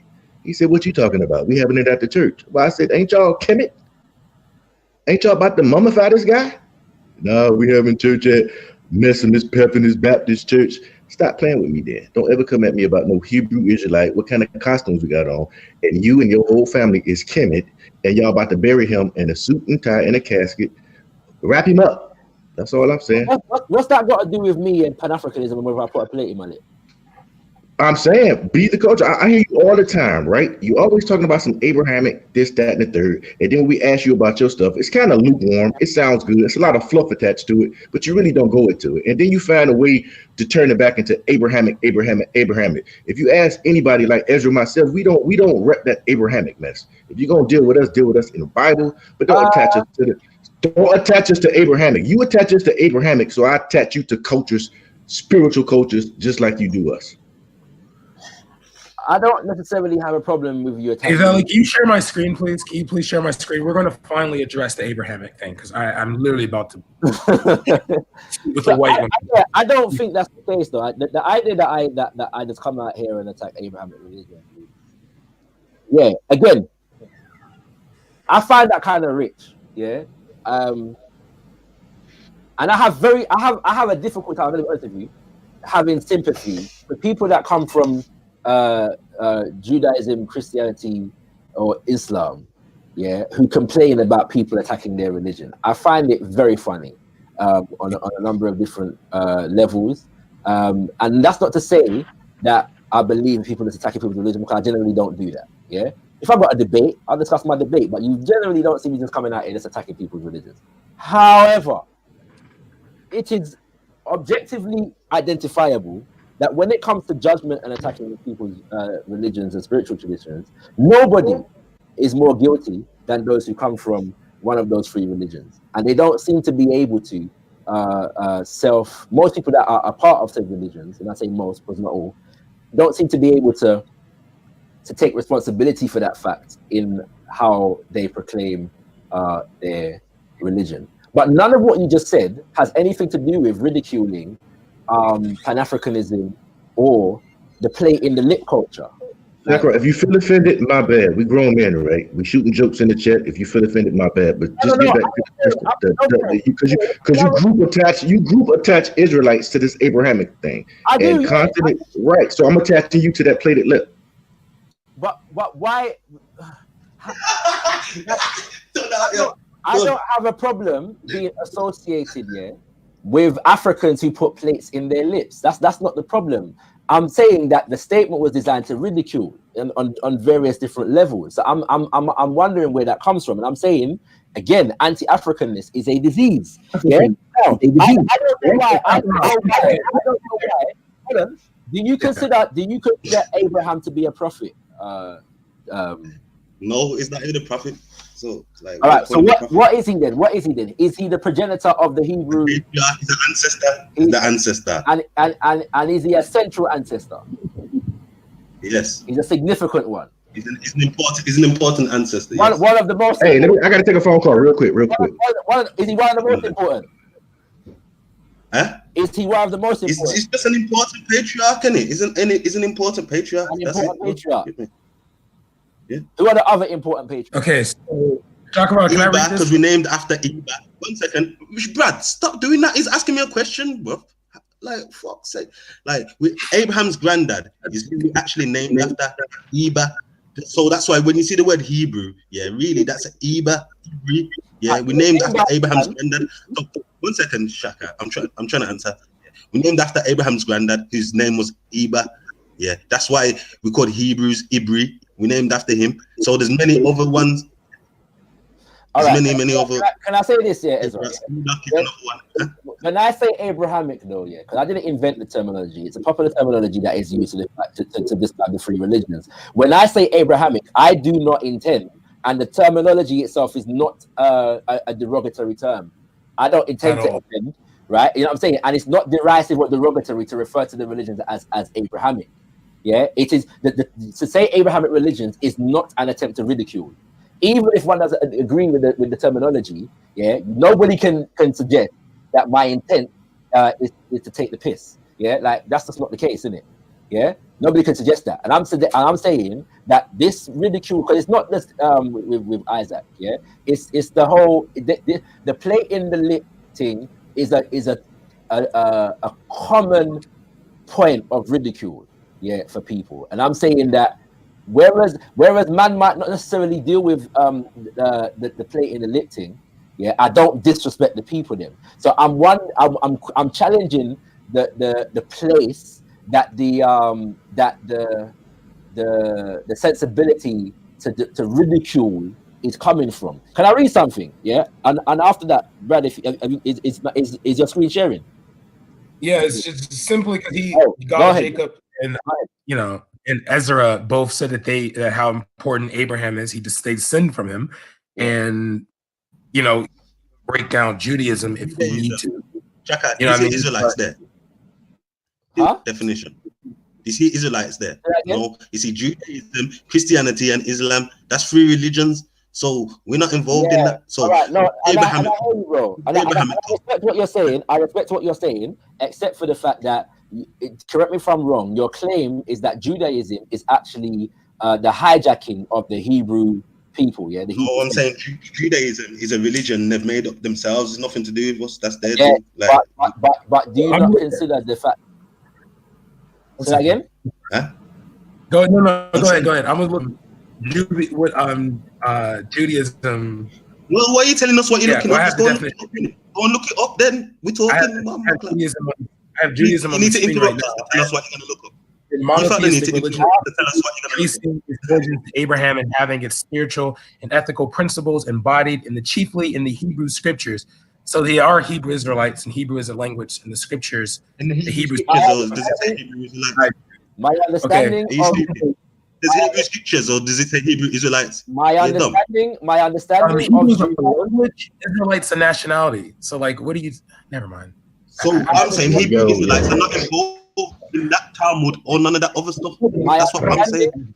Ezra, my understanding of Judaism is that they claim to be one of Abraham, yes, and two, following the laws and the statutes that you claim to follow. So my understanding of Black Hebrews is that they are saying that those people who come with Judaism have hijacked that which belongs to the original Hebrews. No, what I'm saying, they've hijacked our heritage and our culture. But listen, Shaka, let me answer them, man. I'm saying they've hijacked our culture and our heritage, yes, but they've made a brand new religion out of it that was never there from us. Their religion, Judaism, doesn't come from us. I'm not disputing that, bro, but they claim to come from Abraham. Yeah. Yeah. Well, what defines Hebrew as a nation? Yes, you're saying that it was named after Abraham's father. We get that, but is it Abraham and his sons that define the Hebrew nation, the identity of Hebrew? The identity of Hebrew is a descendant of Eba. Get me? Yeah. That's all it is. The tribes, yeah. Yeah. Are they not named after Abraham's sons? They're named after Jacob's son. Jacob. You're right. Yeah, sorry. I stand corrected. Jacob becomes Israel. Like that's yeah, I forgot. Yeah. No, I stand corrected. I stand corrected. But Shaka, I got a question. What would be the greatest tool you can use to find out if what we're saying is true and what they're saying is true? Because we both claim this Bible, right? But I'm saying though, to me, yeah, with all due respect, yeah, like when it comes again, me saying Abrahamic is not a disrespect. If you're saying you don't want to be called Abrahamic because you're differentiating yourself from them Jews over there, cool. But you lot still hold on to Abraham. Yeah. So to say Abrahamic, or which just means of Abraham, is not a disrespect. Like, you know what I'm saying? I'm not disrespecting you by referring to you in the name of one of your patriarchs. When you say all the Abrahamic faiths, which faiths are you talking about? Everyone that you don't say the Abrahamic faith or whatever like that. So you're grouping us in with Judaism, Christianity, Islam, and we're telling you, at least I am, what is Abrahamic? Do you know why? Because there are. Are you trying to say that you have no connection to the to the kingdom of Judah, like none? No, I'm not saying that. You're saying that. No, all right. Isaac, yeah. If I just refer to Hebrew Israelites as Abrahamic, and I didn't refer to Jews, Christians, and Muslims as Abrahamic, would you be cool with that? Yeah, just call us the children of Israel or something like that. But when you include this Abrahamic faith thing, to me, and I contend for this word, you're putting Islam right beside me. You're putting Christianity beside me. And when you do that, I'm putting plate and lips beside you. I'm putting bones beside you. Again, I don't have a problem with you putting African people who put plates in their lips beside me. I don't have a problem with that. I'm not ashamed of Africans who put plates in their lips. Yeah. What I was challenging is the idea of ridiculing said people. Yeah. How's it ridiculing if it's happening? Well, put it this way: if you're gonna ask me when am I gonna put a plate in, when am I gonna be Pan-African and put a plate in my lip? That's an attempt. It's not a serious question. No, it's not, because you're Mr. Pan-Africanism. You should indulge in all the cultures. But me asking you when you're going to put a plate in your lip is not ridicule. So why is it ideology? How is it? Everyone in the world seems to be following. Brad, hold on. We got some grown men talking right now. Grown men talking. I don't know why. I don't know why we're disrespecting Bradley, bro. Like. No, it's not African Americans are over here. I'm asking you that. You're Mr. Pan-African. You want all the people to be the same under one umbrella. So why don't you do what some of the people are doing? Is that ridiculing you? Where do you get the idea that Pan-Africanism means that all the people must be the same? I didn't come up with that idea. I just said share the culture, indulge in their culture. No, but the point of Pan-Africanism is not to make everyone the same. Yeah. Mm-hmm. Okay. What? Sorry. 1 second. I've got to run. I've got to run downstairs quickly and come back. Yeah. Cool. No problem. Brad. What? Where we at now? Cool, man. Or it's been a When waste of my life. Don't do that. You going to the army now, right? Oh no, man! You know what's pissing me off, man? This COVID thing. They won't let me go to MEPS because they're like, they're trying to change the way they do MEPS now, so they're gonna have like half the people go, and so it's like I gotta wait like almost a month and a half now, and I can't do anything. Yeah. So you going through boot camp in the wintertime? That's bad, bro. I mean, but then again, it wouldn't depend on where they send me though, because like I've been down south. I've been like I don't know if they're gonna send me to Bennett. Like I assume they'll send me to Bennett because they always put Bennett as Fort like Benning. Fort Benning. Yeah. And as like the premier boot camp for every premier base for everything basically. But yeah, no, I'm waiting, man. I'm trying to because I wanted so I qualified for OCS 100%. They saw my bachelor's, they saw my master's, so they were like, yeah, you're definitely going to go to OCS. My ASVAB score did good. Did actually got lower. I got an 81. So, but no, yeah, I'm just trying to. Let's just drop this because I don't want to monopolize. Because me and you could talk this all day. Yeah. Yeah, man. Like, trust me. Get me. I feel like Shaka misunderstood what you're saying a bit, Isaac. Like, I think he did. Get me. Because he took it personal, man. I don't think Shaka would be brave enough to, take it far like some of the tribes, scar up his face and put the plate in his lip and that. Like, scarification is not a negative thing. Scarification is just like that. Like Shaka, I don't think like that should be aimed at Shaka because it's the other ones like Brad. You get me? Brad, he'll talk all this stuff. You think he's gonna walk around dressed like Shaka? You think he's gonna go over there? How you gonna ask me questions? How you gonna talk about me when I even ask? Like I'm really paying money to learn my native tongue. Okay, when are you gonna go back to Israel and take your land back from the Ashkenazis? The Messiah tells us, them ways. It's a spiritual war. It's a spiritual war. Get me? You can't war. We can't war with nuclear weapons, fam. We ain't stupid. Get me? I'm stupid. But you see what I be talking about? We got all these chemicals, right? I know a whole bunch of them, bro, and ain't none of them getting mummified. None of them. Let me ask you a question. You gonna let they jumping right in caskets? You gonna let him disrespect y'all like that? He brought up some man-made nuclear bomb, but you really have the full power of the Most High at your disposal. So a nuclear bomb should have no issue. That's why the Most High. Oh, what? Oh, so y'all. The Lord's. You understand that? Vengeance is the Lord's. That's what he said. Damn right. You understand? The Bible also said faith without works is dead. So if you really believe you don't know what the Bible says, Brad. You still holding on to Amos 9:7. If you really believe God, works is following the law. Faith and works. You have to do stuff. So do your works to get your land back. Because you need the works. Following the law. That's the works. Jesus said a mustard seed that you can get your land back. So if you want to get your land back, get away from Babylon. Brad, I ain't trying to be disrespectful, but when Ezra do his shows, when we go over the Bible, invite your pops in so he can learn the Bible. He a pastor. He really. My father. First of all, God of Jacob. I'm really going to take offense to that. My father has a master's in theology. B, he had his PhD in biblical studies. So trust me, just because you guys are able to read the King James, him to get his money back. Okay, literally nothing. All right, you go do these I'll bring you that.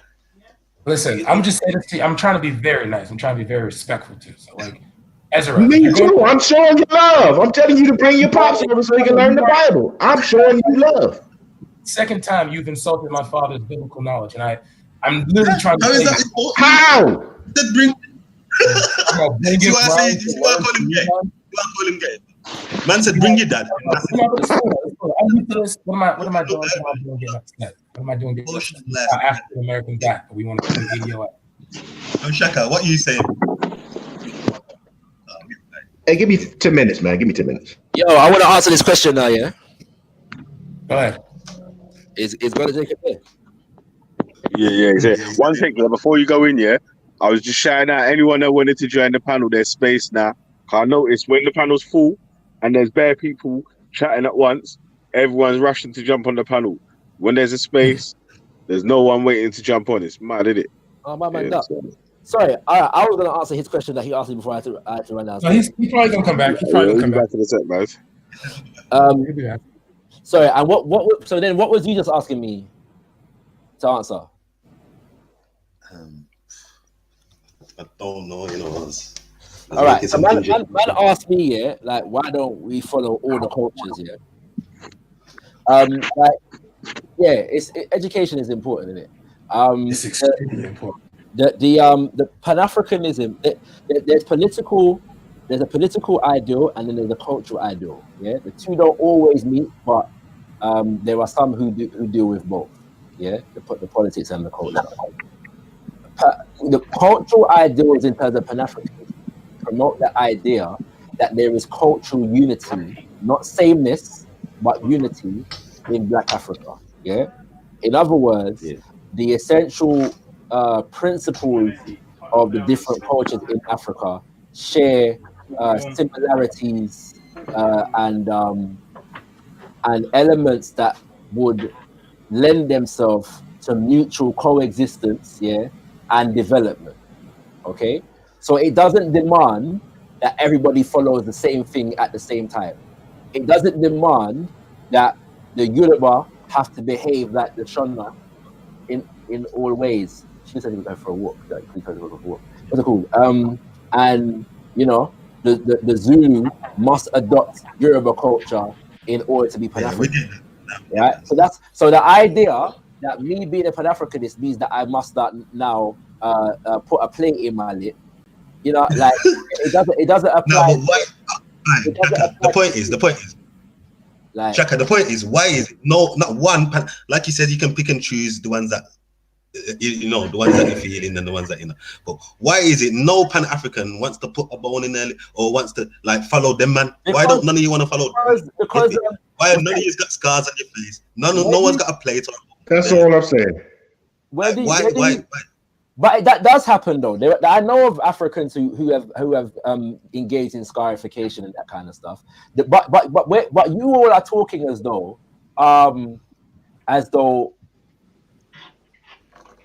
Africans who used to do certain things 200, 300 years ago are all doing those same things now.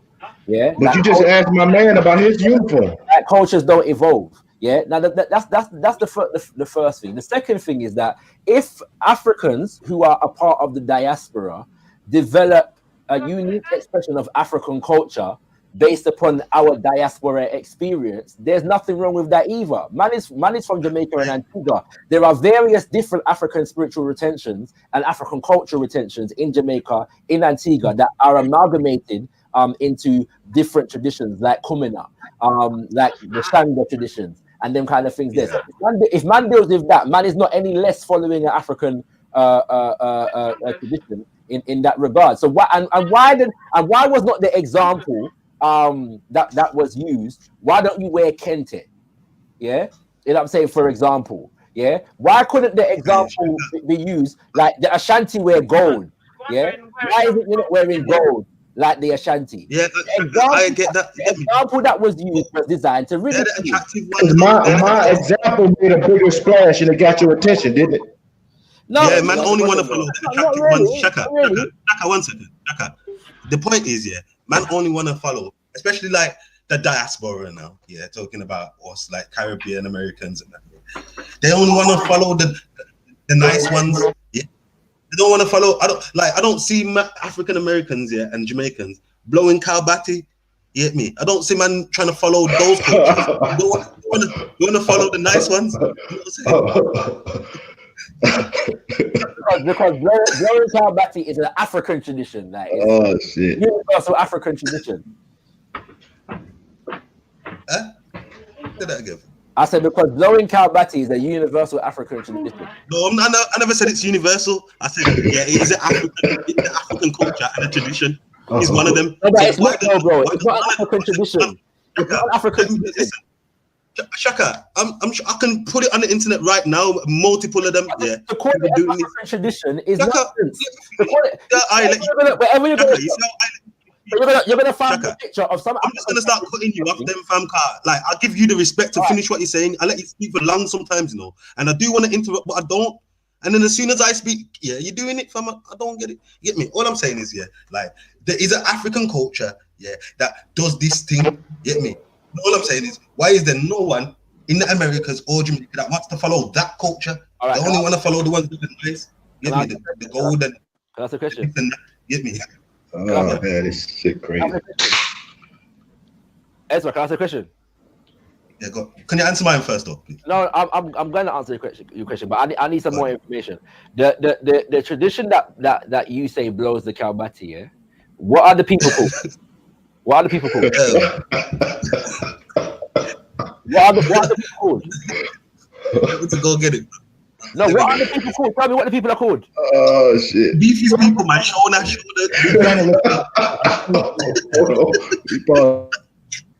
I can't get an answer right now. What are the people called? Beefy's people. I said Shona. The man there. Shona people blow in the Kalbati, yeah. Africa, Zimbabwe, yeah. So the Shona people blow in the Kalbati, yeah. Yeah, and it's not just them. There's many others. Right. So the Jews love tackling boys' jobs, but who am I? And you're saying, if you want to, and you're saying this is a part of their culture, yeah? Right. So this is the part of the thing, innit? This is what they do. So in relation to their culture now, what is the purpose of blowing in the cow's batty in their culture? Let's get it. Let's watch the video. Maybe they'll explain it. Because Ezra, you brought it. Bring that video out. Bring the video out. We ain't got to say nothing. Bring that thing out. Let's bring it out. Get me a car. I don't have a problem. I don't have a problem with the video. I'm trying to ask you for your understanding of what it is because you brought it to the conversation. I thought you would know though, because you're Pan-African. I'm just saying. Yeah, I'm not bringing Kalbati and blowing. So I'm saying that if you're bringing it to the conversation, it's a part of African culture though. Get me? So why are you not bringing it? Why are you not? That's the question. Why are you not bringing it? Why are you not bringing it? Ezra, you're making a claim, yeah, that this is a part of the people, them culture. I can show you many of them doing it. But to show me people doing something doesn't necessarily mean that it's a part of their culture. Bro, if I show you 10 videos of Indians making nambi, I can tell you that nambi is a part of their culture. Ezra, you can show me. Ezra, you can show. If I show you Jamaicans making dumpling, I can say, yeah, that's a part of their culture. If I show you Africans, rotate, man. We ain't got time for this. Rotate. Yo,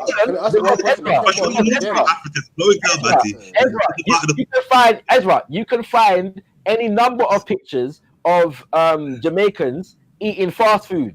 Kentucky, yeah, Kentucky's not a part of Jamaican culture. Right? It's becoming a part of it now. Why? Come on. Huh? Why? Because of Western influence, obviously. So the West, so it's Western culture that is in Jamaica. Yeah. Right. Okay. Yeah. So I'm saying that. So, but just because Jamaicans eat Kentucky, it doesn't. Don't get caught up in this fluff. Roll that tape, man. Shit. Yeah, I got it. It's coming. I don't mind. Again, anti-Africanism is a disease. Now showing African culture now is anti-African. You see what I'm saying now? You see what I'm saying? So like me showing something that African. You see what I'm saying? Why is it? Wait there, Shaka. Wait there. You should be proud of this. This is Pan-African culture. You should. How is me showing this anti-African? They just want you to show the pyramids and all. That's all they want you to see. You see, I'm saying this is why I say anti-Africanism is a disease. Because it is a trend. Yeah, check around. Listen up. Yeah, you gotta stop. Like, just let them have it. They're just taking the piss. Let them talk and expose themselves. There's nothing academic is supposed to come out of this. Okay, like there's a billion of us on the face of the planet. Simple question: why do you not want to follow the less desirable African practices? It's a valid question. All right, That's all I'm saying. Let me answer, Brad. Let me answer your say Ezra's valid question. Yeah. There are any number of things that were done in different cultures that people evolve out of. Yes. Yeah. Circumstances change and people do different things. Yeah. They Yeah. evolve differently. Okay. I don't live around cows. All right. That's the first thing. So, so the question of why man is not living African culture and I'm not even gonna play the video, fam. You know what? I'm not even doing it. play the video, play it. I don't mind. Play the mumble. Yeah. I don't want to be responsible. Yeah. Play it.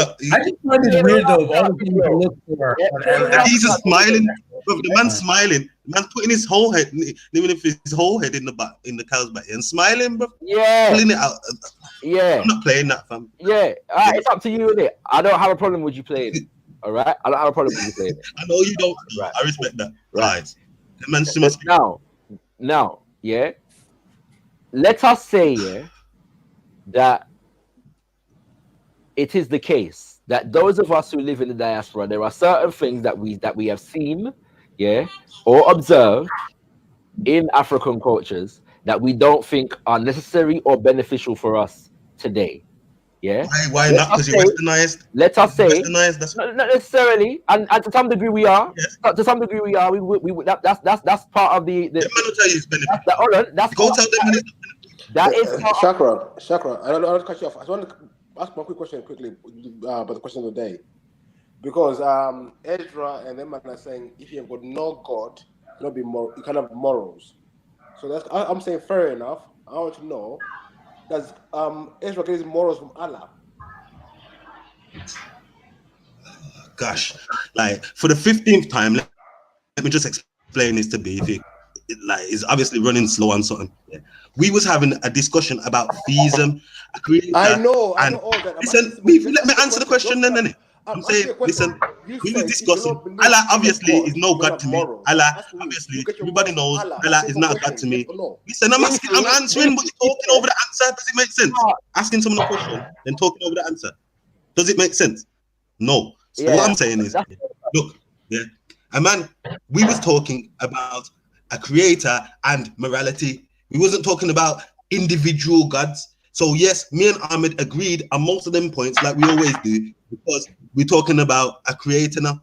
Yeah, but then when it comes to individual religions and gods, yeah, me and Ahmed separate. But that's not what we was discussing. So why is beef? But answer my question, bro. Listen, answer the question though.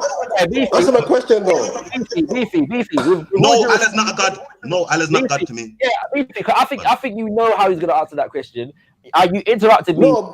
One second, Beefy. One second, because you interrupted me to ask the question, yeah, and I thought it was gonna be on topic. And on topic. No, but you asked him. But we're not talking about that at the moment. And you asked him a question that you already know he doesn't do with Allah. Yeah, Beefy. We know this already. No, but I'm going to get the sense. If he says, listen, Chakra. All right, can I finish saying what I'll say, please? Can I finish saying what I'll say? Go on. You guys have talked about for the last 10 hours. You know what it is? Let him just go. Let him just go and highlight this stupidness. Go on. No, and then we'll get back. Go on, Beefy. Go on, quick. He dropped off. So I'm gonna finish this here. So I'm gonna restart from the book here. In mind. So please mute your mic, bro. Yeah. I mean, mute your mic, bro. You might Greek tell it. What did you say, your point? What did you say? Mute your mic, bro. Mute your mic. What did he say? I missed it myself. I can't. What did you say, Ezra? Before I mute my mic, you cheeky fellas. Get me. I didn't even hear what you said. All right, cool. Go on, brother. All right. So, burn out them fake Israelites. Go on, burn out them fake Israelites. God. Decolonizing the African mind, yeah. The chapter by Baba Chinwezi. The chapter is Zionists, Arabs, and Pan-Africanists, yeah. And it says on page 145, and in the mid 20th century, Abubakar Tawafa Balewa, Nigeria's first prime minister, in his Hausa language novel Shiahu Umar, portrayed the Arab menace in the late 19th century in that story, the boy Shahini Umar was kidnapped from his home near Bida, sold to Arab slave dealers, and taken to Egypt. His mother, Fatima, who set out to find him, was herself sold into slavery in Tripoli, Libya. The social and cultural disfigurement provoked by the Arab slave trade was far-reaching. Consider the following report by Mutwa, yeah? And that's Wasama Sulu Credo Mutwa, who recently passed away.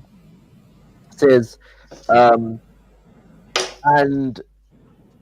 there are also those, such as the Awemba of Central Africa, who were forced to defile the appearance of their womenfolk as a last resort in their defense against those ruthless destroyers of my people, the slave-raiding Arabs.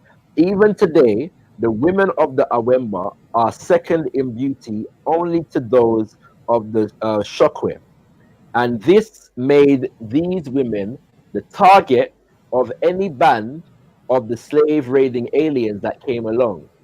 The Awemba hit on an idea that was copied by other tribes too. They pierced both the bottom and upper, both the upper and lower lips of their women and fitted discs into the holes. This made the women hideous in the extreme, and it was hard for women so treated to talk, let alone eat properly. The Arabs did not bother the Awemba much after that. Yeah. So if I, as an African now, like a Pan-Africanist, see that and suggest to myself, well, you know what? We don't really need to carry on a tradition that came about as a result of people trying to protect themselves from invasion, slavery, and rape. And there are so many other traditions or the actual essential principles and values of the tradition that would be more applicable, and finding ways to implement and live by those in the 21st century. How am I any less a Pan-Africanist? You know what, Shaka? That fair enough. That's deep, yeah. And thanks for teaching me that. That's honestly something I didn't know. You get me, like. But which is why I say that when it comes to, but bro, the problem, what I'm trying to highlight, and I'm not sorry for. Can you read that to aspect, please? Yes, Shaka. Can you read that to aspect, please, one day? No problem. But my point is that when we see things like this here, because they are associated with Africans, who we have to be honest that we have been the colonial idea of savagery and barbarity, yeah, is associated with things African. And so for many of us, yeah, and I'm not throwing a shot, but it's something that I have come to see, that I have come across many times, that my Hebrew brothers are given to this kind of characterization. They seem to like this kind of characterization of Africa and African culture. One second, yeah, right. So when it comes to it now, we have to be mindful of the fact that we are actually it's easy now to ridicule anything African and get a laugh out of it and then run a joke about it, because that's the colonial baggage. That is the colonial baggage that we have. Savagery, barbarity, and therefore humor, joke, and run about things that are savage, barbaric, and African. Shaka, but the thing is, yeah, like I agree with you on a lot of that as well. You get me? Like, fair enough, and I've been guilty of that, and like clearly, you get me? Because like, you know, but what I'm saying is the thing, yeah, it might have been a defense mechanism to start with from the dirty Arabs, yeah, you know, but yeah, if you've continued it and made it now a part of your culture, then it's part of the culture, bro.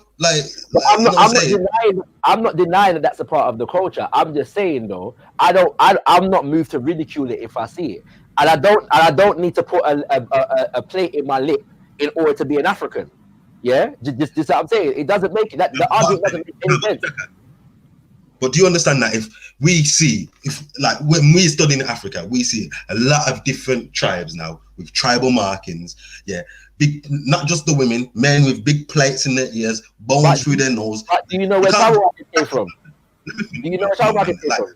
For like 5 minutes straight, you know, and I'm trying to ask one question that I can't speak. You know what I mean? Like, I don't understand. You get me? But what I'm saying is, yeah, like, we study African cultures, we look all over it, we see people with these tribal markings, the big drawn out ears and the bones in the nose, and like this ain't me being disrespectful. Like this is what I'm saying. Like, and then we've got Pan-Africans who claiming they're all about Africa and that, but they don't want to follow these cultures. To me, it's a bit hypocritical. So let's say that you don't see them with bones in their nose. And again, this bones in their nose, because we're talking about plates. Yeah, the people that we're talking about, they have actual. Right. Yeah. The plate. Is that another colonial caricature? Like, yeah, you know what I'm saying? It's a question, isn't it? I'm saying. My point honestly, is, I don't. I don't know the history of them. I'm not claiming to know the history of why they do it. I'm saying. Let's say now that the Pan-Africans that you're talking about, yeah, they read, let's say, Sheikh Anta Diop, the cultural unity of Black Africa, and they are what they do is that they follow an African spiritual system, let's say Ifa, and when their children are born, they give them a naming ceremony, and they give them a name that has a meaning that is commensurate with their tradition. And when their children get to the age of 12, let's say, for example, or 13, they begin a rites of passage program whereby they're brought into adulthood. And when they're brought into adulthood, they have a manhood or a womanhood initiation ceremony. They pour libation to their ancestors. They leave offerings to different deities on a shrine or an altar. They consider harmony with nature to be paramount in the thing. They pour libation. They commune with their ancestors. They prepare food in a particular kind of way.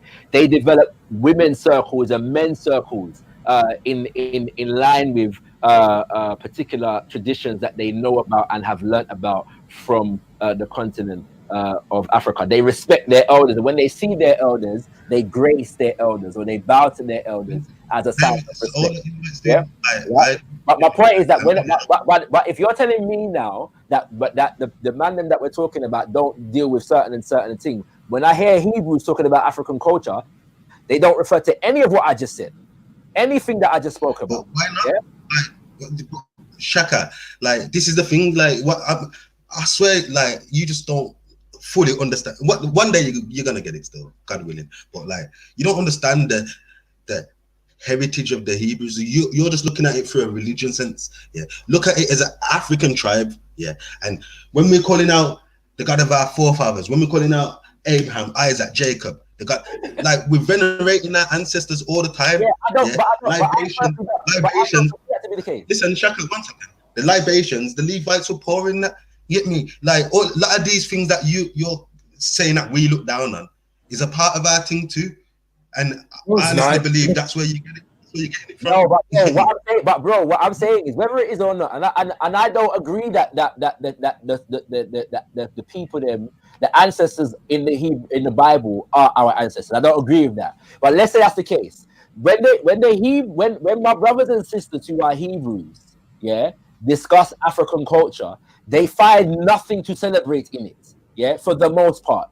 Yeah, and I'm saying to you that they don't talk about all the things that I've just spoken about. They don't say, well, you know what? Those Africans in West Africa pour libation to their ancestors. It's similar to what we do in relation to Isaac and Abraham and them people there. Yeah, they're not doing that, right? So I'm saying now. So if we now are saying that because all cultures do this, all cultures, regardless of what. Yeah, because regardless of what you're going to say, you're not following everything that the Hebrews did in the Bible, because some of it would not be applicable to who you are, where you are right now.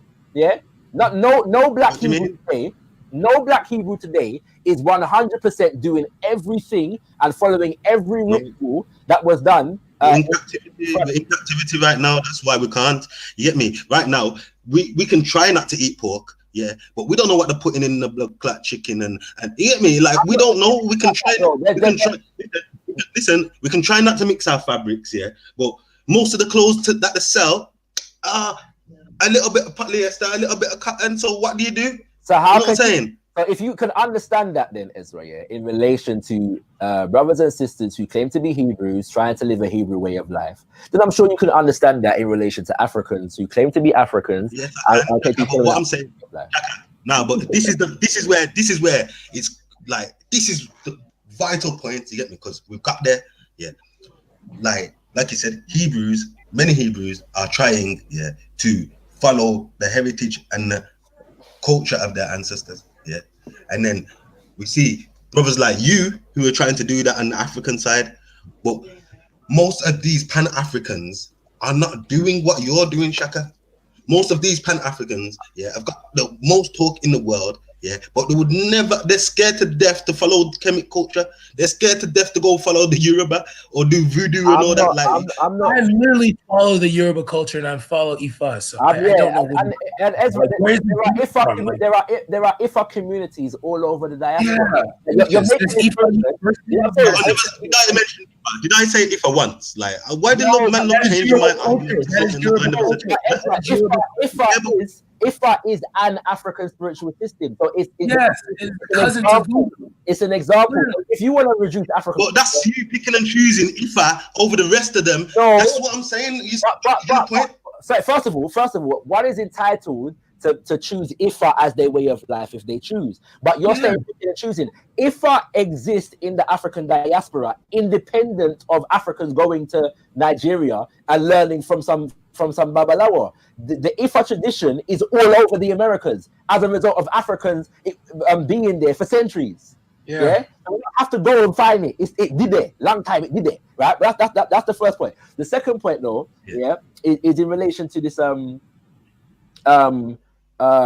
this me and doing what I'm doing. I'm not an individual in isolation. Like, I'm born into what I'm about. Yeah. My family birthed me into this thing. And I'm part of a community and an organization that deals with what I deal with. My family birthed me into this thing. Right. Like, cool. I was always told, my dad's a Rasta that didn't really follow Selassie. Yeah, always says Jah. You get me? Jah me I deal with. And I was always taught growing up, I'm a Nazarene, to where I just didn't even understand it till I was older.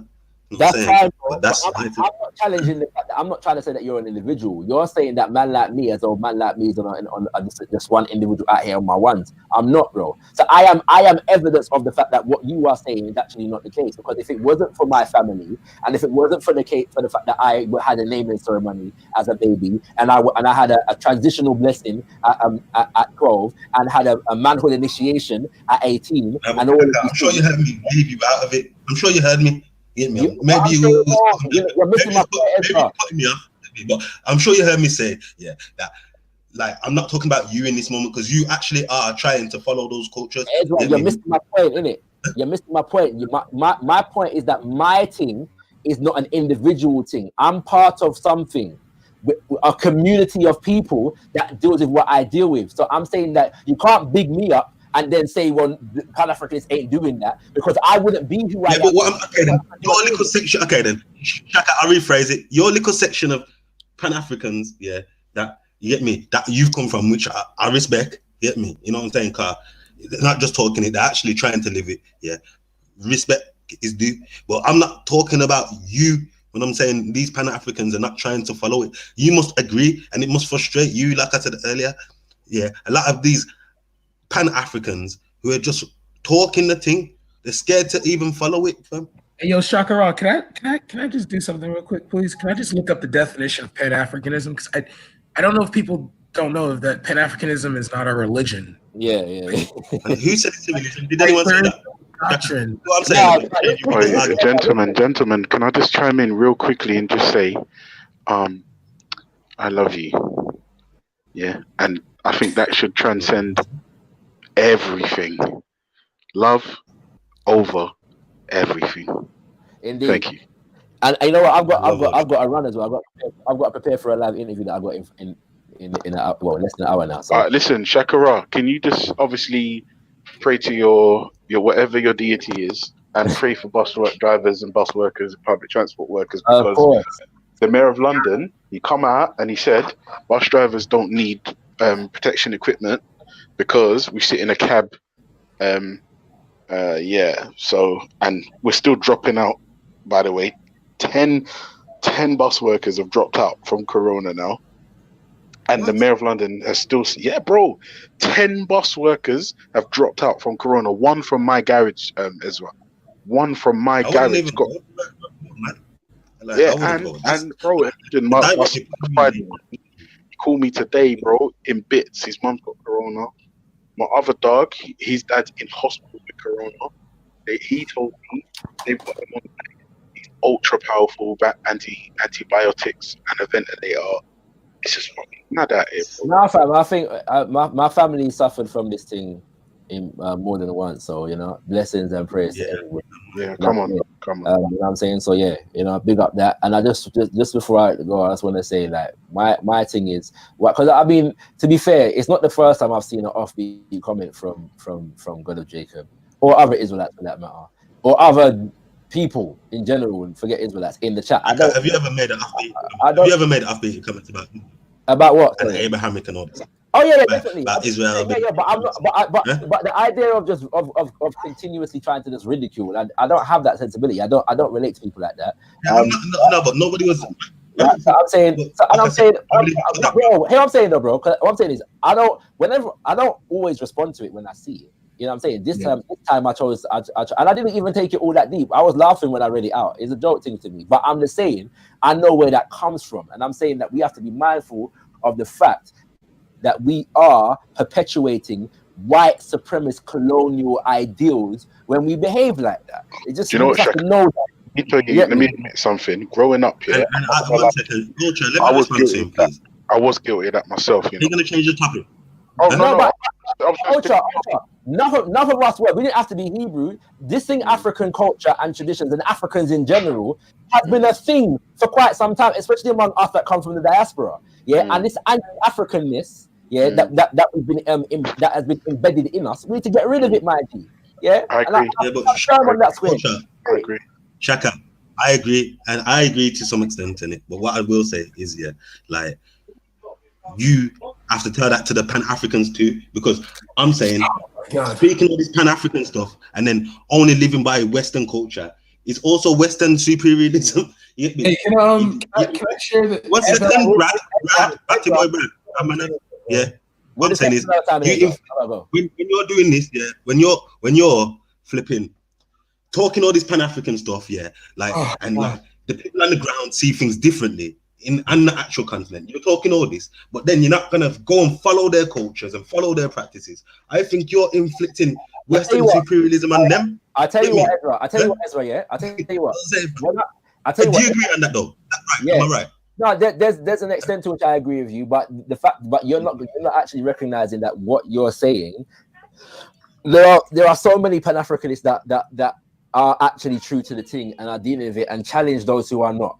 I'm about to, in 50 minutes here, interview a sister by the name of Juliet Ryan, who's a sister from over here who moved to Gambia and runs a channel on YouTube called Blacksit right about now. So feel free. She went viral the other day because she had an interview with a brother called Wade Maya. She said that England is a dump. You know what I'm saying? Months ago. So yeah, I'm about to speak to her live on Got Kush TV in it. So we'll get the real thing from a sister who has gone out to the motherland and is living among the people, them, etc. She did. I heard she did a political movement where she's trying to get like and get in the Gambia diasporas, especially from like the UK, those who come with like, I guess like coming to invest. Yeah, so she's collaborated with another sister who I interviewed last year called Shakina Chinedu on that front. You know what I'm saying? Anyway, I've got around family, so I'll speak to you. All right. Hey, Ezra, all I'm trying to say, big up, Shakira. All I was trying to say, and I appreciate the brother for grabbing his book and turning to page 145. That was cool. But unlike a lot of these people, I've actually been over there and saw the shit. You get what I'm saying? So you can't read your book and then paint the picture for me because I've seen some of the stuff. You get what I'm saying? I'm just saying, but some of that culture, and I don't care what nobody says, sticking your head up cattle ass is not. I don't believe my ancestors did. We made a golden calf, but we didn't stick our head in that motherfucker. We don't do that. You get me?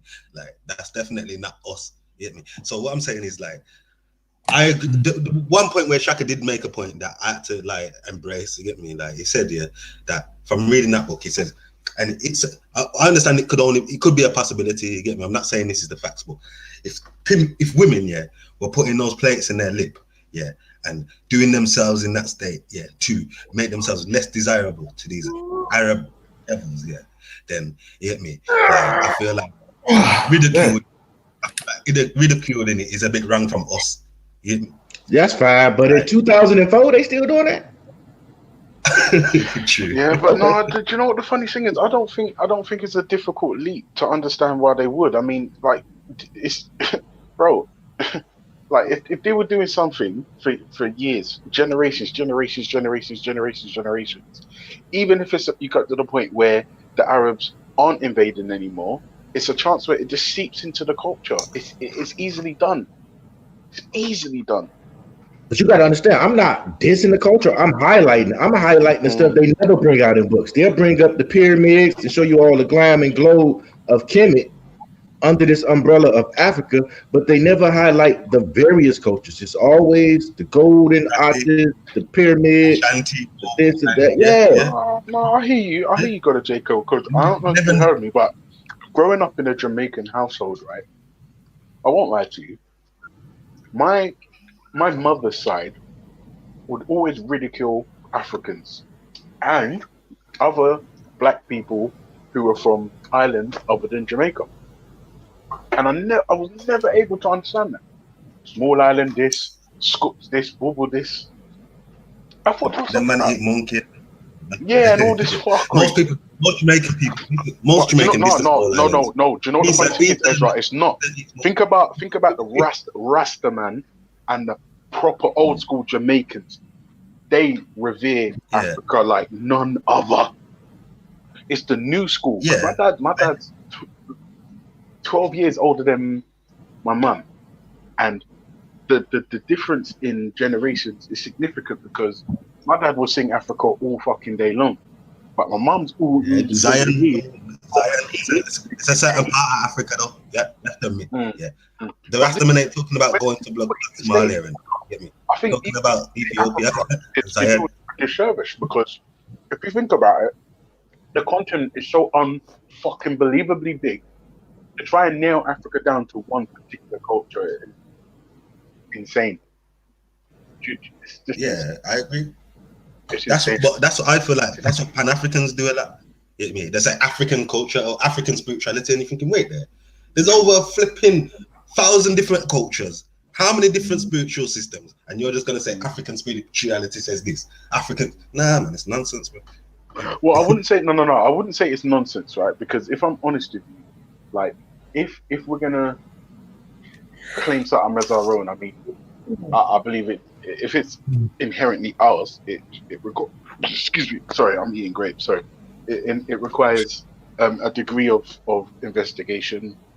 You know, just a small amount of time. But where I think the challenge is, as I said, to nail Africa, the entire continent, down to one particular culture.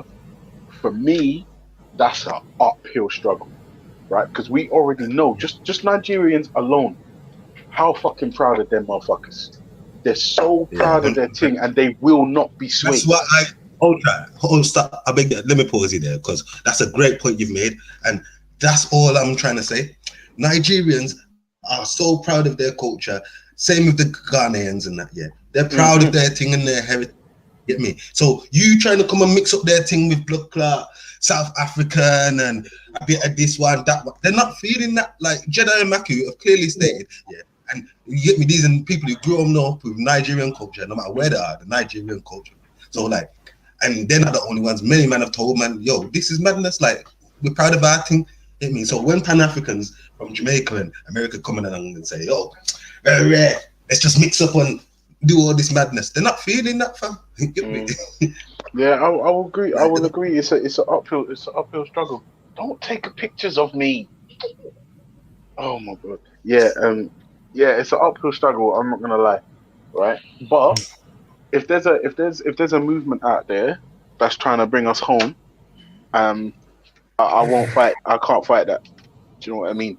But you have to realize that movement. You have to realize that movement started with Israelites talking about returning to Zion, which is a biblical place. Understand? So this Pan-African thing, they've evolved it into something that it never started with. Get me? Marcus Garvey was talking about Zion. He never spoke about bringing people to blood clot Zimbabwe and all these next places. Don't say it, but it's funny.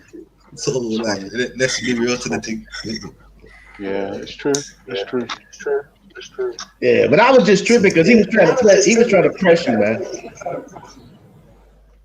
I know, still, I know. Like, to be fair, you know what it is? I try and be fair with him. You get me? Because, like, you know what I'm saying? He's, like I said, he's grown up with that thing. So, like, he's grown up in it, and it. So it's, you get me? It's gonna be a lot harder for him. Yeah, just like a Christian. Like, with me, I was kind of like I was saying to Step nicely over there. Yeah? Like when I found the truth, what I call the truth, what we call the truth. There was a void open. I was studying Kemet, but I realized Kemet ain't my people. Like as much as I'm studying it, I'm looking into it. I always knew this is not my ancestors, and never, no chance. You know what I'm saying? I do that. You get me? And then like there was a void there, but these man, they've been brought up in something where there's no void now. This has to contend with their upbringing. You know what I'm saying? So it's just patience and that. You get me? Wait, Ezra, what's Brumtown looking like up there with the lockdown? Are you guys surviving it? It's depressing, blood. That's all I know. It's depressing. Can't do nothing. Bare deaths and that. Like, yeah. Oh, so obviously what? not as Man bad as out up there as well. Yeah. Yeah, we have no deaths down here. Are you in a rural area, Brad? Yeah. That's right. That's probably why. Yeah. And if it's not densely populated and it's rural, you like chances you got a better chance. Like it's the city. You're already social distancing anyway in the suburbs. You know what I'm saying? But like when you're in the cities now, you get me, just to go and get food. Yeah, you know what I'm saying? Like mix up with one bag of people. Sure. But like wait, Ezra, let me ask you a question. Yeah, let me ask you a question because you're like, well, not just you, but I notice Hebrews, the black Hebrews, they're really fucking headstrong in that. Yeah, you see, religion. Yeah, right. Is it that deep? Right. What I mean by that is, you're Hebrew, and I'm on the complete opposite end of the religious spectrum, right? But if I met up with you, I'm positive, and there's evidence that your religious views or my lack thereof make no difference when we link up. Yeah, 100%. Yeah. So so why is it that people can't understand that? It's like I feel like I think you know what it is. I don't like for me. Yeah, like when it comes to like spiritual discussions. Yeah, obviously things get passionate and you get me. But like I've got Asian brethren from not people that are children regular, but people that have grown up with that I know. You get me? Like if we're not discussing religion and we're discussing something else, like we can agree. We often do agree. You get me? And like it's cool. But what if we're gonna start discussing religion now and my faith system, and then want to come and tell me about my Messiah didn't die and all that? Then there's gonna be problems. I'm saying,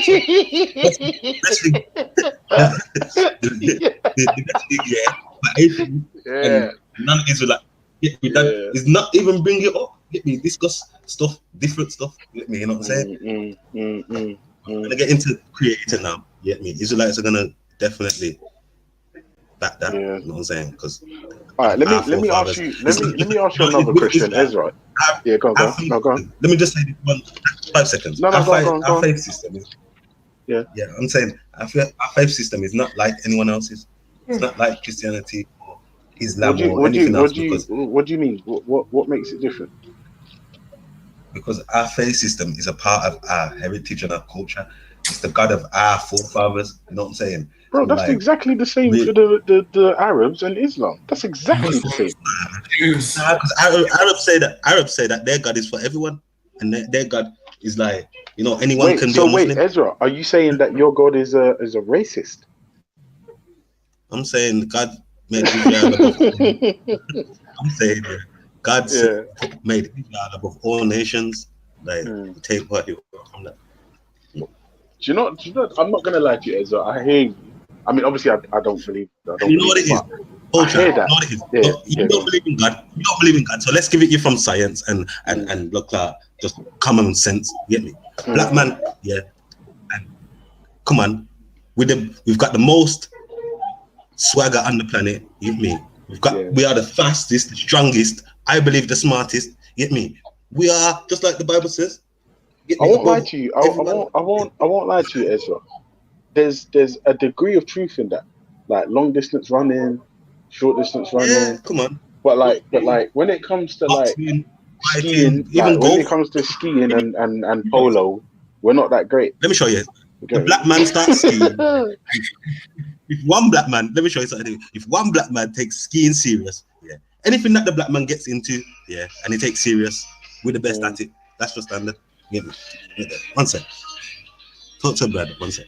Yeah.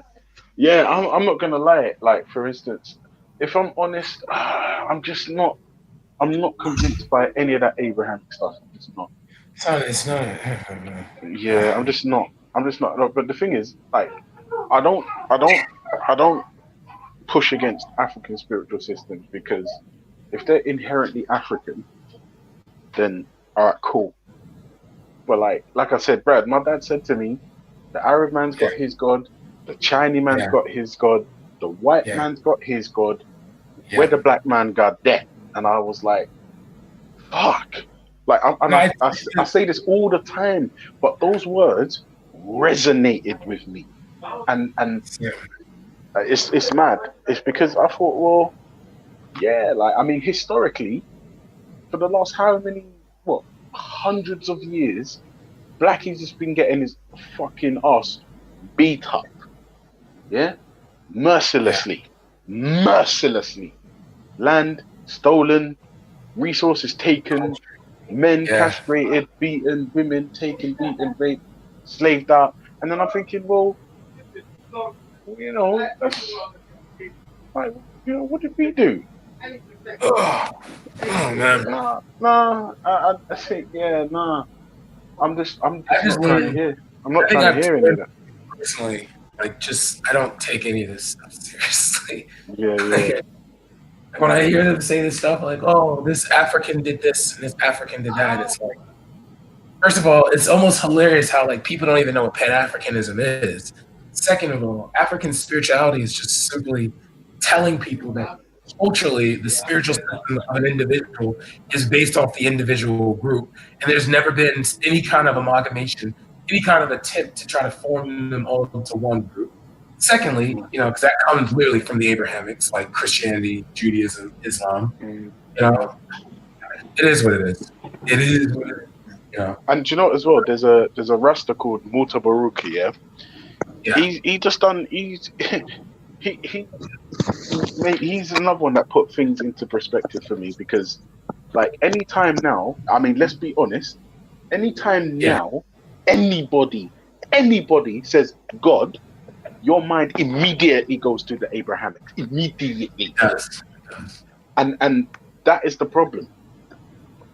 Because Abrahamic faiths don't have the monopoly on what God is. Like pantheists, deists, what about them? What makes the Abrahamic faiths like more real, more true than those people's? It's a madness. And if you ask me as well, I think that attitude will facilitate religious war. If you think about it, because if these men are saying, nope, it's my thing and that's it. Wait a minute. What about my thing? What about the other guy? Don't take pictures of me. I mean it. Stop it. No, don't. You're so rude. Yeah. Stop it, please, man. Don't, babe, please. Stop it. I'm not Wait a minute, time out. So why are you pointing the camera at me? Oh God. I didn't know this was going on in the chat. So Chemo identifies as an Ashanti, but he spelt it wrong. Yeah, it just gives me flash. I'm showing Brad don't know nothing. He just get up on here and talk fart. Okay. Yeah, speech therapy and then grammar. Then we can talk. Hey, Brad. What is the West African Nigerian culture? Because he did put that in there as well. So there's like at least 40-some ethnic groups in Nigeria, so it's impossible to say that there's something known as Nigerian culture. What's one then? Well, I can only base off the one I descend from. So, like, I don't do Hausa. I That don't would do. be one. Let's hear it. Yeah. Well, for me, the political term would be Yoruba culture, which comes with from what I've learned so far, like a vindication and respect for the ancestors, respect for your elders. Like one thing I must admit I find most irritating is as I do business with certain Yoruba elders, when they're wrong, they're not wrong, and you can't tell them they're wrong because they'll down. So there's that. It's almost like kind of how it is in America, like how you come for me, but I never will come for you. It's just like, I can't disrespect my elders. It's like that. So basically, you don't know. Huh? So basically, you don't know. No. I'm only telling you one code. I can't tell you that I practice that I'm a part of the Hausa or a part of the Nupe or Edo. Edo's like cousin. I can only speak for the culture that I'm part of. So that's why it's like hilarious. In an educated sense, it's almost hilarious. All you said was respect your elders and we do this and that. Is that the culture? I mean, I have my own, because you have your own culture. Shanti ain't Hebrew. I have my own like personal, like I don't have to follow like a doctrine. Mm-hmm. Who I am, blood is proven. It's based on my DNA. It's my existence. Oh, wow. So they're Yoruba cell phone. They're Yoruba that have cell phones that also have that have also done scarification. I guess I expect you to go deeper into your Nigerian culture, the one you know of. You're coming because you come from a religious point. I can't really. No, I said culture. Explain. Invite us into your culture. Tell us about it. I ain't say nothing about a religious aspect. We're a progressive people. Hold on. Paint the culture for me. I want to envision it right now. 1, 2, 3, go. I can tell you about the Yoruba. I won't say much. God. Okay. So I'm sorry. I got to address this thing. Akimo keeps misspelling Ashanti. He spells an ethnic group as the R&B singer from the 90s. All right. So that's wrong. First of all. But like from my father's side, I can only. From my father's side, you can from the history and everything I've learned, they're just a very progressive people. Like for example, I learned that the first word in my traditional name Akin is a Arabic word for warrior, and I was trying to figure out like how did the Yoruba and Arabic language amalgamate and like how did they become one? That's because of trade and whatnot. So there's like the history of it. Then there's like the cultural aspects of everything. Like I don't know. Like one thing I must admit I find is that I have not been able to quit ever since I've been on this path. Like I have such a lack of, like, God, I'm not I stopped being like passive. I was very passive prior to knowing like when I was just an American Negro, I used to always be like, all right, well, Americans, America's just racist. So I'm going to have to deal with this racism and that's what it is. This is just my plight in the world. Then for some reason, like ever since I found out who I was prior to being an American Negro, I can't even begin to like fathom what how I was as a person prior to it. Like, so you kind of think.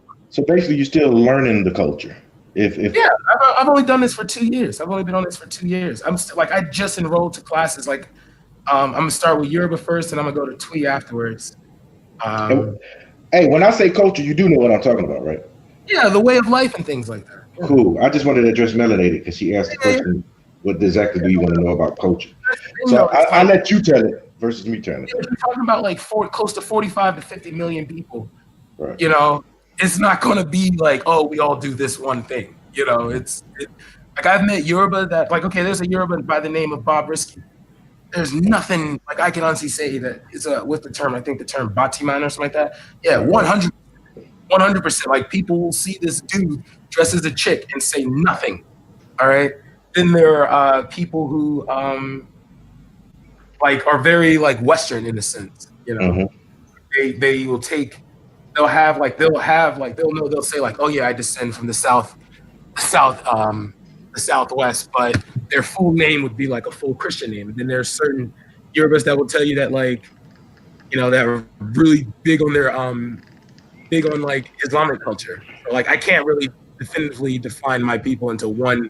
Other thing I can say is that for me in learning, the psychological things that the psychological personality things that have changed me, Do you plan on like traveling there, or have you been there already? Let me ask that first. Of course. No, I plan to, because what I did was I went to what I planned to do is because this little coronavirus thing. After I was finished my ATI and after I finished OCS, I was gonna go on a I think I'm just gonna try to, because I qualify to be an MP. Okay. So you try to be the popos, huh?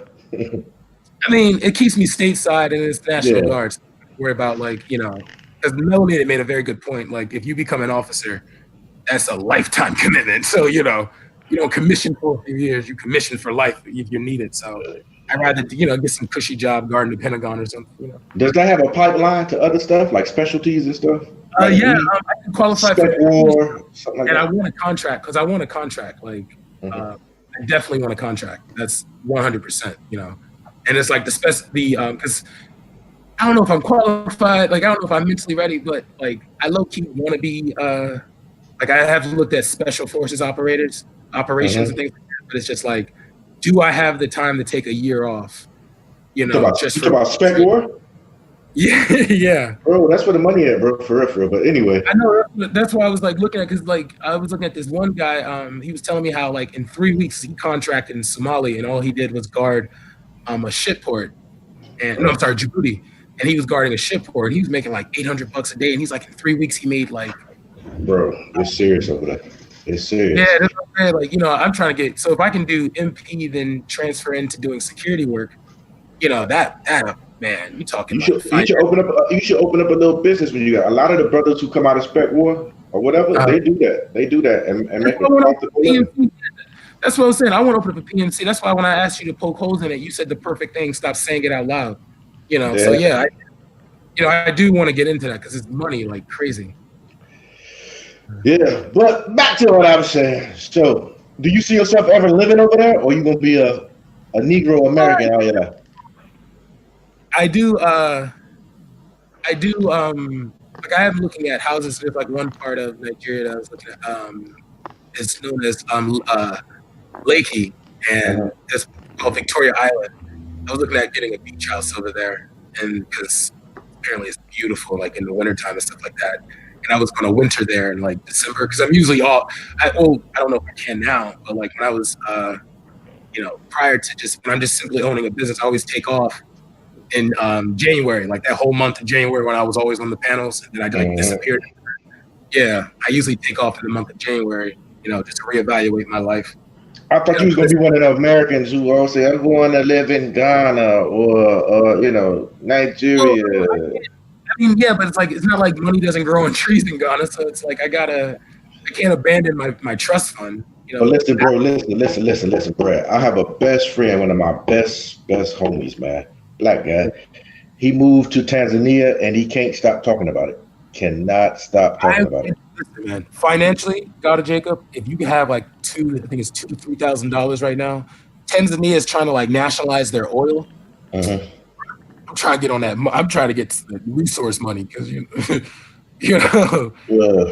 But he said the women over there, if you ain't no dressing like half ass over there, they be on the women. I don't mind that. Ain't no Daisy Dukes and all that shit going on over there. That's what he told me. Dukes are white girls for me, man. I don't care about that. I like sundresses. I like seeing black women in sundresses and cheer shorts. So they white can have their Daisy Dukes. Gracious.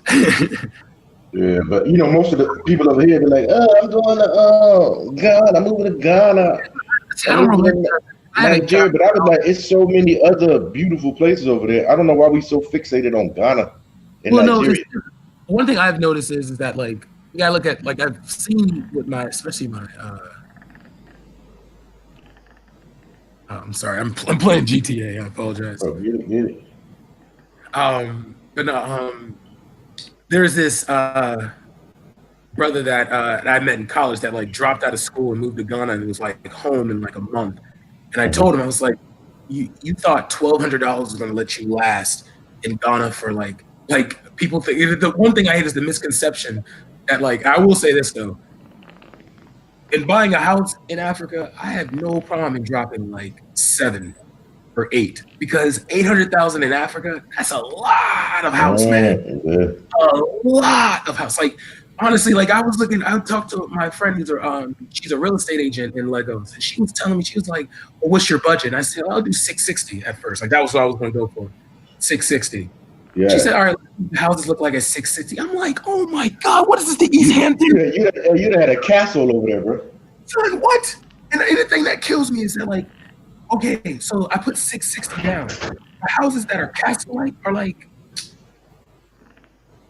300-400. I still have 200,000 I haven't even touched yet. You know? Yeah, you'll live like a king over it. I tell you that. But but for me culturally, I just can't get down with it, bro.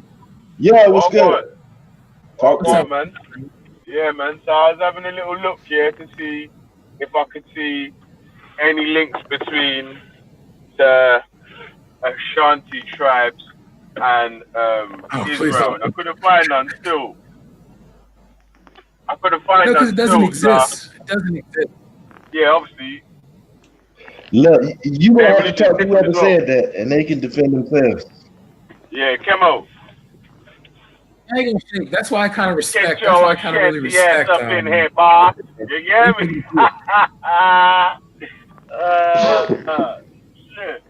Yeah, man, you get me. We're gonna get you a gold ring by the end of the show. Kemo, welcome back to Ghana. Okay? Take a seat on the golden stool and all them things there. Hey, Kimo used to come on live. Me and him back in 19, we stayed on, these battles for a minute. Yeah, nah. So, Kemo taking a year off like retired, didn't he? Yeah.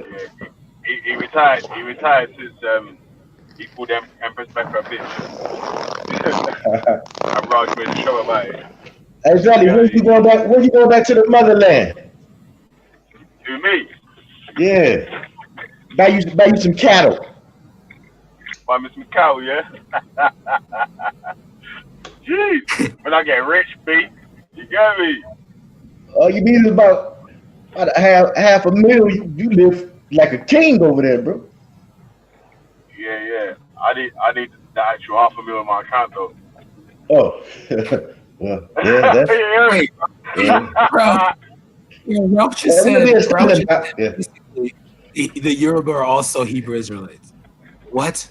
Bro, you gonna get off my dude, man. Bro, you're trying to tag team Kimo. Jacob, you gotta talk to your dude. I'm not saying this. Look, I know y'all upset about Shakura, you know what I'm saying? So y'all trying to pile up on Kimo. Your dude just said that the Yoruba were Hebrew Israelites. What's next? Oh no, y'all remember Kimo in 19? He used to come over here and cuss motherfuckers out. Y'all don't want that one to come back on here, man. Okay, I mean, if you're gonna spit straight, if you're gonna spit straight shit, I mean, stay in the chat, man. It's best for you. Yeah, but obviously, Kemo knows that he's gonna retire from coming on panels now, because if he comes on G's up, bro, you know what happens right there, B. Yeah. Nah, man. Buttons get popped and all that, bro. Y'all gonna have to back off the bruise, baby. We got next. Back off the bruise.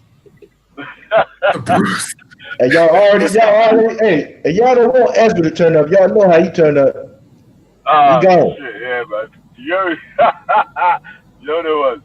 Yeah, Ezra start whining, fam. When I told him y'all could stop from Hebrew, not from Israel. He started whining. But yeah, man. Yeah. Now, big up Kemo, man. We always bust jokes still, man. My bros. Yeah. Well, Brad, I can't wait for you to go back and embrace your culture. I look forward to it. I'm doing it right now, because like literally most of my neighborhood comes from Nigeria, so You know, like you and Malik might know the same people. I would Yeah. doubt it. I mean, there's millions of people in like 200. I got learned it was like 200 million. So, you know, like, and Nigerians, I've come to find, are very proficient in like procreating and having kids. So, trust me, I don't know, Malik. We maybe though. Oh, what's up, bro? I didn't know you was on the chat, man. What's up? What's up? It's been about a Yeah, I'm decade good. or so ago, but Nigeria was fun when I went. About a decade ago. A little more. Well, listen, yeah, someone sounds like they're doing up their zip here or doing a fart, yeah. It just sounds must go like, pop one off you. Alright, just quickly, yeah, just really, just a quick sidebar, yeah. When you're booking a holiday, yeah, like is the first thing you look for is how many stars the spa is, or is that just yes. me? You want to know. You want to Yeah, know. well, on TripAdvisor. You want to know that like all the TLC and stuff. Don't you look for the reviews on TripAdvisor? No, when you like, I don't know. I when I'm booking, I'll be on Booking.com, and then I'll go to the hotel's website, and then I go to TripAdvisor. But for me, right, you know, when you're going on holiday, like before I even look at what the room looks like, I'm looking at, is this spa sick? Yeah. Like, The spa. Yeah, bro. Fuck that, man. I don't give two shits about the spa. I'm looking at the fucking spa, you know. I was like, what? Spa? Spa, man. I do the same thing. The spa. They choose up your toenails with fucking. You're looking at a spa guy. You're looking at a spa full of bed bugs. Yeah, man. I don't go spa or nothing anyway, man. Shit about that, bro. Yeah, you need to, bro. It's a good look. It's a good look when you do, bro. When I'm on holiday, I want to smoke. You smoke when you're at home.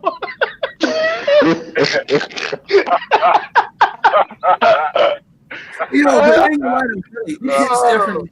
I don't know what the hell. No one chatting no shit. My girl can do whatever she wants. You can do whatever they want, bro. I don't know what the hell. No. Tap it nice, and I mean, yeah, get down there. No. Fuck's sake. Yeah. Oh, Hey, Ultra, man. you know what's prettier than Florida? What's that? Sorry? You know what's prettier than Florida, though? What is? Hamptons. A lot of places. Shit. Yeah. Hamptons? Yeah, the Hamptons. The Hamptons. All right. No. Oh, sorry. No, my flight to Miami got cancelled, didn't it? I told you, didn't it? Oh, that's right. Yeah, they refunded me. Yeah, they emailed me and said they didn't want to refund me, you know. There was absolutely no information about how to get a refund in the email. It's just, unfortunately we cancelled. Would you like store credit or do you want to reschedule? Right? And I was like, that's how I had to call them. I was like, look, pussies, give me back my blood clot money. You know what I mean? Hey Brad, you know what? This gonna fuck you up, right? You know what's the best kept secret in America as far as destination? Wyoming. Wyoming. Okay, you know what though? I know you know what. You're 1,000,000,000% right. There was this lake I went to. Where's Wyoming? Boy, if it wasn't so many white people out there, man, I'd crash out there. But it's beautiful. Dumb amount. Yeah. But you know who's taking over the Midwest though? Low key, God of Jacob. Who that?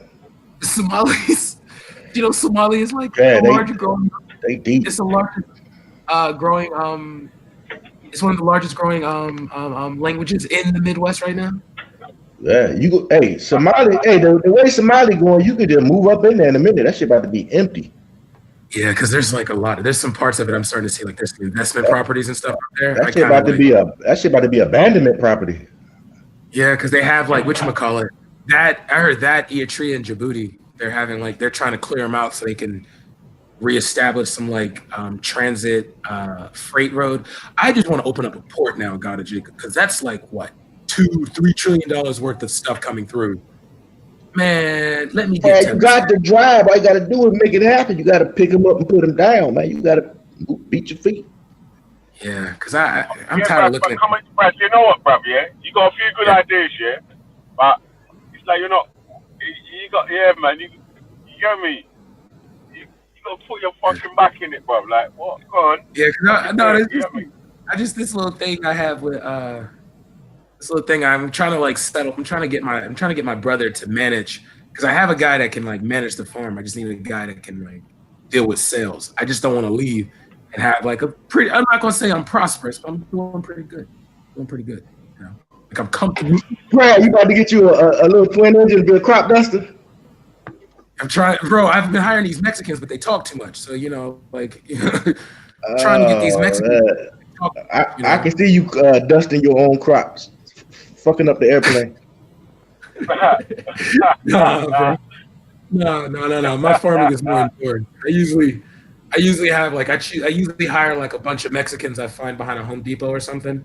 And pay them like let's say about for a hard day's work about good $35 a day for about good 8 hours. Yo, bro, they be deep out there too. They do, and they come in different sizes too, bro. You can get like I got one dude, like I got 3 dudes that were like 6'2", and that's the rarity for Mexicans. You know, they're practically children with beard. You ain't cheating out of a day's wage, did you? Because the white people be cheating. Yo. Yeah, I mean, I only paid like white people only pay them like 22. What's up, I know. Yeah. I've never shared my thoughts on the question of the day. Yeah, what's more dangerous, religious terrorists or non-religious terrorists? I think why I never shared my thoughts because I've never really thought about it like that. Like, what's more dangerous? I think they're both got fucking 6 to 1, half a dozen to the other. You know what I mean? Like, if you're a fucking terrorist willing to blow people up and kill people innocent for no reason, like, yeah, I don't know how you're gonna do. You have to pick a side. Which one's worse than the other? For me, I would say a non-religious person, because typically those guys will be anti-government and they hate the government so bad. You know, you can't convince them with the option of God don't like this because they don't believe in the God. They're usually anti something. You know what I'm saying? So when they make, what about if you're a religious terrorist? Yeah, then and in your head, God is telling you to do this. No one's not more powerful than God. So you're gonna do what you know what I'm saying, what you feel like your God's telling you to do. And that's true too, that aspect. But I can try to battle him or talk him out of something by using that same God that he believes in against him. You get what I'm saying? A non-religious guy, to me, I can't use nothing to try to sway him out of his activity. Yeah, but it depends on what his angle is, in it. Like, right, if he's anti-government, he might still be pro-life, innit? Like, he might want to attack the government, but he don't just want to kill just random anyone. Like, you know, like Donald Trump, yeah, he's got bare staff that work under him that people don't even know the name of. People don't want to kill them; they want to kill Donald Trump. So it's like, if you can explain it to the brother that differently, this building that you're gonna blow up here, my man's never gonna go to. Yeah. You're just gonna be killing government workers that are literally trying to get their fucking 9 to 5 on. Well, you know, at the end of the day, I can't even call it. But if I have to pick one, I still would stick with the non-religious person. You know, I really can't call it. I was just saying it was 6 to 1, half a dozen to the other, innit? Because like with the religious person, obviously you can go back to whatever God they believe in. But then with the non-religious person, you're gonna have to find something what they hold dear as well, innit? To try and tap into. So yeah, I probably will have to better make a better decision. I would have to probably pull some data. You get what I'm saying? And see a non-religious person and a religious person and try to compare, some type of way to kind of make a better decision. But right now, off the top of my head, I would just have to go with non-religious, based on no data, just what I feel. I would have to go with religious because non-religious doesn't have a fallback game. Religious has a fallback game. So it's like if you know that you're going to die, have 40, 70 versions, or you're going to end up in heaven, I mean, you would be able to fight more through. Plus, also religiously, historically, it's already been proven that like religious people have no problem in like destroying a whole country or their belief. I mean, I'm not going to just simply bring up the Ottomans, but like, like they had no problem in turning 1,000-year-old. Huh? Yeah, fuck, man. It's Good Friday tomorrow, man. You can't even buy no fish around here. Wow. You know what I mean? Yeah. Now, Brad, I got to ask you one question before I get out here. You a Muslim recruit, right? So what do the Muslim women get? Say he's a Muslim recruit. Yeah, he's a Muslim recruit. I'm allow it. Go ahead. I'm allow it. Go ahead. What do the females get? Now, the guys get they 72 virgins. Mm-hmm. What do the women get? I don't know. Male versions. 72 male versions, or one really black, They or run a one train really on it. strong black man, or one really strong Zanj. Okay, that's it. Yeah. All right, listen. We're talking about black this, black that. Who's got the recipe for getting this garlic smell off my fingers? I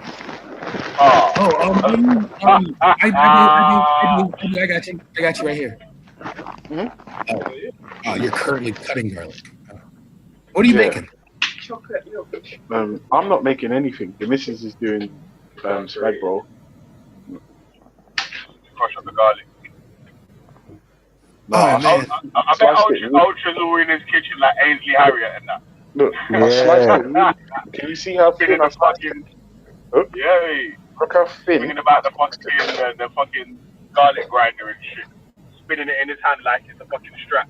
Like it's a gun and that. Can you see how thin I sliced it? Look at that. Wafer thin slices. You never share none of your recipes. James is here. Jen said to use lemon.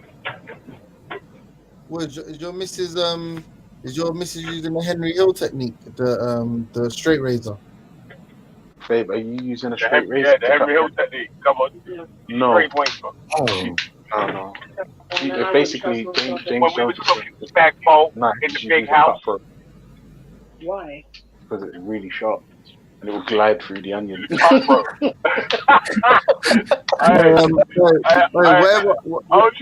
Ultra be watching too many films, you know. He's like using cutthroat.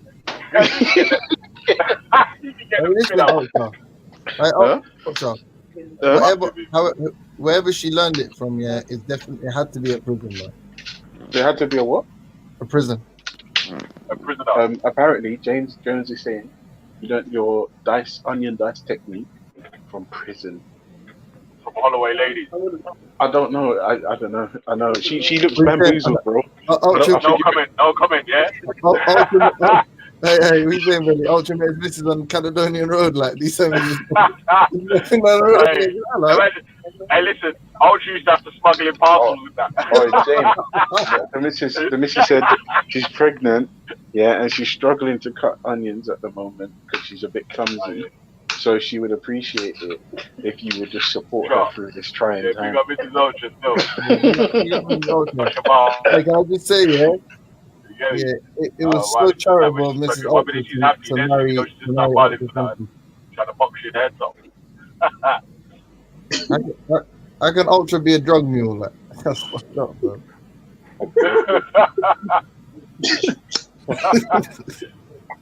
I used to wonder why Ultra always buys Kinder Surprises. Like, the little inside piece. Multi-pack, they're multi-packs and that. Like, yeah. He used to give me the sweets. He's like, I have the sweets, I just want the toy. I'll put you for the toy. Really? Michelle said, I'll be a shit drug mule, because I always need to shit.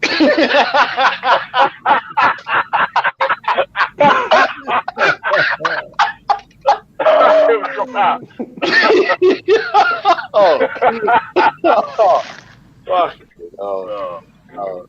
No. He said, Ultra, you had all the other women jealous on the V, innit? You know, everyone's like, I wish I had a husband like Ultra, like. I'm perfect. I'm super moral, but I ain't perfect.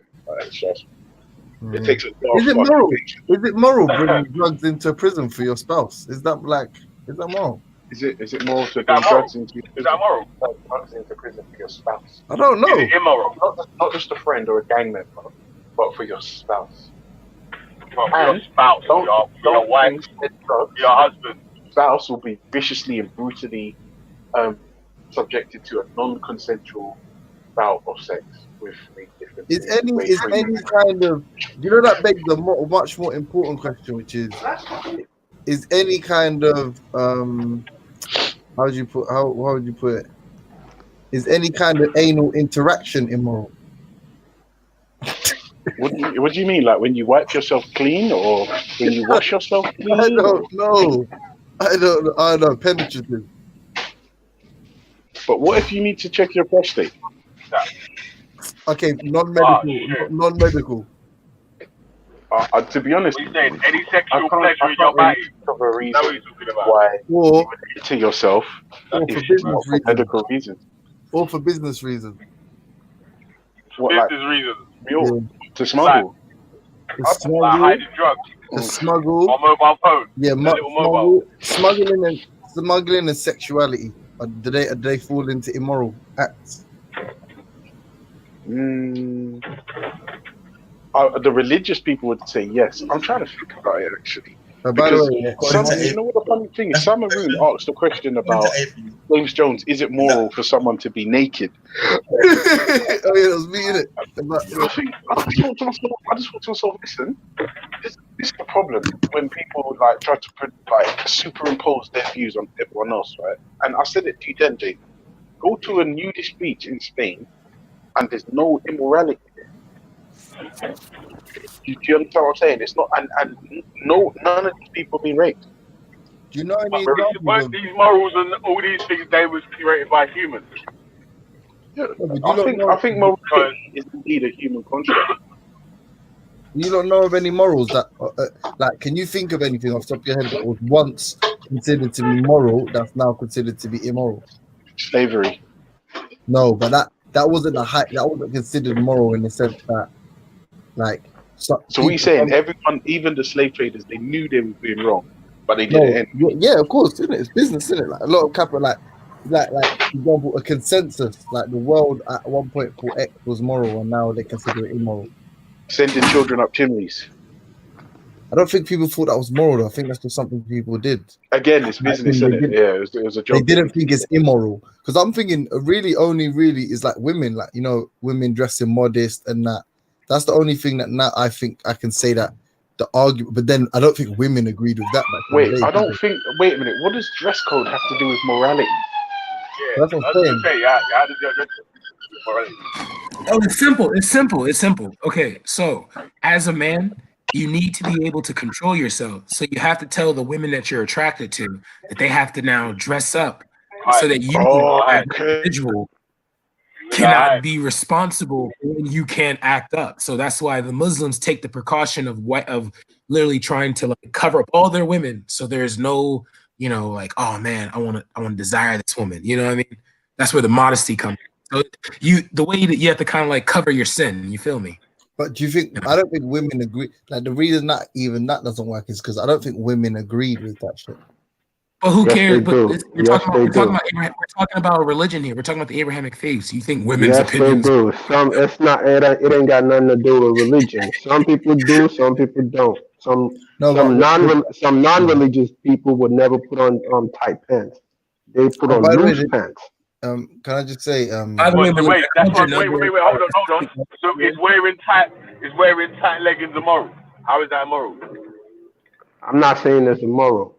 It depends on your community. It depends on your community. I'm about to press Malik right now because he lives in New York. So you mean to tell me, bro, you see one like Afro Puerto Ricans walking down the street with a sundress on, and you gonna be like, "Oh no, Allah, I don't want to see this." Are you kidding me, bro? I look at those camel toes all day. That's what I'm talking about. The first case is halal, yeah. The first case is halal, but after that it's haram. Yeah, man. I ain't gonna lie. Man, like Bobby Schmurder's right. Man, don't critically think, bro. Like, did you call me Bobby Schmurder, bro? No, but have you murdered even close to the number? Have you murdered the block? How dare you About a week ago. But James, is it moral to put your food even though you've got your children? I can't hear you. Please, Ultra, give it to one of the little ones. That's a habanero. Give it to one of the little ones. Yeah. Is it moral to what? To make? Is it moral to cook with this even though your kids have to share the same dish? Do they not like spice? Do they not like spice? Well, they're kids, bro. Like, do they not? Do they like right. spice or not? Huh? Do they like spice? Yeah, but you or get not? kids, your kids get used to it, man. If you put yeah, it right there, let me be absolutely honest. Yeah? Hey, if they don't like it, give them up for adoption, but keep baby Jesus, whatever you do. Don't let him go anywhere. I was born and raised with spice, man. The G Block Entertainment's in the backdrop. Shifa's in the backdrop. So, you know. I just wanted to let you know. I saw Shifa on Instagram recently. He was They let this man have an Instagram. Talking about policies on Insta yeah? It's a policy. Yeah. Last night, everybody would know last night. You know, hey, wait. Let me add shit for him, man. Let me add shit for him, yeah. But wait. Ed is on mute still. Let me add him first. Yo, Shifa. I heard you had your Super Sweet 16 birthday party the other day, and you had Lil Nas X performing at the party. Yeah, I heard you had your Super Sweet 16 birthday party the other day. Lil Nas X was performing. Hey, what? Man trying to make me walk into some bullet straight away. Yeah, is it like that? Yeah, Lil Nas X. Like, I only know about one Nas. I don't know about no two Nas's, brethren. No little Nas. That's the only Nas you know about, man. Lil Nas X. I ain't heard of that one. I've just heard of NAS, just Nas. Nostradamus. Hey, Shifa, do you like Akala as a rapper? I don't even know who. Like, I think I know who is that. Is that Dynamite's brother? Is that? Yeah. Do you know what? I'm gonna be totally honest. I've never listened to Akala rap to actually subscribe to him. I've heard that. You, man. You're a lucky guy. Make sure you don't, innit? Like, make sure you don't. Why but he's sick as a public speaker, though. Yeah, he's a boss. But when it comes to rap, he's wiggity whack. Say nothing. From the inside out, it's wiggity whack. I don't know. You know that's how Jay-Z used to rap back in the day. Why is he rap though? Why are you saying he's rap? Is he rapping about religion and stuff? No, but look at your mind, right? Like we're having a rapping about religion. Bro. Hey, listen. Oh man, James Jones. I'm not gonna lie though, yeah. You are the most deflective argument still. Like you do. What the fuck? Was there an argument now at all? No, there wasn't. No, but I'm just saying in general. Like I might be bad. I might be bad, isn't it? And you lot tried to catch me there, but it's not gonna happen if it is trying to draw me out. I'm just like. I just asked you about Akala, bro. Where? What's wrong with Akala though? What's the problem with Akala though? I asked you about him, bro. What? Can I answer the question? I thought can we ask him though? Can we ask him though? Like, why was he caping last night? Like, why was he dancing last night? I thought he was thought his own mind, his own person. But he got on there with the Muslims, and he was just all I heard was tap dancing. Bro. Like, you were fantastic. It was a shook one, that's why. Man could never say Shiffa was tap dancing. Shiffa's only strong when the earth is flat. When it gets to that desert. Yeah, he was dancing, bro. You know, I just want some wind up. Hey, listen, man, don't never tap dance, man. Hello, my baby. Listen, veteran. The only tapping going on is after we're dancing. Wait, Shifa, let me ask you a question, man, bro. Can you, Shifa, on the dance floor, can you do bits? What, on the dance floor? Yeah, I don't know. You don't strike me as the type of don that can cut shapes. What, cut shapes and that? Because come on, man, that's old old school. Can't dance like me.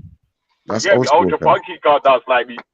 Because I was the original, like the original house crew, like not like I'm not talking 2007, 2008 house crew. I'm talking like the original. Shifa Don, James Jones. Who else is on the panel? No, you beat me all day. Oh yeah, sorry, guys. I'm trying to fool you, man. Yeah. Hey, PSA. So no, Shifa, you'll definitely beat the shit out of me. You're a cutting shape competition. In a what? Cutting shapes. No, it's done. It's done. It's dead. It's dead. Come on. If it's gonna come to music and entertainment, that's why I'm not even gonna discriminate with Brad for calling me the entertainment of the channel. But I think it's all entertaining. It's not just me. But thanks, Brad. I appreciate the compliments, my brother. Yeah, I feel like you know when you're behind the camera, every second word you say comes attached to jazz hands, yeah. But serious thing. My brethren shouted me today, and you see my local. I got like a park that's local to me. Yeah, I'm in the suburbs, so we don't get bothered by police. But he's saying they locked up the They've already locked up the basketball with cable ties, but someone just cut the cable tie in it. But now they've put a chain and a padlock on it. Sorry. And he got stopped by feds today wearing masks, might add. He got stopped by feds today, and as he was coming into the park, and they said, yeah, like people are taking a piss. No one's observing the lockdown. The woman apparently was like, you're lucky to be even being allowed out for exercise, and that's soon going to stop. Make of that what you will. Fucking hell. No, but that's the thing. Your homeboy Dominic Robb come out today and said basically, if you think lockdown's tough now, wait until next week, pussies. Yeah, he said the end of next week, and he said we won't change anything to the end of next week. But he's like, but if the thing doesn't improve, well, he didn't even threaten it, but he's saying the thing, the science suggests that it won't improve unless more than 50% of the country start actually observing the measures. But think about it like this, Jay. Yeah, it's definitely going to be more serious. And Brothers and Malik and Veli, like all the brothers in the room. Just think for a second, yeah. Like, I know she didn't say ultra, but don't worry about it. It's okay. I did say ultra, cuz I said you was with one of the first ones. Hey, bro, you're a fucking drug mule, bro. He doesn't have to address you like that. Carry on, Shifra.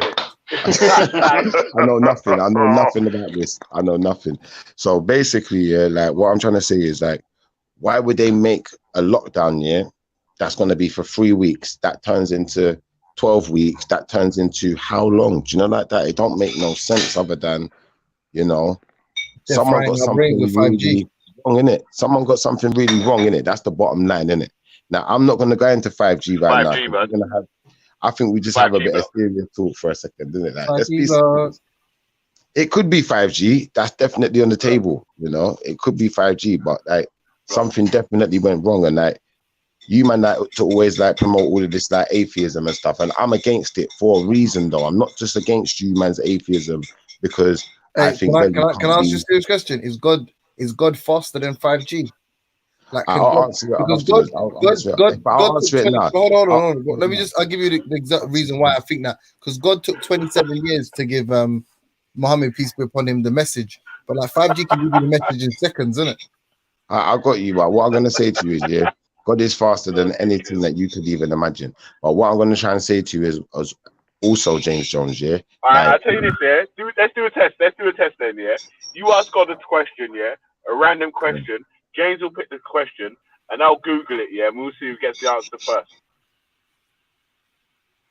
Okay, what's the random question you want to do?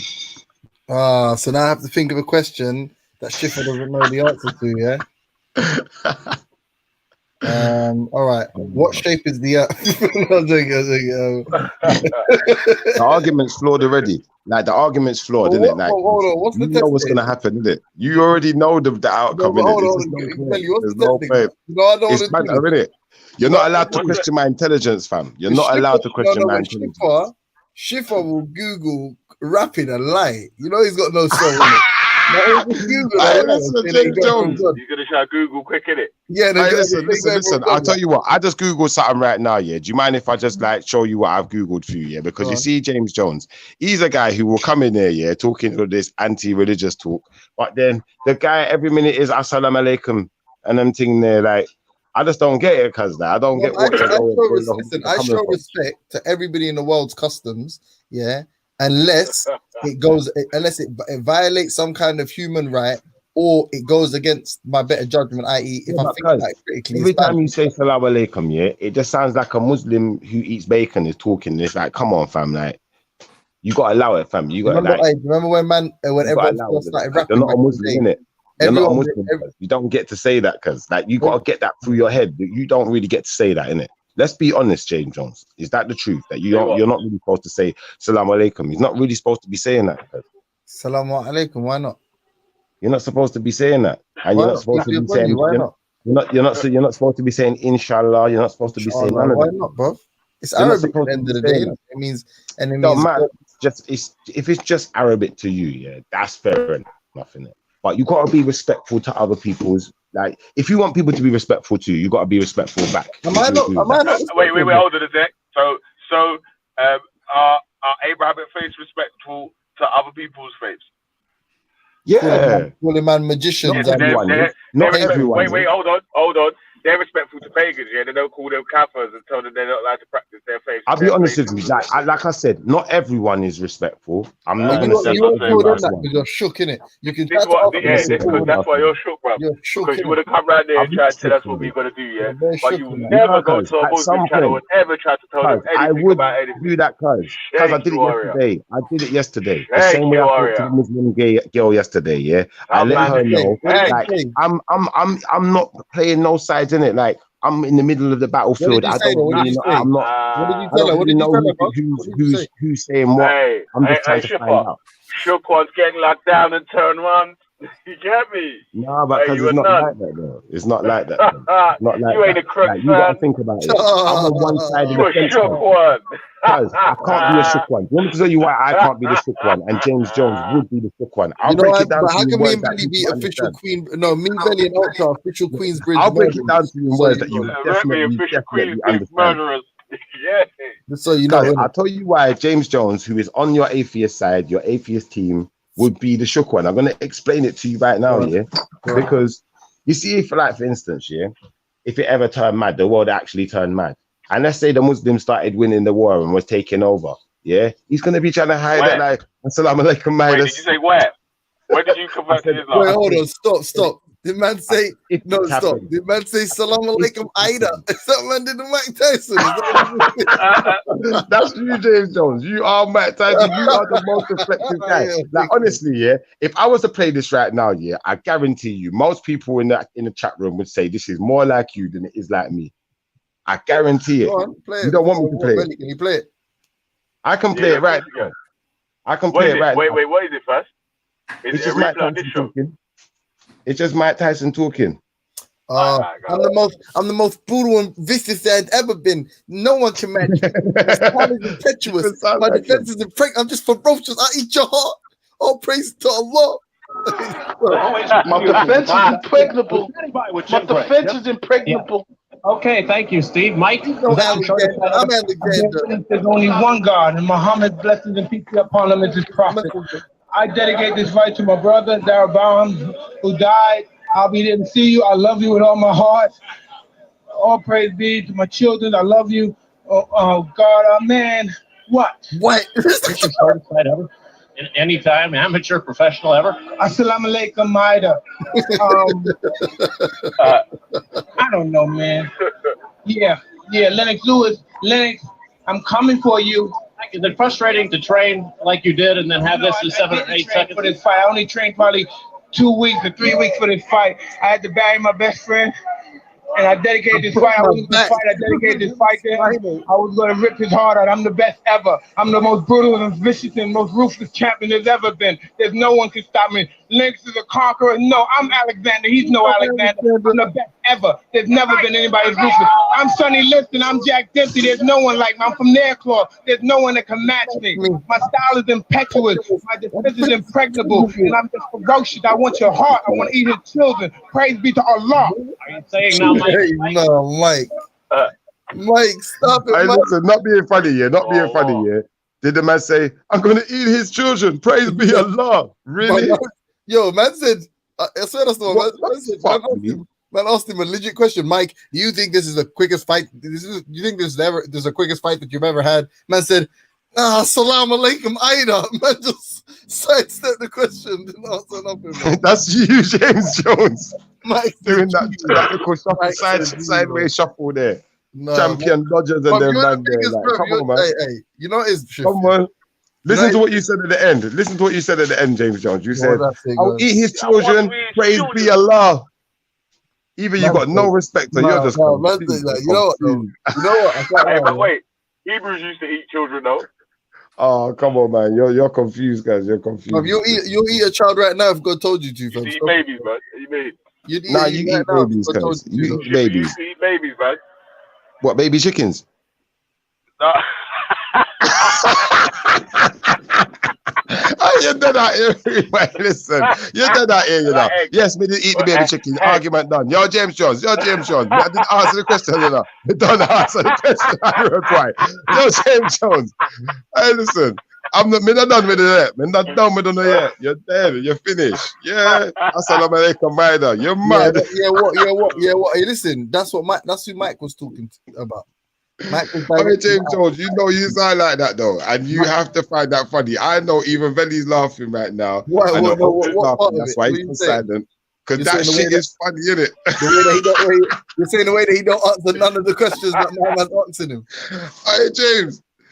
Oh, come on, man. Let's be honest around here. We're honest, gentlemen, aren't we? Is that what you're You saying, know, if I've been defeated, I'll accept my defeats in battle. You know, but I No, will I'm win trying the to war. understand what you're I saying. will You're saying I win the don't ask war. questions. You said you had banter for weeks, though, cuz. Where is all the Bro, banter? you're not listening. I'm asking you. Are you saying what am I like, Mike? That I say salam alaikum or that I don't answer the question? What are you saying? Cuz you're like Mike because you had banter for about half an hour and then you got thumped up by Lennox Lewis, cuz. It's just not serious. You're Cuz. like Mike, yeah, because that man want to chat shit, bruv. They don't want to box with you, man. You get me? They don't want to box with Mike. You hear that? You get beat up at a press They have conference. Mike. Hey, listen. Mike's tricky as well, yeah. Because if you ain't ever seen him before and he's talking to you on the phone trying to stick it on you, you be like, shut up, Mike, man. Are you Shut trying to up, defend Mike We are Tyson, pussy, Benny? cuz. Come on, man. But then You can't defend Mike Tyson, fam. when Not for Mike that pulls up statement. in your yard, cuz, and punches you over, cuz, it'll be different, fam. Cuz Mike is an old man now, you know. You have to mind where he's stepping around there, cuz. I have to tell you, hey, Mikey, I better behave, you know. Yeah, You know Mike's like an old that? man, yeah. But Mike's And got look that. at him with a crooked eye. He'll give you that one old man last good ass whooping. If you try to stick it on him, you get me? I hear you, man. I've got it now, Benny. I got this. The fact of the matter is, if Mike Tyson turns up at the door, what I'm probably gonna have to do is sneak out the back door, pick up the keys, get in the car, and run the motherfucker over. We done. It's Grand Theft Auto, baby. Grand Theft Auto, baby. It's game time, isn't it? You bottom. You get me? Hold on. It's game time, Yo, guys. hold on. You see what Belly said? He's right, bro. You fierce are shook, fam. We say you're running for a 6-year-old man. You're sprinting from a 6-year-old man. You're done out here. James, you got to think about it like this. You're saying this now, yeah, but the chat room is going mad. They are saying, yes, James Jones is definitely sounding like a Mike Tyson right now. You know, his style is impetuous. His defense is impregnable. You know, assalamu alaikum, what, man? What? Man said, I'm done. You know what Mike's a G? Man said, I broke my back. And man said, what's wrong with your back? Man said, spinal. It's just spinal. It's just spinal. Mike's the GOAT, man. No, Mike Tyson is a madman, though. I'm not going to lie. But James Jones, well, the way you deflected that bullet earlier, cuz, yeah, that was like. Tell me what it was. What was it? What happened? I'll tell you the bullet that you received earlier, yeah. This was the bullet earlier. Yeah. Thank you. Alhamdulillah, you're going to tell us the truth, my brother. I'm going to tell you the truth. I ain't going to lie. Everyone knows Shipper's got integrity. I've got integrity. Listen, I've got integrity. So what I'm going to say is this. James Jones, yeah, said that he gets some of his moral compass from religion. And he's not allowed to do that because he said the world would be a better place without religion. I don't know where I've said that. I mean, whether I think that or not is irrelevant. But where did I say that? So where did I say that? It was a very moronic statement. It was actually very moronic. Sorry, I'm eating. Hold on 1 second. No, where? Like on Belly Show? Where are you hearing that? Where do you think I've said this? You said it earlier on in this chat room. In this chat room, yeah. You said quite clearly for everyone to hear that you got some of your moral compass from religion. No. When I say that the world would be a better place. I jumped back on, yeah, because you were talking to Carnito or someone else at the time. Is he answering the question directly, guys? Just to double check, because I asked him. I'm not answering that. Not yet. No, but you're not. You're answering one part. You're not answering. I said, where did I say the world would be a better place without religion? Where did I say that? Where did you say that? Yeah, where? We can rewind back about 3 or 4 days worth of you saying this. Well, find it, innit? All right. You really, I don't know. It's just a game. I'm being honest. I don't remember saying. I'm being honest. I don't remember saying that. If I've said it, but for the sake of argument, huh? For the sake of argument, yeah. Go on. What we can do is, yeah. Go on. We can just do it like this. All right. Does James Jones subscribe to the world being a better place without religion? That's smart, much smarter. As I said earlier today, definitely some religions, and others I don't know, because you know I tend to not do. It's the same way like when we were talking about Britain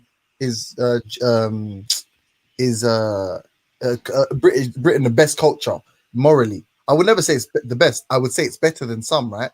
So I wouldn't say that all religions, the world would be the best place without all religions, but I would definitely say the world would be better without some religions. Is that fair? So I don't think I'm informed enough. I would say this. Wait, James Jones, hold on, pause, James Jones. You know what's better than religion? A good cheese.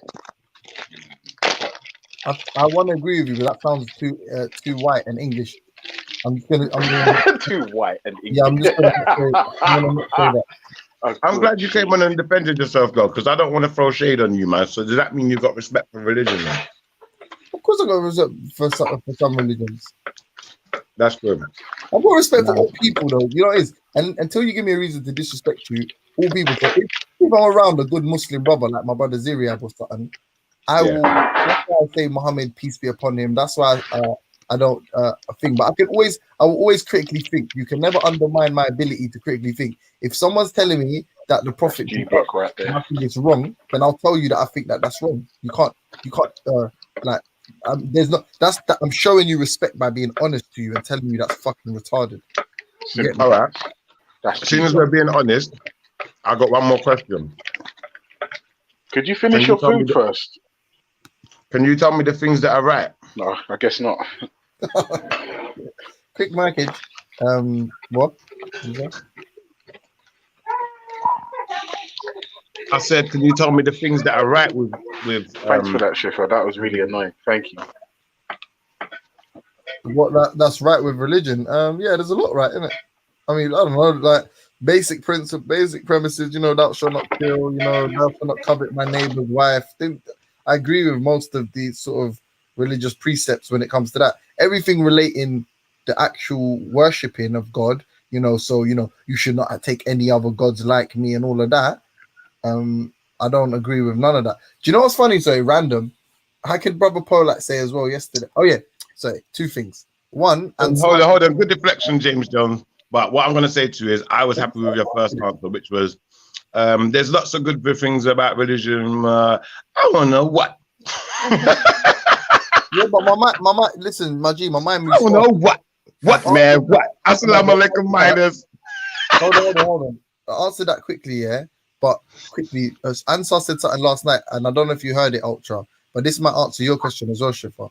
Ansar said that if we look back 2,000-3,000 years of religious beliefs, yeah, maybe even 4,000 years, yeah, of religious beliefs or beliefs in idols or whatever, yeah, or deities, if we substituted that with the scientific method from a much earlier period, he said we could potentially be having this discussion like me and him were having last night from another planet. Yeah, and it's true. It's like to say it's I'm not gonna cut my nose off to smack my face and say everything religion is done is bad or a baby in the bathwater. But I will say that it could have been much better, and there's proof of that. So James Jones, now that you've revealed your hand, yeah, can you please explain to us what is so amazingly good about talking to someone from another planet? Nothing. I think the point. I think you missed the point. Bro. I mean, to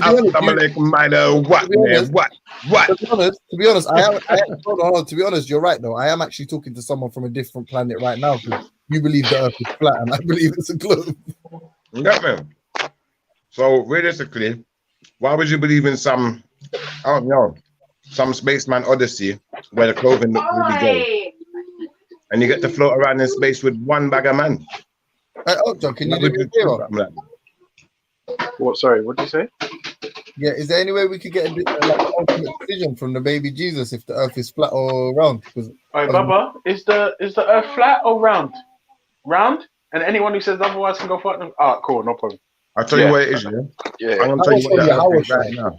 I'm going to answer the question, yeah?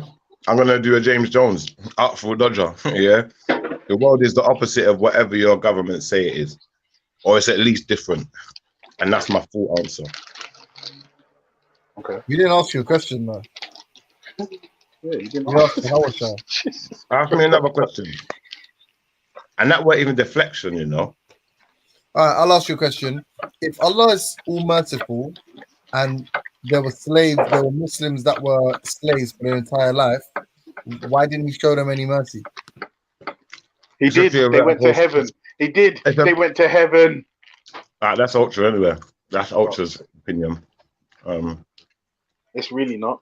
It's a theoretical question, yeah. So it's a loaded question. There's no way that would be able to happen in reality. So you can't answer it. Is that who's the dodger? Me? Am I the dodger? Yeah. No, theoretically, I can't answer it. That's the second question today that I've asked Shifa that he's considered to be loaded and run away from. Oh well. It's true, man. At the end of the day, I can hypothetically run away from your hypothesis. How about that? How about you hypothetically finish your food before you talk? Oh. The irony of a man calling people the Artful Dodger who's literally maybe has about 20 unanswered questions that he's afraid of. No, you're not the Artful Dodger. Betty's the Artful Dodger. I'm gonna tell you who you are. If you're ready for this, let me finish my food. Hold on. Just so you know, people, the Artful Dodger is a beloved character from the Oliver story, and he's also a garage DJ. Yeah, he's also famous for introducing artists such as Craig David, and also Craig David. And all right, James, fingers as well. You are now, yeah? You ready for it, yeah? He's Mr. Dodger Man, get it with it, Mr. Dodger Man, Dodger. Hey, I'm not doing this whole thing. Look. Yeah, that's enough cheese, isn't it?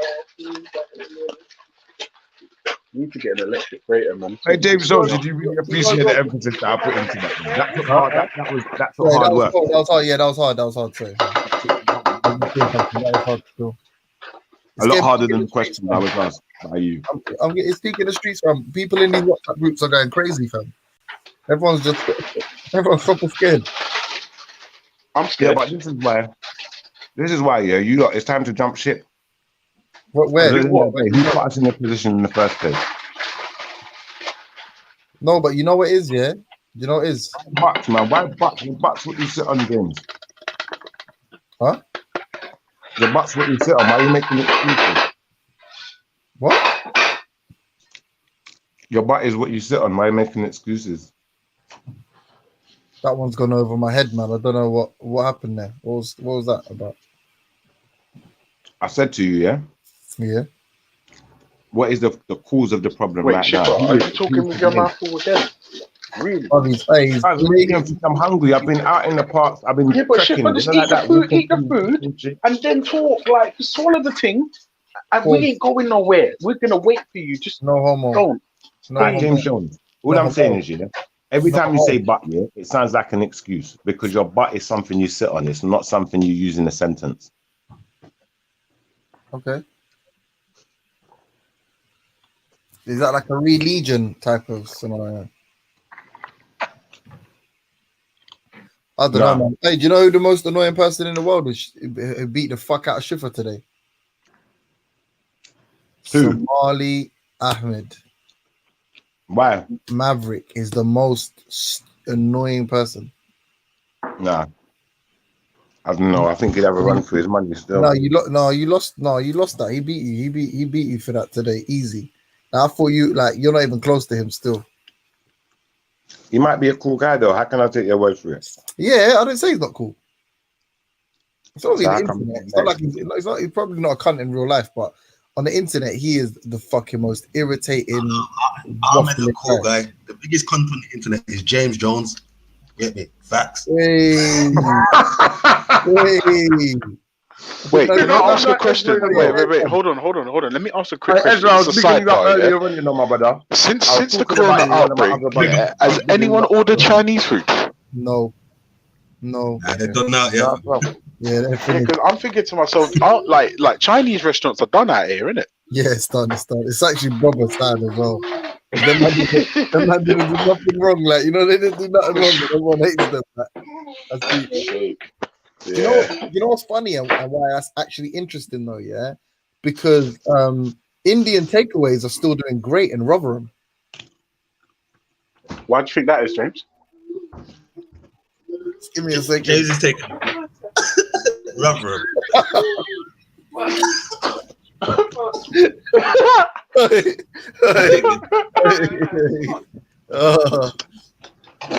don't know, Ultra. It's a good question, though. I'd be interested to know why. Rotherham's not quite like you think, you know. Still, media betrayed Rotherham.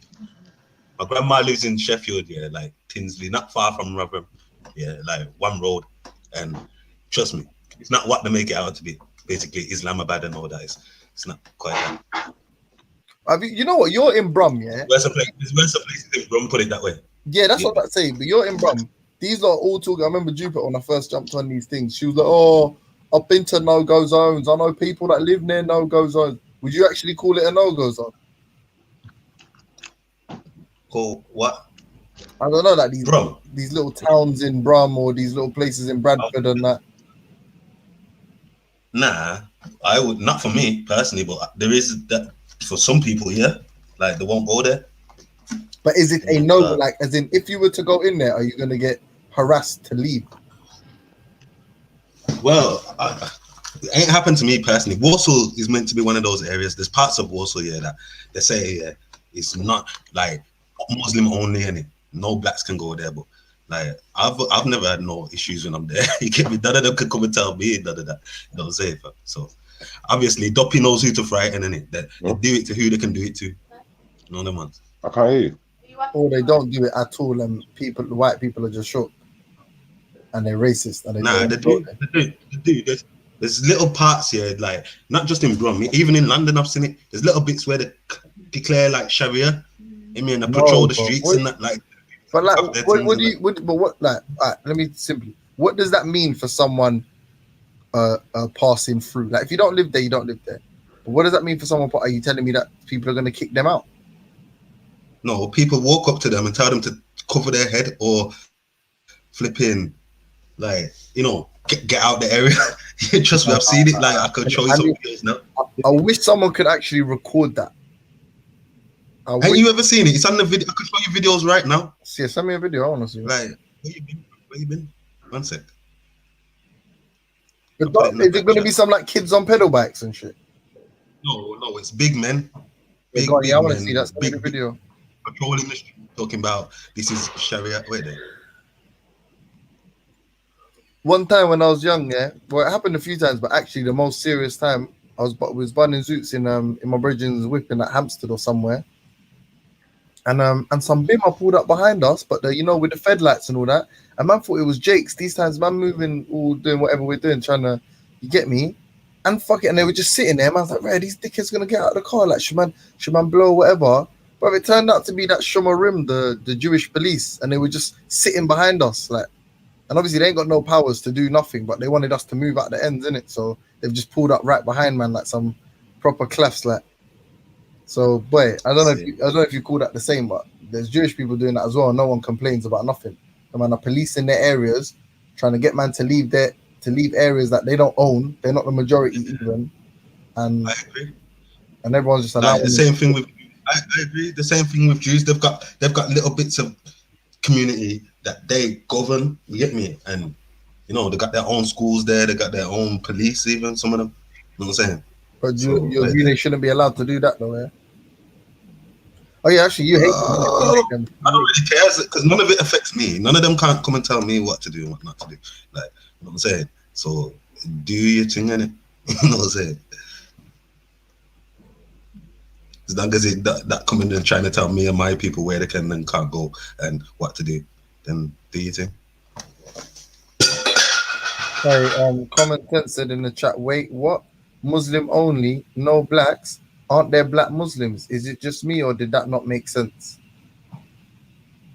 Yeah, that's what I thought. You get me? It is a bit dumb, isn't it? What you saying, Ezra? You're telling when they come and mock you, you're telling them salam alaikum and everything there, so they keep it. Hey, Bridget, I'll be honest with you, James Jones. Like, this is a question you're supposed to ask your friend Carnito. Huh? You know, like that. That's a question you're supposed to ask your friend Carnito. He don't Same know. way. Bro. He's Turkish. Same bro. way. He knows, man. Them man are lying from they know. Turkish You know why you're supposed to ask your budget Carnito that question, yeah? Because then you're gonna really know who your friends are. Let me show you something, my buddy, yeah? Watch this, yeah? You see when Samaya said yesterday, yeah, like I said, yeah, Ultra. Remember I said this, yeah? And this is why I don't even mind if anyone talks over me no more, because I don't know, I just start remembering stuff. And now I've got to a point I even write some little stuff down just so I don't forget to tell Ultra. You know, like that. So watch this one. When that girl said that sometimes the issues between Somali and black people, I was like, whoa, like, hold up.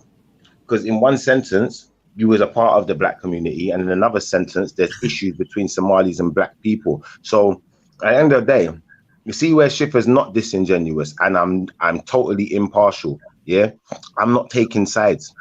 Like, I think the only way you lot are really going to change your ways, yeah, and stop being atheists is if I show you that side of me. Then you're going to know that I'm truly genuine, and everything I say is the truth. You know what that woman also said? Because everyone says I hate her, yeah? I just think she's a dickhead, yeah? I think she's a... No, don't do that. No, she's not a dickhead, fam. Yeah, no, no, I'll tell you why. I'll tell you why. Hold on, but let me give my opinion. No, not a dickhead, though. Use some better wording. Let me talk You're about a smart guy, James. You're an intelligent guy. I'm not, James. I'll let you continue after you take back dickhead. Because this isn't I don't call it dickhead, fam. Respect the channel rules, and I will, innit? Can everyone see the James Jones? Let the man tell you why he's come to the conclusion he has, and then you can critique his position. No, I'm saying because he called her a pussy. Yeah, bro. No, he didn't call her a pussy. He did call her a pussy. A dickhead. He called her a dickhead, fam. Either way, it don't make no difference. Ultra, this is not insults day. If it's Friday, I let it go. All right, brother. Is it Friday today? No. Every day just feels the same. Donut. Hey, listen, donut. It's not Friday today. Donut. Yeah, she's a donut, and this is why. Because when one time she come on the panel, hold on. No problem. She come on the panel when people were talking about, about the when Raven and Shakara was talking to my man about the co-unity or co-op spend or co-something spend, where it's basically like black people organizing to spend money at black businesses, isn't it? Yeah. So something that there's like a debate about it in Speaker's Corner, and that's what people were basically like. That man was talking about the merits of why it's good for black people to spend money in black businesses. She wants to come on talking about she thinks that's racist. Who said that? Samaya. And me and Ziria were like, are you done? Why people even give Samaya? I can't validate that statement, yeah. I can only validate my one. I've got it documented. But let Ezra speak. I wrote it down yesterday. Let Ezra speak.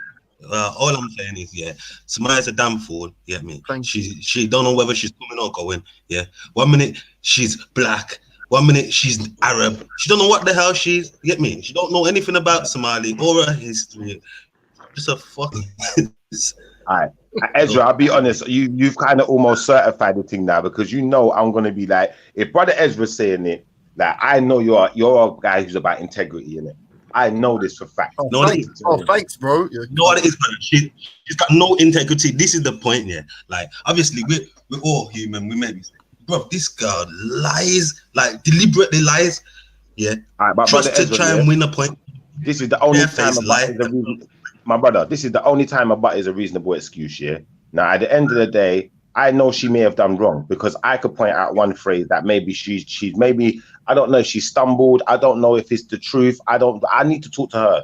You know, like that. And I will defend my sister. You don't, because she's a donut. Trust me, you don't. I don't care. I will defend all of my sisters. Find out what you're defending before you defend it. That's no, do you know what? You see, when I say defend people, yeah, if I defend you, then realistically, what you need to do is, yeah, make sure that me and you can agree upon something, don't it? Because you see, if we don't agree, then really, me can't defend your actions. Me can defend you, but we can't defend your actions.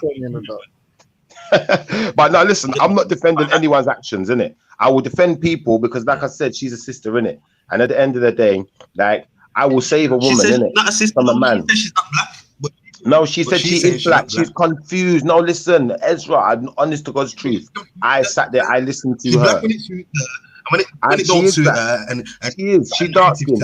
I don't use black. I don't use black. Maybe she was just as confused as I was one day when I heard all of these things, and then I heard that these things were just written down and documented somewhere, and someone came up with an idea. So no one's actually black Brother, or have you white actually anyway. seen her? But you know, maybe she just confused like that, and maybe all it is Brother, she's when you been say caught she's up in dark, semantics. Cause Hold don't blame her. Blame the environment. Cause on. Hey, I listen. don't blame James Hey, hold Jones. on, I hold on. blame the environment.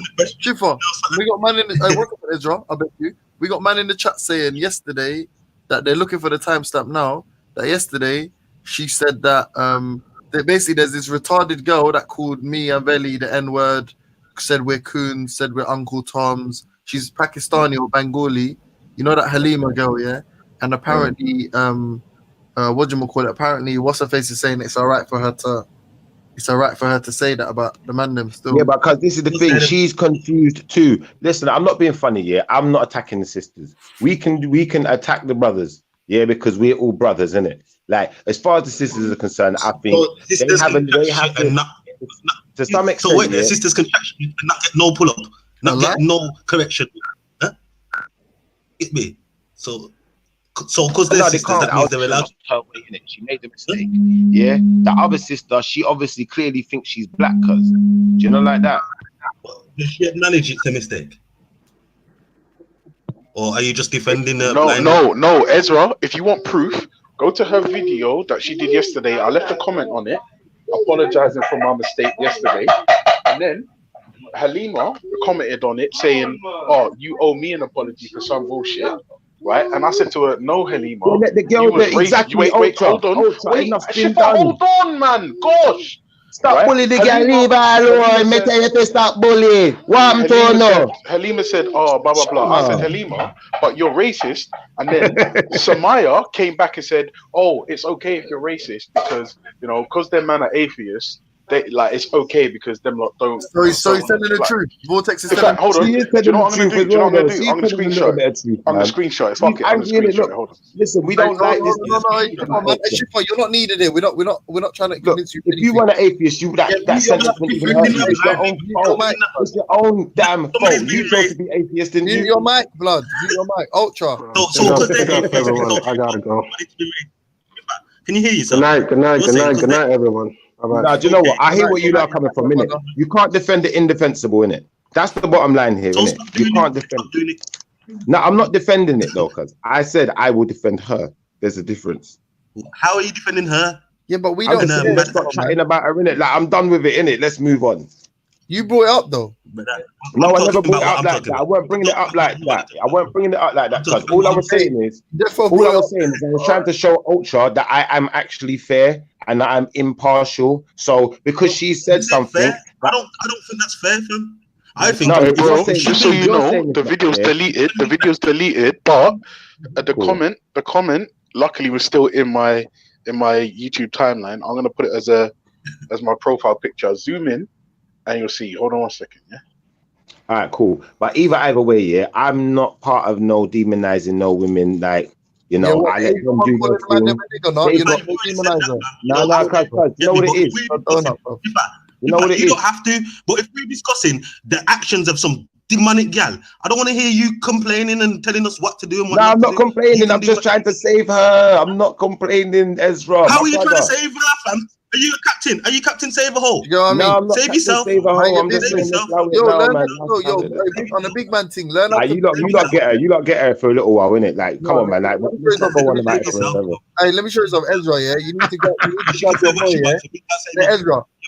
Ezra's only getting on to me because he knows I'm playing games. Hold on, At the same time, man.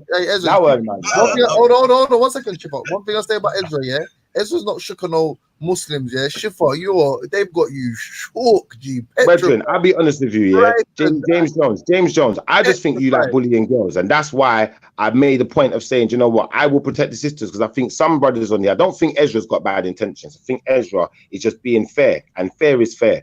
But I think with James Jones and a couple of other brothers, like, you can't be going around bullying girls, fam. Like, We're guys, they're girls. Let them have their Well, barney. where have I spoke to this woman to bully her? Where did you see me shouting at her? Where did you see that happening? But you're talking her name right now. You got her name in your mouth right Oh, now. James Jones, check the G block hangouts here. I posted it in there.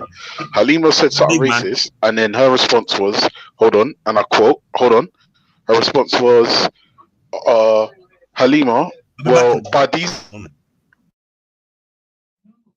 No, but Ezra, I agree with you though as well. At the end of the day, if someone said something, I do pull them up on it. I'm not gonna not pull you up on some funny But stuff. if you're pulling them up and then the next man's coming and telling you stop bullying them while you pulling them up, that's stupidness, fam. No, but cuz Ezra, can I show you that my reasoning here? Yeah, I'm gonna be totally honest with you. Yeah, now you're a brother. Yeah, regardless of whatever argument you're gonna get into. Yeah, you're at least gonna try and be respectful. And I know that you're a man who respects the Most High in it, so you're gonna be respectful in it.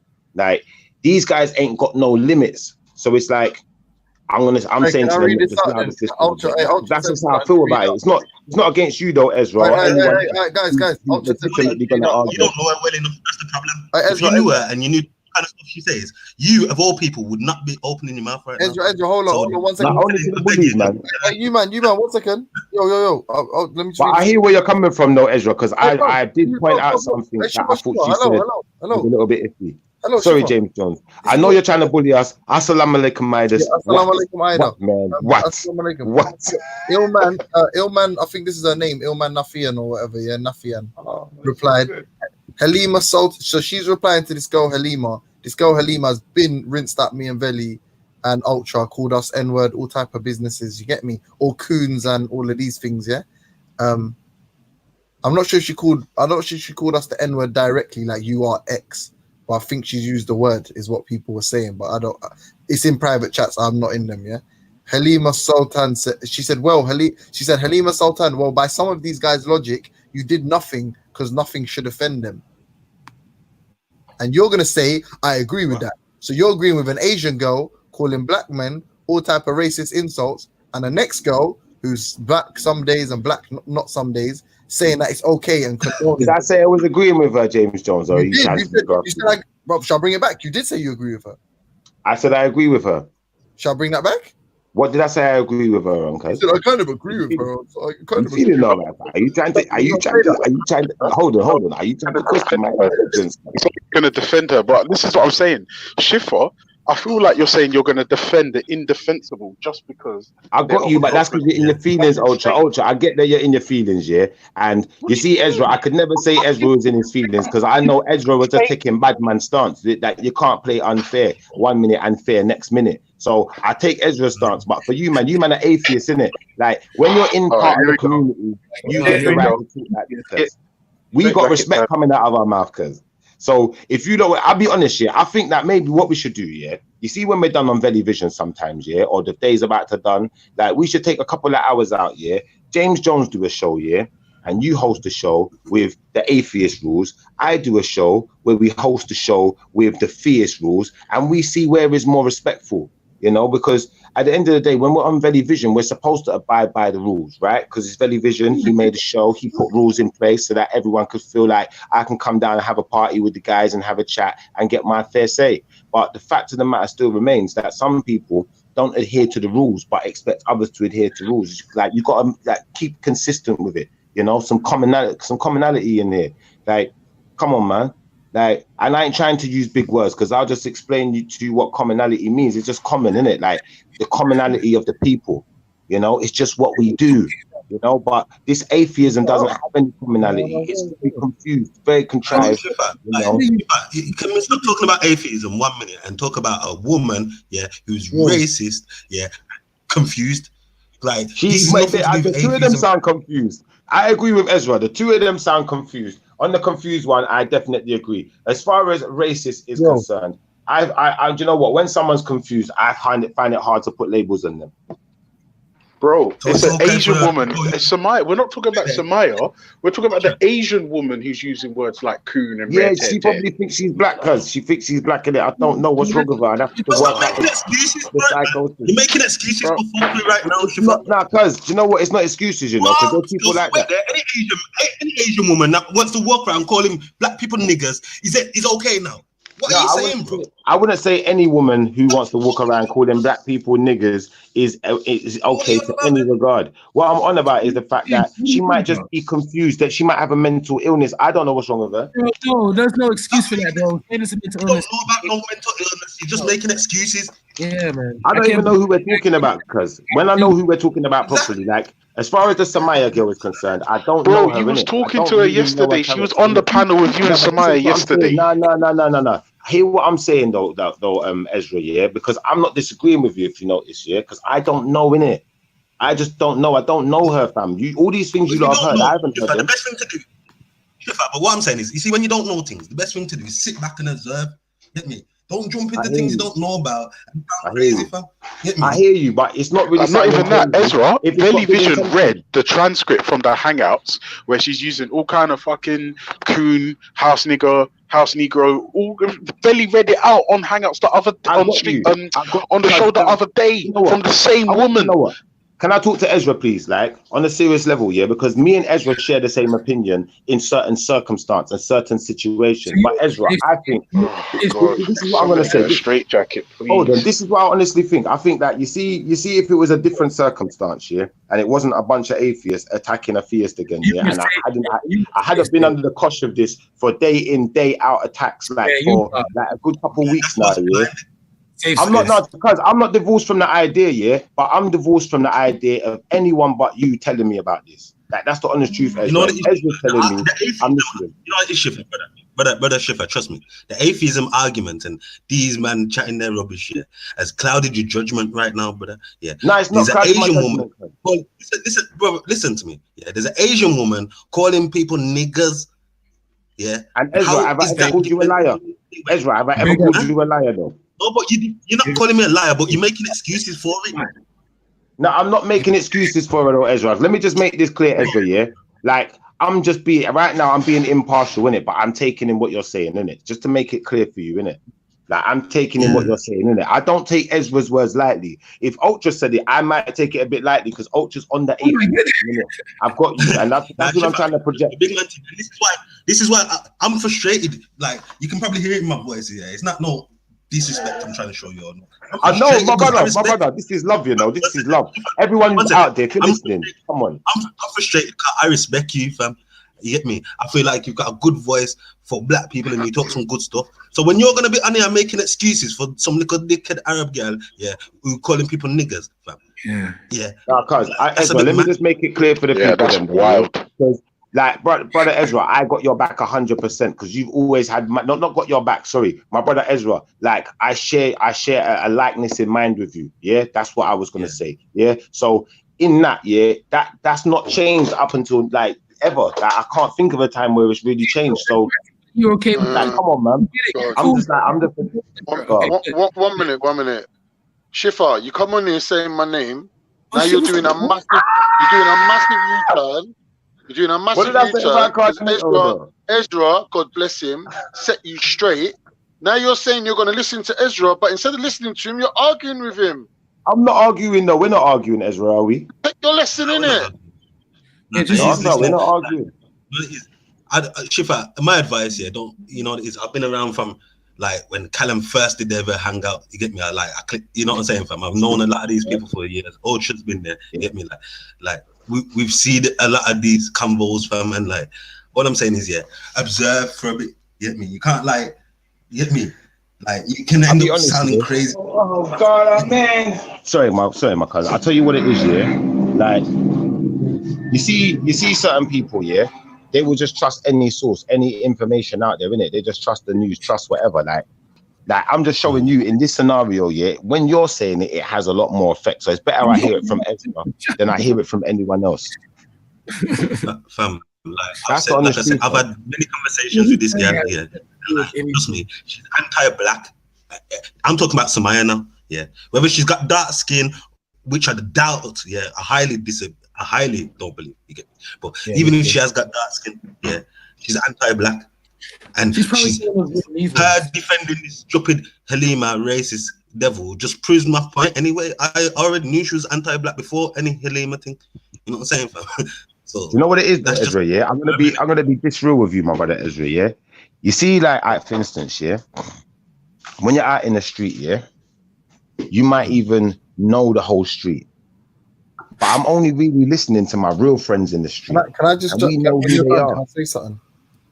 Nah, I hear you, my brother. Can I just say one thing, Chiffa? I think you've misread the situation a little bit. Like you've involved yourself, yeah. No one. I'm not gonna say I've misread it. I'm gonna say hold on, bro. Allow it, man. Yeah. Sorry, my brother. Sorry. Aside from Ezra, no one gives a motherfuck what you think about any of this shit. Yeah. You're just scared. You're just scared. That's it. That's fine. You're scared of Muslims. It's all right, bro. We can protect you. Hey James, I never meant to activate so many feelings, my brother. I didn't mean to do that. Oh, I did just a little bit, maybe just a little. Listen, we can protect you. We can protect you over here. If you listen, if you give your life to the block, we can protect you. We will save you. What I'm saying is, outside of that, G, you don't need to mediate because we're not shook over here. So you can keep that stuff over. That's I'll be honest with you, yeah. I've never been shook or nothing in my life, but like I said, I only listen to my real friends in the street, you know, like that. And only Ezra really knows where I'm coming from when I said that sentence by the sound of things. But obviously, everyone else is on their own level, you know, like that, Ezra. So we got to leave them on their level, we're on our level, you know, the higher level is them. Ezra won't save you either, though. I'll just keep it 150 with you. He won't actually. Because Ezra don't need to save me. That's why me and Ezra get on. I understand where he's coming from. I understand where he's coming from, and that's why I was frustrated with him. Like, no offense, James, yeah, but if you was defending her, I wouldn't even be like bothered. I wouldn't be frustrated. Shots fired. Shots fired. Hey, listen. He was doing it now. That was bothering me. But it also, you know, it's not. Look, even though you threw shade, I'll throw light back to you. Ezra's not shook, you know. Ezra's the opposite. He hunts them. He's a hunter. Ezra hunts them, man. Yo, he will chase them and hunt out. He will chase them and he'll catch them. You get me? You're the opposite, though. You're just on. Hey, look, you're not hearing the track. If that's how you really feel, like. Are you not hearing all the fireworks?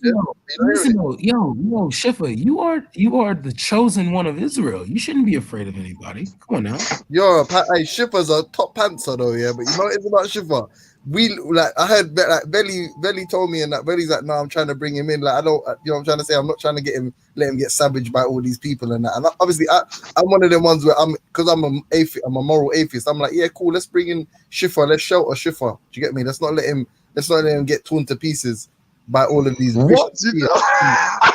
Bro, ask Belly what I say about you. Belly's been asking me like, should we save Shifra? And I'm like, yeah, of course, bro. Don't let him get savaged by these people. You can't save me, man. There's no saving me, man. You gotta save yourself first, brother. No, but are you listening though, Shif? Yeah. James, you just exposed what you lot do. What? This is why when I was roasting Rob, Ultra kept jumping on like Flavor with his little intervention. Oh, that's racist. Yeah, I know you lot sending him down. I know you lot sending him down to fuck up my argument. Is that a racial joke? I'm not gonna lie, you're not even a lie, bro. You sound butthurt and you sound like a conspiracy theorist. James just admitted it. What? You lot are communicating with each other about who to jump on to save. Joking, man. I mean, bro, James, just listen to Khan. No, listen to Khan. Listen, James, go on mute. I am not verifying nothing. You can hear me and Ezra relaxing in the background. End of.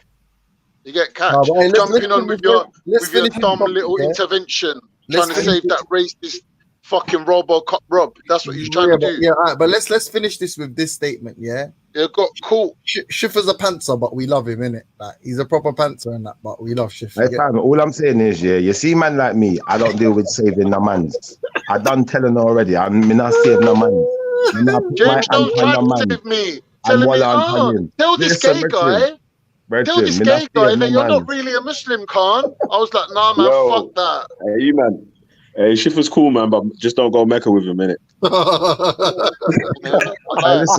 Listen. I go anywhere I want. Anywhere you go, you're good. Trust me. Hey, Ezra, you got Mecca with them? You out quick, boy. Hey, Ezra, you got Mecca with him, Chief? You can send me a postcard. Isaac's line. Jacob's line. Hey, man, like big shit, you know, man. The only time I go to Mecca, listen, When you go listen. to The only Mecca time you with see me Tiffany, in Mecca, yeah, you just see 20 pieces of silver swapping it, dropping into his hand, yeah, in one of them pouches. bingo. You get me? Man, You just receive one of them pouches with 20 pieces of silver, yeah, and then you just see the net going over your head, cuz that was the last thing you remember. Wait, are we clapping for NHS right now? I can hear bare fucking noise, bro. Man, like They're clapping for NHS too. Man, like you have to clap. You lot can have as long as you want, as long as you give me equal time to come back. Yeah, All right, all I'm gonna say can I is get this, one yeah. more in, Shifa? Can I get one more? You can get 5 more in if you like, I just want but one it's more, not in on me. one They're more, not in on me, brother. Because me now I'm going in on one second then. Man like Shifa, get the man them shift up. Oh. That's how I know you're white, James. Only a white man would say that. Why? Why? Like, listen, Khan, if you're there, bro, listen. The other day when you started to rob, that was like 3 days ago. I'm urging you to just get over it, bro. Like, it's not even that deep. Like, please, try. I'm just using that as an example of what James Jones was saying I about literally you just lot said get over it, communicate and with it's each other. still going on. You lot Like, communicate with each cool. other behind the scenes and decide when you're going to jump on to save. All right, cool. Yeah, hold on a second. You man, chill out for a second. James, chill out for a second. Hold on a second, Ez, yeah. Ez, hold on, yeah. I'm gonna put Zabida in, yeah. Big up Brad, yeah. He's chilling in the back chat for a sec, yeah. I'm gonna put Zabida in still because she wants to back it for Sabaya still. She don't talk about my sister. You know what? Hey, Vel. Yo. I need to hit the shop in it, bro. You might as well put me in the back. When I need to hit the shop as well. I ain't got time for this big belt. Yeah. I'm gonna say this. Put me in the back. Shop now, yeah. What you say? You want it now. Hey, James. Now. Yeah, yeah, that sounds convenient, James. It sounds very convenient. Very convenient. No way, man. You had about 3 more questions. Yeah, James. You said enough for today, James. You know that sounds real suspect. Real suspect. Yo, walk on. Why is he running for? Why is he running? Walk like, on. I'm not being funny. Batman don't run, though. You mean Batman don't run? Okay, all right. What's going on? Talk to me. Lightly jog. Batman don't run. He just lightly jog. You get me, Zabida. All right. Calm down. What I'm saying is, yeah, like, what's the issue? What's the issue with my sister Somaya? Yeah, let's talk about it because I hear bare man attacking the sister, saying stuff to the sister, like what? The sister broke your heart or something? Is that what it is? She rejected you? Is that what it is? Oh. Is that what it is? When you tried it and she was like, nah, I'm not on it. And then obviously you're about all of your feelings. I get it. Yeah, that happened. He's trying to get my walk there, blood. What? Get me. Shut up. Heart. English, brother. Sorry, I don't understand, Chav. Please, English. He's not Chav, bro. That's a Birmingham accent. What are you talking about? Bro, I don't know the accent, man. It's called Patwa. Yeah. It's not Chav. No, that's not Patwa. That's not Patwa, my friend. That's not Patwa. I'm sorry. How can you tell me what Patwa is? You little beast. What are you on about? What? Oh, Are we getting triggered? Is that what it is? It just sounds like a lot of men are in their feelings. That's just what I'm saying, yeah. It just sounds like a lot of men are in their feelings. How can this beast come out the cave and tell me what Patwa is and what it is? Racist. That is not Patwa. I'm telling you now. That Birmingham crusty accent is not Patwa. Don't tell me. Trust me. I know. To be fair, the Birmingham accent is disgusting. To be fair, do you know what I mean?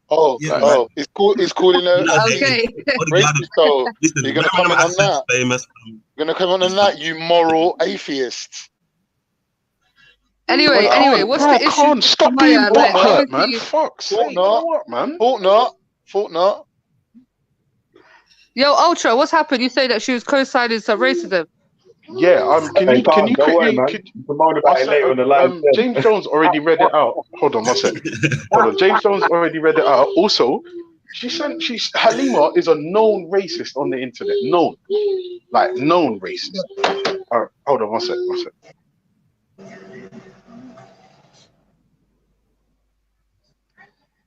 I hope everyone's feeling okay. I heard a few heartbeats in there. Let her defend the thing. Go on, Ultra. Explain what happened and let her defend it. Go on. I don't know why I was talking.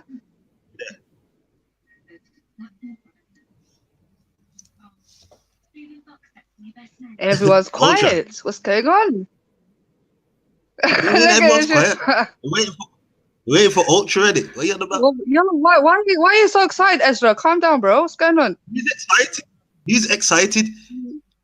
I said we're waiting for you're Ultra. excited. You're the one who's You're excited. No, you're excited, mate. What are you talking about? Yo, Zabida. Yeah. What on, though? Good. Fat, ugly, right? man looking. Look at this man looking girl with a big fucking brother. You're 4 foot tall, my friend. Listen. You're 4 foot tall. Please don't go there. You're 4 foot tall, my guy. You're 4 foot tall. I can't. You're a little kid to me. You see, you're a little youth to me. You're 4 foot tall, my friend. I would rather be a beast than be a 4 foot man. I'd rather be a beast than a 30-year-old man who is 4 foot tall. You're built like an 11-year-old, my friend. You're built like an 11-year-old. Please don't chat to me, bro. Like, I've got more weight on you, my friend. I've got more weight on you, and I'm a woman, yeah? You're a little boy. Bro, you look like a 12-year-old. You're built like a 12-year-old, my friend. I know, like, you got little man syndrome. I get it, bro. Little guys, you don't get a bit excited. I get it. You have to compensate for your height. You have to compensate for your height, my friend. Okay? Brother, you see me, yeah? I can lose weight, but you can never get tall. Yo, I can lose weight and go gym, but you can never get tall. Fuck off, like. Don't come for me, cuz. Don't come for me, bro. Sit in your baby chair, drink your milk. You understand? Bedtime is very soon. Bedtime is very soon, yeah? So calm down. Yeah, it's hard. Listen, but I said I don't understand your language. I don't understand your language, cuz. English, fam. English, bro. And your man, you don't call me with the maddest fingers here. I've seen this suit in real life, yeah? He never said nothing to me, though. I see the suit in real life. He couldn't even look at me. You have to look up to speak to me. The guy had to look up to speak to me. You're right, Zabida. Oh, no, you're right down there. You're right down there. It's Ezra, yeah? Big up Ezra. You're right, mate. And then on the internet, for some reason, he's Billy Big Bollocks. Come on, man. Fuck off. Why are you here to chat to you, man? Move. You're a batty man. You look like a dude. You're on here talking shit about women, but you're a dude. You got a fucking big Adam's apple. Yeah. You got blood clot shoulders like a rugby player. Yeah. Why are you so triggered? Why are you so triggered though? Like, why are you so triggered? You sound very upset. You sound very upset.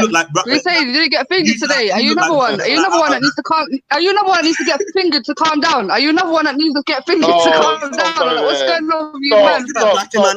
I don't know, man. This guy's ass is itching, bro. You're backy, man. Shut up, man. See, I can't take somebody seriously who's 4 foot tall and has got the most crustiest accent in England. Like, Lawichi, you're cancelled. You're cancelled. You're dismissed. You're deleted. You're cancelled. You're khalas. You're khalas. You're khalas. Know that I'm well taller than you. Mate, you're khalas. You are a fat bitch with 3 necks and hench shoulders. Zabida. You are Zabida. Yeah, Zabida. You're a fat bitch with hench shoulders. You look like a dude on steroids. All right, little boy Ezra. All right, 4 foot tall. All right, 4 foot tall. Brother, how do you feel though, honestly? Like, you're 4 foot tall, my guy. You reach to my shoulders, G. I can't take you seriously, Ak.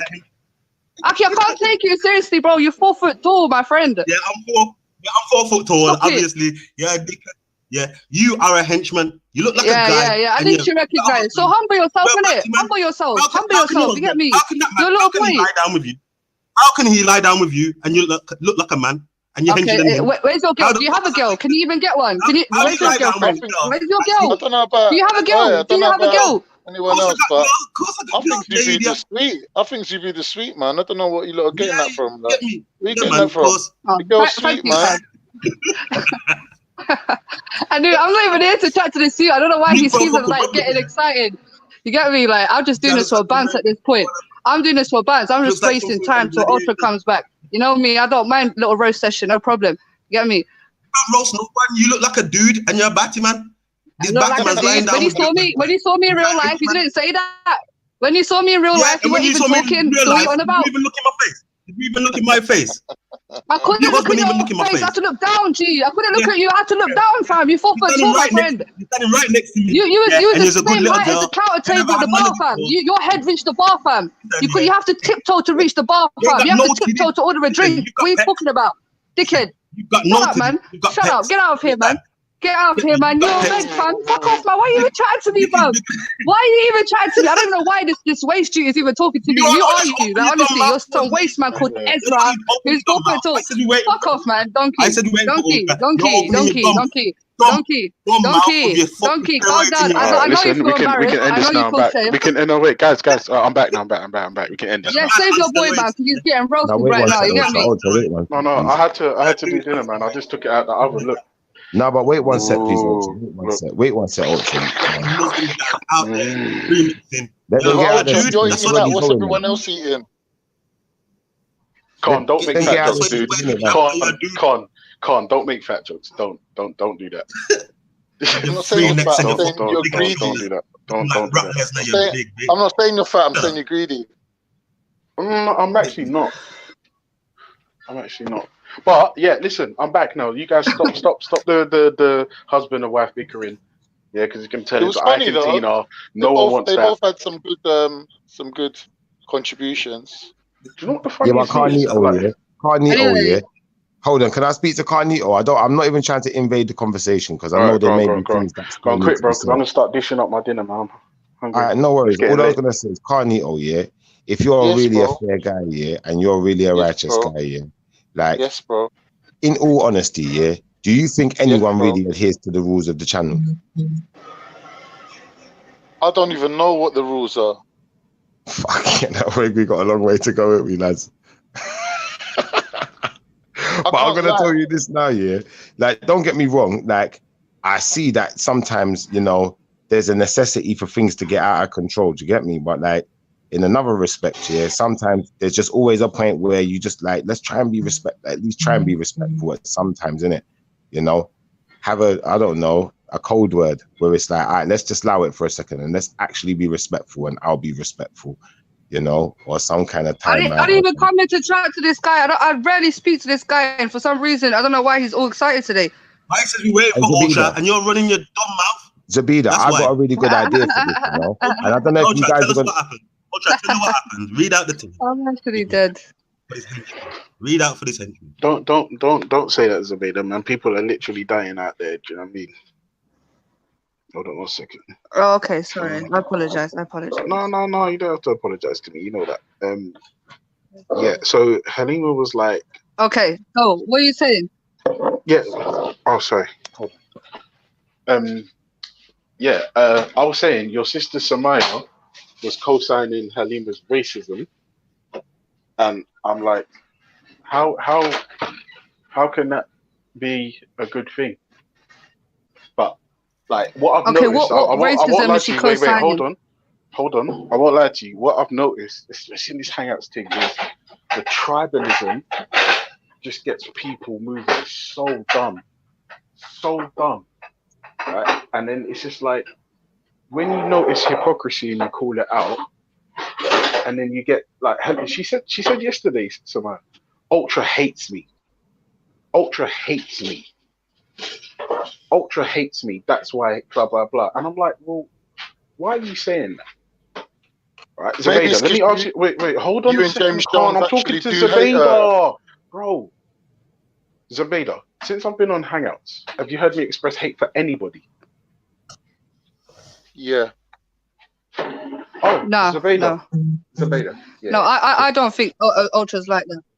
Thank you. I don't think he's a hateful person. I've never heard Ultra actually lose his mind. Probably once. I think that's with Betty, but that's understandable. But other than that, I've never heard Ultra be hateful or malicious to anyone. Thank you. Right. Now, wow. She's spinning. No, wait. Ultra, how are you gonna lie without lying? Because she said no, but yes, no. Ultra, you're not this like super moral guy. Like, come on, man. No one's perfect, brother. No. Obviously, ideologically, I don't agree with Ultra. But when I'm speaking about personality-wise, I'm judging him based off him being a person. Because on a day-to-day basis, we're not always going to be discussing religious or politics. So I know if I met Ultra and I knew Ultra on a day-to-day basis, yeah, from my experience with Ultra, he's a very friendly, respectful person, personality-wise. Ideologically, that's a different topic. Do you get it? But even then, I don't think he's a malicious person. Yeah, I get that as well, and I just think that can we get to the point? Because I want to know what she sometimes with this, like, you know, he doesn't make mistakes, kind of thing. But we all make mistakes. We're only human, innit? So wait, who said I don't make mistakes? You're just like saying things that are irrelevant. Everything, innit? You're the best at everything. You just the best. I never said that. I literally You're just never the said best, that. Ultra. I literally never said that. Yeah. Ultra, you're Ultra, just the let best me all the please time, cut to the man. chase. Oh Did my God. Halima call I people want to be the the best N-word, too. or was it the C-word, or both? No, what happened was Oh, shit. she's been racist to Veli. She was yesterday on no, this morning on Samai's channel, I posted up an apology, and I explained to her that when I jumped into her video at 49:07, that's what I heard. I heard her say blah blah blah. The fiscal benefits of slavery would be a good thing, and I said to her, "What about?" And then Halima commented on it, saying, "You owe me an apology." So I laughed and said, "I don't owe you anything because you're racist, right?" To which Samaya responded, and I quote, hold on a second, let me find it.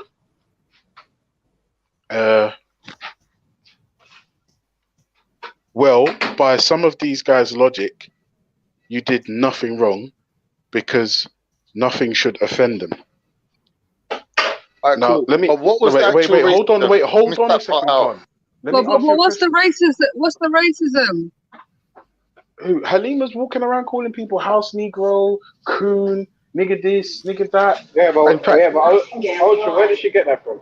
Where did she know? So do you have proof of that? Do you have proof of that? Yeah. Veli's got it on his on Like, the and highlight can I chat. just make a disclaimer? I don't like Halima. I despise Halima. I think she's a disgusting person. Yeah, I won't lie don't to you like though. her. Hate, but at the I same wouldn't time, say to you, for me to Zubaida, establish she's hate is a racist, waste of life, babe. Hate is a waste of life. Don't even bother.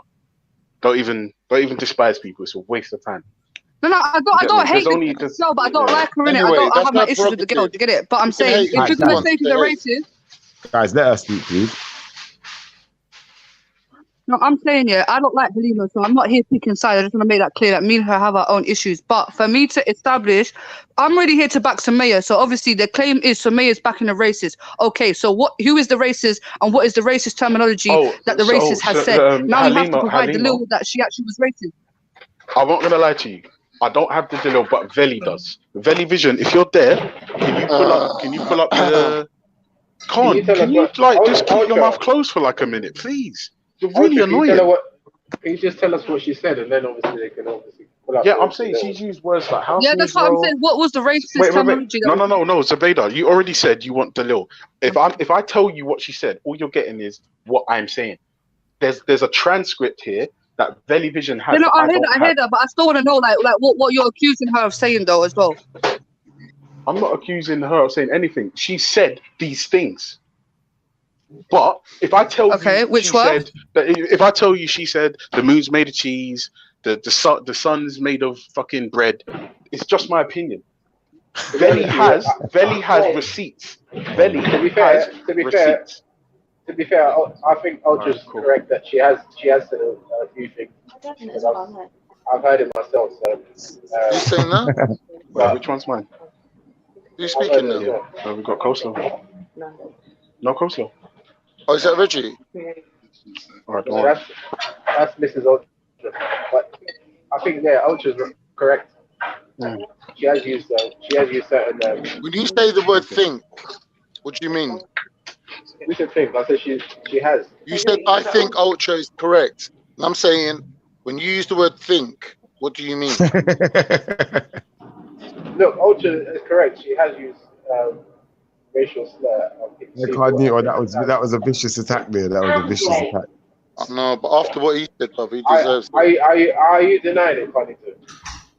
No, I'm happy to take Ultra's word for it as a gentleman, because I know that if he's lying and it gets proven that he's lying, he will apologize, as he has done recently for lying on people.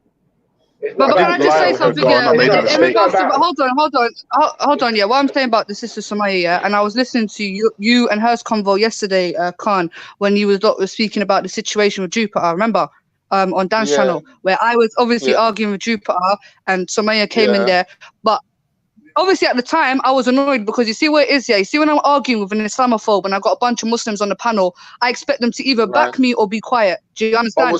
And that's the issue that I had. But no, of course he was. I'm not. That's not even. Right. Definitely, he was all the time. Try to throw me under the bus now, then. No, I didn't. What I'm saying is, anytime I'm arguing with an Islamophobia and there's Muslims on the panel, I expect them to be quiet or back me. And in that situation, you backed me. But with Sumaya, I wouldn't say she was not backing me or she was going against me, but her approach sometimes is different to dealing with these Islamophobes. She's coming from a more holistic approach, trying to change their mind approach. That's why she dealt with Jupiter the way that she dealt with Jupiter. Do you understand? And I can't really take that away from her, because some Muslims would rather just go back and forth with these Islamophobes and fire for them 24. I understand what you're saying, but that's where me and you disagree. So let's not go any further down that road. Let's just call it a disagreement, innit?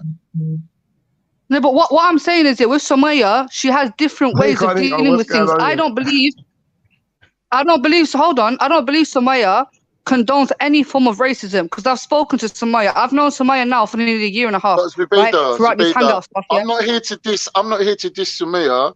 I want to find out what exactly Halima is supposed to have said. Because it could be what Shif is saying as she's speaking as if she's black, or it could be actual racism, like using the N-word.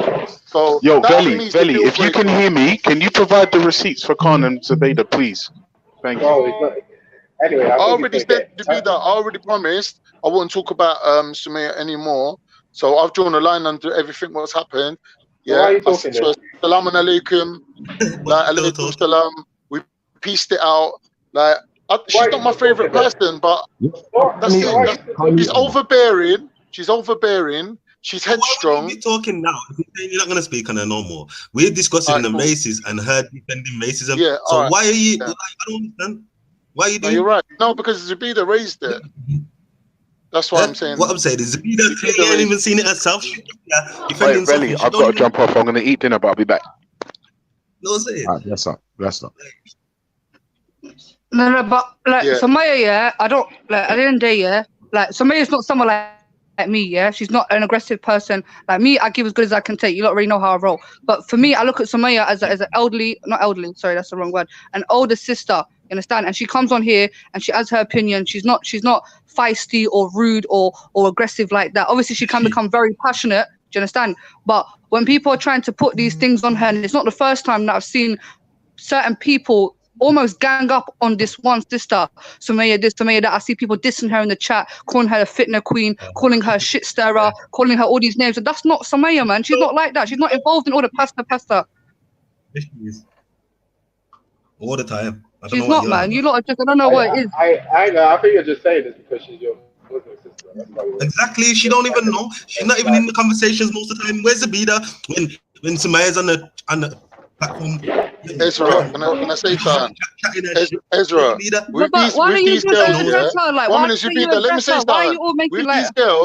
with these girls, it don't matter if they're Muslim, it don't matter if they're racist, it don't matter if they're black, white, pink, or green.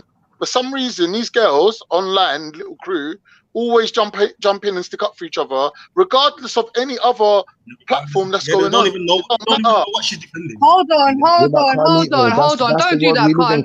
Please don't do that, please, because I'm not being funny, yeah? I don't really. Because no, Khan. The only female that I've ever really stuck up for, the only female I've really ever stuck up for is Sumaya and maybe one or two in the beginning. Other than that, I stay out of it. I don't get involved in people's things. Is Jupiter. You stuck up for all the other ones. No. I disagree with that. I've seen her stick up Sumaya. I think Raj, how did you do that? No, Raj, you can't do that, my brother. What's happened? You can't do that, fam. Like, fam, you just walk in the door. Listen, Raj. There's not a lot of females on these panels here. A lot of these panels are male dominated. No, hold on, Raj. Exactly. Yeah. A lot of these panels are very male dominated. Yeah, there's only a small amount of women. So of course we're gonna stick with each other. I agree that women are a minority. I agree that you lot need to stick together. So what's wrong with defending each other? But there's some people like you said. Minority, that don't mean you agree with something that's wrong. Yeah, that's true, and that's true as well. What Ezra said is quite true. Because something's a minority, don't mean you agree with something that's wrong. But can I just say one thing, Carnito? At the end of the day, yeah, in real reality, Ezra done it again. He smashed it. Well done, Ezra. Again. Listen, I'm listening to what you guys are saying. Let Ezra speak, man. I did let Ezra speak. He's been speaking for a little while, you know. He hasn't like I've not just like coming out of nowhere, like kicking off doors, you know. Like, come on, man, I'm here as well, you know. Like, so the point I wanted to make. For some reason, you started the whole thing. Listen, you're saying I started the whole thing. Are you Yeah, actually? Are you you what you actually didn't. sure? What you Are didn't. you actually sure? Think back to how this conversation came to light. And I'm just gonna say to you, like, if you want Oh to my play like God! games You or throw come on talking semantics about around, me, do it, the James you got to Jones, do it in a and way that Ezra we're had to not gonna correct like you, sit and now like you're all day, like, wiggling brother. like a worm on the hook. Come on. Like we're seeing it like broad daylight right now, though, Carnito. Right now, you're in your feelings, innit? You're sitting in your house and you No, need to I'm look shocked smart that again. James We Jones get you. actually admitted online that We get him you. and Veli and Ultra sit and talk behind closed doors about who they're going to jump on and save. I get you, fam, but like at the end of You the can't day, run the panel like like that. You can't I be told you, inviting people around to chat and then you're I doing tell that you from behind their now, back. Yeah, really but and can't. truthfully, Hold on, yeah, Chipper, hold on. I Can't. don't believe nothing they're saying. No, hold on, wait, 1 minute, Raj. I don't believe a word this guy's saying, because if anyone they jump on to save, it is you, my brother. Yeah, you jump in with the atheists certain times, like you're their friend, and then when they abandon you, all of a sudden, Chipper, everything's let me give religious you an again. example. I'll never Chipper, step up for an hold atheist. on. I can't. We You're a can't look here. liar. What did I say to you the other day? It's Yeah, true though. You jump in with them. Don't act like you don't. Chipper, listen. The other day, yeah, I was on a panel. Yeah, it was just me and Khan that were theists. Where's the leader? Hold on, no, Raj. I don't mean to cut you, Raj, please, 1 second. No, Raj, out of respect here. No, Raj, seriously. Big man thing, out of respect here. Raj, listen, I've been here for a little while, yeah, listening to Zabida talk, and I wanted to say something to Zabida, yeah. So big man thing, innit? Like, not even a disrespect to you, Raj, yeah, but you can't burst in through the back door, like, really. I can do that, and I will. That's not really Anyway, fair. it's Let me too just late say one now. thing. Time out. Let me say this Time one out. thing, man. Veli's Channel here. it. Time out. Channel, man. Let me Like, come on, man. We're all sentence talking, innit? over. 1 We're minute. all 1 minute. talking. 1 We're minute. all talking, innit? Let me get this literally about 20 seconds here, and I'll be finished. Can you hear me? Let me just. Yeah, gone. Can you hear me? Yo. Yeah, I'm saying, man, I need to stop all this. What's this? That we're having meetings to see who we're gonna save on the panel or whatever. What James said. Yeah, That's what he said. That we have meetings to see who we're gonna save on the panel. The man said it. What do you want me to do about it? Oh, shut up, man. I can't delete it from reality, Veli. I ain't good. Some gay boys talking bollocks, man. Just allow it, man. He's your boy, innit? He's your boy. Man don't have no Don't fucking save meetings. him. You don't want to be saved. Man's got WhatsApp. Man's got fucking WhatsApp hangouts. Ain't like, rah, we're going to say, let's have a meeting and say, actually, let's bring down Khan this week, actually. Let's all get onto it. Actually, let's bring down so-and-so That's this what week. Ultra's been doing. Gay, man. That is gay. How does Rob suddenly turn up when you lot are in distress? Rob, he's a G, innit, man? That's what he's doing, mate. Raj, can I tell you the realest shit you ever heard in your life? Raj, seriously, I'm going to tell you the illest shit you ever heard in your whole life, Raj, yeah? You see the way what you just personified there, yeah, is one of the qualities I see even in brothers like Ezra. Like, we don't even care what he just said. It just went clearly over our heads. Like, we know what he said, but it's not, what does it mean? Like, come on, lads. Like, we're grown up men here, you know? Like, who the hell is like, come on, who's coming on to save who? I ain't saving no man's. So nobody that try to save me, you're in trouble, brethren. Hold on. But we're in a panel, yeah. Some man keeps taking the thing too serious. Like, man are having meetings who we're gonna do and this, that, and the other. I wouldn't even think about it, cuz your arguments must be that weak, doesn't it? Question of the day. Hopefully everyone jumps on and we all, do you know what I'm saying? Like, yeah, we done for the thing, man. Like, I reckon you do This is light conference call. Yeah, but people have put out a claim about an individual saying that they're backing racism in it, and no one's actually provided the law. So unless there's the law, there's no really point slandering a sister. No, bring me in on that. Zabida, what's the law? Belida, what is the law? Wait a second. Can Zabida please tell me Vision, what apparently he's got the law of Halima being racist and Samaya co-signing No, it. Zabida, you misread my question. Listen, what Dalil is means evidence, man. Evidence. All right, cool. Because when you keep saying Dalil, yeah, I'm so confused, and now I understand. Why does it mean evidence? Please explain to me. Google's your best friend in these cases. Go check. Because a claim is being made that somebody has been racist, yeah, and people are saying that Sumaya, the accusation against Sumaya is she's co-signing racism. Now she's being called a racist herself, right? And the reason why she's being called a racist is because she's defending somebody who's been racist. And apparently there is evidence, Dalil, that this individual is being racist. We haven't seen that yet. So unless we can't provide it, there's no point putting this claim on her without evidence. Zabida, can I ask you a couple of questions? A couple of really quick questions, by the way. It's not going to take long at all. Now, Zabida, is this a person who is dear to you, or a friend, or a sister, or a cousin, or like, who is she to you? Yeah, but like I was saying anyway, man, with the, this, like, yeah, man, don't even care about fucking Halima, so anyway, yeah. But Ultra was telling the truth. When Halima was talking her racist shit, man read out the shit what she was saying about calling man a house N and saying obviously hopefully James dies a Muslim and shit, stuff like that, and we get corona. All right, yeah. So 1 minute. What's going to be the deal breaker for me, Veli, on a personal thing, yeah, is if she used the word, the N word. He was telling her what happened, man. He was telling us what happened. Yeah, but he's let him finish. Cool. Sorry. He's telling us what happened. No, but it's important. Yeah, so then I don't know after about the next part after that, yeah, because I read out that part on another show. That was last Sunday, man. And then I need to know, man. I need to know. Did she use the N word? Yeah, she called my house Negro, innit? No. But Ultra said, to quote exactly Ultra, she said house Negro, she said coon, and she said nigga this, nigga that. And I don't think she used the N word how he's saying it. He didn't. She, as far as I know, if she did, then I'm going to be horrified. But from what you're saying now, Veli, you're not really corroborating what Ultra just said, which I directly have just quoted.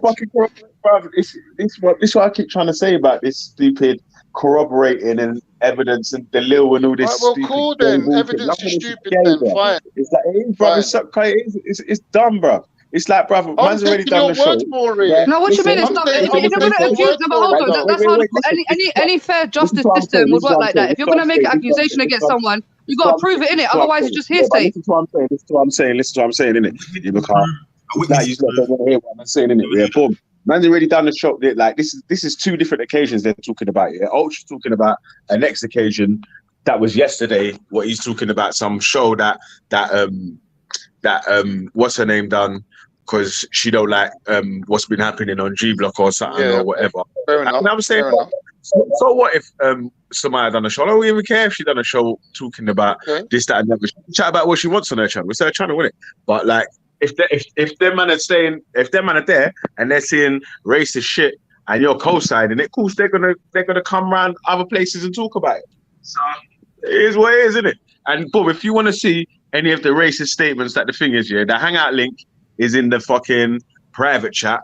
Yeah, go around there, scroll up until last Sunday, and you'll see how it goes, innit, man? Because it's just like all this flipping, you have to prove this Dalil and this evidence, and this one says it. Man, I don't even fucking care about that, bro. If you want to come on there and have a chat and talk about whatever subject we're going to talk about and this, that, and the other, yeah, man, we can do that, bro. You know what I'm saying? All that's better, man. All right, cool. Can I share my so screen? Basically, what you said didn't corroborate what Ultra said. Did you listen to anything, bro? It's like you're numb, innit? Did you listen to anything I said? I said, yeah, we're talking about. I don't need you abusing me. You're not my girlfriend. Yeah. Shut up, man. Get out of here, man. You talk shit. Abuse him. Man, just come in here and talking shit for like hours. What is wrong with that, bro? And differently, how have I just explained the shit word for word, and then the man says nothing that I just said? Oh, like, you just put it in the kitchen. That's out of order, man. It gets on my nerves, bro. That's when it's annoying. It's like, bro, shut up, man. I can't even listen to what you're saying, bro. It's worse than. You just put him in the kitchen. I just said, yeah. Let me repeat it again, innit? Yeah. Let me repeat myself again, yeah. So last Sunday there was some bullshit popping off, yeah, and I didn't even take it that seriously. For a joke, yeah, I read out what was said on the Hangouts, yeah, on the live show. So I said, is it okay to attack someone using racist words because you dislike them or something, yeah? So then I read everything, your house Negro, I hope you and James get corona and this, that, and the other. And me and James was laughing about the shit. You get me? Then yesterday, Samaya's done a show I think Ultra was in the chat or whatever. I was live at that time. I was saying to man them, yo, if you want to go over to, if whoever wants to go over to the show, go over to the show. If not, chill here and chat in it. Like man actually don't care who was saying what about whatever. It's just that when the people were there and they're paying attention in the chats, then they're gonna come back and complain about this one said this and that one said that. So Ultra's seeing something racist, what has probably been said in the chat and has been co-signed by what he said has been co-signed by Samaya. You know what I'm saying? And obviously the evidence for my girl making racist statements is from the previous video. Like that's why he keeps saying Veli's got the delil about this, that, and the other. And I explained that once. I'm not going to explain it again. Like I don't want to keep this going over this same stupid But can shit I again. ask you a question, Veli, please? Can I just ask you one question just on Samaya? So how does Samaya co-sign her racism? Does she say, nah, that's not racist, that's nothing? Or like how does she co-sign that racism? I didn't know about that, yeah. I don't know that that exactly what I just said, yeah, and the last part of that, yeah. That's the second part of this, what happened yesterday, innit? Okay. So all that, you're gonna have to rewatch Samaya's stream and Penny the flipping live chat and see when Ultra comes in and this, that, and the other and blah blah blah, whatever, yeah. Everyone else will have to do their own homework for that. You get me? But that part's different. You get me? So and that again, that's not Ultra wasn't saying that Veli's got the delil for what's her name said yesterday. He was talking about the show from Sunday when I was reading out the Hangouts messages and the whole thing again. And is that racism in that Hangouts that you just posted? Yeah. So that was that's when I was saying about the house Negro and all that, and I was like, right, obviously you're being racist, yeah, because you're pissed off and this, that, and the other. But I was just taking the piss in that because I've already got you wind up and I ain't even started. Do you know what I'm saying? Like, so I'll take the piss. Halima, I'm not being funny. I don't fuck with that bitch from a long time anyway. I can't stand her, to be honest. I think she's a vile, disgusting, attention-seeking individual. But obviously, as for Samaya, the reason why I'm here is not because I want to get involved in past or whatever, but I do see a pattern.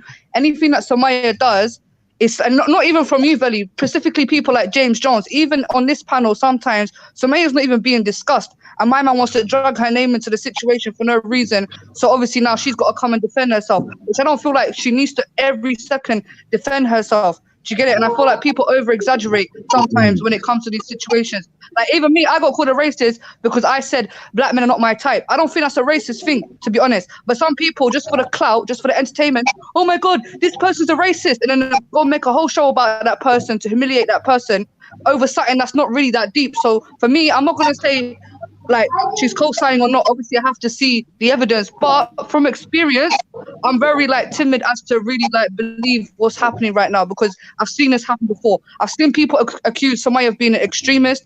I've seen people accuse her of being a terrorist supporter because she had Uncle Omar and Solomon on her show. And I even questioned her on that myself.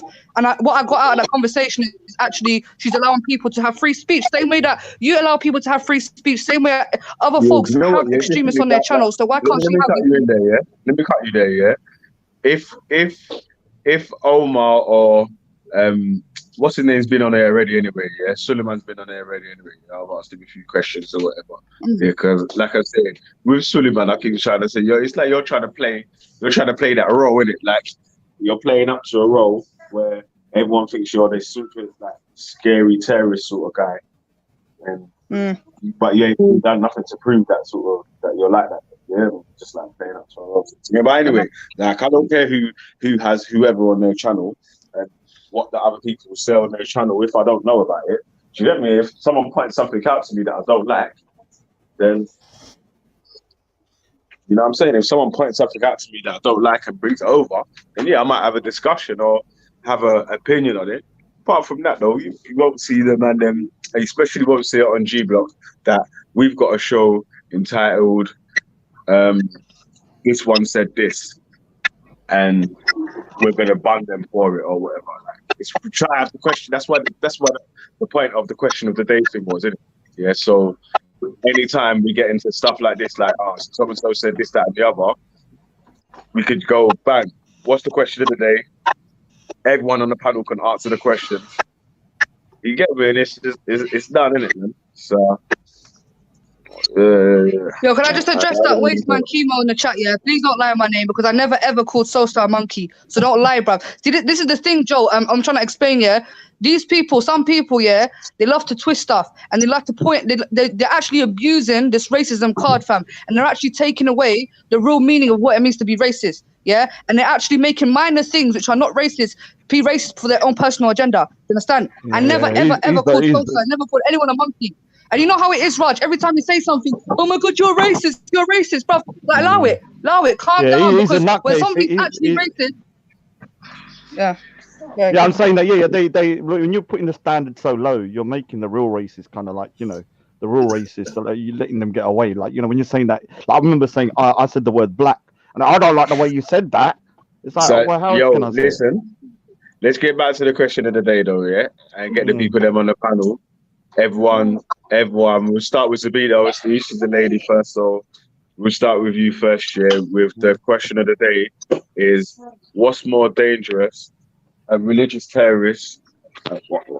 One second.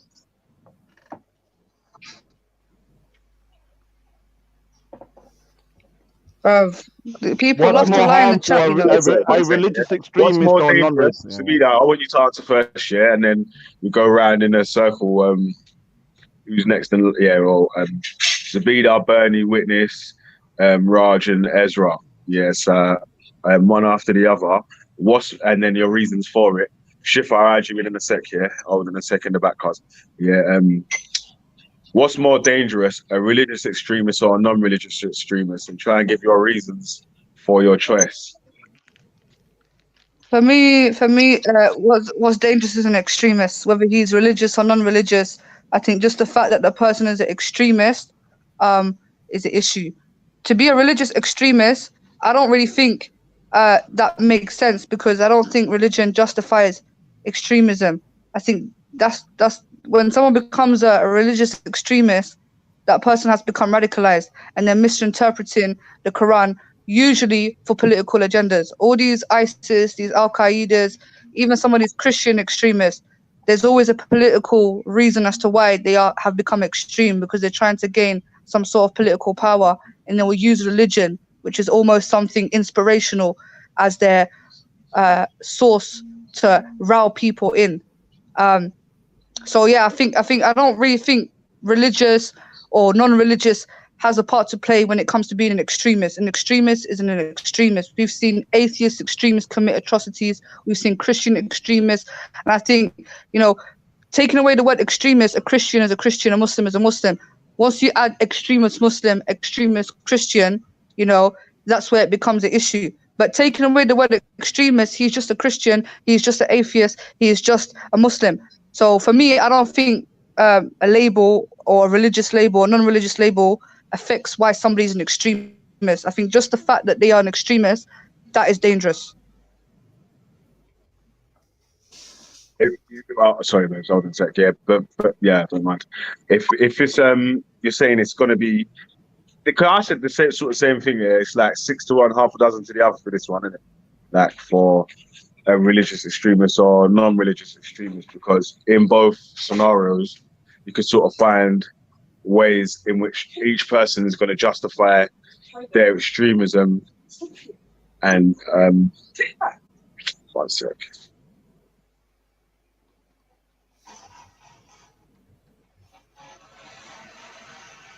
A poor Khan, he's oppressed. Khan, you're in the chat. Oh no, I feel sorry for him. He got put back in the kitchen.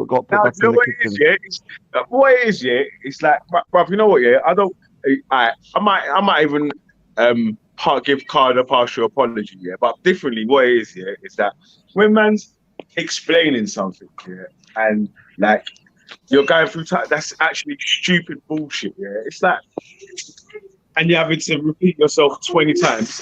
Wait, after I've just spoke to you and you're listening on the panel, I've told you the whole scenario once, yeah. How are you gonna say something that I totally didn't say straight away after? If you didn't hear what I said, at least say, "Oh, I didn't get what you meant," or something like that. It's your channel. You can do what you want. I just don't like it if other people pressure you. You've done it from your own decision, so it's your channel. Do what you want, man. Fucking man, anyway. It's only like when James Jones, that demon, starts like going, "I'll get Raj off or get that person," then I start getting pissed off. Have you answered it? What's Who's next in line for the I'll go. question? I'll go. Bernie? I'll go next. Wait. Nah, man. You wait, man. You wait, man. Let the people them guy in the queue. Like I Oh God! Yeah, but wait, man. You think you got some special privileges? I've been 'cause you queuing got all day in the supermarket, man. I'm going mad. How you going? Queued for like 3 hours today.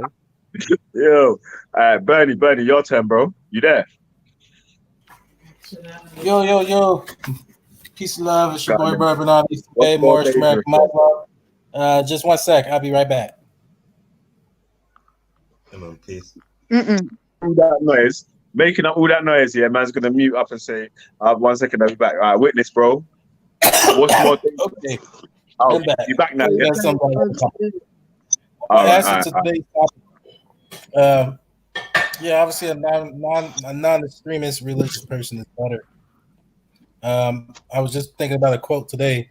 I was sharing with somebody. You can get more flies with honey than vinegar.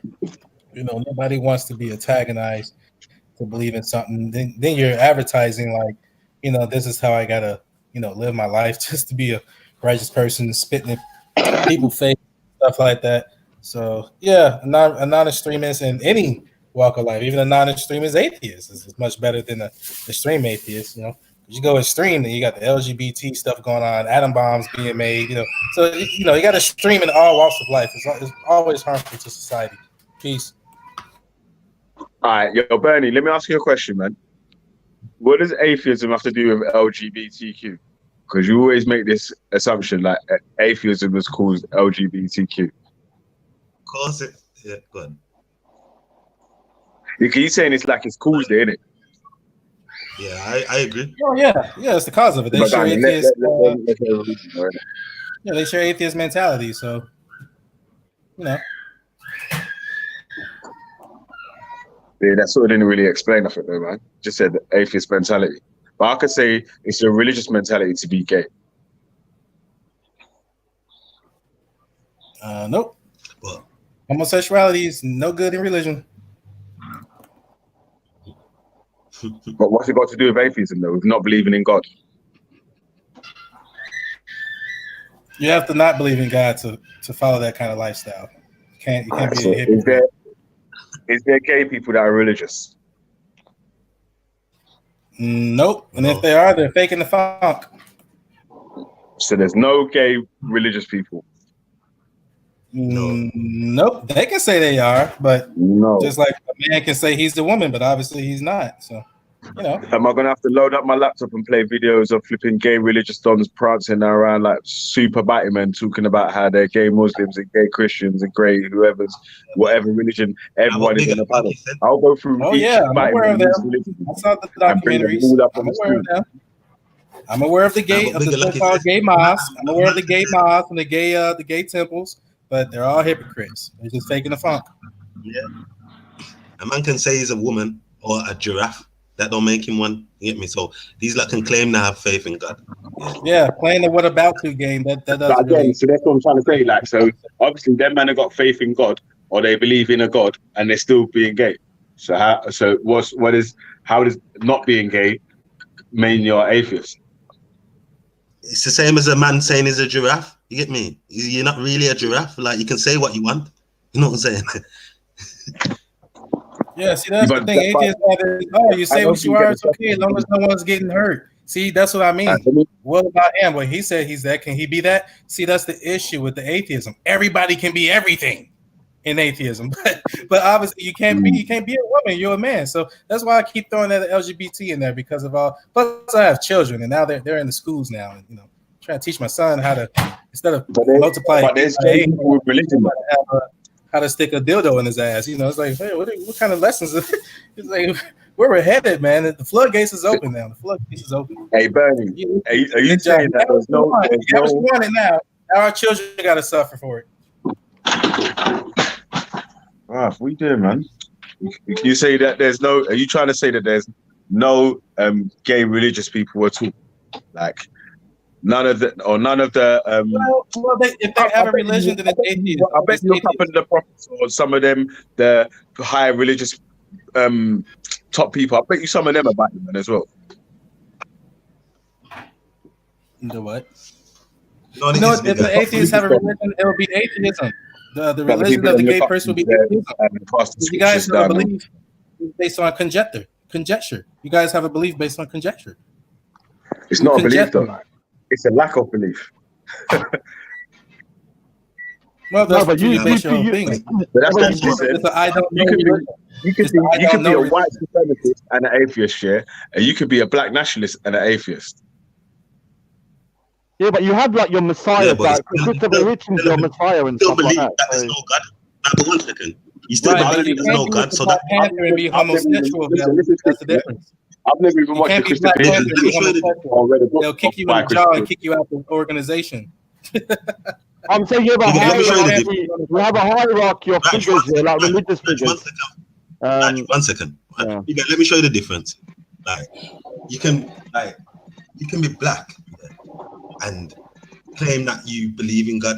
You hear me? But end of the day, if your actions are against that, you get me? You know what I'm saying? So we can all make claims in it. You get me? We can all make claims, but But that's what your what I actions was are trying. Hey, Ez, listen to the question I was trying to ask you. Yeah, what I was saying. Yeah, I was saying how or if because Bernie says it every time we speak. Yeah, literally every time we speak. Yeah, he says atheism and LGBTQ whatever in the same sentence, like in the same line, like they're together. Yeah, and that's what. But that's why I keep trying to go say and ask to him. Simon if he believes. Go ask Simon if he's an atheist or he believes in God. I guarantee. Go ask brother Paul. Ask brother Paul. Ask brother Paul. 99.99%. Ask brother Paul if he believes in God. Yeah, but you get me. He just likes to be Muslim, so he can pray And behind there's his one man's bag back. of gay pastors in churches and whatever, bruv. He just wants to pray behind his man back. Bloodline.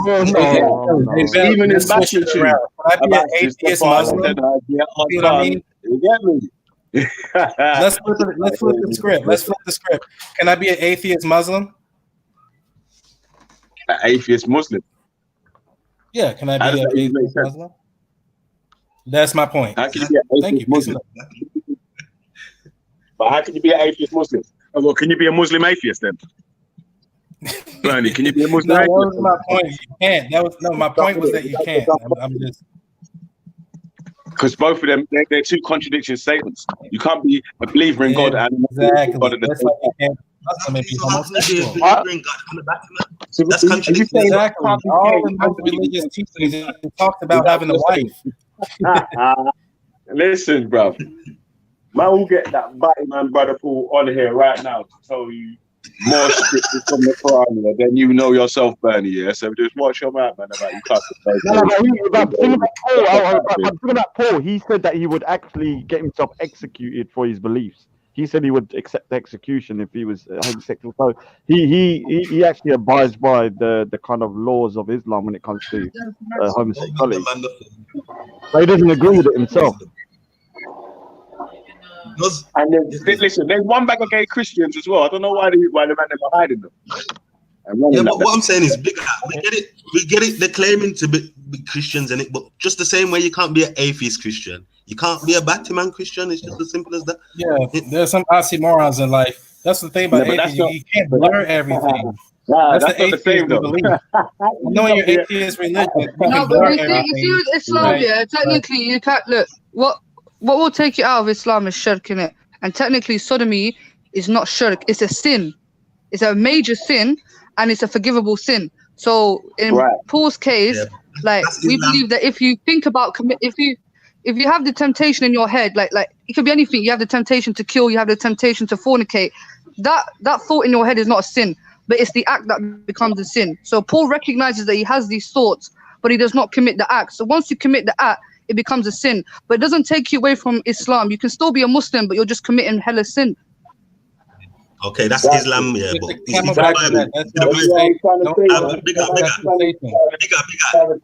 we're free from that. You get me? There's no Batman. You can't be no Batman. Because he tries to slip that in there every single time when he's talking about atheism and LGBTQ when it comes into even when like now the question was, yeah, who is worse, a religious extremist or non-religious extremist? A man managed to slip LGBTQ in there with By the way, I didn't say LGBTQ. I also said atom bombs. I also mentioned atom bombs being invented due to science. So you know what it is. Let me just say this.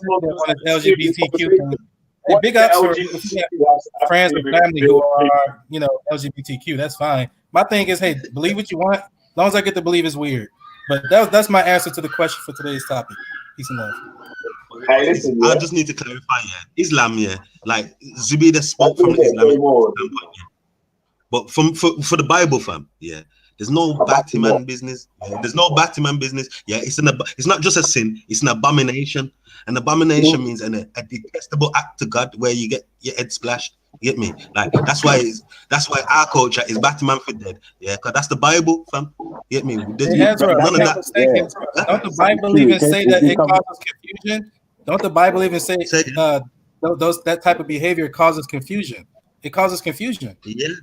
That's why Sodom. That's why the whole place got burned down, bro. Like, come on. Yeah, that's the thing with the atheist religion. They're trying to make a squared circle in this type of life. You can't have a contradiction live on this earth. It's going to cause confusion, and you just want us to believe it. Oh, they're not hurting anyone, but it's causing confusion.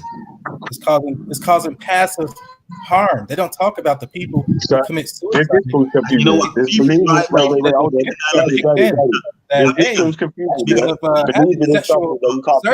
and turn my penis into a vagina. Does that cause confusion? You know what it is, big guy. Wait. Let Bernie answer that, man. you got me out here caping for mighty man and shit, bro. You get me?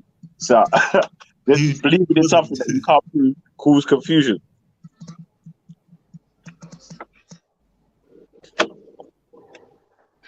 Like Paul, Biggest just explained why. I mean, Beef just explained why Paul is gay. Get me? He believes that there's nothing haram in Jannah. So he believes, as long as he can hold his temptation here, when he gets to Jannah, it can be a Batman. Get me? Like that's his belief. Like with that's haram. No, you can't be gay in Jannah. Oh yeah, I always want to know that. What was let me make it clear. I only follow Quran. I don't follow Hadith and Sunnah. So maybe in Hadith and Sunnah I can be a body man in life. But for the Quran, no, I'm just gonna be, just gonna have a peaceful state of mind. And, listen, I got a wife. These men are gonna have pretty boys, pretty little I get to my wife in the afterlife. I don't get to see some guy named Sia or something like that. No, my wife would be in the afterlife, not Sia. Sorry, Sia. I was looking forward to the pretty little white boy servants. That's what it says, Like that's not my words. By the way, that is in the Quran, but do you know that it also says in the Quran that heaven and hell is allegory? Did you also know that heaven and hell is spoken of as allegory? Verbatim. It literally says this allegory of heaven is like this. So instantly it's giving you a description of what heaven is like, utilizing metaphorical references that we can relate to. Your Bible does the same thing, brother. Eye of a needle. Does the Quran say? Eye of a needle. Does the Quran say? Into eye of a needle. Of course, so it's Bernie, your Quran only. Bernie, your Quran only. Yeah, you said, Is it true that the Quran says, and don't lie because I will pull it out. Does the Quran say? I'll pull it out. We'll get pearly white boys. Which means white. I mean pearly servant boys. Pretty pearly boys in Jannah to serve you. Like, does the Quran say that? Does that in the Quran? I'm sure that's hadith. It also says that the afterlife is allegorical. It also says that the afterlife is allegorical. Be fair, or I'm gonna be unfair to your book, because your book speaks like the eye of a needle. So you can walk into an eye of a needle. Of course, no human being can walk into an eye of a needle. So we have extreme metaphorical examples to try to explain something that is very spiritual, and it's like trying to explain, algebra to a 3-year-old. Obviously, you're going to use references that a person. Never know. I don't want. What if you don't want them white boys to serve you? Like, what if you don't want it? You're taking it literal. You're taking it literal. White boys. That's why you don't understand the Quran. See, chapter 3, verse 7 will tell you that some verses in here are literal and some is allegorical. What you're talking about is allegorical. So that your question is already null and void. And I get it. I get what you're asking, but the Quran also states that heaven and hell is allegorical. It literally So what you says saying? that So what you saying? the allegory of There's no heaven is like this, that, and that. Bushes and Quran rivers is and not. clothes and servants. Let me just be clear on what you're saying, Bernie. Let me be clear on what you're saying. Are you saying that there's no pearly white boy servants in Jannah? It's all allegory. That's what you're saying. Yeah, it's allegorical. Just like flaming sword is allegorical in your Bible. That circles around the tree. That's But wait, allegorical. is the 72 virgins allegorical as well then?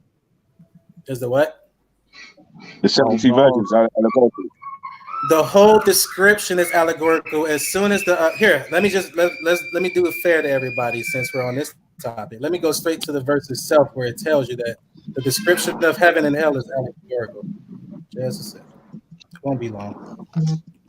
Somebody else can do their thing while I. Yeah, because think about Can I say it. something? Why We're speaking is of that something paradise happening? is like no, but paradise is like an Yeah, but ultimate desire. Do you get me? Like that's the thing about paradise. It's speaking about infinite pleasure. And in order to, that's why we call this life a test, and that's why we go through trials and tribulations, because the goal is ultimately, because we believe that heaven is for eternity. You're going to be there forever. Yeah, you're never going to leave that place. And obviously, we're speaking about things that, you know, of course, when you're in heaven, it's going to be based on desires, isn't it? Not everybody's going to want, like, for women, for instance, yeah, women might want, you know, nice houses. They might want a lot of children. Men's desires are different. Men might want a lot of women. They might want a nice palace. And that's what heaven's all about. It's about fulfilling your desires. That's why we're allowed to drink wine and stuff like that.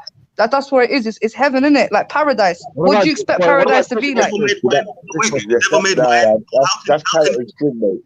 Yeah, but why is the devil's wife? And even, let me ask you a question here. Hey, Sabada, just making it clear, they're assuming that we're talking about in the afterlife. I get to live this life like the one guy committed suicide in prison because he had a sex ring on the island. They think we have some kind of. Wait a sec, bro. Wait a sec. Like I was saying, I wanted to ask you a question before you read the verse out, Bernie. I wanted to ask you a question, yeah? I'm you, bro. He's probably still reading. He's nuts like that. Yo, Bernie.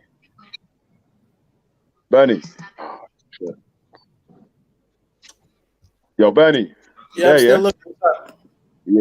All right. So what I wanted to ask you was that if you get 72 virgins in Jannah, what about your wife? Like, do you have your wife and 72 virgins? So like, you have your wife and then the extra 72 virgins as well, or is it just all allegorical, like the pearly boys? The pearly boys that he's speaking of is in the Quran. The 72 versions, I'm not too sure if that's in the Quran. I think that's the other sis books, Bukhari and what they call the Hadith. I don't subscribe to that, so you'll have to ask Zabida or G Block, our demons. All right, watch. I'm gonna show you the Quran. Wait there. All right, Ezra, we'll let you get through your bit, yeah. Then we're gonna get around the rest of the man then for the question of the day, yeah. Unless everyone wants to stick on this topic and go for a little bit. You know what? Let me answer the question of the day. Still, I'll go with that. Like for me personally, I don't think there's any difference here between a religious extremist and a non-religious extremist. An extremist is just willing to do extreme things for his own purpose, for his own beliefs. I'm saying, like, I don't think there's any difference. If you're extreme, you're just extreme, innit? You know what I'm saying? Alrighty, I found it. You ready? Yeah, Ashley found two verses. Yeah, don't worry about that, man. We're just gonna fucking move on with the question of the day. Yeah, let me answer my one. Or is it? Let me clear something up. Something was attacked. Something was thrown at me. Let me back myself up. Chapter 13, verse 35. The mathal, or example of paradise, that is promised to the reverent is that beneath which river flows and its food supply is everlasting as well as a shade. Such is the outcome of those who are reverent, while the outcome of the disbelievers is the fire. So instantly, the Quran is already telling us that heaven and hell is allegorical. Why? One, we don't know what heaven and hell is like. We can't die and come back and tell anybody. So the best thing that God could do is give us descriptions utilizing physical phenomenal things that we're used to, apple or orange, in this case 10 boys. We have to understand the Arabic usage of that word. Why is boys used? Why not 10 raccoons? Why not 10 monkeys? So we have to get the allegorical. You should notice, Ezra, as being the person of the Hebrew Israelite, you guys speak much about the lion. So we use a lot of allegorical statements to try to convey, internal, abstract type, Get that. Okay, then tell me. Okay, then fair enough. Like, but what I'm saying is, when we talk about the lion, Bernie, 1 second. I'm saying when we talk about the lion, I get it. Yeah, it represents. It can be allegorical for a strong man or whatever. Yeah, but what is the allegorical purpose of this? Quran 52 and 24, and around them shall go boys of theirs as if they were hidden pearls.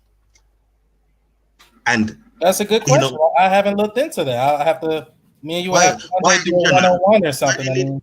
Why do you need these pearly white boys? Yeah, around you in Jannah. I don't get it. Like, I don't know either. God knows best. No, I don't want it. Well, if like that sounds like hell to me. As the Quran says, there's no compulsion in Islam. You don't gotta have it. I can't force it. All I'm saying is though. All I'm saying is, as a man who believes in the Bible, that sounds like hell to me, fam. Like I don't want to be like have white boys around me all day, but little pearly white boys. Like that's crazy. I don't know if it says European boys, but I respect the way you see it that way. But I'll encourage you to check out the Arabic corpus on that chapter and to go to I've read it. Arabic lexicon to get further instruction. So if you go to the English, and I'm pretty sure you can say with the same attitude about the Bible. If you stick to the English, you're going to always have problems. I read the Arabic. The Arabic means where it says pearly boys. Yeah, it says pretty white boys in Arabic. Like I can pull it up for you. You know, if you read Arabic, you can read it out yourself. Oh, that's fine. I'm just giving you some instructions on how we instruct and understanding this. But I'm not being funny. You're in paradise, isn't it? Yeah, and that you're almost like royalty up in that place, yeah. Because we also speak about having palaces as well, and in this life, palaces equates to somebody that is royal, innit? Only royal people live in these sort of palaces. So when we are in heaven, according to Islam, yeah, we're gonna be treated as royalty, and with royalty comes servants as well, which what I would equate that Quranic verse talking about. Once you're in your palace, you're in your throne, you're living your luxury life, you're gonna have your servants around you. Do you understand? And they're not human beings. They are just there to serve you, simply to serve you. And I'm not being funny. Would you not want that anyway? Like, we're speaking about a different dimension here where you have the ultimate pleasure for eternity. It never ends. Whatever you want, you click of a finger, it's there. And there's so many descriptions about paradise and palaces, and even down to the clothes that we are going to be wearing. We're going to be wearing silk clothes. That's the Islamic interpretation of paradise. I don't even think in the Bible you have an interpretation of paradise or hell as of that as well. So that's literal. Silk's a literal thing. You know what I'm saying? So, like, that means you're gonna literally have white boys around you as well. Then, you know what I'm saying? You can't have it. You can't say you're gonna be wearing silk, but the white boys are allegorical. Like, this is bad. Like, it's obviously terminology. I don't want that. Like, that sounds like Batman. But I swear in the Bible you don't even have a heaven or hell though. But I swear in the Bible, because I tried to look it up, yeah, about hell, and you just speak about the valley of death. That's that. You don't even speak about heaven. So what is you lot's interpretation? Because there's nothing in the Bible that speaks about heaven or hell. Hell is a condition on earth, and the fire that you guys are talking about is the lake of fire. That's what the Bible's talking about. You know what I mean? All I'm saying is it's not literal. It's not a literal void. It's no different from the blood of Christ. We're not. You would say the same thing when it comes to the blood of Christ, Ezra. You would say, we're not talking about vampirism.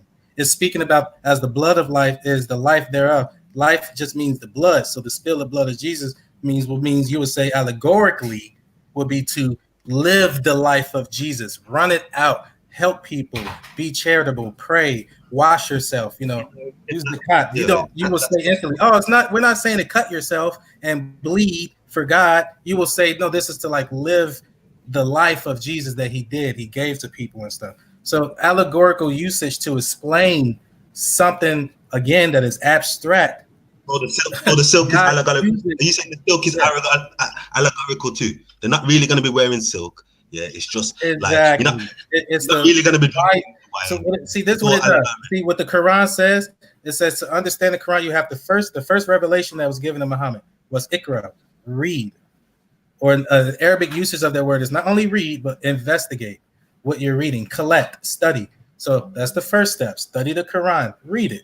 Second step, it says to reflect, ponder upon this Quran. So it's encouraging us to engage into a conversation like we're doing now. Why is it saying little boys? Why didn't it say 10 monkeys? Why didn't it say 10 apples? You know, it's the engage, you know, it's stimulated conversation. Just like you would say, why did Jesus use the, you know, utilize the word blood? You know, why is a lion used? You know, like you said, it's to talk about courage, something that is abstract, something that is intangible. You see what I mean? And Quran just does it the same way. It just utilizes 10 words. My God. I hear you, man. What I'm saying is, that sounds like hell. Like I don't like my. You know what I'm saying? Like, nah, I don't want that, bro. Like, white boys. Okay, can I ask you, Ezra? Yeah, no, but hold on. Yeah, you're speaking about allegorical, and this stuff doesn't make sense. Yeah, you believe Jesus is gonna come back. So where is Jesus now? Is with his father. That's what I was saying, Zaba, that we can swing the same attitude. Where is his father? No, hold on, Bernie, because we're dealing with spiritualism, yeah, and obviously, as a Christian, yeah, he should be able to understand our narrative because he also deals with spiritualism and things that are out of this realm. So, according to your teachings, Jesus, where is he? You say he's with the Father. Where is the Father? Yeah, in the heavens. What? So you do believe in a heaven, yeah? Yes, the heavens, and you get me. But your Bible doesn't speak about that, though. Yes, it does. Cause it speaks about the heaven where God is. Get me again about. There's a kingdom of heaven, Zubida. Zubida, listen. This is what you're getting confused. There's the heavens where the Most High is, yeah, and then there's the kingdom of heaven, which is going to be on earth, like the Lord's Prayer talks about. Thy kingdom come, thy will be done on earth. But how can the earth be a kingdom of heaven? Because when we think of heaven, we're speaking about a place that is free from sin. And obviously, what's happening on earth, if anything, I would equate it to more closer to a hell than a heaven. You see, when King David was ruling, yeah, that was heaven. Heaven is when Israel is ruling righteously. That's heaven. Get me? Heaven is a kingdom of King the. David was a pagan, no, Israel, Okay, no, I don't know how that makes sense, bro. Because him and Eve, who initially were in heaven, and they were sent down to earth. No, and obviously, David is of the lineage of Adam. That's Islam. In England, in the Bible, yeah, they was created on earth. There was never in heaven. Like, that's your thing. So what's the Garden of Eden? What's the Garden of Eden then? The Garden of Eden is a place on earth, a garden separated for Adam and Eve. Is that what the Bible says? Yes. Genesis 2. I don't know about all that, mate. I don't know what your Bible's saying there, but yeah. It's on earth. So okay, can I ask you another question? Yeah, if David was ruling, yeah, the kingdom of heaven, right? And so you're saying when he was ruling, that was the kingdom of heaven. Is it still the kingdom of heaven now? No, because Israel ain't ruling righteously at the moment. We're not ruling at all. When Israel's ruling the earth righteously, that's the kingdom of heaven. Just like when the Messiah comes back, yeah, the king of Israel rules the earth. That will be the kingdom of heaven again. And on the gates of the kingdom will be the 12 tribes of Israel. Okay, so according to Christianity, when people die, where do they go? You go to the Father to be judged. Your spirit, spiritually, yeah. Your spirit, yeah, to go to the Father to be judged. Okay, and when you get judged, if you pass the judgment, where do you go? Heaven? No, like you come back to earth to live out your judgment. So would the people that pass judgment and the people that don't pass judgment, would they be separated then? No, like your judgment is gonna be basically in your next life. Yeah, you're gonna live out that judgment. So if you've done good, if you've done bad, you get me? Like you're gonna live it out, and like this is a bit deep for you, man. Like stay basics, man. Stay basics. You know what I'm saying? It's not basics because, to be honest, it doesn't make sense. To be honest, like I'm very shocked what I'm hearing. To be fair, because from my understanding of Christianity, it's very similar, but what you're telling me is very different. That's what I'm saying. I think like the Bible, Christianity, Yeah. When you're talking about the Bible, you have to separate that from Christianity. Like, Yeah, he's not a Christian. So anything goes. So like I you're am a literally Christian, fighting with but I'm not in Christianity. Oh, you're from but you're an Israelite and a Christian? I'm a Christian. A Christian is someone who follows Christ, innit? And Yeah. we were following Well, Christ. but I thought Moses was your lot's leader. I thought Moses was your leader as an Israelite. Messiah is our king, and our Messiah, was our savior. Moses was the savior of his time. And Joseph. Boy, That's right. I That's mean, right. That's right. So obviously, do you agree that you guys are cursed though? Yeah, but it's not forever. Don't So think do you that believe because that we're you're gonna? cursed. Don't think that because we're cursed. Ishmael's just the main man now. Don't want like that. Get me? No. I'm just asking. It's cursed. Yeah, you've been cursed for a long time. I think what is it? Deuteronomy 28 speaks about that. You're gonna be scattered everywhere. So how are you gonna come out of that curse? Is there a prophecy about you guys ruling it again? Yes, we're gonna be ruling again under the Messiah righteously. Yeah. So who's your Messiah? Jesus. Who you call Jesus? Yeah. Yeshua. Okay, because I heard a different narrative, and this is where I think I'm speaking about Jews, because Jews are actually still waiting for their Messiah, because obviously they rejected Moses, they started worshiping the calf, then they thought they executed Jesus, and I'm sure these Jews that I'm referring to are the Israelites. I got a question. Hey, go on, Isaac. No, I was about to say she said the Jews rejected Christ. How about the Benjamites? Did they reject him as well? Well, that's obviously a different tribe, isn't it? Did they reject him? I don't know. You tell me. What about the tribe of Levi? What about Naphtali? What about Issachar? Did they reject him as well, or just the Jews? Okay, but what I'm saying to you is, was there not Jews that rejected Christ though? Yeah. Was it all the Jews? Was it all the the Jews Jews following Christ? Was the thousands of Jews Well, then following obviously Christ? there's different sects. But listen, the Bible tells you who rejected him. It says specifically who rejected him. It said the chief priests and the scribes rejected him. It didn't say all Jews. Well, they not Israelites. I don't know where that came from. Where did the all Jews come from? Hit me. The leaders, the government rejected him, not the people. Okay, well, I mean, some Jews in Israel, they don't respect Jesus. Do you get it? They reject him. They don't see him as a prophet. Yeah, all the Jews, they don't believe. Yeah, they don't believe in Jesus. Real quick, if I may, I don't want to backtrack too far because let's get into the Israel thing, but I want to also make it clear about this question about the 10 boys. Bernie, hey, they wish they were Jews. So, Yeah. Okay, but I want to go back to what Ezra was saying. Yeah, he was saying, about you Ishmaelites don't think you're gonna rule. Yeah, but do you understand through lineage that we are technically cousins? I thought you Is that not true? Do Ishmael and Israel not come from the same father? Do they not come from the same father? They don't, and I'm gonna show you how. No. I'm gonna show you how. Who was Jacob's brother? Jacob. Isaac. Who? Isaac. Yeah, Abraham, Isaac, and Jacob. Who was Jacob's brother? It would be Esau. Esau. Esau. So technically, Israelites would be cousins to who? How many children did Abraham have? You see what we getting to? Abraham had 8 sons. 2. He had 2 sons. What are you talking about? He had 6 by Keturah. He had 1 by Hagar and 1 by Sarah. I'm trying. Okay, and the kid that he had by Hagar was who? Ishmael. Yeah, the kid that Abram had with Hagar was Ishmael. The kid that Isaac came from Abraham under the covenant name change with Sarah, her covenant name change. Ishmael was born under Abram, left outside of the covenant name change. Facts. But that still makes them from the same father either way. Yeah, but what I'm saying is God has not anointed. Yeah, that's a cop out. I don't care what the government paperwork says. Hey, test tube, baby, test tube, baby.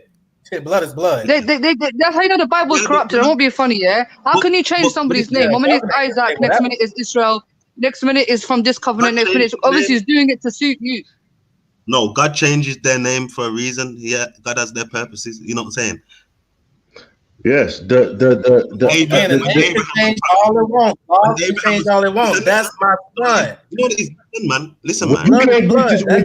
when you can't defeat the scriptures, the Muslim narrative is your Bible is corrupted, and you see it happens all the time. When you get defeated in these scriptures, the Bible is corrupted. The Quran don't say that. The I think Quran your says understanding is the Bible's fine. The issue is humans keep having misunderstanding with these scriptures. I was accused of something, and I still want to, and it's just been walked over. I want to clear something up. First of all, to get to heaven, Ezra, you have to be a pure heart, pure mind, pure spirit, to the best of your ability. So if I'm getting married, if I've been married, which I am, 3 kids and a family, why would I have the attention of going to some afterlife looking forward to fucking 10 little boys? So it's kind of an irrelevant question in a sense, unless that's what's on your heart and that's what we're thinking about. Let me switch the question up. What do you think about this place I could take kids to where there's grown-ups with costumes on and they're smiling and they're playing music? It's called Disneyland. But we don't think of any type of sexual intentions of pedophiles being behind a Mickey Mouse. So, you know, you could be in the advanced society